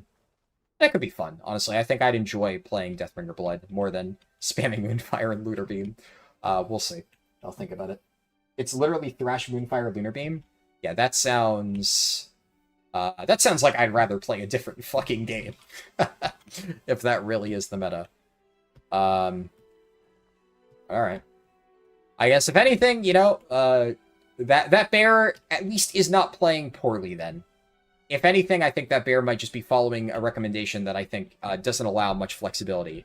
But maybe if that is what he's being told is all he should be doing, then in that situation where I do genuinely believe Mangle would have done more damage, then I can understand why he might believe that he should just be pressing Moonfire over and over and over. But obviously, again, I will reiterate, in a burst window like that, having a Lunar Beam outside of the damage amp would not matter. You want to squeeze as much damage into that amp as possible. How much, what is the amp exactly? How much damage is it? It's pretty significant. It's, Backlash, or no, which one is it? I guess it's this one. 200%, right? 200% increased damage. During Lust, right? You want to squeeze as much into that as possible. Outside of that, again, That was the only thing I was even looking at. This is lure damage, purely lure damage. I'm also, like, does the M+ build run Dread Shades? Because I thought Dread Shades were, like, fucking awful. Like, it's doing very little damage here. I guess, like, if you are only pressing a few abilities, then having that over... What was, what's the other ability? Like, Vicious Cycle? Where it's, like, Mangle buffs your Thrash? I guess, are they not running that? In that case, maybe? And then if you're not running that, then I guess if you have, like, floating talent points to spend on other stuff, then maybe you just, like, you have Dread Shades. But I feel like there's other abilities that in M+ you'd want to run in the Capstone section, but maybe they buffed Dread Shades when I wasn't looking. I'll be honest. I know you don't, like, let me double check. You don't run it in Raid, right? Yeah, the Raid build is not running it.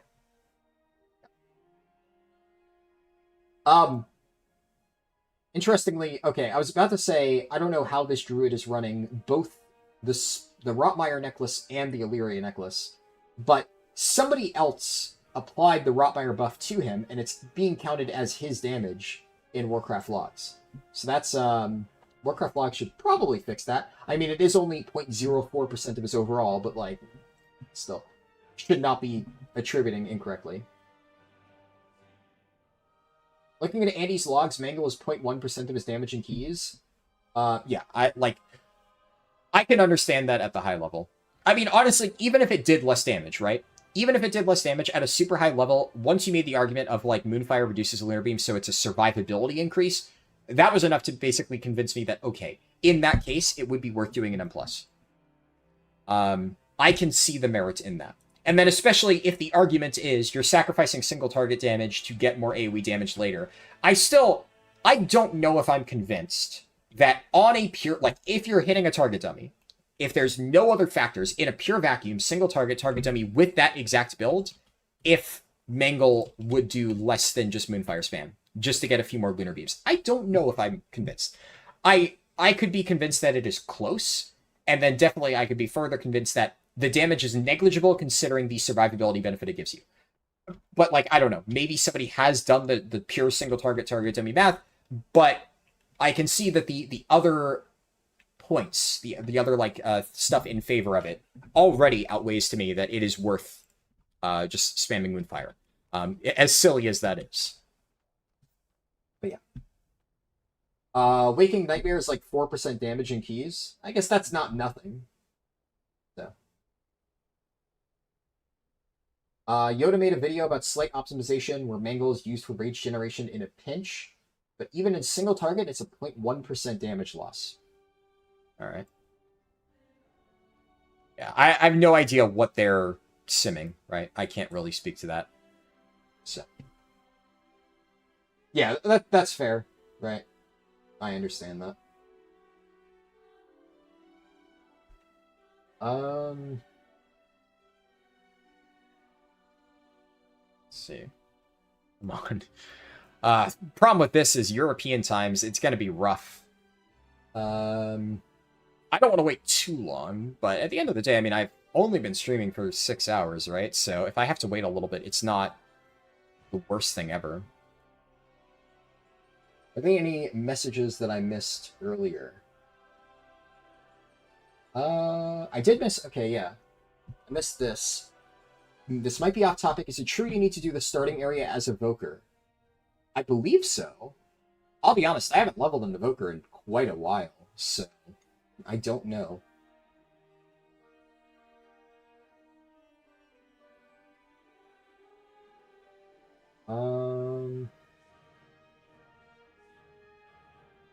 The one that got you was Devour DH was good, but Havoc DH was bad. Yeah. Oh, no, okay, I remember this was in... Genuinely curious if they think those specs are bad. What do they think are good leveling specs? Yeah, that was kind of... I was very confused when people were arguing that, like, Windwalker is bad. Somebody said, like, energy specs are bad. I'm like, well, Rogue is bad, but Windwalker's not. And the thing is, they didn't just say energy specs is bad and then, like, leave it at that. They said, even Windwalker is bad. I'm like, no, it's not, dude. Like, my fastest runs are usually with Windwalker. So, yeah, I don't know. I think that definitely is a good point of a lot of people just have a bad time leveling on one spec, but then you have to ask them if, like, okay, well, if you think this is bad, then what would you consider to be good? And then some of them will say, like, oh, well, this other spec that's, like, super easy to play, It's like, all right, well then the thing you're evaluating is not, is it good for leveling? It's, is it easy for me to figure out for leveling? And that's a completely different evaluation. So, that's a shame. That really makes me sad that Bear is like this boring because, well, I guess they are changing it in what I consider to be good ways going into next patch. But I thought Bear was really fun at the start of this tier. The problem is Blizzard never knows how to balance that shit properly. So, I guess it's a good thing that I didn't bother pushing this season, because I probably would have been like, oh yeah, I'm really enjoying Bear, I'll push on Bear. And then I would have ended up being like, you know, stuck. Either I play the most boring shit ever, or I switch characters midway through. It's maybe a good thing that I've been too busy this season to actually bother pushing M+ at all. But yeah, it's really a bit of a shame, considering early patch Druid of the Claw is one of the most fun Bear builds I've ever played. Now, I am hopeful that that ends up being back in the meta next patch, but I don't know. There's a good chance that with the buffs that Loon's Chosen got, even with the Lunation nerf, it might still be ahead. In M+, it's probably still good. Because, I mean, it's so dominant right now in keys already that even with that nerf, I can't imagine that it won't be, like, one of the best tanks, right? Now, in raids, I do think it will be one of the best tanks, but I do think in raids, maybe Druid of the Claw pulls ahead again. I mean, like, if I look at logs right now, let's see. What are...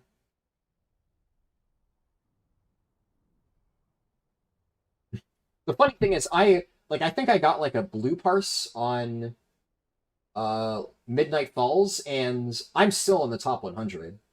There's actually surprisingly few bears. Like, yeah, I did 94k, and that's rank 91. But if I recall, that was like a blue parse or something. There's actually not that many kills. But then, like, the rank 1 parse is 10k ahead, so they almost certainly patted on crystals.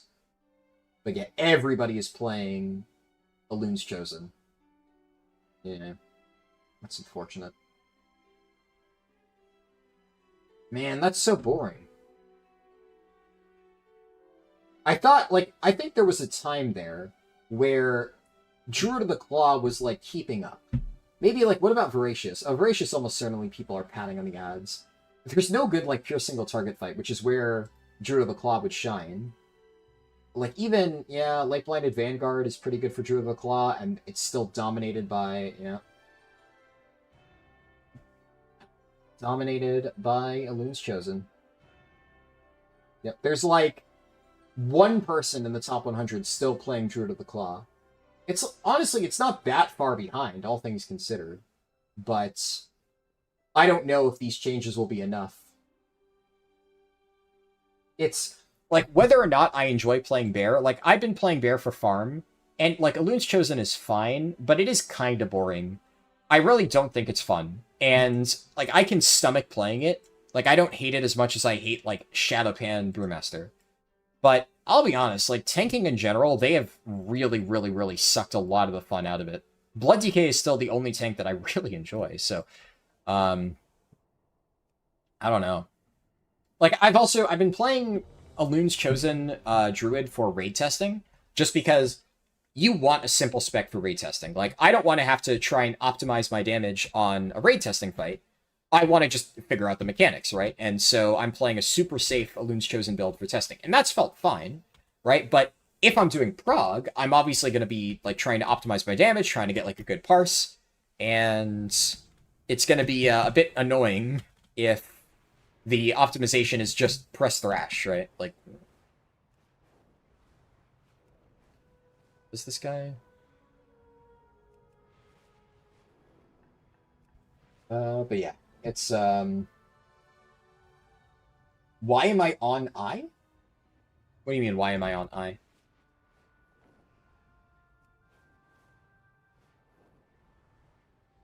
I don't understand the question.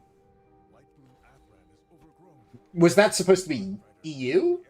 And you just, like, really mistypoed that?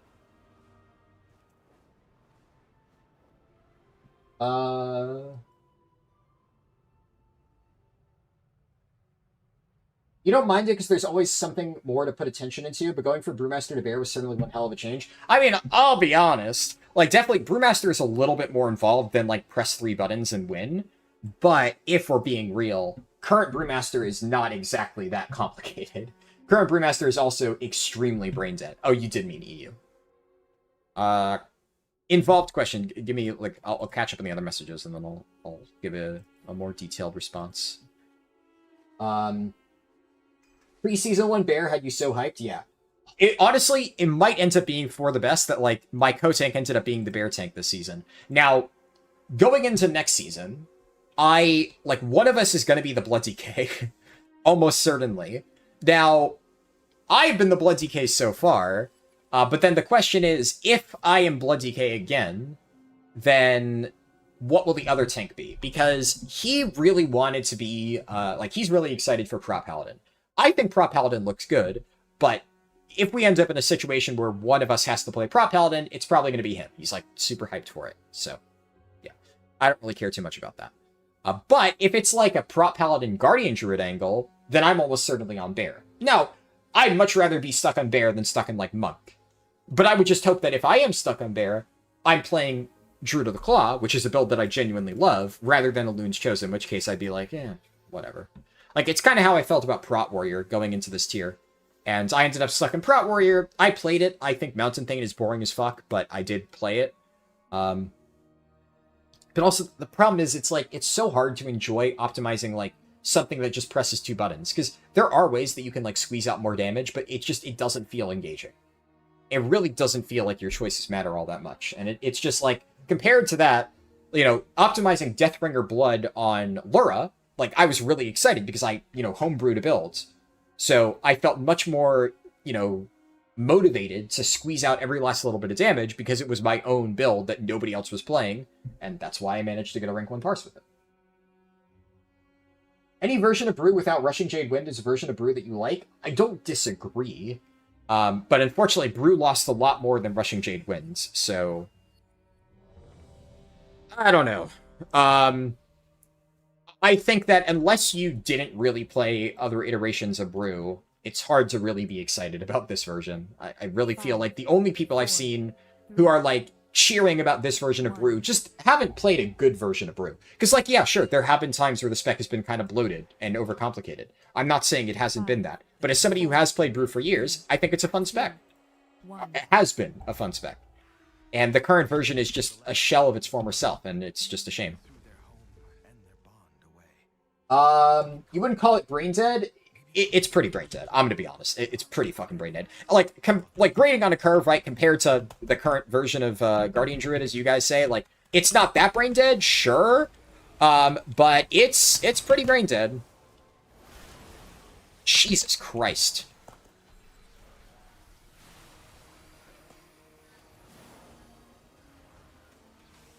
We didn't lust. Right. That's my job.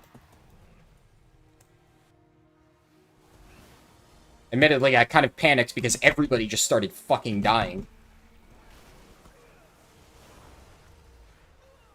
Dude, why does this pull do so much damage? This is, like, infinitely more damage. And the problem is this is right out of the gate, right? Like, I have no time to ramp for this. This is, like, really rough. I guess if I had known that this was going to immediately just start, like, blasting the entire group, considering how sketchy that felt. Only one person dying, I guess, is better than nothing, but that was... holy fuck. And, like, I guess the main thing that seems to be doing damage is this fucking dot. This is shredding this monk. Holy fuck. And, like, that got applied to everybody. Like, Priest just has Mass Dispel. Fuck me. Okay. Yeah, and that's why... can't be reading chat, because admittedly I did look away to read that. But yeah, I guess it's one of those where, like, it's kind of hard to argue with people who haven't played other versions of Brew. Like, I guess I am comparing it to other versions of Brew. It is by far, this is not, like, one of the easiest versions of Brew. It's not even close. I have, at this point, I can safely say, I have played literally every iteration of Brew that there has ever been. As of Mop Classic. I started playing Brew in early WoD, and I have played every version of Brew since, And now that I have played Brew in Moth Classic, I can very safely say I have played all versions of Brew. This one is by far the most brain dead. Like, it's not even close. The closest would be BFA Brewmaster, and even BFA Brewmaster, well, admittedly, really rough, and I had a lot of problems with it. Like, okay, I'll be honest, BFA Brewmaster, maybe, the more I think about it, is close. But considering that version of Brewmaster was so bad that it made me quit tanking for, like, multiple months, or multiple tiers, I went and played, fucking, Havoc and Windwalker Monk for, like, a tier and a half. Because tanks in general, and that's why, like, it's almost not even really a Brewmaster thing. Every single tank felt like fucking garbage to play in BFA. Honestly, this is the worst that tanks have felt to play since BFA. It's kind of a rough time to be a tank.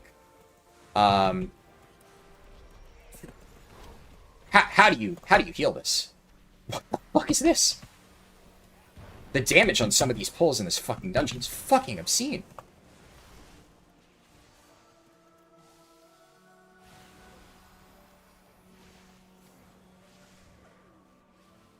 Maybe you need stuff like Master Spell to be able to do pulls like this, but it just feels like every single person is dying, and I have nothing to keep them up. I say that, you know, outside of that one monk death at the start, I have kept people alive, but also, credit where it's due, this group has been, so far, relatively good about using their defensives.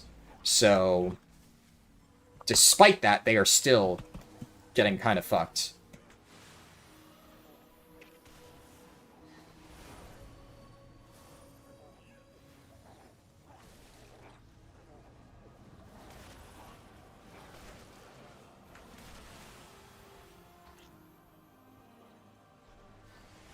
Like, what is this? Everybody's just getting fucking melted. Okay, it stopped for a second.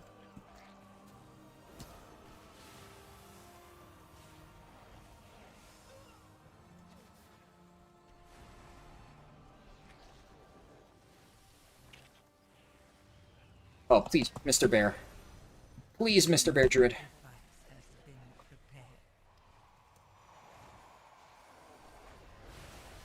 I feel like I'm drowning right now. I don't have enough healing to keep up at this rate. Like, why? Why is this guy randomly have a dot on him? What is this, like, firebolt dot that's just doing, like, so much fucking damage on top of everything else? Oh my god. I mean, we're alive, so, you know. I guess right as I felt like I could not keep up, the mobs died, so... This boss, I know, is a fucking nightmare. Is if people don't run out fast enough, the thing ticks you. That I remember.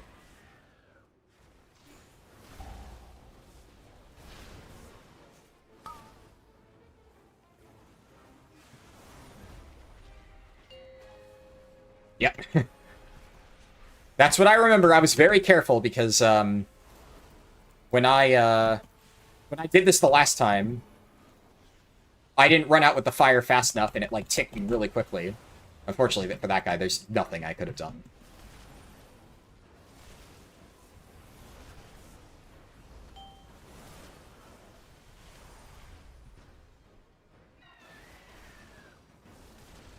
Bear Druid, too. Okay, there we go. They gone.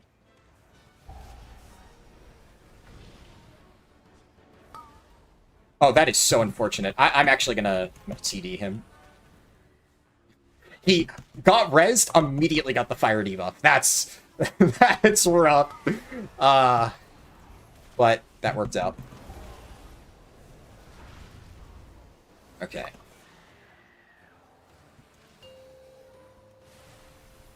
Yeah, as long as he doesn't bathe in it, like you can see there, he ran out really quickly and he did not get ticked down. So it's not, like, completely unavoidable. Oh, he is so lucky I had a Marithras literally ready to go. Otherwise, he was fucking dead. Okay. I mean, like, I will say, I have seen this monk using defensives. It is just kind of a Windwalker thing.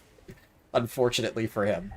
So, I do kind of feel bad. There's only so much I can do to help him. He has it again. That's crazy. This poor monk. The game is just really, really giving him a hard time right now. Okay, I also... He got it again? Dude, I feel so bad for this guy. Come on then, buddy. I got you. Okay, and the boss is dead. Well, he learned the first time. My sister was also ferocity itself if her family was threatened. No stuns on Hawks, that kills you? Yeah. Find the next rep. Yeah, I mean, now that I know to prepare for that first pull, like, I would imagine it wouldn't be as bad. And, like, the main issue for Prez is, like, I need to kind of ramp up my healing a little bit. And, like, I should have probably been doing that as the druid was gathering the mobs. But, like, no damage was going out. So it was like, chill, chill, chill, chill, chill. Suddenly everybody's dying.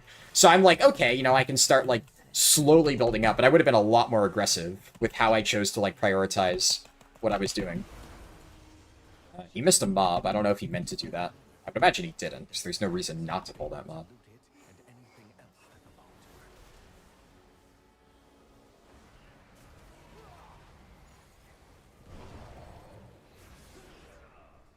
to her. Okay, I need to position myself so that I can get this TA to hit. This, then the monk. Definitely prioritize him. And then, like, okay, the warlock's getting spiked, so I have to do that to keep him alive, but that works out. And just give him another B as well. I'm gonna hover in place and then shoot a TA down here. I think I hit everybody. Druid's jumping overboard. That's fine, I expect that. Oh, he took fall damage. Okay, yeah. Okay. I mean, that is... Yeah, that is 100% on him. If you're gonna LOS, I mean, you do that pull, you negate the fall damage, you have cat form. He took it raw and then just literally held W straight into the next pack while I was literally... I'm saying literally a lot, but when I'm frazzled, right? While I'm, gonna Zephyr to give us move speed. I missed the arcane shoes. I fuck it up when I pulled this mob.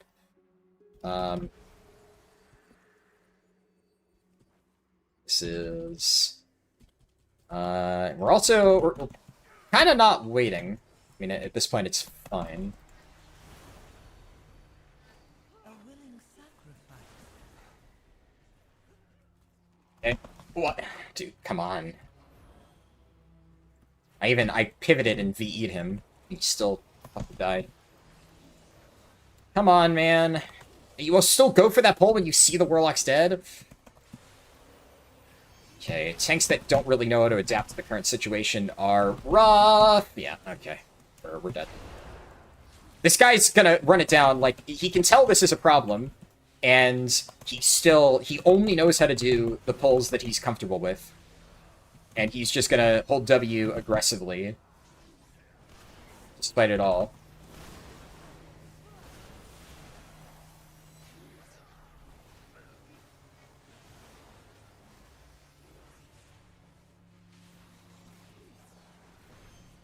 Yeah, and that's just like, you need to be able to live that, right?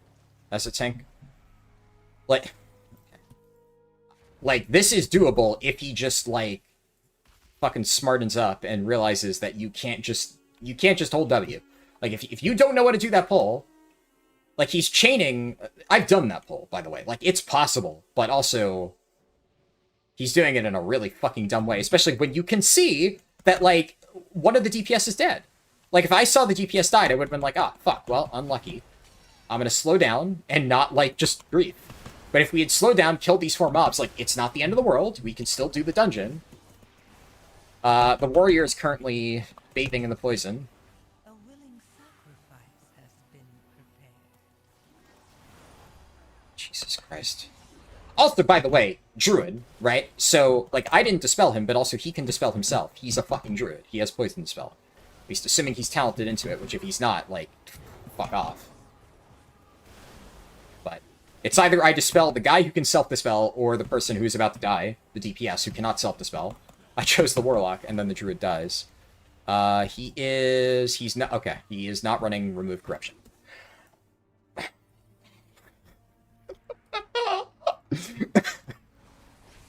Well, we have found the problem. Yeah, that'll do it.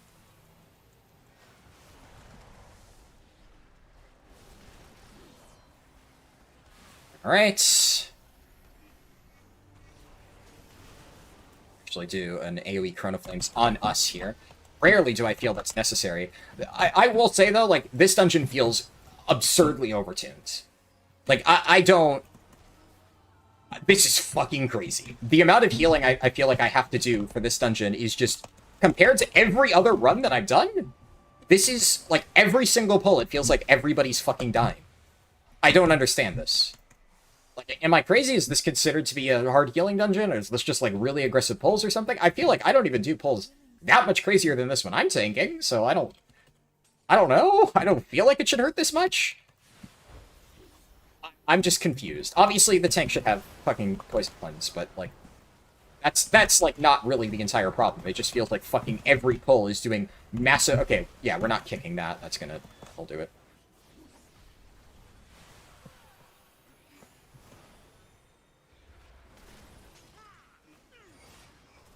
I don't love this dungeon, but whenever I tank it, I've never felt like it's been this much of an issue. And I've, like I said, done pulls similar to this tank, so... I also, you know, I don't die, but...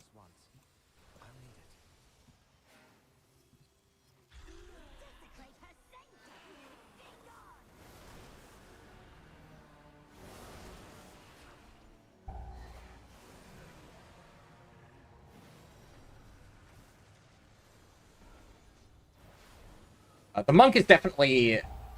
I don't know why he decided he was going to take a really long time to get out of that, especially, like, you would hope he would have learned the last time.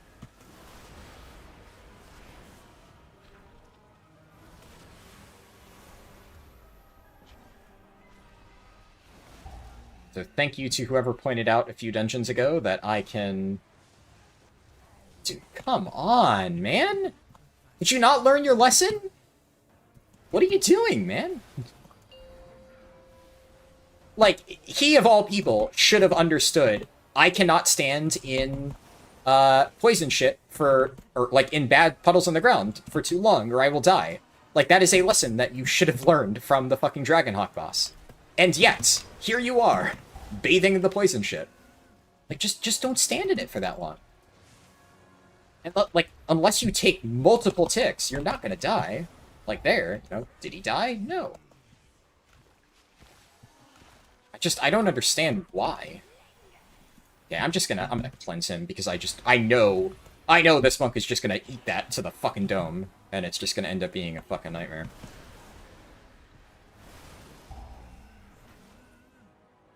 Okay, I guess this is...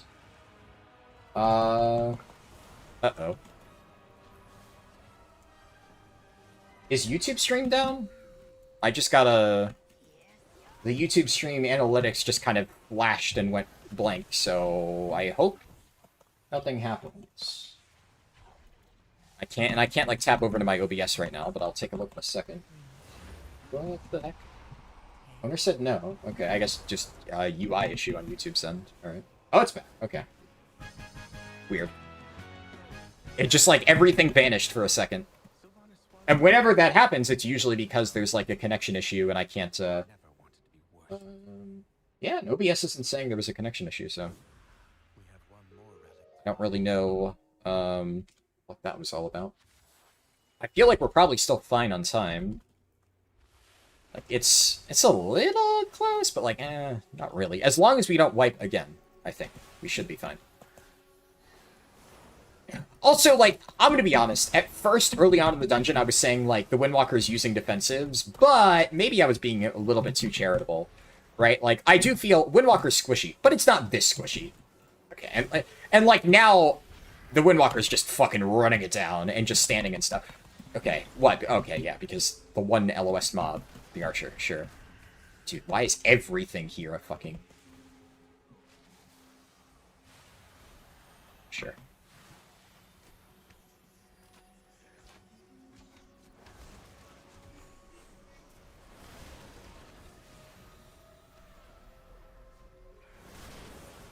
I don't know if, like, the Windwalker's just tilted or whatever, but he is just kind of chain-dying the shit now.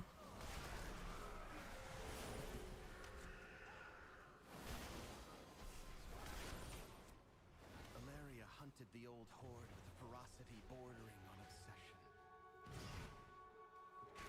Okay. For good reason. They took my life. Savaged our home. Okay, I missed the druid, but I don't have stasis up, so I can manually echo him. Oh my god. We'll need that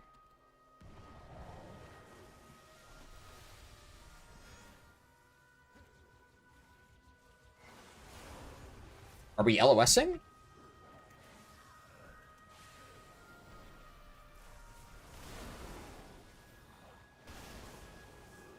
Yeah.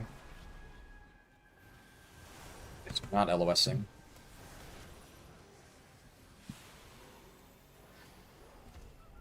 It worked out. I had my like finger on rewinds just in case, but it was fine. I feel like we may as well have LOS, but maybe he just didn't trust us to LOS or something. Fine. I'm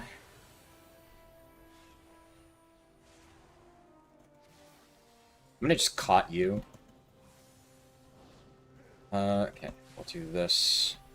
Then...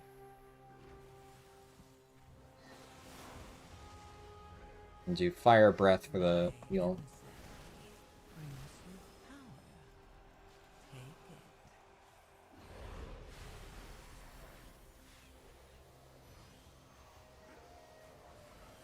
Enough, right?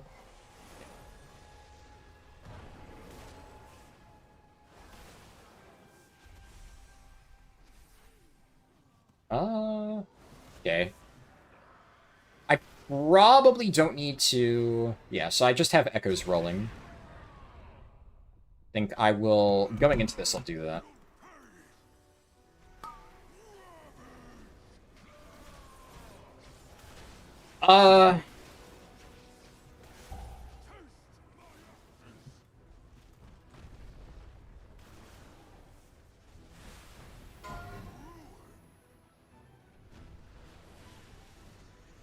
Come on.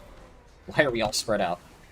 Trying to make it as difficult as possible for me, including this fucking monk who's dying again. I kind of want to take... what? Why? What are you... what? Why are you pinging me? What is the ping for? There's no lust. We have 4 minutes. I genuinely... okay. Genuinely have no idea what the ping could be. A willing sacrifice has been prepared.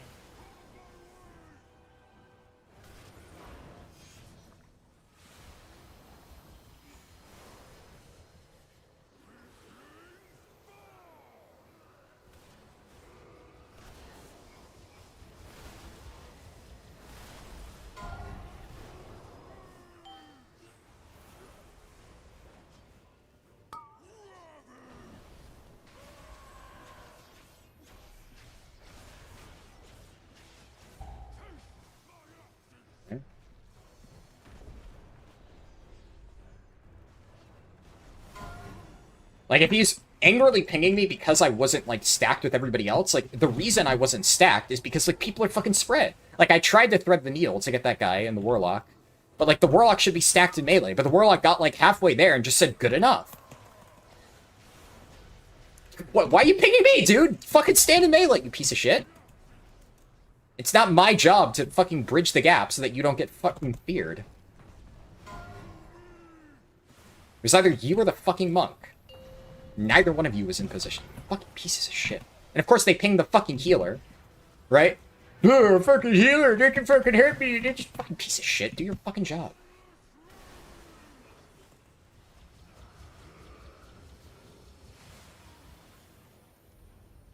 Like, literally all he has to do is fucking sit there half the fucking time. And he needs the fucking healer to babysit him like the stupid fucking chimp warlock he is. Fucking I hate DPS players, man. So fucking entitled. Yeah, you can move out of my fucking circle, you piece of shit.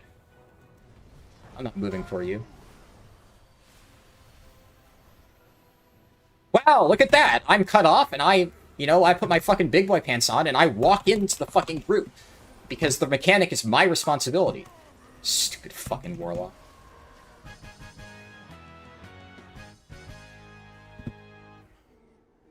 We've done it. I need more coffee, man. Remains. You can't wait for spell CD pings? Dude. Our fucking mage throughout the entirety of raid testing is just constantly pinging his health. Just to piss the healers off. I don't know why they thought that was a good idea. There, the restless heart that haunts us. Please, let it rest. I still don't, like, I know why the Warlock pinged me. The Warlock can fucking shove it. But I don't know why the tank randomly pinged me mid-pull. Like, what? Like, what do you want from me, buddy?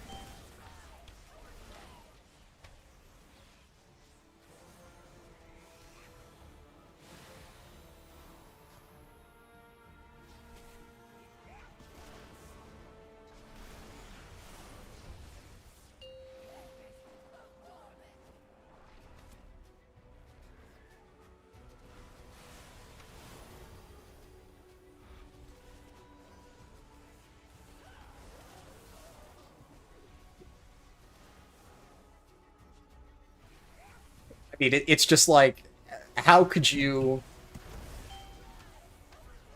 be so predictable as to die to every single avoidable mechanic in the dungeon, Mr. Monk? Man. Like, come on. Come on, brother. At least try. Like, are we gonna... Are we gonna res him?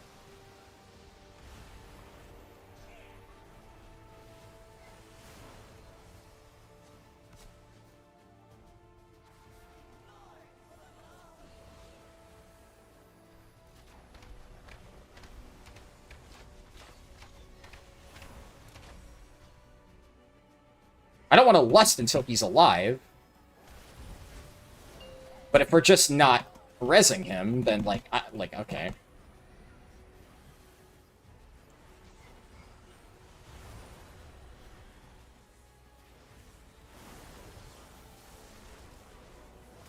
I don't know. I don't have any way to track, rest timers, though, so... I mean, maybe little bro's out of luck. Okay, at this point, I'm just gonna lust.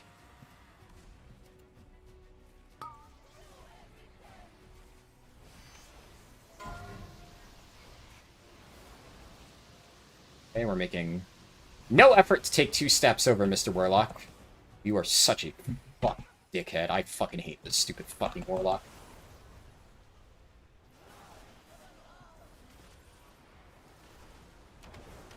A willing sacrifice has been prepared.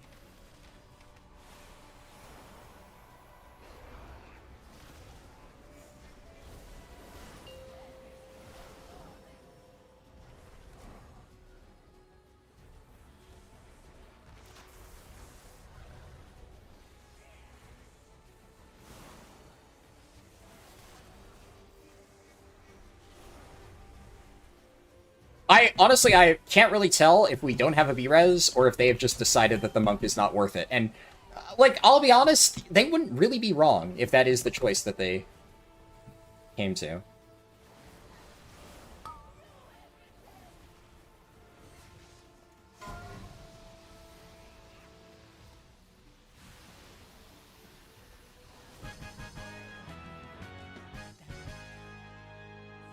At last, spirits that linger within these halls have found peace.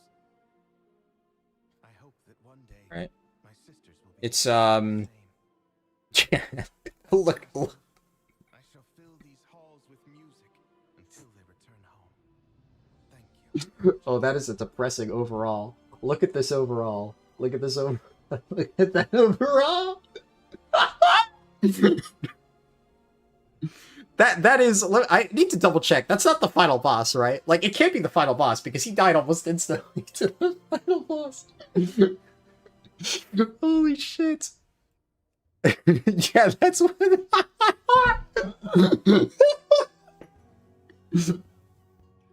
Holy fuck. Oh, he fucking ran it down. I pray to God that he was the group leader, because if not, that's a rough one. Whew. I got boots. Okay. Really good boots, too. Well, I guess I could probably swap my crafts sooner rather than later. But I still need an offhand. Like, before I do any of that... Actually, well, if I was going to swap my crafts, what would I do at this point? I would make bracers or something. I won't complain. Either way, it's good. We are down to 1 dungeon. I mean, as abysmal as that monk was, and while that, was he the group leader? He was the group leader. I didn't notice he was still in the group. Okay. Yeah, so that was his key. So he just got absolutely fucking boosted. Fucking.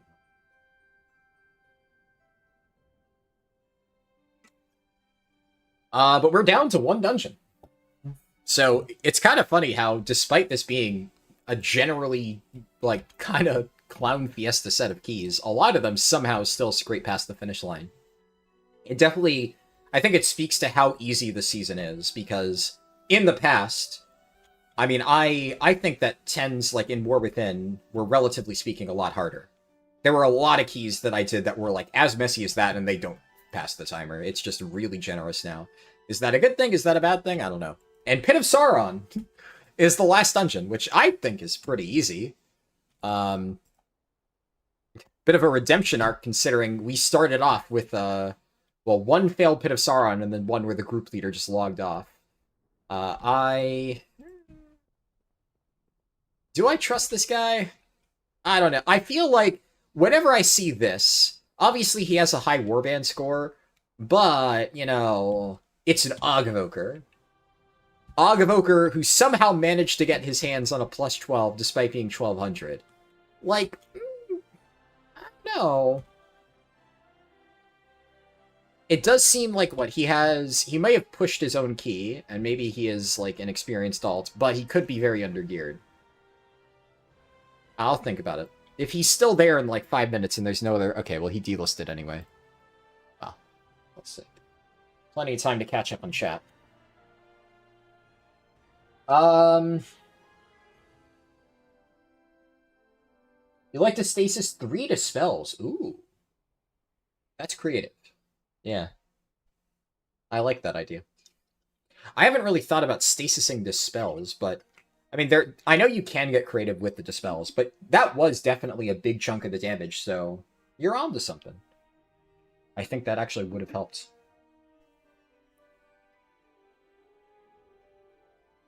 See, that's the type of thing that, like, when you're really experienced with a spec, you can start making those adaptations. That's kind of, you know, I don't really think about that all that much so far. Still fairly new. Just joined. Sounds like you're enjoying your time. This is why you quit healing. You would always leave so angry. Yeah. It's definitely strange we timed that. I mean, I think we had 2 full wipes to the same pull and still timed it. That's what surprises me more. The monk was like the bulk of those deaths, I'll be honest, but the tank was also eh. I mean, they did okay. I think they were just...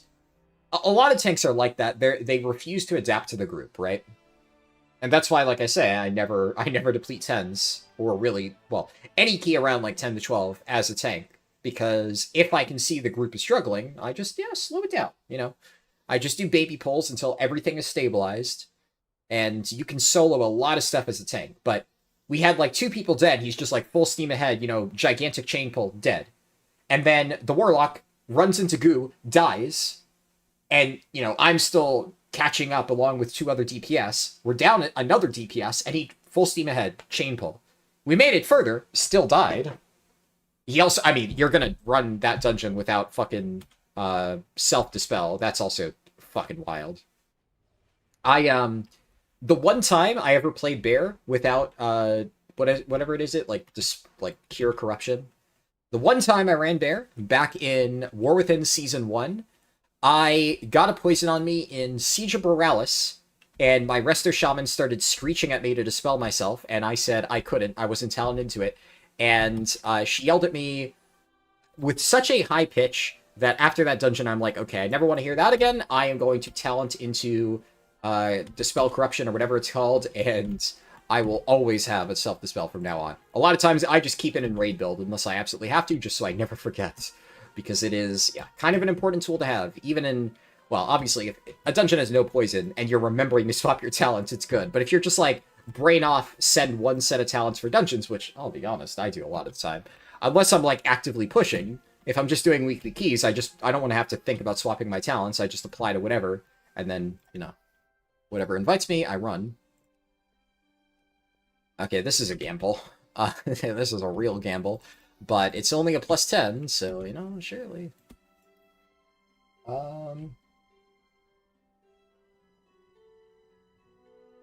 While that is true, a Resto Shaman yelling at you for poisonous spell is hilarious. Well, so I forget exactly what it was. It was like Siege of Borealis, they were applying poisons to everybody. So, like, she had just used Poison Cleansing Totem and then dispelled somebody else who had poisons, and then I had high poisons, and I forget why. But yeah, it was an experience. That Resto Shaman also just yelled a lot. That was just kind of the MO. But especially that one really, really set her off. So I swapped to the Druid talent, and I never looked back since. That Resto Shaman would also scream at me if I ever forgot Innervate. If I was ever slow by more than like a second or two, I would start, because you have like the Innervate macro, right? You like press it and it sends a whisper.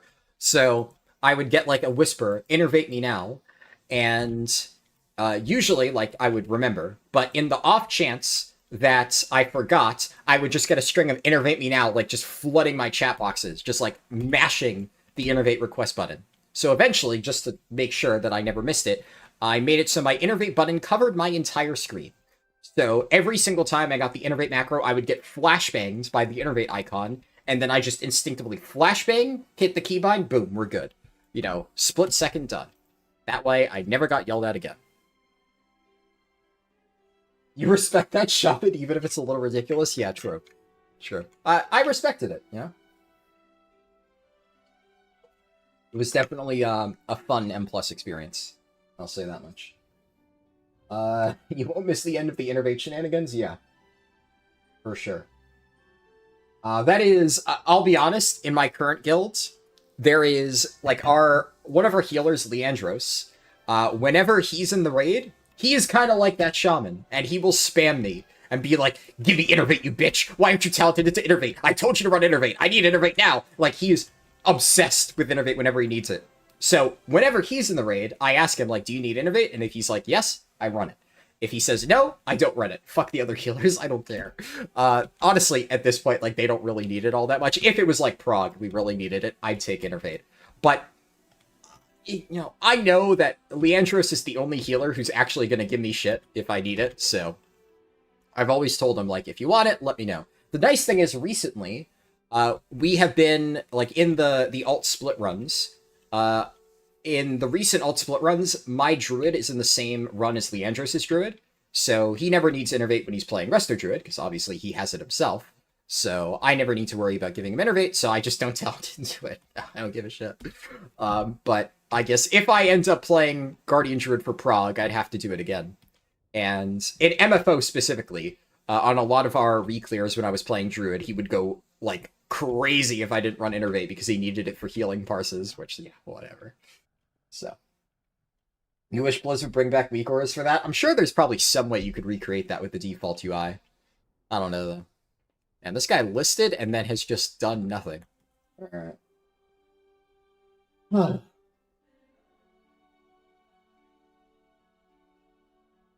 You finished leveling your Paladin yesterday? You're doing 12s at 259 end level? Yeah. I mean, if you know what you're doing, you can do keys as a tank at a really low item level. I mean, I did that early in the season. I haven't bothered ever since. Let's see, why am I getting pinged?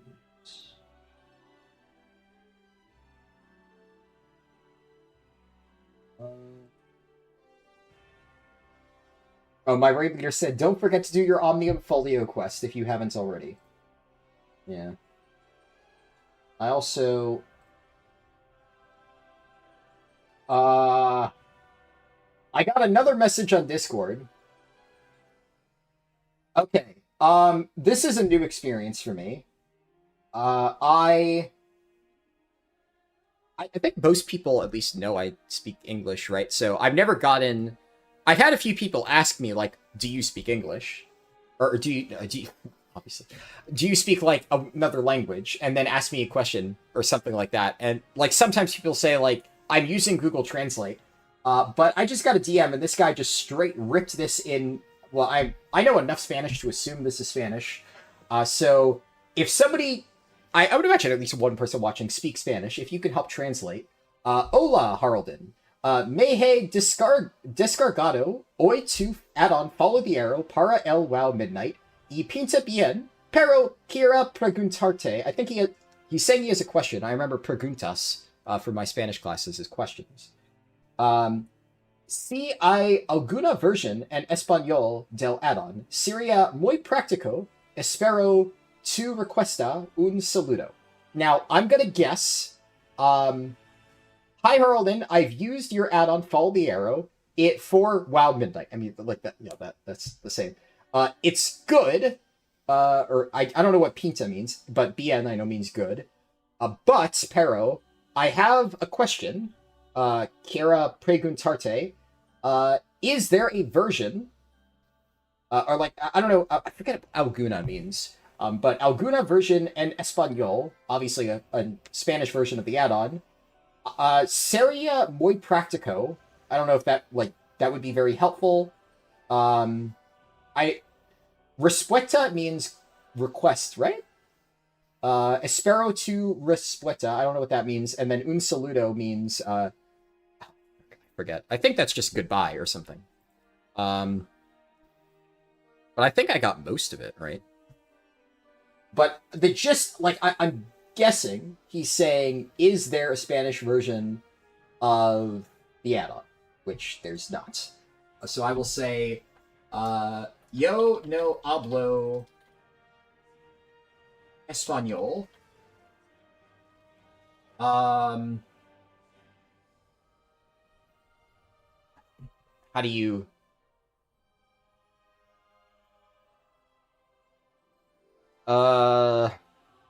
I'm just gonna say this so he knows. And then he can plug this into Google Translate. There is no Spanish version of Follow the Arrow currently. In the future, I may add translations, but it will require a lot of volunteer work from other people in the community, as I only speak English. Also, it is unfortunately not a high priority, since it would require a lot of work on the back end for translations to be realistic. Sorry. I think obviously he can Google Translate that, but I think hopefully that answers the question, unless I missed part of the question.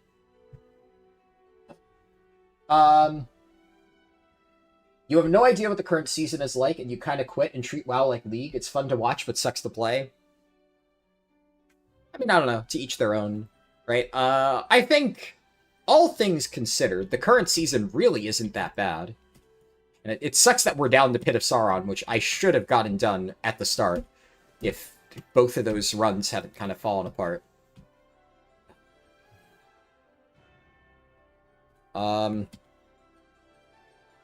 But, I don't know, I think the current season's fine.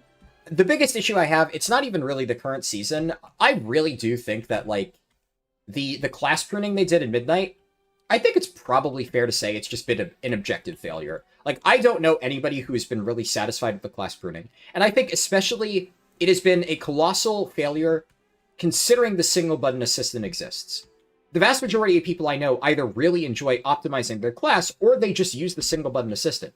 I have not met a single person who's like, ah, yes, I like that my rotation has been dumbed down so I can try and optimize my gameplay in this game without putting in as much effort. Like, if you're gonna put in the effort, usually you want there to be some interesting, engaging, like, complex rotation. Or at least, like, something that isn't completely brain dead. But, like, tanking, for instance, right now, just feels like such a bore. because they have just dumbed down so many specs. I mean, we just got done talking about Druid, right? But so many specs got completely gutted. Like, Brewmaster is unrecognizable.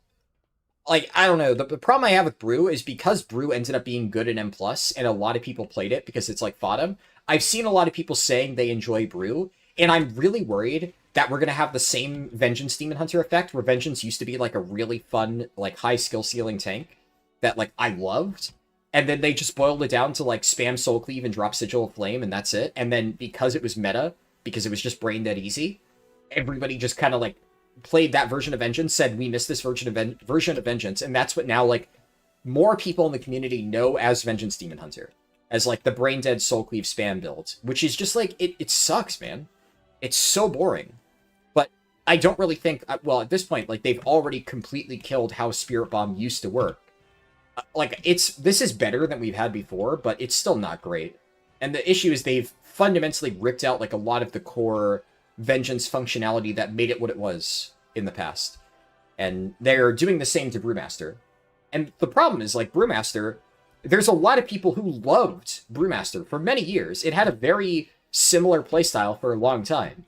And it's just such a shame that because a few people are like, oh, I don't like this spec because it's too hard for my tiny brain, they just completely kill the spec that lots of people do enjoy for, like, another, like, 3-button rotation that has no thought put behind it. Like, go play Bear. If you don't want to put in the effort, or put on the single button assistant, right? But that's what, like, really bugs me, where they designed the game for the lowest common denominator, which it's like, you can have accessibility features for everybody. Like, you have single button assistant, you can add stuff like that. But when the entire game is dumbed down so that literally anybody can play it, you just, like, I mean, it makes it so people like me don't really feel like they're being valued at all. Which is ironic because then at the same time, they also put minimal effort into casual content, right? So, like, instead of making it so the gameplay is accessible, they should make it so the casual content is accessible, because, like, dumbing down rotations isn't magically going to make little Timmy step into a Mythic raid. They need to make Mythic raids more accessible in terms of, like, the lockouts and stuff like that to make more people play it. The rotations are not what's keeping people out of high-end raiding. It's the overall design of it. And the issue with World of Warcraft right now is that it just has really nothing outside of endgame PvE. So if you don't like that, which unfortunately I'm kind of... Like, I'll be real, guys. I've had more fun playing Guild Wars 2 in the last 2 weeks than I've had playing World of Warcraft kind of this entire season. Outside of, like, Prog Mythic raiding, which I love, and is the only thing keeping me really playing this game. Like, obviously, you know, I work on Fall of the Arrow and stuff like that, because I enjoy playing the game, that part of the game, and while I'm here, you know, I'm going to try and, you know, do whatever I can to, you know, make stuff that I think is helpful, but, like, leveling is not, like, the most fun thing in the world for me. I'm not enjoying it all that much anymore. You know, I enjoy the initial optimization process, but there's a reason why I don't really do that many speedruns, whereas, like, years ago, I did a lot more. I kind of got tired of it. They've really haven't innovated at all with leveling. They did Chromie Time, and then they just kind of said, yeah, fuck it. And now they've abandoned Chromie Time, too. They didn't even implement War Within. So they just, like, they add features to this game, and then they just leave it to rot. And then the stuff they add, like Vol, Nightal, the Void Assault, whatever, they do, like, the bare minimum to make it playable. And the funny thing for me is, like, I thought Vol and Nightal were actually good. Like, relatively speaking, like, I thought the time I spent on Nightal, I didn't hate this. Admittedly, I played this for, like, an hour, and then I went and did something else, right? I guess the problem I can see is, like, is this something that's going to be able to keep people playing the game for an extended period of time? Not really, but, like, nothing in this game for casual players is. Whereas, like, in Guild Wars 2, I've run Chalk Gerent and Auric Basin meta with Octavine, like, 50 bajillion times, genuinely hundreds of times. Dragon's Stand as well.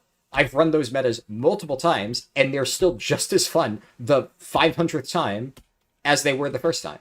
It's just the actual gameplay of what is effectively casual content in that game is just really fucking fun. And that's what Guild Wars 2 gets that WoW doesn't. Like, the gameplay loop needs to be enjoyable. And, like, one of the biggest issues WoW has is the the vertical progression model, which is why Guild Wars 2's horizontal progression is a massive strength, and it just grows. With every passing year, it grows, because, like, when did Heart of Thorns come out? Guild Wars 2 Heart of Thorns release date. So Guild Wars 2's first expansion, Heart of Thorns, launched in 2015. It's been over 10 years, and it is still insanely fun content that people regularly do every single day. Because it's horizontal progression, so it's still relevant. So, because they have that system designed, like when Guild Wars 2 first came out, like I'm sure it was probably a little bit lacking on content, but they've been expanding it. And so now they have content from over 10 years ago that people still regularly log in to do as one of their main things that they enjoy. And every single expansion that they add builds upon that, I guess, collection of content. And nowadays you log into Guild Wars 2 and there's almost like so much to do. But they don't really do a lot of FOMO, right? You could do whatever the fuck you want. So it works out really well. Whereas World of Warcraft, every single season, that's you just have the seasonal content. All the old content, throw it out. You can't, you can do it, right? But it's not relevant. It doesn't give relevant rewards. It's not scaled properly. It's effectively, for all intents and purposes, not real content. So it's so difficult to constantly keep up with this content cycle if you need to keep people engaged by constantly giving them a shiny new thing to chase. Whereas if they developed better evergreen content that stayed relevant for a long time, like, I don't know, the time walking system, which, like, when was the last time they added a time walking raid? They add like a few new dungeons and then call it a day. Boom. Dragonflight time walking. They're probably going to add, I guess, War Within time walking next. Boom, call it a day. Instead of, I don't know, adding a new time walking raid, making it so time walking raids are actually somewhat relevant at all. Anytime they are, Blizzard nerfs it into oblivion. It comes around like once every few weeks. It is one of the few forms of evergreen content that, like it or not, right, for me at least, people really enjoy using time walking for leveling. And they can't most of the time because it's seasonal or whatever, time gated. And even though I don't think time walking is good for leveling outside of Turbulent Timeways, the obvious, right? It is something people enjoy. And even then, a lot of times they can't do it. It's just the issue with Blizzard is their business model is fundamentally flawed. And they're putting in like way more work than they would have to if they just reconsidered that. But instead, they're just going to end up on this constant slop treadmill. And they're basically like, they're somehow losing to Guild Wars 2. Whereas like Guild Wars 2 has like done nothing. Well, they obviously still release expansions, but compared to WoW, the pace of new content in Guild Wars 2 is like extremely slow. And yet they can afford to take their time. And it's like, let's just add, like, we get one new zone every, 6 months or something like that for Guild Wars 2. And from what I can tell, like, having played through some of the new zones, it's been, 5 years since I last played the game. And there's only been, a few expansions. And each expansion adds, only a handful of new zones. But a lot of the zones are, really fleshed out, really intricate, and really interesting. And I've played in them for hours and hours and hours, and I feel like I barely scratched the surface. And there's some I haven't even got into yet, because I've just, the first zone in this expansion, I played so much. It's crazy. I started playing through some Janthier Wild stuff, and I haven't even visited, the second and third zone in the expansion. I've still been working my way through Lowland Shore and trying to, do all the achievements and jumping puzzles and whatnot. And, then there's, Visions of Eternity, and I'm trying to, play through that. I still haven't even gotten to the second zone in that. There's so much to do. But, it doesn't feel like I'm in a rush to do anything. Because the other thing that was really nice about Guild Wars 2 is I came back to it. I haven't played in 5 years. All my gear is still relevant. I'm like, okay, I can just jump into content right away. Because I spent all this time getting my Ascended gear when I stopped playing before. I still have a fully functional build. I just changed my talents around a little bit. And I'm good to go. And then I hop in, do the exact same content that I enjoyed playing 5 years ago. And then I'm like, what if I check out some new content? I do that. Cool. I crafted a few new pieces of Ascended gear for some weapons that I didn't have. And I'll be honest, I'll put Guild Wars 2 down because I am going to be really busy the next month. So I don't really have time to keep playing it. But it was a nice distraction for the last 2 weeks. A little bit. I kind of needed a bit of a break. But I know that all the progress I've made over the past 2 weeks, like all the new stuff that I've started unlocking, all the new weapons I crafted and whatnot, when I come back in like, I don't know, 6 months from now and play it again, if I have like free time at the end of like next season, I'm going to be able to pick up exactly where I left off and just keep working towards, right now, like, I started working towards a legendary bow, which I started building towards my legendary bow 5 years ago, and because I got like a third of the way through the collection, I got like basically another third of the way through over the last 2 weeks. I've been like chipping away at it. I still have a bit of time left to go, but maybe 6 months from now I'll finally craft my legendary bow, and then I'll be able to use that going forward. And that's the beauty of horizontal progression. And meanwhile, Blizzard completely resets your gear every 6 months. And there is like, I do think that there is definitely a market for that. Obviously, I play this game, so I do, like, I don't mind the gear catch-up process, right? But it definitely, for people like me who don't, play this game as a job, right? It's a lot of work to do that every single season. And then especially if it doesn't feel like the content is super rewarding, it can give you the feeling of like, why bother, right? And while I did like this season for raiding, I kind of have gotten that feeling for M+. It's one of the reasons why I've kind of focused on other stuff instead of trying to gear up my Guardian Druid for M+, like we were saying earlier.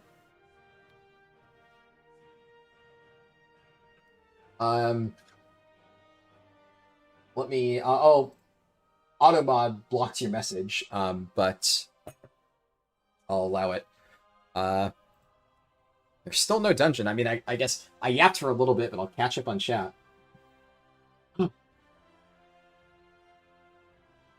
Was I in a Hall of Fame guild before joining my current guild? Not really, kind of. They got Hall of Fame, but it was like fake Hall of Fame. Like overflow Hall of Fame, past 200. So I have gotten Hall of Fame before joining my current guild, but I definitely, like, I feel like I probably could have, for like at least a few years now, I probably could have rated at a Hall of Fame level. I never really wanted to. Like, I intentionally joined guilds that were a little bit more, like, laid-back cutting edge, like World 300 to 400 range, just because I wanted to focus more on videos and stuff. And I'll be honest, getting into, like, higher-end rating, I have had less time to work on videos. I've uploaded less. I think that you can just see that. But I decided that that is something I wanted to do, and so, I did. And I enjoyed it. I'm glad I made that decision. I've really enjoyed raiding this past year. It's something I've been, like, itching to do for a while, so I've had a lot of fun. And, I mean, I'm doing it again next year. I'm staying in this guild, so, yeah. Val is fine. The first place was sucky. Well, like, honestly, I didn't even hate Nightall, but I've heard a lot of people saying they hate Vol. So, I have not actually tried Vol. I have not gone there at all. I might check it out, like, tomorrow at some point before the reset flips over, but I've seen a lot of people saying they hate the zone. And my point is, I was a bit more, like, I was nice to Nightall. I thought it wasn't the worst thing ever. A lot of people hated it. I thought casuals would like this. I thought this was, like, better than a lot of the other content. And the fact that, like, even the random Reddit casuals are mad about this is surprising. Yeah, I am looking for Pit. Honestly, owner, at this point, if you have a Pit, I'll take it. Because I literally, I'm one dungeon away, and I have not found a single group in 30 minutes, so.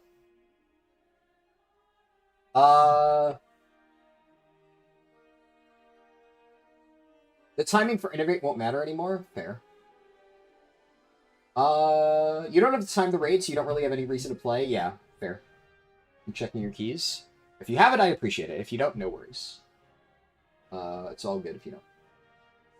You're more upset by the add-on printing? Both of them are bad, right? But the add-on printing is like, as somebody who is already fairly minimalistic, it didn't really matter that much for me. And I think, like, both of them kind of play into, like, how the game feels. I do think that, as somebody who has played with minimal add-ons, the game can still feel good even if you don't have add-ons. But the fact that now the game just feels worse for everybody across the board is like, who is this benefiting? You have everything but Pit. Unfortunate. I mean, hey, there's a +12. We'll see.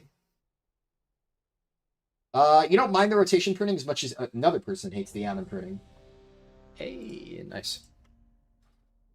I mean, I don't know. Like, obviously, I think both are bad. The rotation pruning definitely depends on what spec you play, though, I think. Like, if you are a Brewmaster main, you hate the rotation pruning, because Brewmaster is unrecognizable after the rotation pruning. It's just a different spec, and it's a spec that, at least I think, is strictly worse than old Brewmaster, in terms of how it feels to play. And, like, that's subjective, right? Some people like new Brewmaster, but as somebody who has played primarily Brewmaster for many, many years, it sucks. Like, it sucks to feel like the spec that you've always loved is now gone.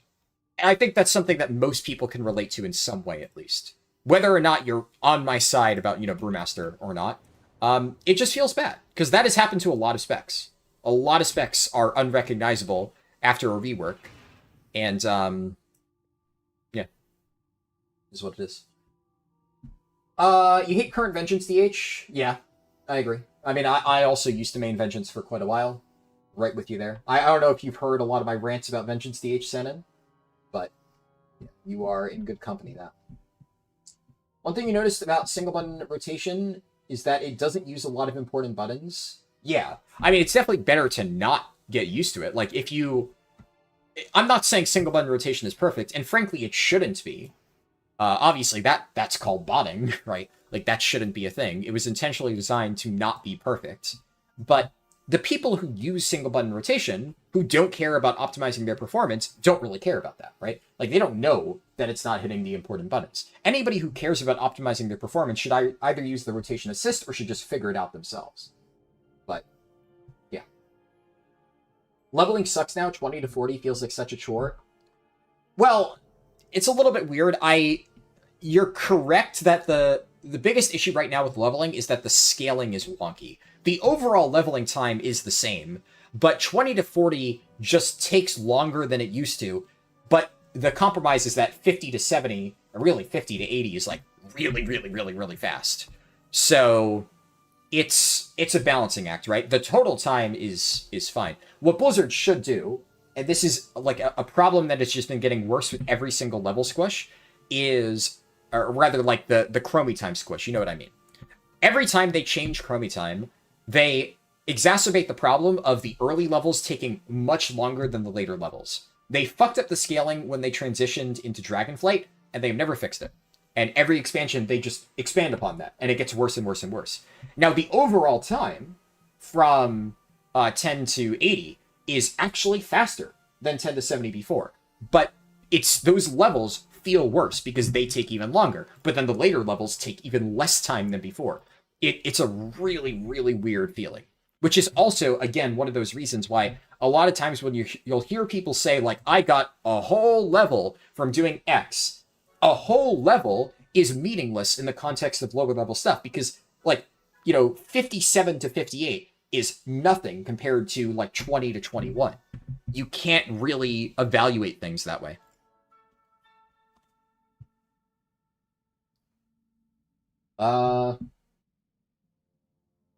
Old school RuneScape is like that too. Yeah, that's a good example.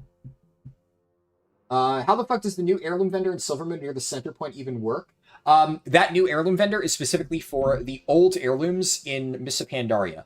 It is entirely for people who want to collect the item IDs, I'm pretty sure. It's weird, yeah. Okay, I missed a few messages on YouTube. Apologies, I'm trying to catch up, but it's been a lot.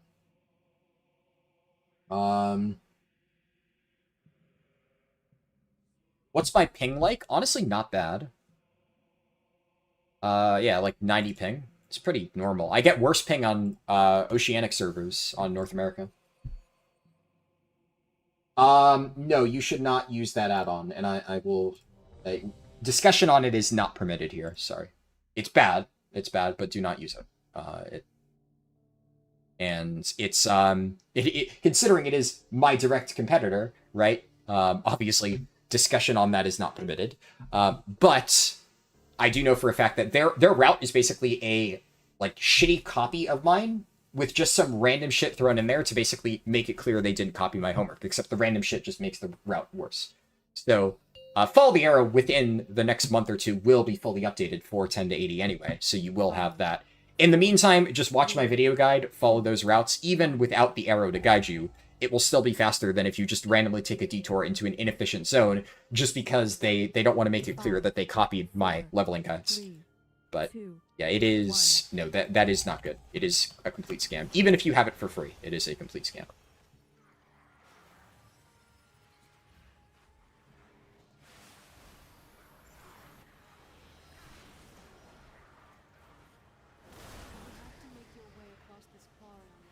Your Come on.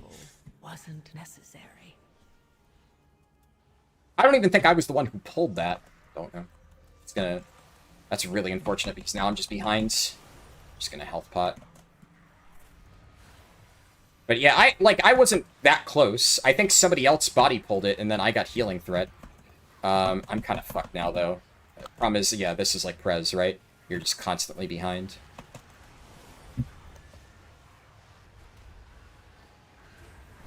Yeah, okay, that like 50 million things cast on me. Fuck me, man. I'm kind of starting to hate Pit of Sauron. I normally think this is a really fucking easy dungeon. The tank needs to kite, though. I don't have a Dispel for him. And he immediately goes back in. He did not get the... He did not understand what I was suggesting when I knocked the mobs away. I mean, if he lives, he lives. Okay, he cleansed. I think he... What did he do? Fort Brew or something? We're alive.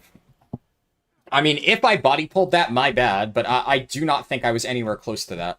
I'm... Like, honestly, after this, I'll probably watch the replay. And if somebody saw, like, if you think I body pulled, 100% let me know. I think what happened is somebody else pulled, and then I got healing threat, right? Which is, like, not outside the realm of possibility, which is why, you know... If I did, oops, my bad.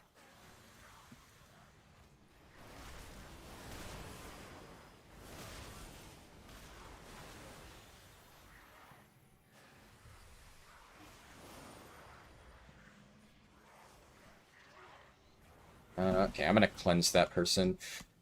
And of course, man. I'm just gonna... Okay, I have to... Oh, why are we letting kicks go off? Dude, this dungeon is so easy! There's like fucking 2 mechanics in every fucking trash bowl. Oh, how do we not do the kicks, man? I mean, the nice thing is, if I recall... Okay, the warrior's in the wrong spec and is running out. Unfortunately, he's also dying. I mean, look, if he dies outside the dungeon, at least it doesn't contribute. Okay, he died inside the dungeon, right? Why, man? Oh, God. Why? I think I'm just cursed in this fucking dungeon today.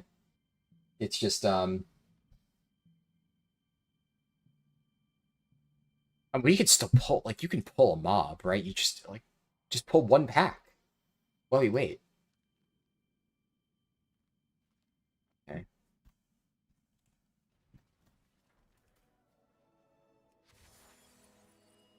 I mean, I will say, like, you know, he should have gotten threat, so I won't complain. I wasn't going to give him that much shit because, like, you know, I have definitely been in a position before where, like, somebody pulls mobs and I don't react in time. Like, you know, I don't think you should expect, especially in that case, to be 100% aware. But frankly, the fact that he's, you know, even though I wouldn't 100% say it was his fault that I died there, he acknowledges that, like, as a tank, you know, he should be more aware. So, I respect that.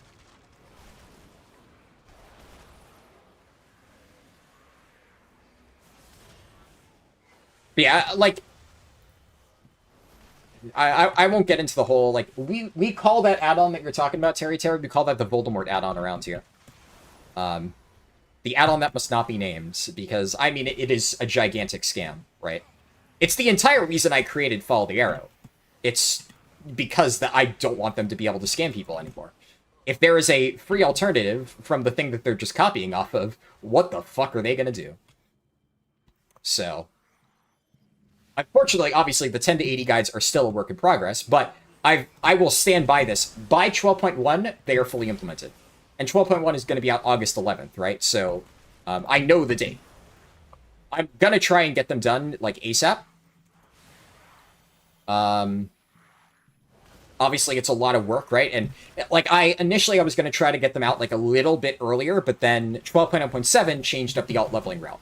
And, like, when I initially said that, like, I want to get the Alliance stuff done by end of June, that was before I knew they were going to make, like, big leveling changes for 12.0.7. And even then, after they announced it, I had no idea how impactful those changes would be until, like, I actually tested it. I'm like, oh shit, like, I actually need to completely retest and redo the 12.0.7 route. And I did that, right? And I think that was more important. Like that is, I would imagine, more relevant for more people.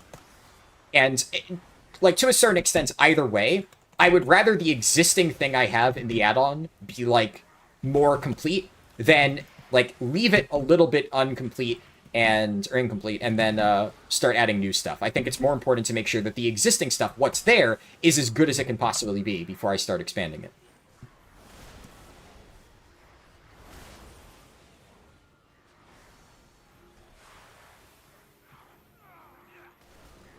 I used it for 80 to 90 and it was pretty fast. Awesome. Glad to hear it. Yeah, if you go into Follow the Arrow right now, and you go into, like, the Alliance 10 to 80 section, you'll find a direct link. Like, it pops up, you just do Control-C, and then pop that into your browser, and that'll pull up my video guide. And that will tell you everything you need to know. It's, like, what, 15 minutes long? And then there's, like, other sections. Right now, there's, like, slight differences you'll want to do for 70 to 80, and there's a section in the add-on that will link you to the relevant videos to explain how to adapt for that. I'm just gonna... shouldn't be doing this in the middle of the key. It's fine.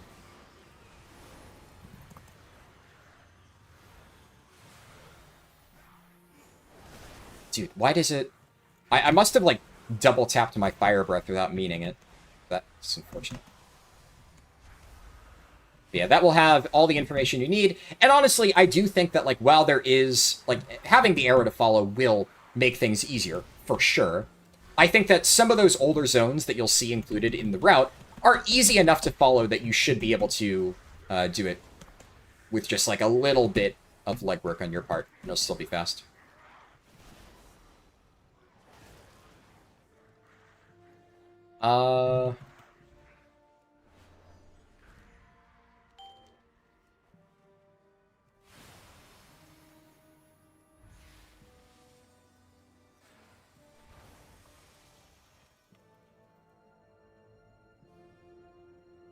Yeah, like, we don't need to halt the entire dungeon just because one person had to AFK. Like, the tank did that for the warrior, too. It's like, just, you know, alright, we don't have DPS, don't do, like, an MDI pull, sure, but, like, we can still pull. Frankly, I mean, we obviously could do the next pull, but, you know, you want to get something done. It's not, no point in just sitting here.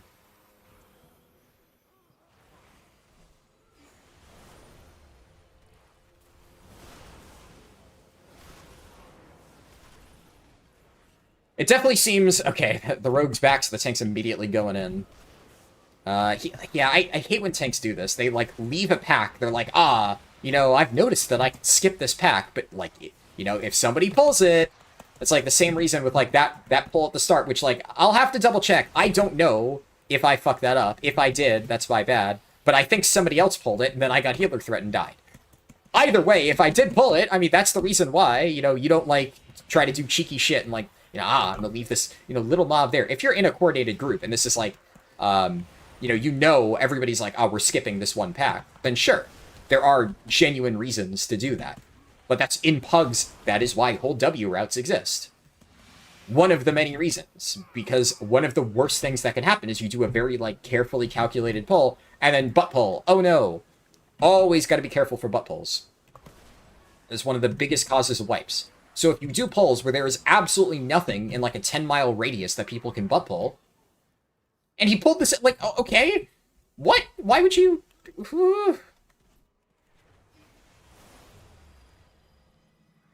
I mean, like, look, I'll give him... yeah, like, doing this as a single pull is fucking crazy. We're gonna pull the caster mob in with the boss. Great idea. I think that's... It looks like he's trying to do that, because he's, like, dragging it up the stairs. He probably watched a video where it's like, oh, I want to pull mobs into the boss, so we're gonna pull the caster mob fucking 50 yards over to the boss, instead of just pulling it with the other mobs. Like, come on, man. But, like, I'm not gonna give him shit, because he did say, sorry, you know, I haven't played Brew in a while, I'm new. And he's, like, you know... Better safe than sorry. It's what I've said many times, so I'm going to put my money where my mouth is. I do think that is a better way to go about it. Okay. Mage is kind of being a terrorist. Fine, though.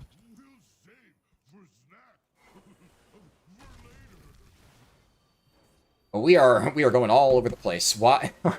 Why we ran all the way around, we dragged the boss over there to smash that one, and then we're going back here. Okay. We could have just, like, stood here, smashed this one, and then hid behind, like...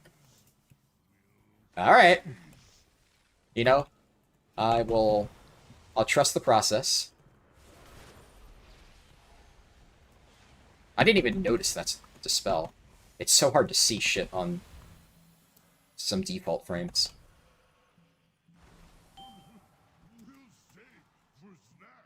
Okay.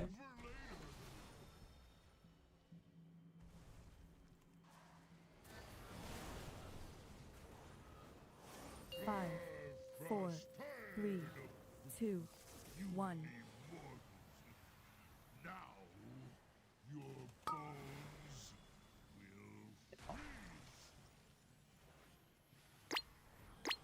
Oh, come on, man!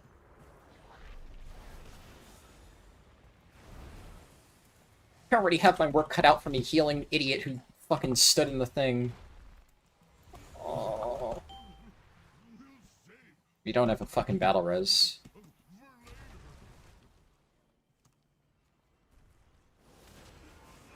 I guess I should have lusted, right? You know what? Fuck it. 5, No time like now. 3, 2. It's my bad, though. I should have lusted at the start. But I'll lust now. No point saving it. Come on, man! Why are we just standing at mechanics? Like, it's the only thing that can kill you on this fucking fight is avoidable damage! Christ! This is, like, the easiest... I don't know. Correct me if I'm wrong here. Maybe this opinion is, like, crazy. I think this is the easiest boss in this entire M+ season. Every single fucking mechanic is avoidable. There's nothing that can kill you unless you just stand in bat. And we are somehow, like, I mean, it's a miracle I kept that other guy alive. Fucking hell. I'm kind of worried about this. I mean, we've been going at a fucking snail's pace. The timer, I think, is a little bit forgiving in Pit of Sauron, but not like that forgiving, especially if we're gonna be just dying to dumb shit. Oh, this is going off.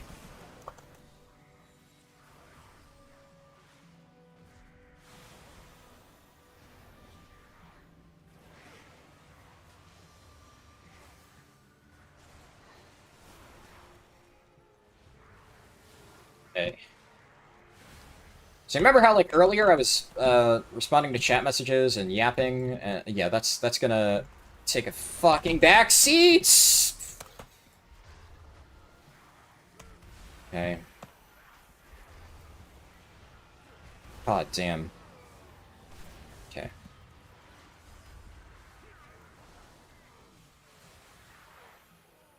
Dude. I don't understand how this tank thinks, like, oh, we're missing one rogue, therefore... dude. Okay, thankfully I managed to drop combat there. We're missing one rogue, better halt in place and not pull any mobs, but oh, like, everybody's here? I guess we can just, like, hold W and pull the worlds. You know, we have one DPS now, everything has drastically changed.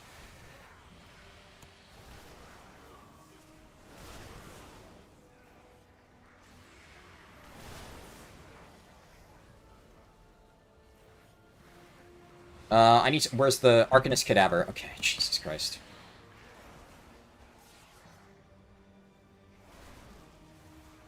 Honestly, like, outside of the hiccup on the first pull, I didn't think that this group was playing that badly. But this is turning into just a chain death fiesta, and I am starting to get concerned. I really don't want to have to do a 4th Pit of Sauron. I'll be honest, like, you know, unless this key literally disbands, even if we deplete, I'm probably done for the day. Same logic with fucking Mysara Caverns, and I just worry about this another day. But I'd really rather not.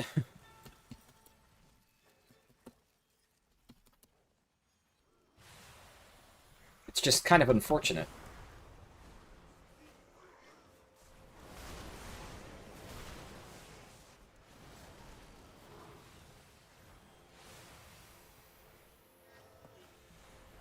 I can't really see. I thought I saw the mage's mirror image, and I thought that was him.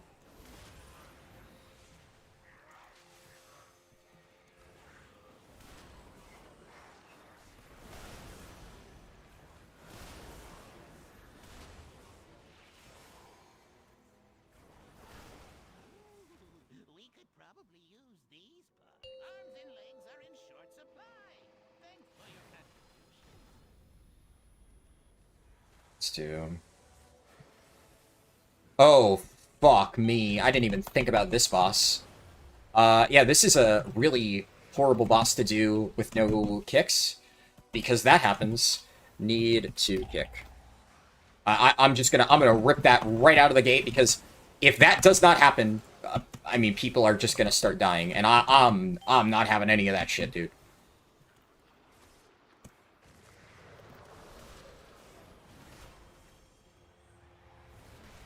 How long do I have on stasis? 4 seconds? Actually, perfect timing. Okay.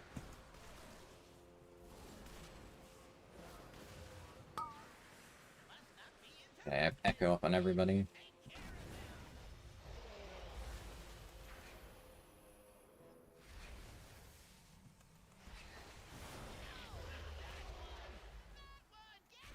Such a fucking lucky bitch.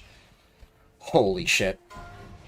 The funny thing is, I knew that was gonna happen. I was so fucking ready for that. I was like, somebody, I know, this group, every fucking mechanic that they can fuck up, they've been fucking up. I knew for a fact somebody is gonna take that hit to the dome, so I was ready. Finger on the trigger, insta-TD.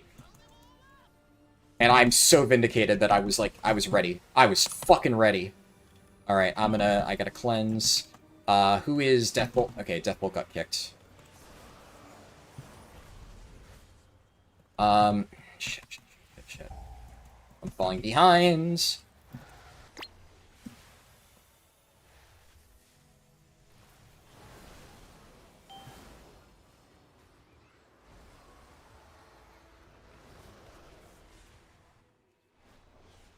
Everybody spread out. It's fine. I can handle this.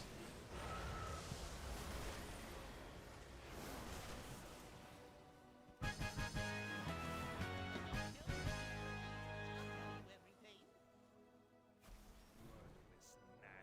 10 minutes. We have time. We have time. That awaits you. Do not think that I shall permit you entry into my master's sanctum so easily. Pursue me if you dare. Fuck, I had stasis going. I forgot. Fortunate.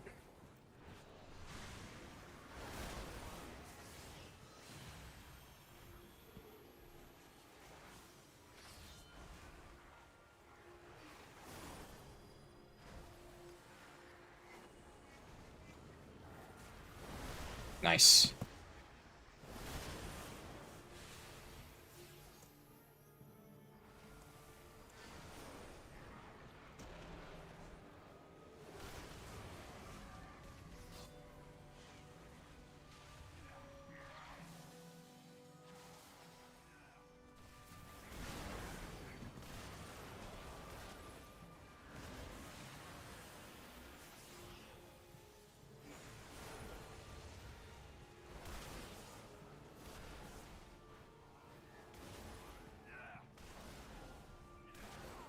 I haven't been updating this current segment.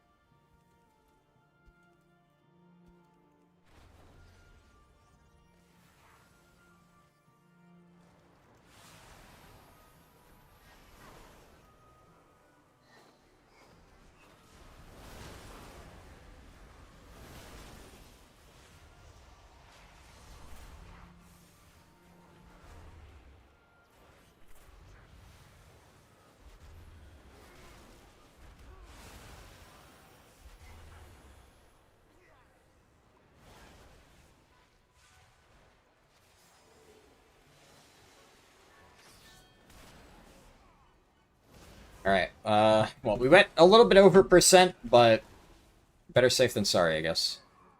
Tank pulled a lot of extra stuff in the first area.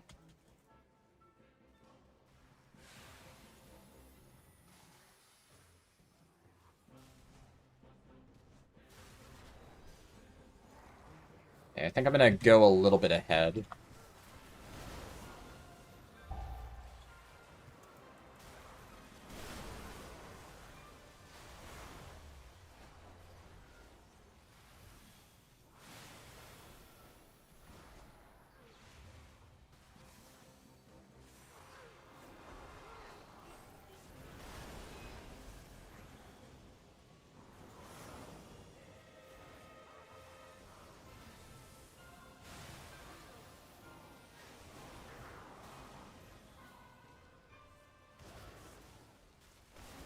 Okay, I may as well use a fire breath here, because there's no other pulls coming up. Here, I actually do want to use this TA.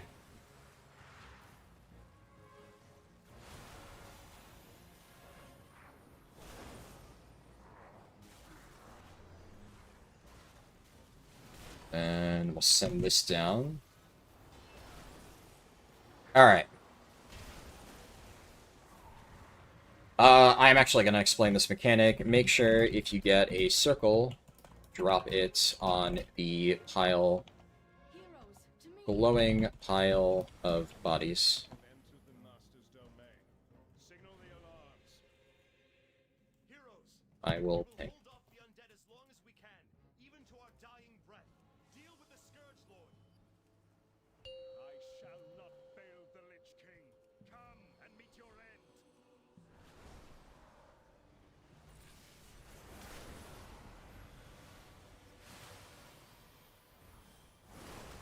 Such a shameful display. You are better off dead.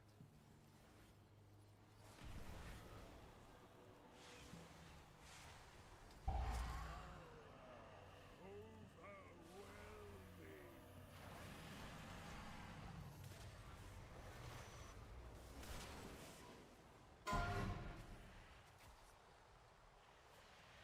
No, dude. Why?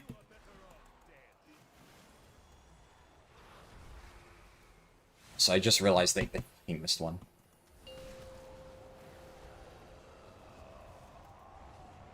Brace for impact.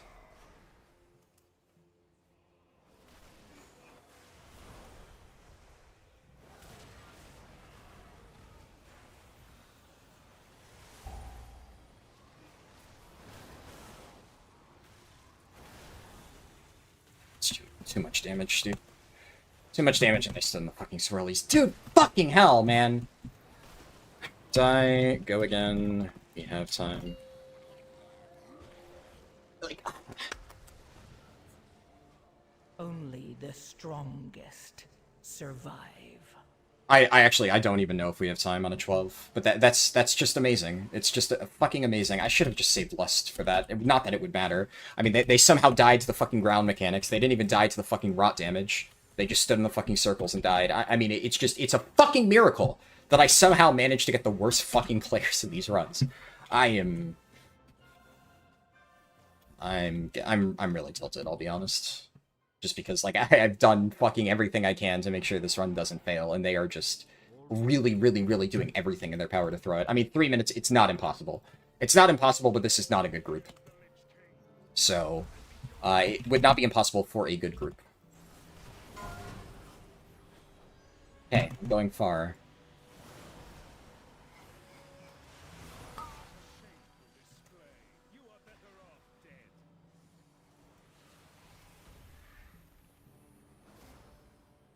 Wait, that wasn't even... Oh, he missed again. He missed again. He missed again. He missed again. He missed again. Right? Oh, no, no, no, no, no. He didn't. There's always one ad. Right? I think there's always one ad.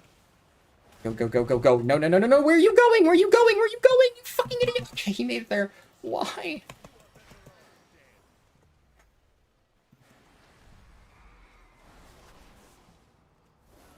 Alright, alright. Fine. We're fine. We're fine.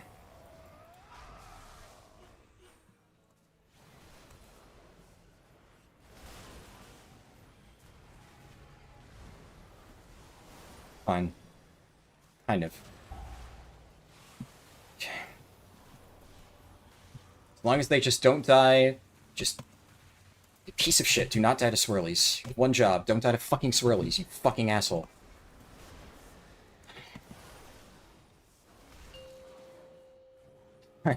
I gotta untilt a little bit. I am... Alright, I will get this one. Get any. Any of them. Okay, nice.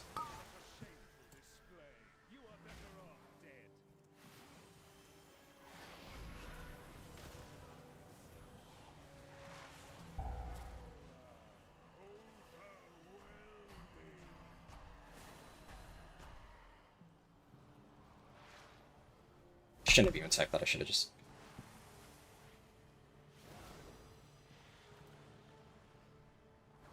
Why are we going? Okay, fine, fine. He got it. At least he did it.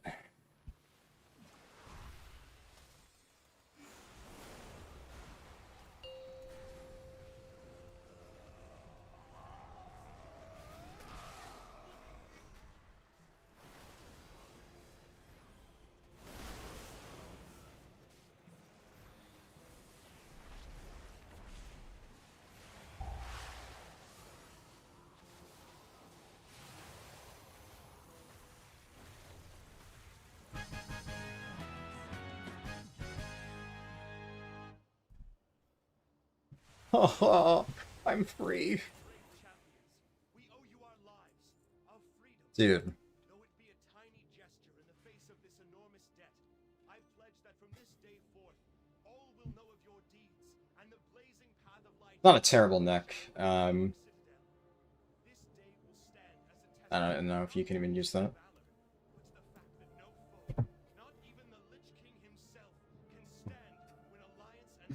How is that the second 12 I've done today that's been like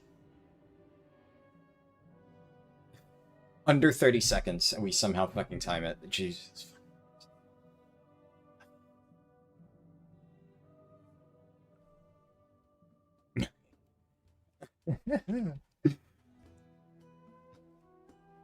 That guy just said, what dungeon is that? What's WR? Windrunner Spire 13 if you want to stay. Yeah, I'm good. I'm good, dude. I think I'll pass. Fucking Christ. Dude, the fucking Blizzard damage meter's broken again.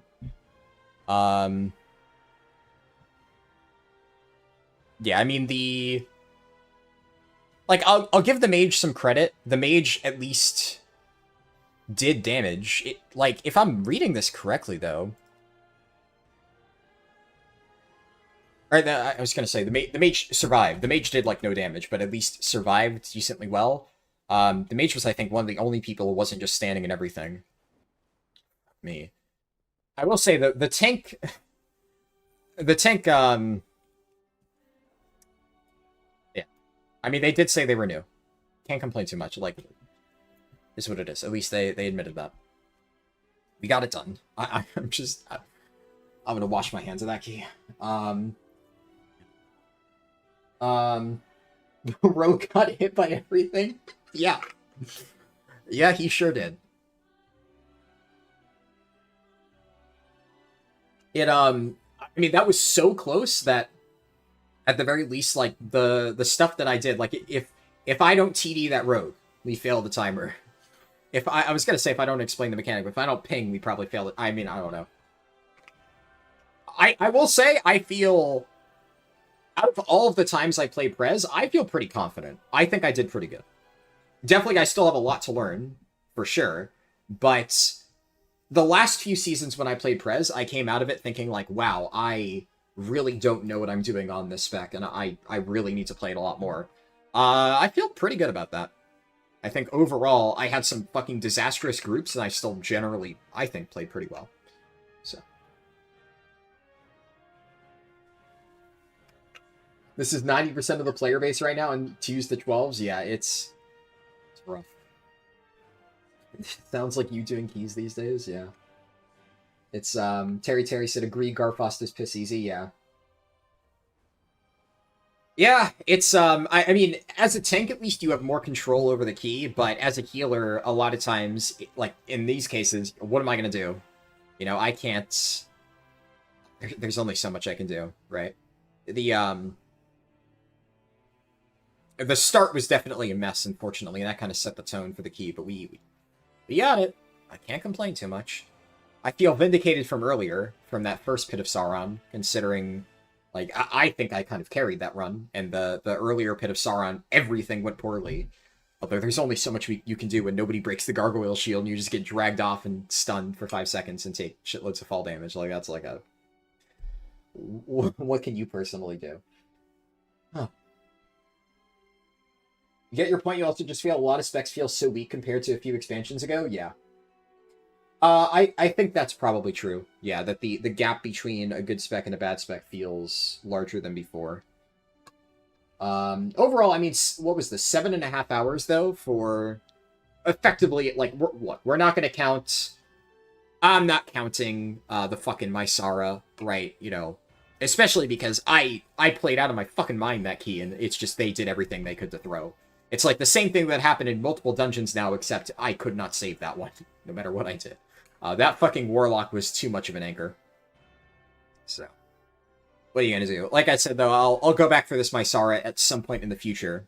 At least I've gotten most stuff done on my Evoker, and also, like, I have now a full Mythic Plus vault, so there's that. Whew. And getting this out of the way early it's a relief. For sure. In your limited time playing tank and learning a role in groups, you liken it and healing to corralling a herd of sheep that just won't go quietly and love to make trouble. Yeah, for sure. Let me make sure before, because, like, obviously, so that's the end, but I want to make sure I read all messages. I know there were a few messages early that I didn't have a chance to read.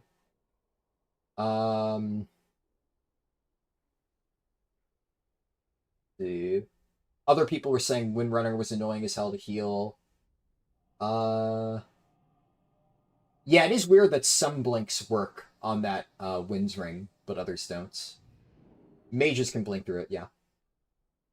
Some blinks are not true blinks. Like, I'm pretty sure Devourer, which is what you're talking about, it's not an actual blink. The animation kind of looks like a blink, but it's a dash.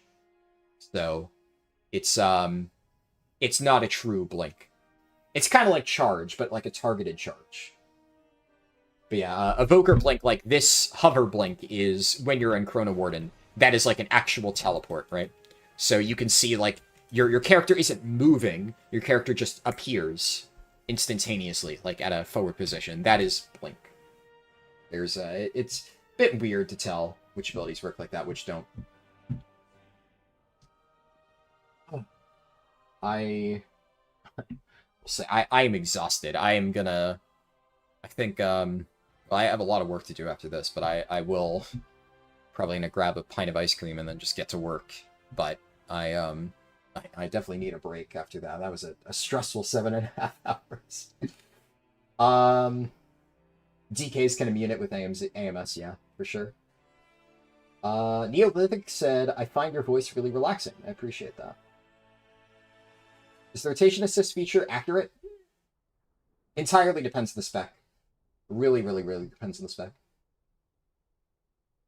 James Hutcherson said, I just got here and it seems like he's having a bad time. Yeah? I mean, look, it's part of the Pug experience, right? I'm glad I did this, you know? You don't really learn. You have to have your trial by fire moment, so it's a lot better for learning if you have a disastrous group. So I might be sitting here and, you know, cursing all these other people, but, you know, two important things. One, you know, I recognize that A, I can make mistakes, and B, that this is part of learning. You have to go through difficult stuff. It's like so many people always say to me, like, for tanking and stuff, they want to, like, they're afraid of tanking because they want to make sure that they don't fuck up. But you're gonna fuck up. Like, I'm trying to learn healing, and I fucked up multiple times today. It happens. I'm not gonna learn if I don't fuck up. That is part of the learning process. And in the case of healing, part of the learning process is recovering other people's fuck-ups. Tanking, too. right? Somebody butt pulls, you better be there to pick it up. That's your job. You know, nobody's gonna give you shit if you miss it up, like, at least in a low key. Like, it's like, all right, yeah, you know, you're new to tanking, like, happens. Like that Brewmaster monk. Somebody butt pulled. I don't know if it was me. I don't know if, like, somebody else did it and I got healer threat. I couldn't really tell. Either way, somebody butt pulled, they ran over, they whacked me in the face, I'm dead. And now it's his problem. Whoever started that, whoever caused that mob to get butt pulled, now it's the tank's problem. If he had been watching, whenever I'm tanking, I'm constantly watching like a hawk, looking all around me. There's a reason why, like I said, I do my pulls so butt pulls can't happen. But if I see something gets butt pulled, I'm immediately on it. I rarely ever see people die to threat due to a butt pull, unless they, like, literally walk into it, right? And there's nothing I can do. They walk into it, they insta-die. Like, that happens. Yeah, what are you going to do? But if I can see they, like, got proximity threat, I charge over. Boom. Immediately I have threat. Because I'm constantly on the lookout for that. If I ever know that there's a nearby mob pack and I see somebody inching that way, first thing on my mind as a tank, recovering from other people's mistakes is your job. It's why it's like, you know, one of the harder roles. Healing, same thing. Healing, there's, I feel, less you can do, but it's still part of your responsibility. So it's quite stressful, for sure. But yeah, that's part of it. Zero to hero. This is my definition of zero to hero. Keystone hero. Technically, it's 2.5k. For me, it's just all-time 10s. Obviously, like I said, we'll get to my sorrow later. But, I mean, the entire point of the challenge, right, is 3k is Keystone Legend. I don't even know what the name of the 3.4k one is. But I'll probably do that on my main account, on my tanks. But as a learning experience, like, I feel like I have, at least for Prez, like, a strong enough understanding. I've also played Prez multiple seasons now, so, like, I feel confident enough with it at this point. And my goal right now is to get a fundamental understanding of every single spec. And then we'll see what I continue playing next season. And next season, what I might do is I might narrow it down. I still, bare minimum, like, as part of the Keystone Hero on all specs, I'm going to try and get Keystone Hero, this, all 10s, on every single spec, eventually. But I will continue trying to maybe push myself on healers. Healers especially, like I said, I really want to learn raid healing, so what I might do next season is I might pick, like, 2 healers that I really like. Maybe Prez and Disc or something like that. Unless one of the other healers, like, sticks out to me as like, ooh, this is really fun. And then I will really, really try to force myself to learn those. And I'll try to get better at it. We'll see. Keystone Myth, that makes sense, yeah. I can see that.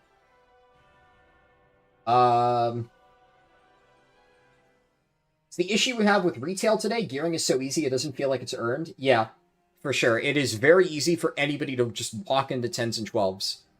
And that's why you have situations like this, where people just kind of feel like they don't know how to play the game. It's, I mean, it's why you should join a guild, right? You know, early season, M+, I'm always playing with my guild. But Europe, obviously I gotta work with what I have. And maybe if I end up joining a guild, then, on Europe, then, like, maybe I'll have better options, but, for now, this is what I have to work with. If you wanted to learn healer, I mean, yeah, it kind of depends, but, like, considering I am learning healer myself right now, it's, I'm probably the wrong person to ask, right? I'm still learning. Like, I have found Disc and Resto Shaman to be pretty easy. They play differently, but they are easy in, like, they're both easy in different ways, I think. For me personally, compared to Prez, where, like, I mean, you know, like, the payphone meme? That is genuinely how I feel, like, on healing as Disc versus healing as Prez. Healing as Prez, I'm like, I am super stressed, constantly locked in, I'm having to do everything. Disc is just like, fucking apply Radiance, and then full payphone mode. You just do your rotation, Mind Blast, Penance, Smite, blah, blah, blah, you know? It's just, nobody can die. It's so fucking free. So, I'm doing Disc next, I should note. So, next week at some point, I don't know exactly when, probably like Saturday, because we have, I don't have Raid on Tuesday, Wednesday, but like I said, Tuesday I'll be streaming Turbulent Time Waste Testing, and that'll probably be on the second channel. I'll think about that, though. We'll see. But I'll do Turbulent Time Waste Testing, and then Wednesday I'm going to post the leveling guide, and then Thursday, Friday, I will do raid testing. Let me see. I think my raid leader only posted Thursday raid testing, right? Yeah, my raid leader only posted Thursday. We might not do Friday, because I know my raid leader said, and this is a fair point, right? Like, the mythic testing for the final bosses is, like, usually a bit of a shit show. So generally speaking, he just, like, watches the other top guilds do it, and the unfortunate thing is, like, we don't have enough people around for testing. With mythic, it's really tricky, right? Because you need to have 20 people. So we usually only get, like, around 10 to 12 for testing. So we can't get, like, our full raid comp and practice like Liquid or whatever does. But there are guilds out there who will. So for the early bosses, you can usually get a feel for it. It's just kind of nice. We did all of heroic testing. And I know we always end up doing the normal raid testing, which, actually, come to think of it, I should probably, because I believe that's this weekend, right? And he hasn't posted anything. Yeah, that is, oh, no. It is next weekend. So it's the 10th. Okay. So, yeah, I was a little bit wrong in that. So I'm sure that whenever that comes up, we'll be doing the full normal clear. So we're definitely doing raid testing on Thursday, so I'll stream that second channel like before. Like, yeah, right now we have on the reacts, like, he posts the thing and then he says, like, react to the times you can make. We only have 11 people who have reacted so far. So we'll probably have to plug, like, half the raid for Mythic, which is, yeah, on raid testing it's rough. We're probably not going to be able to get much done, but it's still nice to see the early bosses. So, assuming we don't do Friday raid testing, which it doesn't look like we will, then I will probably stream something on Friday. Next week, on either, like, basically Friday through Sunday, I'm going to do, like, one of 3 things. Actually, Darkwind Fair is next week, right? And it's on Sunday. Okay, so you know what? Because Darkwind Fair is next week, I was saying I was going to do a Death Knight 10 to 90 run. I might just do 10 to 80, I'll have to see. Really depends on how fast it is. But since Darkwind Fair is this coming Sunday, I'll just do it then. So we'll still do Turbulent Time Waste testing on Tuesday, as planned. Then the leveling guide on Wednesday. But then probably Friday or Saturday, I'll do Discreased Keystone Hero. One of these days, I'll play it by ear. And then Sunday, because that's when Darkwind Fair is, we'll do the Death Knight 10 to 90 at that point. I think that works out well. And then I'm not going to plan ahead for future streams. I will say, over the next month, I'm going to be working on a lot of videos and a lot of Follow the Arrow stuff. If I'm doing PTR testing, like, at a certain point, probably, like, later in July, whenever they fix Delves, because right now Delves are just a fucking mess on PTR. They're bugged to hell. So, I tried to test Delves, and they were just broken. So, I gave up.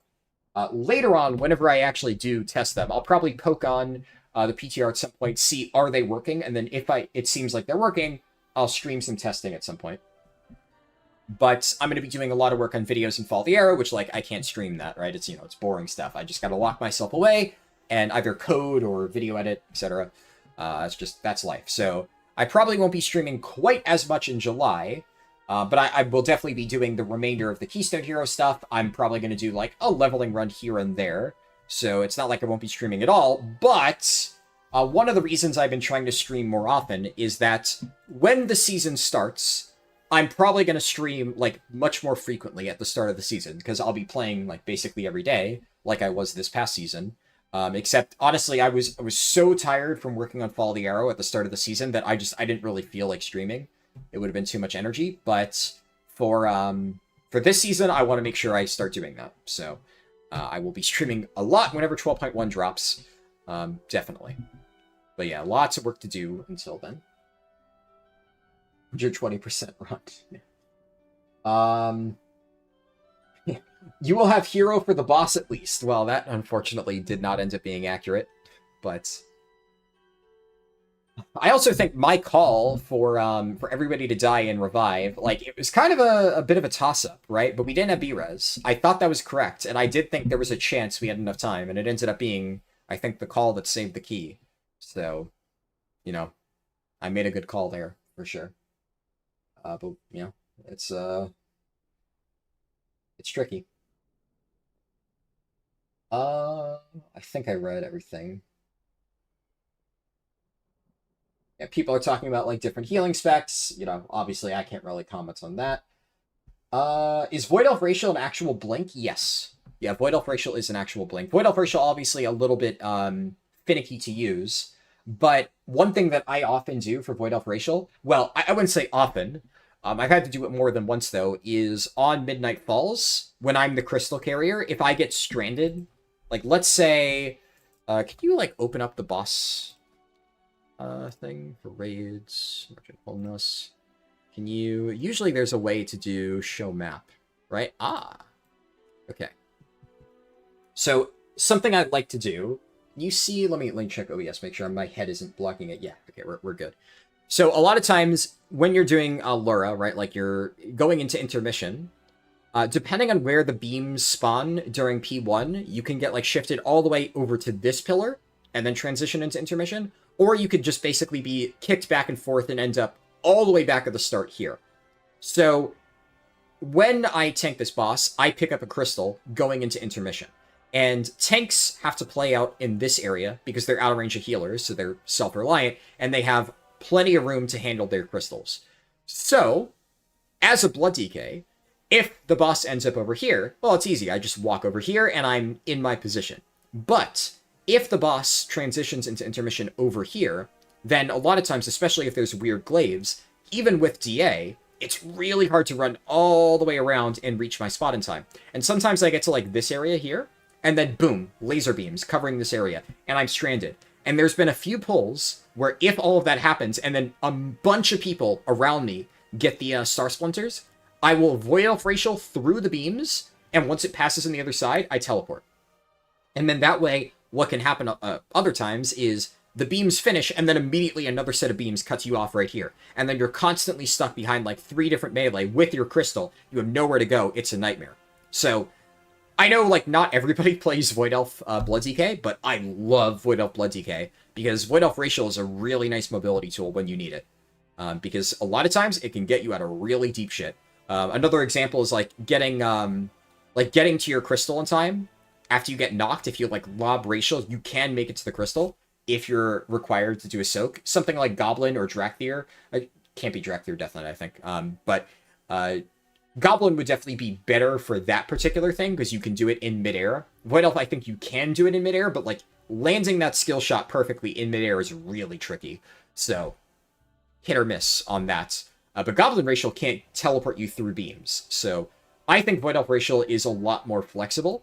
It's really, really nice utility, and the Void Elf Racial is like not bad damage-wise. The problem is a lot of times on Death Knight, if the mechanics require it, you kind of need to be Dwarf. Maybe I'll need to be Dwarf for Stoneform in the next raid. I don't know. We'll cross that bridge if we get to it. I raid on North America, yeah. My main account is NA. So I'm, right now, logged in. Currently, I'm on my European account. But I only just started getting this set up. I created this account a year ago. And I played it like 1 or 2 characters over the last year. And only like recently, at the start of this challenge, did I actually really try to play characters in this account. And I might try raiding on Europe, but I've never done that before. So, we'll see. I have no idea how I would even go about finding a guild on Europe.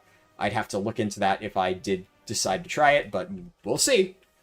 I'll see if I can figure it out. You're loot cursed and have not gotten a single drop from over 10 M+ runs? Well, that is the beauty of Nebulous Void Cores, right? Like, I've gotten so many different items from Nebulous Void Cores, because, I mean, bonus rolls are kind of OP. Whoa, what the hell? Oh, right, because it unlocks, yeah. Bonus rolls very OP. I have a lot of Voidlight Marl. Wow. I did not realize how much I had. Yeah, I'm covered for bonus rolls for the remainder of the season, I would imagine. Oh. You just remembered you wanted to say you loved my guide, and while you were reading the text, you noticed I had a lot of sassy messages. Yes, a lot of people have enjoyed the sassy messages. I've gotten 2 public posts about it. There was a Reddit post about the Boomkin one, and then Automatic Jack tweeted about one of the messages basically saying not to spam me on Discord if you get confused. So, yeah, a lot of people have enjoyed the sassy messages. I'm glad I included it. I wasn't really sure, like, whether people would enjoy it or not, but I think it gives the guide more personality. It also, like, I think it subtly tells people, maybe who aren't familiar with me, that, like, this guide was written by an actual human, and not like regurgitated slop like, you know, some of the other paid add-ons where they basically just copy me, right? I do all the work, I make the routes, and then, you know, they just like kind of try and mimic the routes that I make.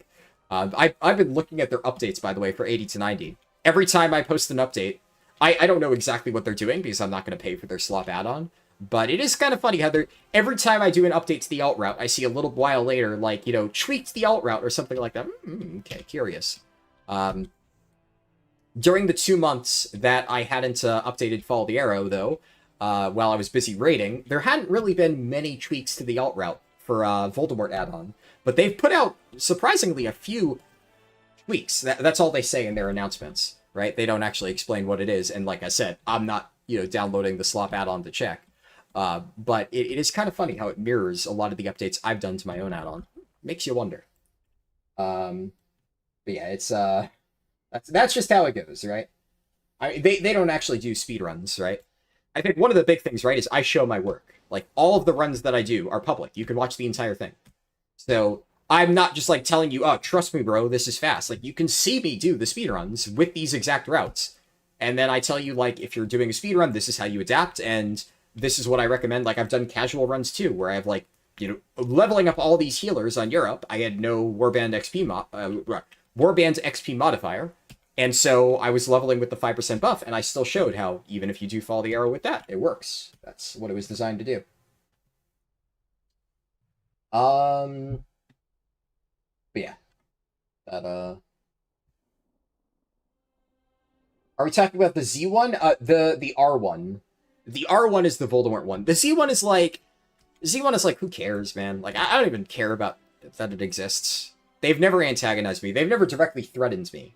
The R1, Voldemort, they have directly tried to intimidate me, and I told them to shut it. And I can't wait to see what they end up doing for Last Titan. Because, like, the fact that they were already scared of my add-on before I even created it, and I've already massively eclipsed them, and I haven't even done the 1 to 80 routes, and I have so many more features in store that I will almost certainly have implemented by the Last Titan. How are they going to compete, right? Like, right now, they can at least mimic the routes that I make, but, like, the amount of features that my add-on already has, like, it's more complete in terms of, like, actual guide creation. I can do more things with it, and then I have so many things that I'm, you know, like, the add-on has existed for, I mean, I have my CurseForge page up. Only 4 months. I've only had Fall the Arrow for 4 months, and this is already what I managed to do with it. So, like I said when I first created it, give me a year and I'll cook. Like, it's going to be unrecognizable. I mean, hey, this is obviously largely thanks to my friend Pia, who managed to make this arrow, but this is something I didn't think I'd be able to do for a while, and she managed to figure it out in Adobe Illustrator.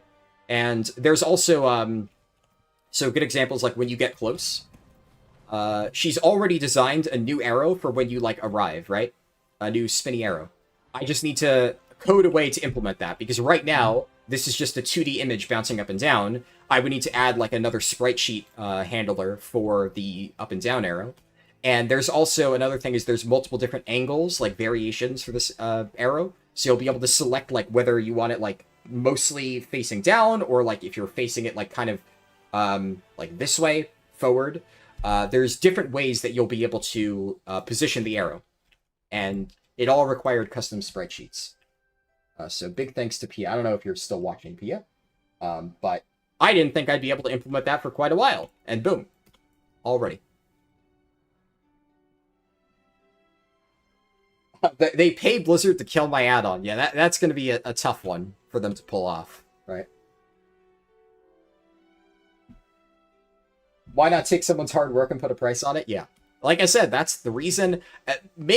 So, the thing is, making this add-on has required a ton of work, and, like, effectively, it's required a shitload of money on my part. Because in order to spend time getting Fall the Arrow working, I've had to invest a lot of time that has not gone into videos, which I otherwise would have made money off of. Which, you know, by the way, I have a Patreon if you want to support the development of Fall the Arrow.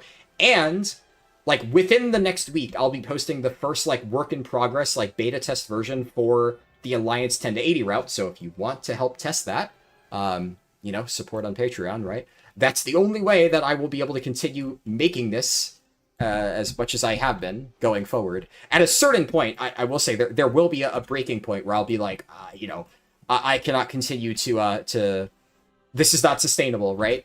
I'm hoping it doesn't reach that point, but we're not there yet. We're not at the point where I'm like, oh yeah, I can safely devote like as much time as I want into expanding Fall of the Arrow. We're not quite at that point. So yeah, I will say, you want to support the addons development on Patreon, I'm not going to like shove it down people's throats, but it is kind of a necessity at the end of the day. But what was I saying? But like that is the reason why I knew I was making a sacrifice to make this, but it really has pissed me off seeing them not just like put a price tag behind that stuff, but also like do a shitty job while they're at it. Like they honestly like they do a disservice to my leveling routes because they do a shitty mock-up of it. And if there's going to be an implementation for it, I want it to be as close to perfect as possible. And the only way I can do that is if I design it by hand. Are we going to have any kind of update for timeways? Well, yes and no, right? I mean, I'm going to add notes. So I will add notes for Turbulent Timeways, which basically just says, this is what you should do. But really all it is just do the 4 dungeons and then do the rest of the route. Like, there's not much else to it. I will add a detailed note at the start explaining Turbulent Timeways. And then I will figure out what the jumping off point is, which I suspect will be around level 84 or 85 for people with like a low warband bonus, ballpark. And I will put that in the add-on. And then if I get further questions, if somebody's like, this is unclear, then I can like add an extra note. But yeah, as of Tuesday, the add-on will be updated on Tuesday. Right now, I mean, you could see, this is the live version of the add-on. There's a 12.0.7 section. It goes through all the changes. What has gotten buffed, what has been changed. Like, this explains all of the stuff that has changed in the add-on. And then if you go into Alt 80 to 90, all of this stuff is just seamlessly integrated. It's just, it explains how to do everything. Like, up here, wherever there is, where is Voidstorm Prey, right? There's a section that guides you to do this. So all the new stuff has already been integrated. But the only thing with Turbulent Timeways, like, it's you do the dungeons at the start, and then the rest of the route is 30% faster. The route is the same. You'll end up finishing way before you have to do a lot of it. But then, for example, like somebody who doesn't have the 25% War Mode buff, and maybe somebody who doesn't have Darkwind Fair buff, they will still need to do a good chunk of the alt route. Whereas somebody who has all of that, they might be able to finish by just doing the dungeons, the delves, like the weekly quests, and then boom, you go straight to tournament. Right? So, if I just run the time walking dungeons with the buff, much longer. Time walking dungeons are very slow, especially it depends on the week, right? Like TBC time walking dungeons are like okay, so that would still be slower, considerably slower still, but that would be the fastest. If you're running like Dragonflight time walking dungeons, I mean it would be terrible, absolutely terrible. Yeah, no, don't do that. Like at least multiple hours slower, and that's just a ballpark estimate. I mean, it's one of those where, like, I probably won't even bother testing that just because, anybody can walk into a time-walking dungeon and just know this is slow. Like, yeah, somebody earlier, I think I missed this. Time-walking is so fucking ass now, half the expansions are so poorly scaled. Exactly, yeah, and that hasn't changed. Time-walking still is very slow, gives mediocre experience. The only reason people like it is because they can hold W, right? Hold W, sleepwalk through dungeons, which, if they know about Fall of the Arrow, they should be able to do that with Fall of the Arrow as well. That's the idea. If they can't do that, then they should let me know why they struggle to just hold W, and I will improve the add-on so that you can just kind of hold W and follow the arrow. With the Warband 25%, yes, it all stacks, yes. Yeah, I think sub 1 hour for my speedruns will be possible. Obviously, that's going to be hard for people to reach. There's also, one of the issues with Turbulent Timeways, which is why it's like hard to measure, is the dungeons will be slow, right? So the amount of time, it's going to take you at minimum 30 minutes to do the dungeons. And the delves take at minimum, like, I would say 45 minutes to just go through and do all of them. And like the weekly quests, let's say, if we're being generous, an extra 10 minutes. So if you add all of that together, and we're just talking like the fastest possible time, that's like, you know, an hour and a half, which is around the time that my recent 12.0.7 run without the 30% buff took. And I could have already gotten that faster, but I'm not going to bother optimizing that with Turbulent Timeways about to come out, right? But an hour and a half, if you're like really, really, really heavily optimizing, and I do think 30 minutes for 4 time walking dungeons is like, that is very aggressive. That's like TBC. Because that means the average time walking dungeon is taking less than 10 minutes, which I think is unreasonable or unrealistic for most weeks. You expect to take a little bit more.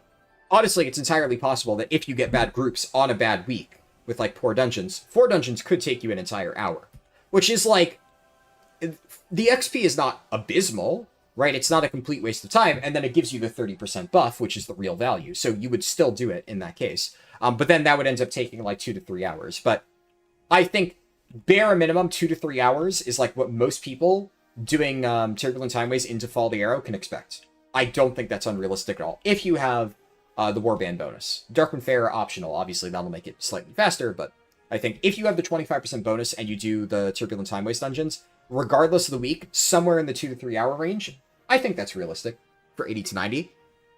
Now in my case, I'm going to be doing 10 to 90 speedruns. And in the case of 10 to 90 speedruns, you end up doing Turbulent Timeways in the 10 to 30 range ballpark, which you were already doing dungeons at that point anyways in the alt leveling route. So you basically lose like no time at all. It's pretty seamless. It's a little bit slower, but not by much, especially if I do it TBC week, which is kind of why I need to do it at that point. So very, very, very seamless to do that.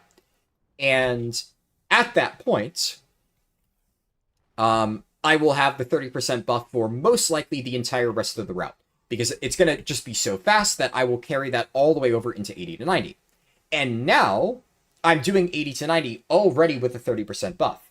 And the existing other stuff in Fall the Arrow is going to be more efficient in a vacuum than spamming time walking dungeons, which means that if I don't need to do dungeons at the start, it is entirely possible that if I just do all delves and like the weeklies and stuff with the 30% buff and like a little bit in Eversong, I could maybe get like a 50-minute 80 to 90 segment, right? But that would just be the segment of the larger 80 to 90 route. Hard to say. I think it's not unrealistic, but it would be very close. But bare minimum, I think like in the 1 hour, 5 to 10 minute range is what I'm probably going to get at the absolute longest for my upcoming 10 to 90 speedrun, which, like I said, that will be done here, first week of August, because that's when TBC is for Time Walking Dungeons. You can actually see here, Burning Crusade Time Walking, and it aligns with Darkwind Fair. So my time is going to be a little bit finicky, because what I'll have to do is... It also... There's a few things that are tricky here, because depending on the delves, I need to do it on a day when the delves are calamitous. So what I will have to do is I have 3 daily resets. I have Saturday morning at 3 a.m., which is technically when Darkwind Fair activates. Or, well, it would be Sunday morning at 3 a.m., which would be like Saturday night. So the previous day. But that would still be Saturday. So, if on Saturday, Calamitous is up, then I need to make sure that I am awake at 3 a.m. ready to start my speedrun. So I will be checking there. The nice thing is I will already know, because Europe delves are 1 day ahead.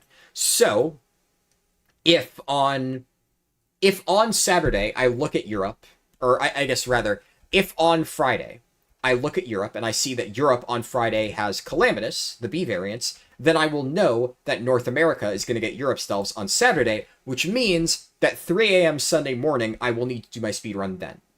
Because the only other time I will have is I will have Sunday and I will have Monday.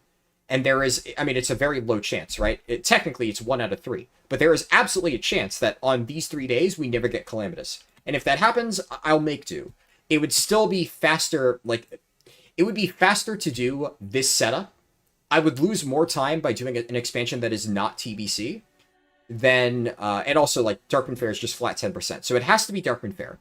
But it would be much slower doing, like, another set of delves, or rather, doing another Time Walking week with Darkwind Fair, like, waiting until this, Dragonflight week. It would be much slower if I waited until here and got Calamitous than if I just did Darkwind Fair with TBC and just said, fuck it, Calamitous isn't up, is what it is.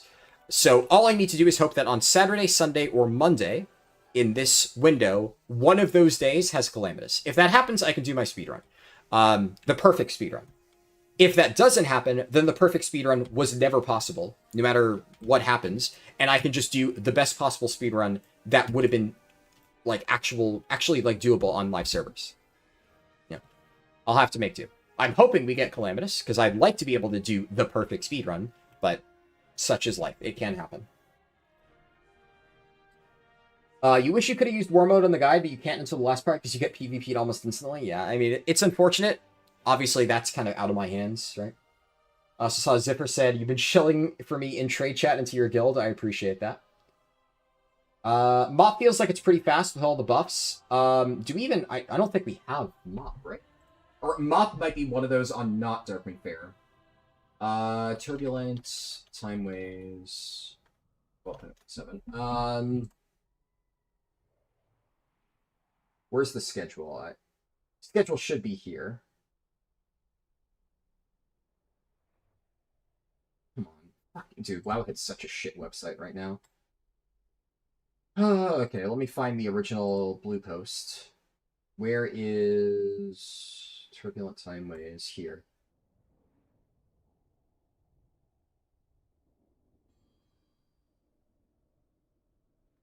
Yeah, we don't have Mop. Okay. Yeah, obviously, like, I don't think Mop is bad. Mop is fine, but Mop is not in the rotation. It is, what's it called? Unless this article is inaccurate, but we can check in game. It starts off with Dragonflight. Yeah, Dragonflight first, then BFA. So this should be at BFA. Then, yeah, Shadowlands. Then Classic. Yep, that's correct. Then TBC, and then Dragonflight again. Mop is not in the pool. We actually hit Dragonflight twice. Obviously, because it's new, so they want to shove it down our throats. But yeah, Dragonflight is... Those dungeons are not fast. TBC is the only one that's even remotely good. Yeah, it should be rotating through all of them. It's kind of annoying that it's not, especially if they're going... I'm kind of pissed off that the weeks they are giving us, like Shadowlands and BFA are two of the worst ones. Like, if they're going to give us 2 weeks of Dragonflight, they could have at least given us, like, Mop and Kata or something like that. Wrath, maybe. Yeah, like, I would say between TBC, Wrath, Kata, and Mop, all of them are pretty fast. TBC and Wrath are probably the fastest. Wrath might even be slightly faster than TBC, but, of course, it's not an option, right? Kata and Mop are probably, like, somewhat comparable. Mop maybe a little bit faster. I think Mop is a little bit slower than TBC and Wrath, though. But it is good whenever it's up. Like, if I had to do my run with Mop, I would be fine with that. It just so happens TBC is the one good one. The other thing to consider is, so it's this week, this is Classic. Now, out of the other weeks, Classic is okay. But Classic is really weird. Because Classic it has Classic Deadmines, like the original Deadmines, extremely slow. It has Dire Maul East and Dire Maul West. Both of them are very fast. The problem with Classic is if you alternate between Dire Maul East and Dire Maul West, like back-to-back, which can happen, you can get East, West, and that's your 4 dungeons. If that happens, that's actually really fast, and I would say that is, like, close, around the speed of, like, Mop or like, Wrath or Kata. Or TBC, I mean. It's not terrible.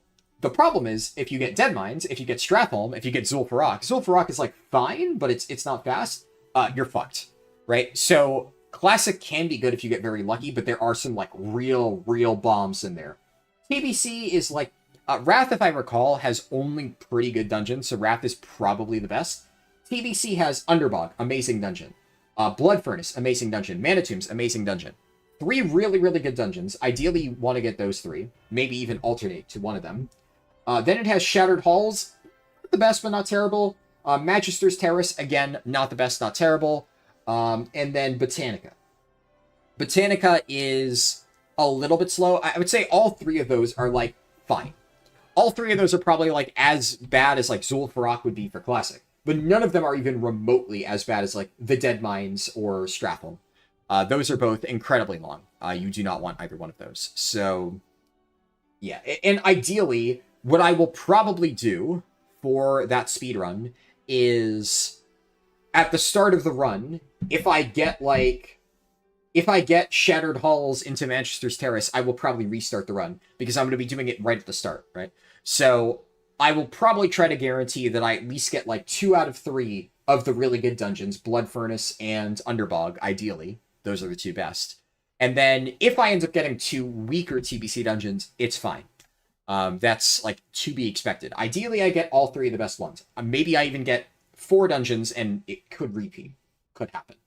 Right? But it's early enough that I might just restart the speedrun. Obviously, though, in a practical run, you'd still be perfectly happy with any of those. But the nice thing for TBC is there are enough good dungeons that you could get like a really, really, really good setup. So it's definitely the best one for speedrunning. And then the other thing with Classic is it doesn't overlap with Darkman Fair. So that's the bigger issue. All those dungeons sound bad. Yeah, Shadowlands is rough.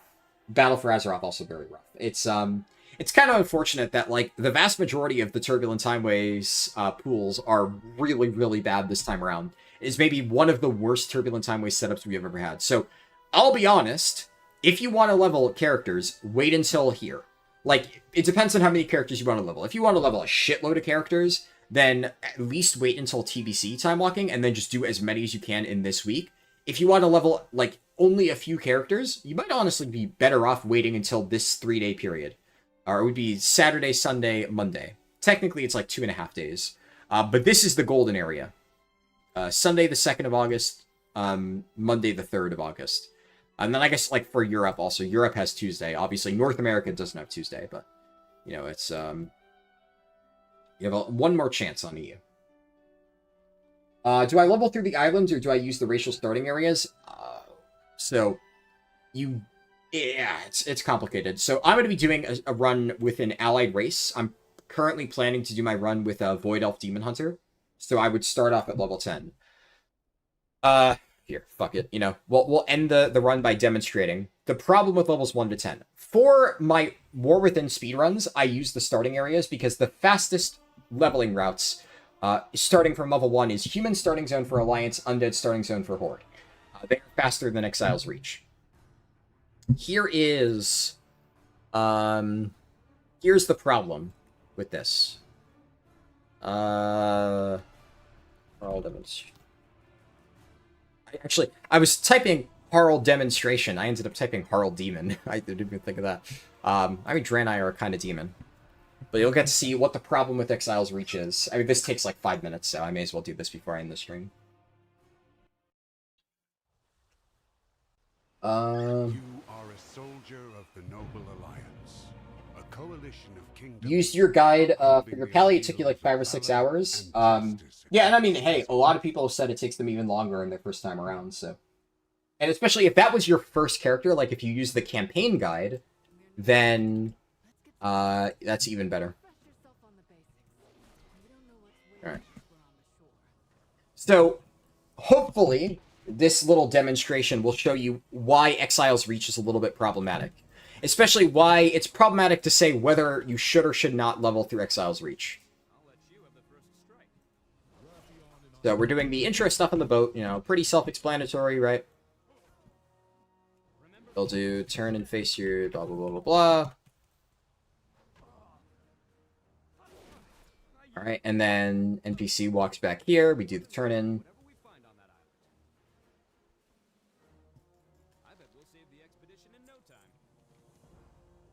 I don't have Leatrix Plus enabled. And then you have to run back here, talk to Jaina. Talk to Jaina.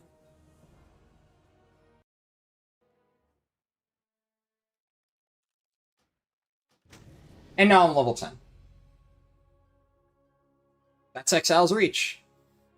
So, given this, do you think Exile's Reach is faster than the racial starting zones? Considering that was, what's my slash played currently? My slash played is 1 minute and 49 seconds, and I'm already level 10, and I'm in Stormwind. Seems pretty good, right? Here's the issue. if you're seeing this and you're like, what the fuck is that? I never knew that existed. You're not crazy. This goes away the moment you complete this housing tutorial. But if you abandon the housing tutorial, you can do it again as many times as you want. So if you have never unlocked housing on your account, congratulations, you have access to an infinite level 1 to 10 skip. And you can basically turn any race in the game into an allied race. If you did unlock housing, because obviously Blizzard wants you to try out their new feature, so they've been trying to get everybody to at least give housing a shot, well, congratulations, you have now fucked your account permanently. You no longer have access to the skip.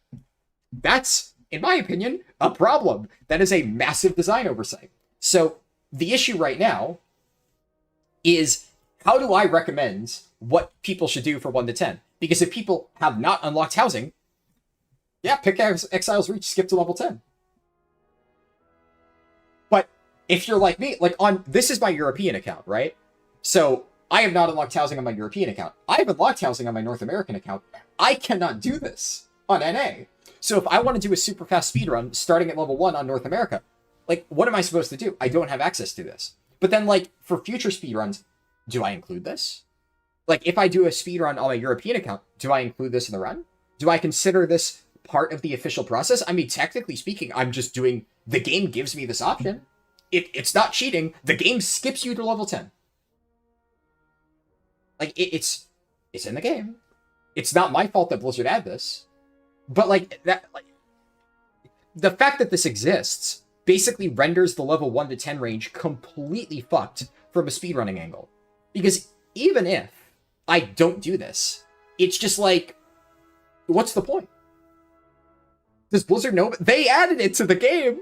I mean, they clearly know it exists. The problem with Blizzard is, this is what Blizzard does. They add shit to the game, or rather, like, some individual employee adds something to the game, and there's, like, no discussion, no communication, and no thought put into, like, how are players actually going to interact with this? No thought put into the fact of, like, we are adding an infinite 1 to 10 skip.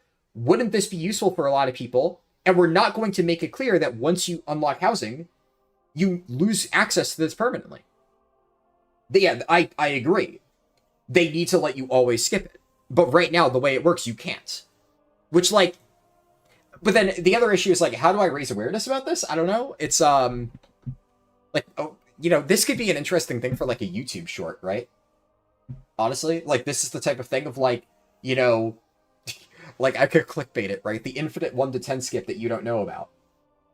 And maybe if, like, enough people see this and get annoyed, that, like, why are people who didn't unlock housing able to do this thing that I can't? Like, it's kind of bullshit. Honestly, that's not a bad idea. Because I was thinking before about, like, how would I actually make this, like, how would I spread the word about this? But actually, like, kind of a short is maybe the perfect way to do that. Because this is, like, too minuscule to make an entire video about, but a short, like, you know, is the perfect way to, like, get a bunch of eyeballs on this and make Blizzard aware so that they can fix it. And yeah, I agree. It's, like, one or the other, right? I don't mind if they take this out of the game. Honestly, I hope it would be better if they took this out of the game. That way, like, 1 to 10 was relevant again, because I enjoyed the process of routing 1 to 10. But look, if they want to make it so you can just skip 1 to 10, okay. Sure. But then I agree, even the playing field. The fact that some people can and some people can't, like, it's kind of bullshit. I'll think about it. I'll think about making that a YouTube short.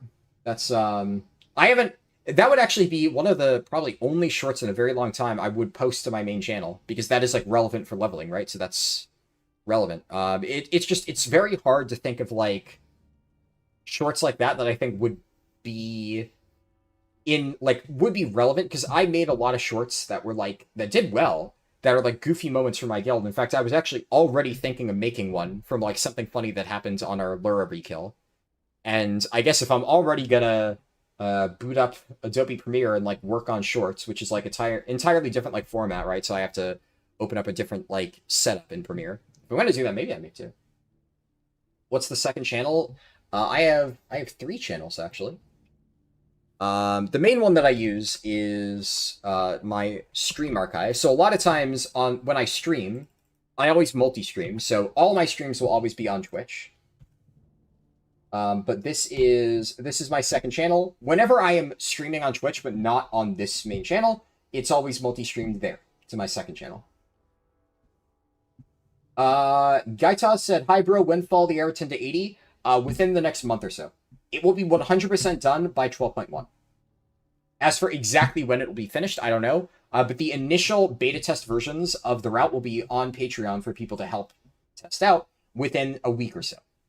And I'll be rolling that out gradually, and then as more people test it and, you know, help find bugs, and I can fix that, then it should be fully implemented into the route by 12.1. But it'll be a gradual process. I'll be like throwing it up there module by module, and then when it gets added to the add-on, it'll just be one, boom, all of them up there when they're in their fully finished state. That's the plan.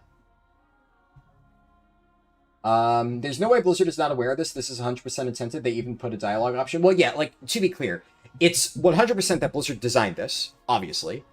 Whether or not Blizzard is aware that it's disabled after unlocking housing, they, like, may have not intended for that to be a thing. Or, more likely, they didn't consider the consequences of that being in the game. Right? They didn't realize that, hey, like, it's kind of unfair for some people to have access to this and others to not. And they were just like, yeah, we should add this for new players, and didn't consider that they ruined an entire, you know, level range, 1 to 10. That is kind of the short-sightedness that you would expect from Blizzard. It's just how it goes.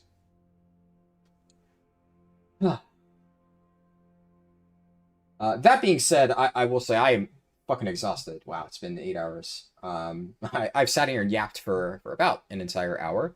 I think I got through every single message. Obviously, if you have further questions or whatever, I'm always available on Discord, and I won't be streaming tomorrow.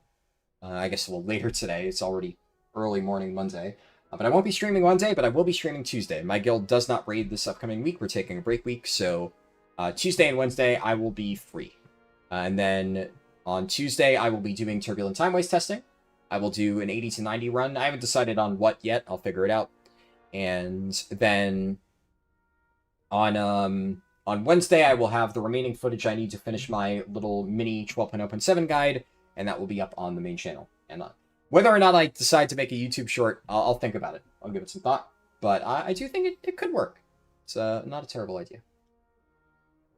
But yeah, I will end the stream there. Thank you all for watching. I'm glad I finally got Press Evoker over with, and I will see you in the next one. Peace.